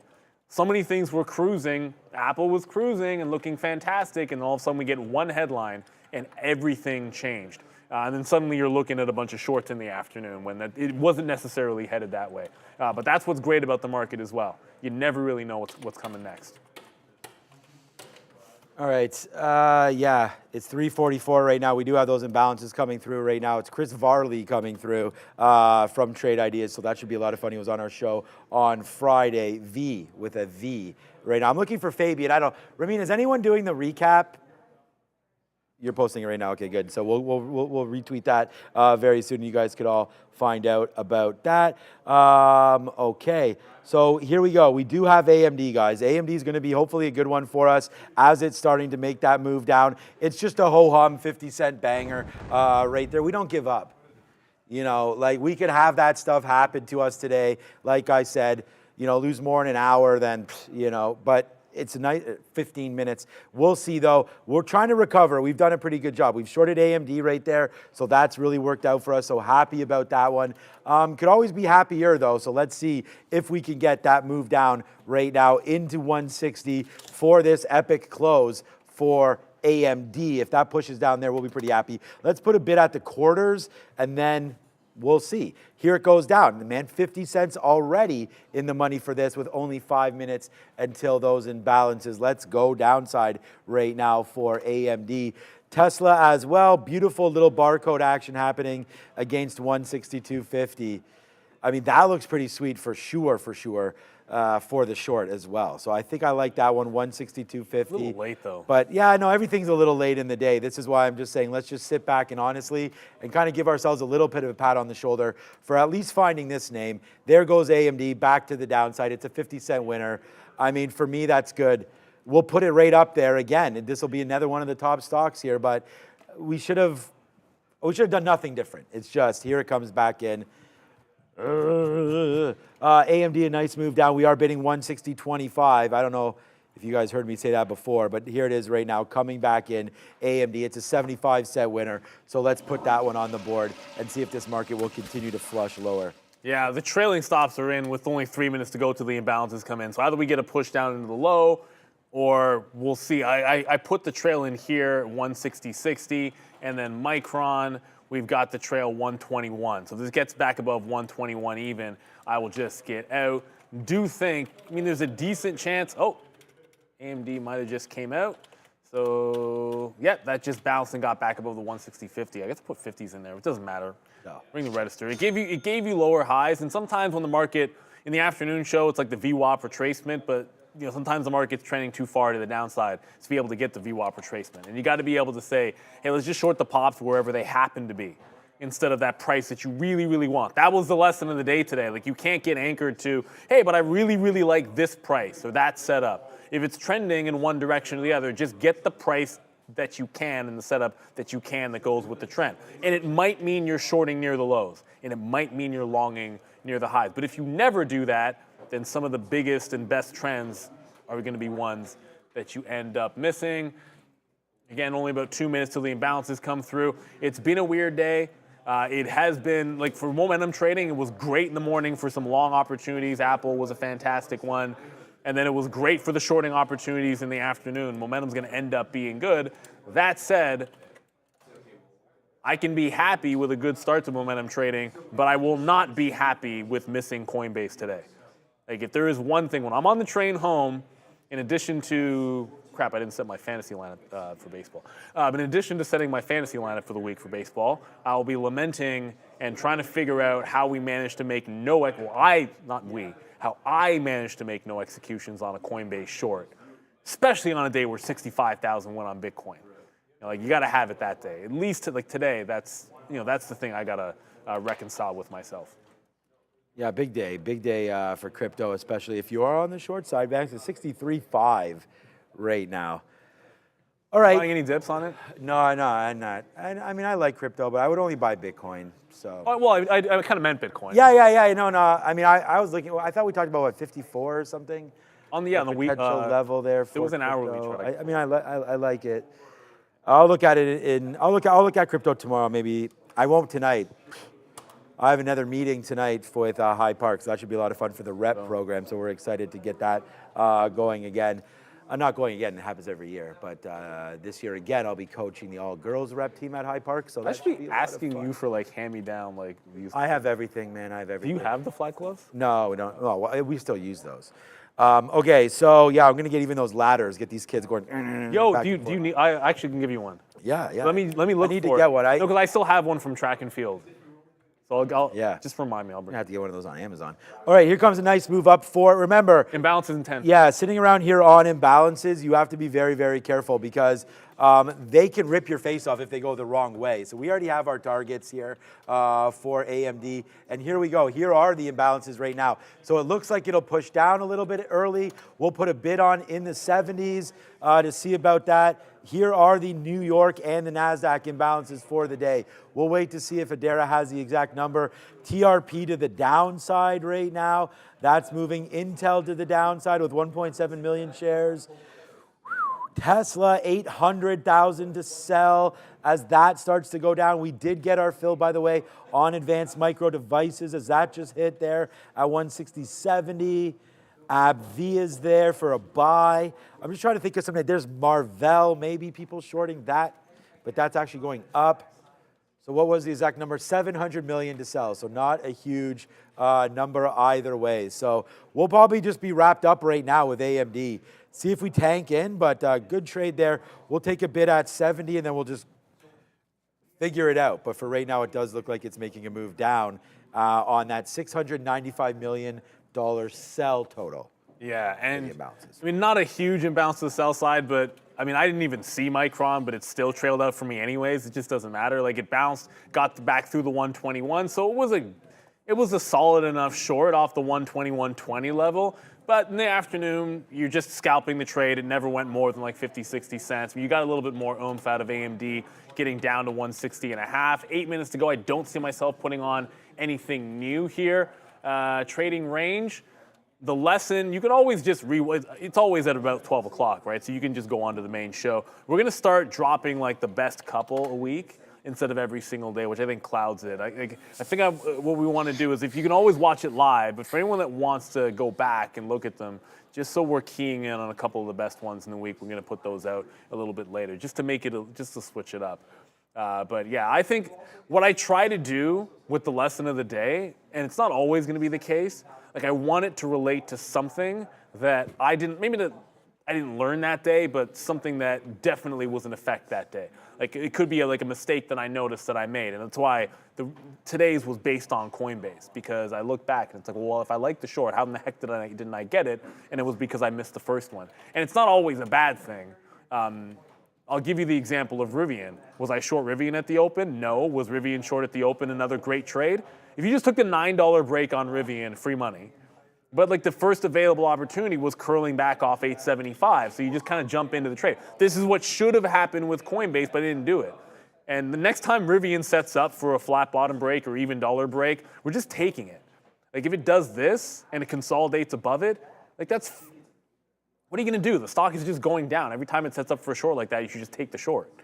It's a short till it's not, and one day it will not be, and that will be the day that you'll see me execute a long position on Rivian. It's been a hot minute since we've done one of those.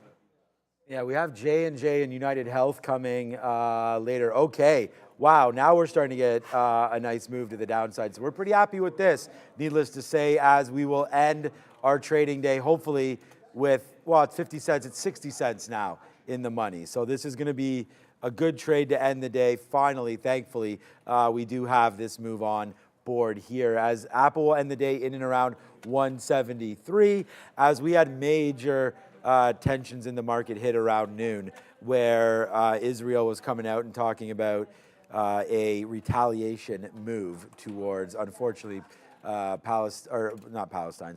Iran, based off of some of the stuff that happened in, of course, over the weekend. So we'll see. I don't see anything hitting yet on any of that, but again, more to come, unfortunately, with that. So we'll wait to see if anything's happening. But for right now, it does look like a downside move, and we're part of it, man. 70 cents in the money now. We are going to bid right here, right now, 160.20. So let's just do that. I thought I had one at 25. I must have canceled it. Let's put it back right there. Sometimes I cancel orders when we get those imbalances out. Neil and I have talked about that. Just very risky to sit there with orders out. But in this case, it would have filled the bid. So Yeah, it would have been okay. We did take some more bids out there. So now we'll wait. Here it comes. Nice pullback into the close. I got to go set up the show on the other end. But yeah, the market be flushing in and around here right now. So nice move in for AMD. There's the reversal possibly at 355.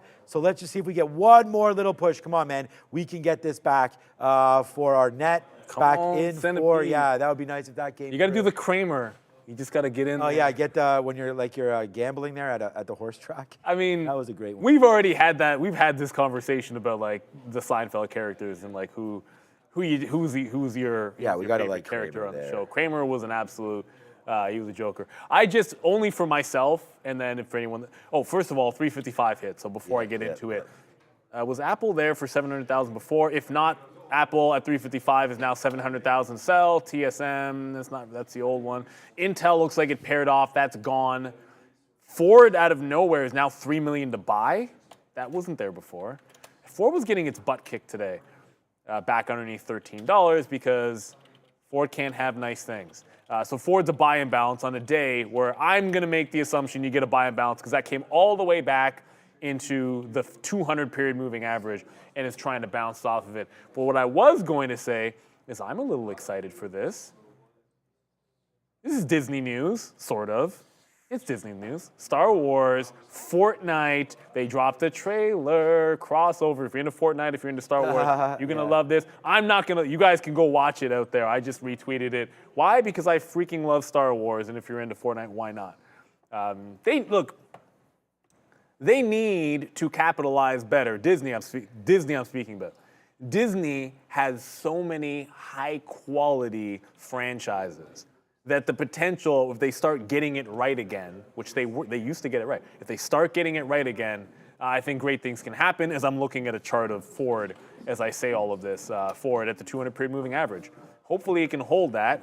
I'm actually selling my shares if it doesn't bounce off this on the weekly. But Disney, Disney's at the 50 period on the daily. Ooh. I even have a line drawn here because that's what I do. Like I draw a line on my chart so that I know when you get back into the 50 period, which is also already there. This could be spicy tomorrow.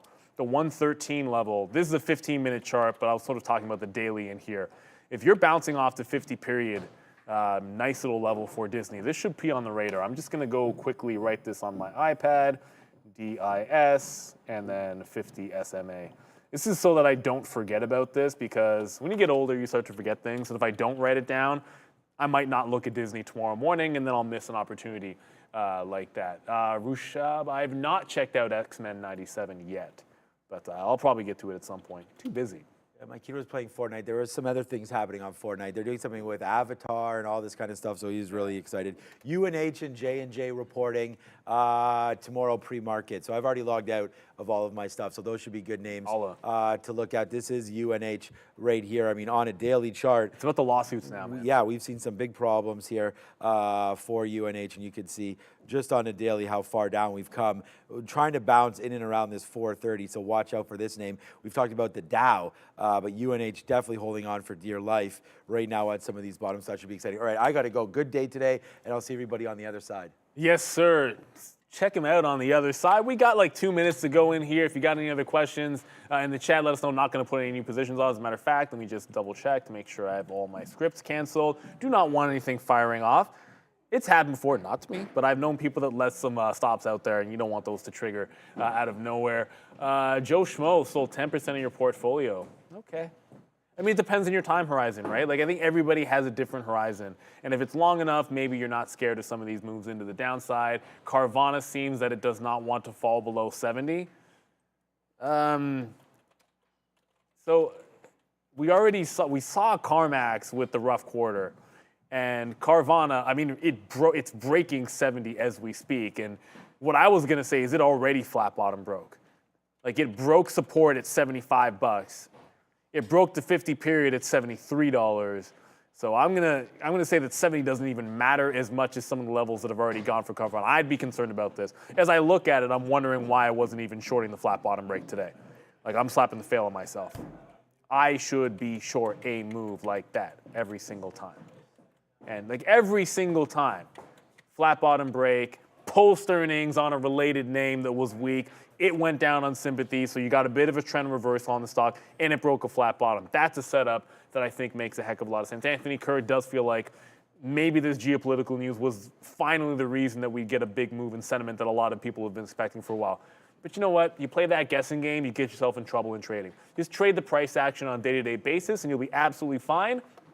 And when it's time, get the camera off me and to Adara. How about now-ish? We got the close. Monday is in the rear view in 3, 2, 1, and 0. And of course I lied because Monday's not in the rear view because you're not going anywhere right now. What you're going to do is stick around as I thank Fabian and Ramin for doing a fantastic job on the 1s and 2s, as always. Brennan in the mornings, the midday.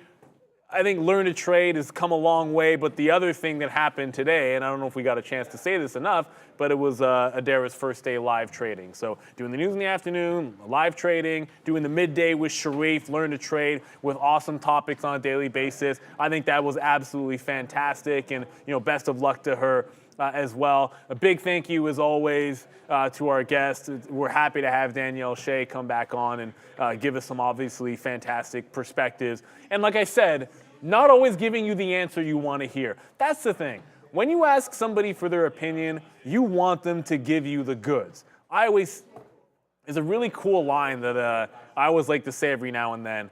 If you care about somebody, you'll tell them what you think. And if you care about yourself, you'll tell them what they want to hear.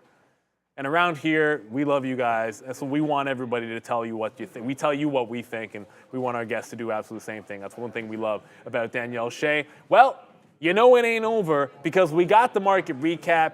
You do have some earnings tomorrow morning coming through. You got the big move in Bitcoin failing 65,000. You had, of course, the market reversal to discuss. Sometimes you have a strong move to the upside. Sometimes you have a trending market. One piece of news, one headline squashed all of that. And then the NASDAQ ends down 1.7%. So to go over all of it, we'll get the camera off me, head on over to the desk, get the market recap with Sean. Welcome. Are we locked and loaded? Yes, we are. We have Chris Varley coming from Trade Ideas. But what an exciting day to have him come on. Wow. We had a nice pullback in there to end the day. It all started very, very quick and very, very early, in and around the noon hour. Unfortunately, we did have some news come through that we had talked about. This is the market right now. Nice downside move. Here's XLE. Let's go over to the Qs just real quick here. So this is our Trade Ideas platform. I like it. I like we have these little indecision, sorry, not indecision, that's an indecision candle. We have two back-to-back charts here, 3-minute and a daily chart. Look at the Qs on the daily, putting in that red candle now, giving it up back into 430. Nice move for the NASDAQ today, down 1.72. And again, after a strong start, let's flip over to a 3-minute chart. After a strong start to the day and to the week, the NASDAQ was up, man. We were cooking. We were up almost that 1%, and then the market opened. Now, everything was fine real early, and then all of a sudden, in and around the noon hour, geopolitical worries started hitting the NASDAQ and the market in general. It's not just the NASDAQ. Look at the SPY. Look at the IWM. Pretty much every single market. Gold goes the other way. Let's take a drink, man. That was crazy. We also had a system issue that just means tomorrow we use more shares. No, we don't. We don't do that. All right. After 1 p.m., the market dropped on reports that Israel was preparing sort of a counter to what Iran did by sending over those drones, so on and so forth. This is unfortunate for the situation that we're in. Not unfortunate that this is happening. Every country to each their own. We don't get political on here. I saw some people mentioning that in the chat before. That's not what we're all about. We're just going to talk about what the market does. And I'm going to get that chat loaded up right now as I don't have it. I had to run over here. We took AMD at the end of the day. Here's the chat. Shout out to everybody that's joining us. We do have Chris Varley coming on. He was on Friday to fill in for Michael Noss. So we'll talk to him. My first time talking to Chris. So we'll have a good time there. There it is. Yeah, let's keep a clean channel. I know that's not what that means, but shout out to everybody that's here right here. No politics, just opportunities. Yeah, that's what we're here for, right? So thank you, AV, for spitting that knowledge as well. But there's the drop back in. Now, we did see a move for gold, right? You could see gold here basically going the other way. So we've talked to Michael Noss about this as well, about gold. We've talked to every person that we've had on this show. Gold breaking out one more time here. I got to figure this out. You see like how I flipped it over? Now this, you see this, Chris? I know you're watching. I see, so we have daily. I flip to this. We get a 3-minute, but you see this doesn't change. Like I thought that this would change into a daily chart, my side chart. You can't see because my face is there. All right, whatever. We're busy over here doing other things. But you could see gold here on a daily continuously going higher. We had looked for an all-time close today high, but we didn't get that. 221.71 from what I'm seeing there. That was the high. Actually, it still is going to be an all-time day close, right? Because we would have closed at that bar down there, 216, but we might have opened at 221, 216. So it does look like a brand new all-time close high right there. So gold still making news to the upside. Banks provided a little bit of a relief rally today. Goldman Sachs, although only up 2.8 to end the day, did start off nicely up to that 411. Let's check in on JP Morgan. Where were they today? So they also wound up barely up on the day for JP Morgan. There's the day for them. Actually, you know what we should do right here? Tomorrow, earnings coming through. I don't have the earpiece in. We are brought to you by Benzinga. There's some small earnings plays coming at the end of the day here today. If we do see something, I'll report it. But right here, this is the Benzinga Pro platform that we have. Virgin Galactic, okay, that's nothing. Yeah, no major earnings coming through here. CCNE, CNB Financial coming through. We can look at that CCNE. Let me have a quick look here. Just because we're talking banks, let's go to CCNE and have a quick look to see if they're doing anything. CCNE. Okay, CNB Financial. 3-minute chart, sleepy time, so nothing going on there. If we're going to look a little bit at the sectors today, UNG, oh man. UNG continues to get destroyed, man. Down to the downside. Check out a quick daily chart for UNG. Again, breaking lower. Michael broke this trade. Again, I'm only saying Michael, it's Monday, so I got Michael Noss on my mind. But we do have Chris coming. Maybe we'll talk about UNG. All of us know this is the Widowmaker. So as we go to the downside, I'm just going to turn this over here so I can see what Chris wants to talk about. That was a downside move. The only sector up today, gold, up 1.8%. And for some reason, FXI holding fort right now. Did we get a late day move or something in FXI? Why are we positive on that? Still up, and it looks like we did tick down a little bit there on FXI, so we'll have to double check on that one. What was a good move into the close for stocks like AMD? Again, let's zoom back out. Look at this move right there in and around that 1 o'clock moment. We saw it happen in and around noon, bounce back, dip down in. I'm guessing that NVIDIA is getting pretty interesting again at some of these levels. So, I mean, I'm just going to close this. There wasn't much as far as sectors to talk about today. Uranium down. Real estate continues to make moves down. We can flip this over into a daily chart and have a quick look at this real quick. What I wanted to get at, remove my picture here if you can, Ramin. I actually want to show Chris something. So look at this. You see how we have a 3-minute candle here? If I click on this, we switch over to a 3. But I thought this was supposed to change into a daily chart. So there's something I'm doing. I thought we were just rotating back and forth there. So maybe Chris can help me out on that or talk to me about that after. I just think it's one little small thing that we're doing. But again, welcome to Chris. He's going to come on in 5 minutes. We'll talk all about different trade ideas. And again, different strokes for different folks, right? There'll be people that will have swing trades that will look on opening candles for the week, potentially putting on trades for the week. So you look at an open low bar close here on the NASDAQ or on whatever you're looking at. We'll have a quick look there. But look at J&J. So again, on the daily chart, get out of here. This is no use for me right now. J&J, I'm going to push this over as well. So J&J right now at some support back into November bottoms. J&J had some problems. We talked about settlements that they had for asbestos coming in, and then the talc powder as well. That's a problem. That's going to still weigh over them. We'll hear if there's some talk about J&J coming in. Again, nice little number. big profit, 229 per share. UNH, another name, possibly coming in here as well. So that move pulling down in for UNH. So some of these names coming into buy opportunities for the week. We do have big earnings later on in the week, including both TSM, Taiwan Semi, that sort of teased a good number to us last week. And then, of course, Netflix. Shout out to Danielle Shea that came on the show and talked about Netflix for us as well. Take a drink. All right, 444, shout out to Hydration Nation. Bang. All right, there it is right there. Look at UNH on the weekly. Wow. We are coming into, you want to talk about something that's underperforming? United Health down here is at 440, back to 21 lows. You're giving back a couple years here on a weekly calendar, our weekly chart, getting it back into some of these lows. This looks pretty interesting to me. We've talked about the diamonds on the weekly, the Dow Jones. If we can get back down a little bit more into this one, I think we like the diamonds as well to be bought. NASDAQ really hasn't pulled back that far yet. I mean, if you're looking at a weekly chart, you're just now putting in 2 consecutive negative weeks for the NASDAQ. But again, looking out for big stocks like Netflix to come through, which, I mean, where's my Epic pen? Is this Epic pen? Look at this, the richest people in the world. This is actually still from our podcast. Elon Musk, Jeff Bezos, Mark Zuckerberg, LVMH set to report as well. That looks pretty exciting. Okay, here we go. So look at the RSI here, right? You're starting to head down here on Netflix. So you're getting an RSI push to the downside right here, as you can see, while we're still trying to hold up. So a little bit of divergence coming off. You can see we had 80 tick, 80 tick, and now an 80 tick on those RSI highs. The last time we were up here for that, we saw a pretty epic fall back down. Now, these are weekly candles. Let me get rid of this and just have a quick look on Netflix dailies, just real quick for all of us, because this is going to be an interesting name.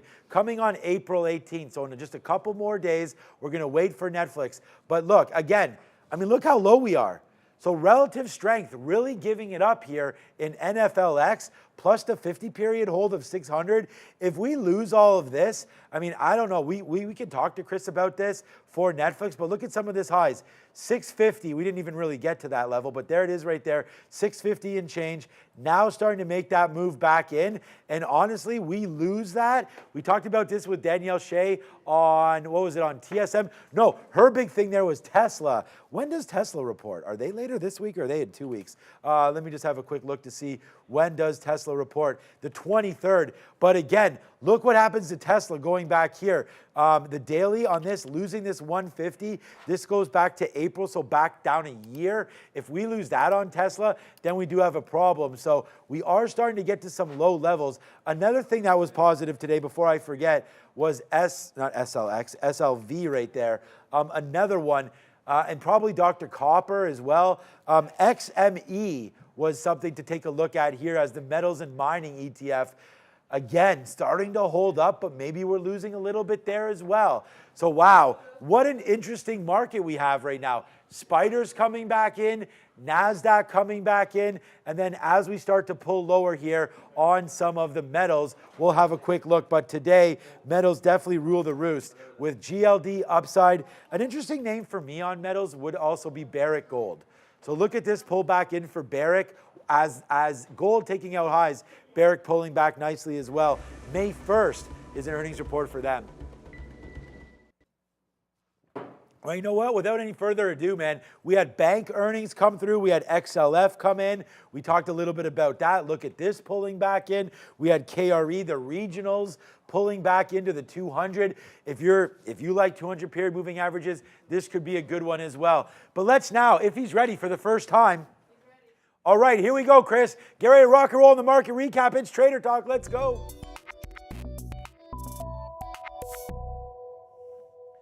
All right. Welcome, Chris. How are you doing, my friend? I'm fantastic. Ecstatic to be here. You know, it's as I've mentioned a few times, I've been here now filling in for Michael. It's big shoes. Also, you know, I'm a huge fan of what you folks do here at Trader TV. You know, it's you mentioned before keeping away from the politics and the negative and things like that. And, you know, we're all trying to do the same thing here and eke out a living in a space that is generally as hard as it gets. So I just very much enjoy what you folks do, and to be a part of it is a huge honor. Great. Well, thank you for all that. That means a lot. I mean, we try to put on the best show possible, and you're definitely helping with that. So a big shout out. Wow, what a move today at noon there. I don't know what kind of a trader you are or anything like that, Chris, but are you someone that trades intraday? Did anything sort of trigger for you? We had that really amazing push to the downside, and when that started to get accelerated, we saw it break 18,000 on the NASDAQ and continue lower. Did anything catch your eye there midday? A few things. So I'm predominantly a swing trader, right? Okay. More successful swing trading. I have, since TradeIdeas had introduced the races a couple of years ago, I decided at that point, we'd start the market breadth had deteriorated at that point in early January of 2022, and swing trading was starting to become much harder, and you had to pull out of positions a lot sooner, and it was a lot of chop and slop. And so when the races came around for TradeIdeas, I said, I'm going to start to day trade again and use the simulator at first and see what's going on here. And I don't know if it was just because I had become a decent swing trader and I had more risk management in place and started to apply that to the day trading. The day trading started to work better anyways. And won't be buying Lambos anytime soon, but we pay the bills and we have food in the refrigerator here. So, on Chris, days in the last week or so, like what we've seen, I often think if you have Brian Shannon on a lot, and he often says, cautious, not bearish. And, that's where I've been the last, let's say, 10 trading days or so. SPY has just put in, its first back-to-back losing weeks since the end of October, I believe. And when that came through, that sell-off moment that you've been talking about here, looking at the Qs, at the SPYs, wherever you want to look, all the same things. And I'm not a huge moving average person, generally speaking. But on my intraday charts, I like an 8 EMA on my intraday charts, any time frame, and I like the VWAP. Okay. And as soon as any of those indices, broke below actually around 10 o'clock this morning, they're basically all under pressure from that 8 EMA afterwards. And every single time the price tried to get back up to them, it just slapped it right back down. And the trend is your friend until it isn't, whether it's on a short-term time frame or a long-term time frame. Yeah, definitely. I mean, that's a good point there. That's what I'm trying to find, and don't fight that trend. And I sort of was able to flip that up. We had quite a nice move in Tesla also earlier on, and we were able to get out of that. And I don't know if you saw that move, but Tesla today started off pretty nice here. We'll come over to my screen here, Ramin. And then all of a sudden it was just bang, bang, bang, Tesla all the way down into 160. Who knows where this one stops? We had Danielle Shea on earlier, which is a great guest of ours. Oh, by the way, Chris, before I move on, where can everyone find you? Do you have a handle over there on X? Are you on StockTwits? Yeah, I'm on X. It's my first initial C, last name Varley 1734. That's where you'll find me on Twitter. Okay. Or excuse me, X. Okay. And that's my big social media. Other than that, anybody can find me anytime at info@trade-ideas.com. I monitor that box like it's it's my job. So any questions anybody ever has or anything they're looking for regarding trade ideas in the software, I'm always happy to chime in right there for them as well. Okay, good. Let's talk about something that may hit a little later in this week. Unless I'll throw it to you in a couple seconds. Let's just sort of spitball here. Sure. Okay, perfect. All right, Netflix. So for me, I don't know if you saw what I was talking about right there, but I'm noticing on the daily chart, again, as we look, and this is something that I've learned from gentlemen, like yourselves and some of these CMTs that we keep on running into. We have the RSI on the bottom here. Every single time we get to 80, I get a little concerned. And we've seen Netflix sort of top out here not really, I guess into here back in December when we topped out at 80. Then we had a gap fill, which kind of makes sense on earnings, why we would gap up and touch 80 there again. But since then, we've really seen a divergence as we've stayed up to the top in Netflix, but now we're starting to fade out. And for me, I'm a little nervous that if we don't hit that sub number and wind up losing 600, in your opinion, is there an area other than this gap fill down at 500 that looks interesting for potentially, as you mentioned, a swing play? I always like to wait 3 days. I don't know if you've heard of the 3-day rule, but let earnings hit, let it settle down. But if we can get anything in and around that gap fill of 500, I'm a buyer for Netflix. What does Chris Varley say? So on Friday, I shared a scan. I called it multi-period low 20. It's the one indicator I really use on my daily charts. Essentially, what it's doing is it's looking back 20 days and it puts a line where the low was over that 20 days. And then, of course, it moves accordingly as one day rolls off and the next day rolls on. And so it's actually where I look for, a lot of if-then scenarios, up and downsides with these kinds of moves. And, as we head into that earnings. And so that first area that kind of really stands out at me is going to be that 565 level or so. Okay. I don't know if we have my screen up. Yep, I believe we're sharing it. we Yep, do. we are. Yeah. So on that there, you can kind of see right there, and same as you. Let me get that Epic pen, and right in there, that area, you can see where it kind of made that shelf right there. So that's the first area, because even though that multi-period has moved up, gradually, I won't even call them steps. It's more of a ramp. Right. Versus the steps that I like to see. I don't think there's a whole lot through there, and we're already down on that 600 number anyways, where we see going back a couple of weeks here with the first red day that happened, followed by a second red day. So that's the first area that my eye is really going to. Do we get there? Like, you'd say, like anybody else, anybody's guess is as good as the next. But those are the two things I'd be really looking for. Like you said, that 600 number. And after that, I don't think that it's, unreasonable to be looking that deep at this point. Right. We've seen before when Netflix does not come in and comes in and the market does not like its earnings. We've seen it really taken to the woodshed before. So I just don't think that's out of the realm of possibility. Yeah, we had Disney make that nice move up into the 120, 125 area as well, and that has made a move back down. I looked at Disney today, but I hadn't had too much of a look at it. Yeah, that's a nice move down on Disney as well.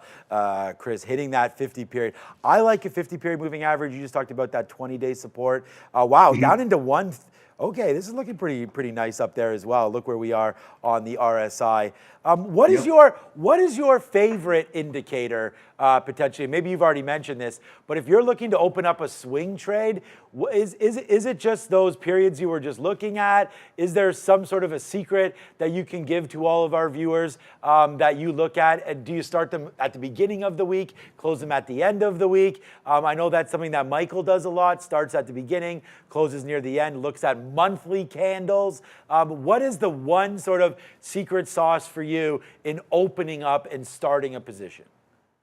So I'll go with two things. First is that multi-period 20. The second is what I think is underutilized tool in trading is our compare count windows. So that's what these black windows are that you're seeing there with the red and green lines on them. One of them I call it 30-day market breadth. And essentially our new high alert looks back using the weekend. So that's why I use 30 days. And so it's, always looking back a full trading month, essentially. What I have noticed is that when you see that to the greens, today we have a green side down 96%, obviously, quick sell-off. But when I'm seeing day after day of that above 75, and I'm starting to find stocks that are coming and settling into that multi-period 20, those are the kind of moves that I'm looking for there. I try to be as patient as I can. I start to look at the likely levels, as Michael said, if it hits this level, I'm wrong. If it hits this level, I'm wrong. That's where I'm out. So that's what I start to do there. And as Disney, that's kind of a nice looking opportunity, to be honest. Not running into it right now, given the environment and everything like that. But if we were to settle a little bit, and let's say Wednesday, the market is having itself an okay day, and we start to move in. Disney's something that I'd be looking at right now, to be honest with you. Yep. We're down here at that 112.90, give or take. And, if it were to hold around this area and we get the market wins back on our side, 120 doesn't seem to be out of the realm over the next week or plus back to the upside. Again, if I'm wrong, I'm looking at that multi-period here. You want to be extra conservative, larger price stock, 108, 106 to the downside. Obviously, as you move towards that 100, you might see some people really spooked and kind of pass right through that 100. So I like to be very conservative with my stops. You can always get back in. The other thing that I like to do with trades like this, and especially with a market like this, is don't go in full size. I am not going to go in for a swing position full size. Go in, if I'm going to go in a little bit earlier in the day, if I feel like the compare count windows are lining up with that multi-period, go in at a third, maybe closer to a half. If it continues to look good, then start to add a little bit from there. Okay. I'm also not afraid to pull out really quickly on the upside for any potential profits. I just find that when the cookies are on the table and you take them, nobody else is able to get to them before you can. So those are the kind of things that I'd be looking at and thinking about, just as Disney as an example and favorite indicator. Yeah. One thing before we pass back here, you were mentioning before on picture-in-picture charts. Yeah, what's up with that? And there should be a clock there indicating the time. Now, I'm not sure what version of the software you're on. We are doing some experimenting internally with it. So depending on what version of the software that you're on, that could be where the impact is. We're experimenting with 1 month, 60 month, year, 1 year, and 5 year timeframes inside those charts as well. So that may be what you were seeing. All right. You know what? I also may just bother Michael Noss and get him to fix it. No, I won't do that.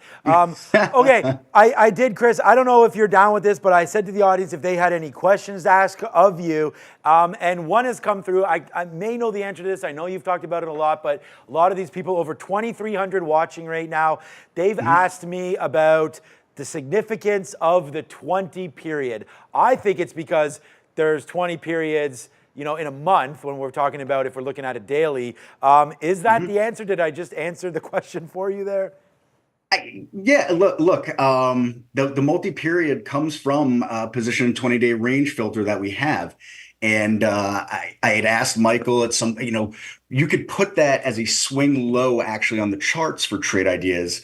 But there's a few other things that will come on the charts as well. And I just, over the years, I've really cleaned things off of my charts. And I asked Michael, is there another way for me to do this? He said, oh yeah, easy. All the code's there and I'll just put it in. It does it. There's no server tax. There's no math to be done. And it actually all exists on the back end. So he put that in for me. But, if we were to put a 20 period on here, you're going to find how nice where the 20 period is now kind of lines up with, this indicator here for me. So, I just threw it on as a red line here. We're kind of sandwiched in between those two. And again, something I've often said in some of the live streams that I've done for Trade Ideas support in general is something's only as important as it is to your trading plan. If you're not using a 20, if you're successful, you're not using a 20 period, you're not looking to do anything, to change anything. Irrelevant. If you're someone that's still searching and trying to figure out who you are, whichever time frame it is, the 20 period is phenomenal on any time frame actually, for the reasons that you discussed. The other thing is everything we're doing is psychology, right? We're watching price and volume play out as psychology of human beings on charts. Yes, there are some machines and there are some algorithms and things like that. But at the end of the day, who programmed all those things? Human beings. Right. And when those human beings see things happening with those machines that they don't like, you better believe they're pulling the plug right away on it. And so with the 20 period being so popular, there's no reason that if you are in search of something to not use it. There's a lot of, again, shout out to Adam and shout out to everybody in the chat. Thank you for that explanation there, Chris. And I think the important thing about any kind of a study, as you've mentioned, back testing. I mean, look to see, does it hold? Any of these strategies, does that 20 period hold? What does it look like when it doesn't? Do I reverse into the short potentially if it breaks lower? But okay, I'm not going to take any more of your time. But you know what, Chris? I'm going to try to figure out what kind of a guy you are. So come over to my screen. I don't know if you can see this or not, but here we go. All right, you got to choose one of these. We talked about this on the podcast that we had on the weekend. All right, I don't know if you're a health freak or not. Brendan had a problem answering this. But look at this. If you had to eat from one fast food place, you could choose any of these. McDonald's, Popeyes, Taco Bell, Chipotle. I have no idea what Jimmy John's is other than a sandwich place apparently. Arby's, Burger King, Chick-fil-A, Wendy's, Panera, or Subway. Chris. I guess I'm going Panera. Okay. I guess I'd go Panera. I won't call myself a health nut or anything, but I have not had McDonald's since July of 1999. Long story. Hold on a second. I'll stay away from that story, but that was No, you won't. No, you won't. You won't stay away from that story because the thing about it is, Chris, like not everybody remembers the exact day, especially when you're talking 25 years ago. The last day I had McDonald's, like, was that like a wedding day for you? Was it a first boy? Like, you only look 30 years old to me anyways, so I don't know exactly the story. And guess what? Now you have to tell us. It could be maybe a brief story if it's a little embarrassing, but why in the heck do you remember July blah, blah, blah, 1999? So not an embarrassing story or anything like that. A friend of mine and I, we were dishwashers at a restaurant, and we were on a double shift, as a resort, and we had a 30-minute break, and we ran over to this McDonald's that wasn't far from where we were. At the time, down here anyways, the number 2 meal was 2 cheeseburgers with fries and a drink. We both ordered the number 2 meal, all for 4 burgers. When we went to pull away from the drive-thru, had no burger in it. It had the pickles and the mustard and ketchup and onions, no burgers. And so we stopped, went back inside, and they thought that we were trying to like scam free burgers out of them. So we just left the food on the table, and I said, if you guys can't make a burger, then I don't need to eat here anymore. And that was the end of it. All right, so it's just more of like, your morals, like you're not okay. I got Essentially. You. Where are you located anyways? I am just outside of New York City, probably about 10, 12 miles north of Manhattan in the suburbs. Beautiful. Right along the Hudson River. Out my window, you can see the Hudson River. Gorgeous, man, gorgeous. Well, the next time you're here in Toronto, make sure you come give us a visit, and we'll sit here live in studio. Absolutely fantastic. Thank you so much, Chris Varley. They can go find you on X, find you at Trade Ideas as well. Thank you so much for all the insight and the good talk today. My pleasure being here. Thank you again for having me. That's Trader Talk. Ciao, my guy. All right, we did it again. There we go. Thank you so much for that, Mr. Varley. Talking a little bit about Disney, giving us some different indicators to look at. I had some fun there with that. And yeah, honestly, you're not coming on here and saying you have a story and not telling it. Shout out right there. That was a good one.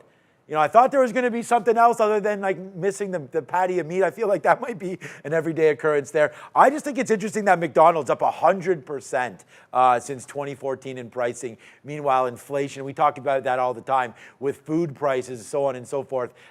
McDonald's really... I think McDonald's can solve some of their woes, honestly. I mean, the stock starts to move to the downside. I'll just sort of spitball on this because I wasn't planning on talking about this. But again, McDonald's, let me zoom this out. I mean, nice move down in. GLP-1 worries obviously are going to be hitting this name, as we've seen different names like PepsiCo and Coca-Cola and some of these names pull back due to that exact reason. But I just feel like it's too expensive. And maybe, I don't know, again, don't go there that often. But when you do, I look down there, and I think I took, it must have been because I had a lot of hockey, a lot of stuff happening over the Christmas or over the winter, and even now. We're at four rinks this weekend alone, so pretty crazy stuff. But anyways, like buying combos, like I one time took, I think it was maybe 3 of her friends, so maybe there was 4 or 5 of us. It was like $60, $70. Like you're talking about, $15 a combo, something like that. It can get expensive, so definitely watch out for there. I think McDonald's needs to lower their prices. Okay, that's about it. I want to thank, Sticky Note review. Yeah, let's do that real quick. Today's Sticky Note brought to you by, of course, the market absolutely tanked. So if we're going to look there, thank you for your patience. We're a little late with dropping this today. I really like the Apple 174 level. So we could talk about this. Tesla 168 long. Unfortunately, my layout didn't load over here, so I can't log in to show you how we traded these. Google long. We only had longs written on here, and AMD. Palantir really got going at the end of the day, at the beginning of the day. Let me just check really quickly on Palantir. Look, I came in long because of 2 reasons. The first reason was the last time we had, I think it was the last 3 or 4 times we had different invasions and geopolitical worries. The market actually rallied on that. I thought Israel's sort of, and the United States' response to Iran was somewhat muted, and I thought we could go the day without having anything like this. Then all of a sudden, midday, we had the drop of the news, and unfortunately, we talked about that, where it looks like, it's not, and again, not to get political, it's just that's what started the market back down. That's why when I said, unfortunately, Israel will respond to this, I don't mean that like, unfortunately, it's a war. It's just, Unfortunately, the market makes that move down, and look what happens to Palantir. So we had a nice move up there, and then right around 10:30, we got to that 23 area, and then we came back in. But the thing about Palantir is I like the long, and I think there's a dip buy opportunity. I just now wonder that if we get this push down, and a shout out to Dan Emmons and everybody that's been talking like this, I still think NASDAQ comes into that 17.3, 17.4 area. Unfortunately, this platform doesn't have, NASDAQ entitlements there. But coming back in on the Qs, I look for like 420 maybe tomorrow. And then we'll look to buy some dips at the 200 period into 400, which unfortunate brings us all the way back to the beginning of the year. I honestly think the NASDAQ can give it all back. If we miss over the next couple days with earnings, we're going to have some problems. If TSM gives it up, if tomorrow J&J and UNH, healthcare downside, banks downside with Morgan possibly, plus JP Morgan, I don't know. What do you guys think? We'll see tomorrow. Join me at 8:30. A big shout out to Chris Varley. Big shout out to everybody that's with me today. But we're not going anywhere until we do this. All right, Sebastian, thank you so much for the nice comments. Great job. Traders, stay late. I got to get out of here. I have also a meeting with High Park Baseball tonight, so that should be a lot of fun. What's up to Adam DeLuz here? What's up to CompuCare team? What's up? Thank you so much, Sebastian. They're Dan Emmons. Okay, so the 100-day for ES is 49.50. I do think we will have to watch out for 5,000. NQ, okay, there it is, so 17.4. So thanks, Dan. That's what I was saying. 17.3, 17.4. I think we could have a little bit of a bounce back right there, right now. Shout out to Roll Call. Oh, what's up? What's my favorite place to eat around Toronto?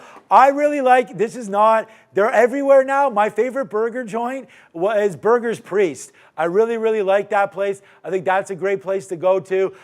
Some places around here, Tironi, good place for Italian food. Kai, a great place for some sushi. My favorite place, though, it's in the West End. Go grab a steak at Harry's. Those of you that are around here, we're going to go to Harry's when you come down here. West End, I really like that. Shout out to Harry's.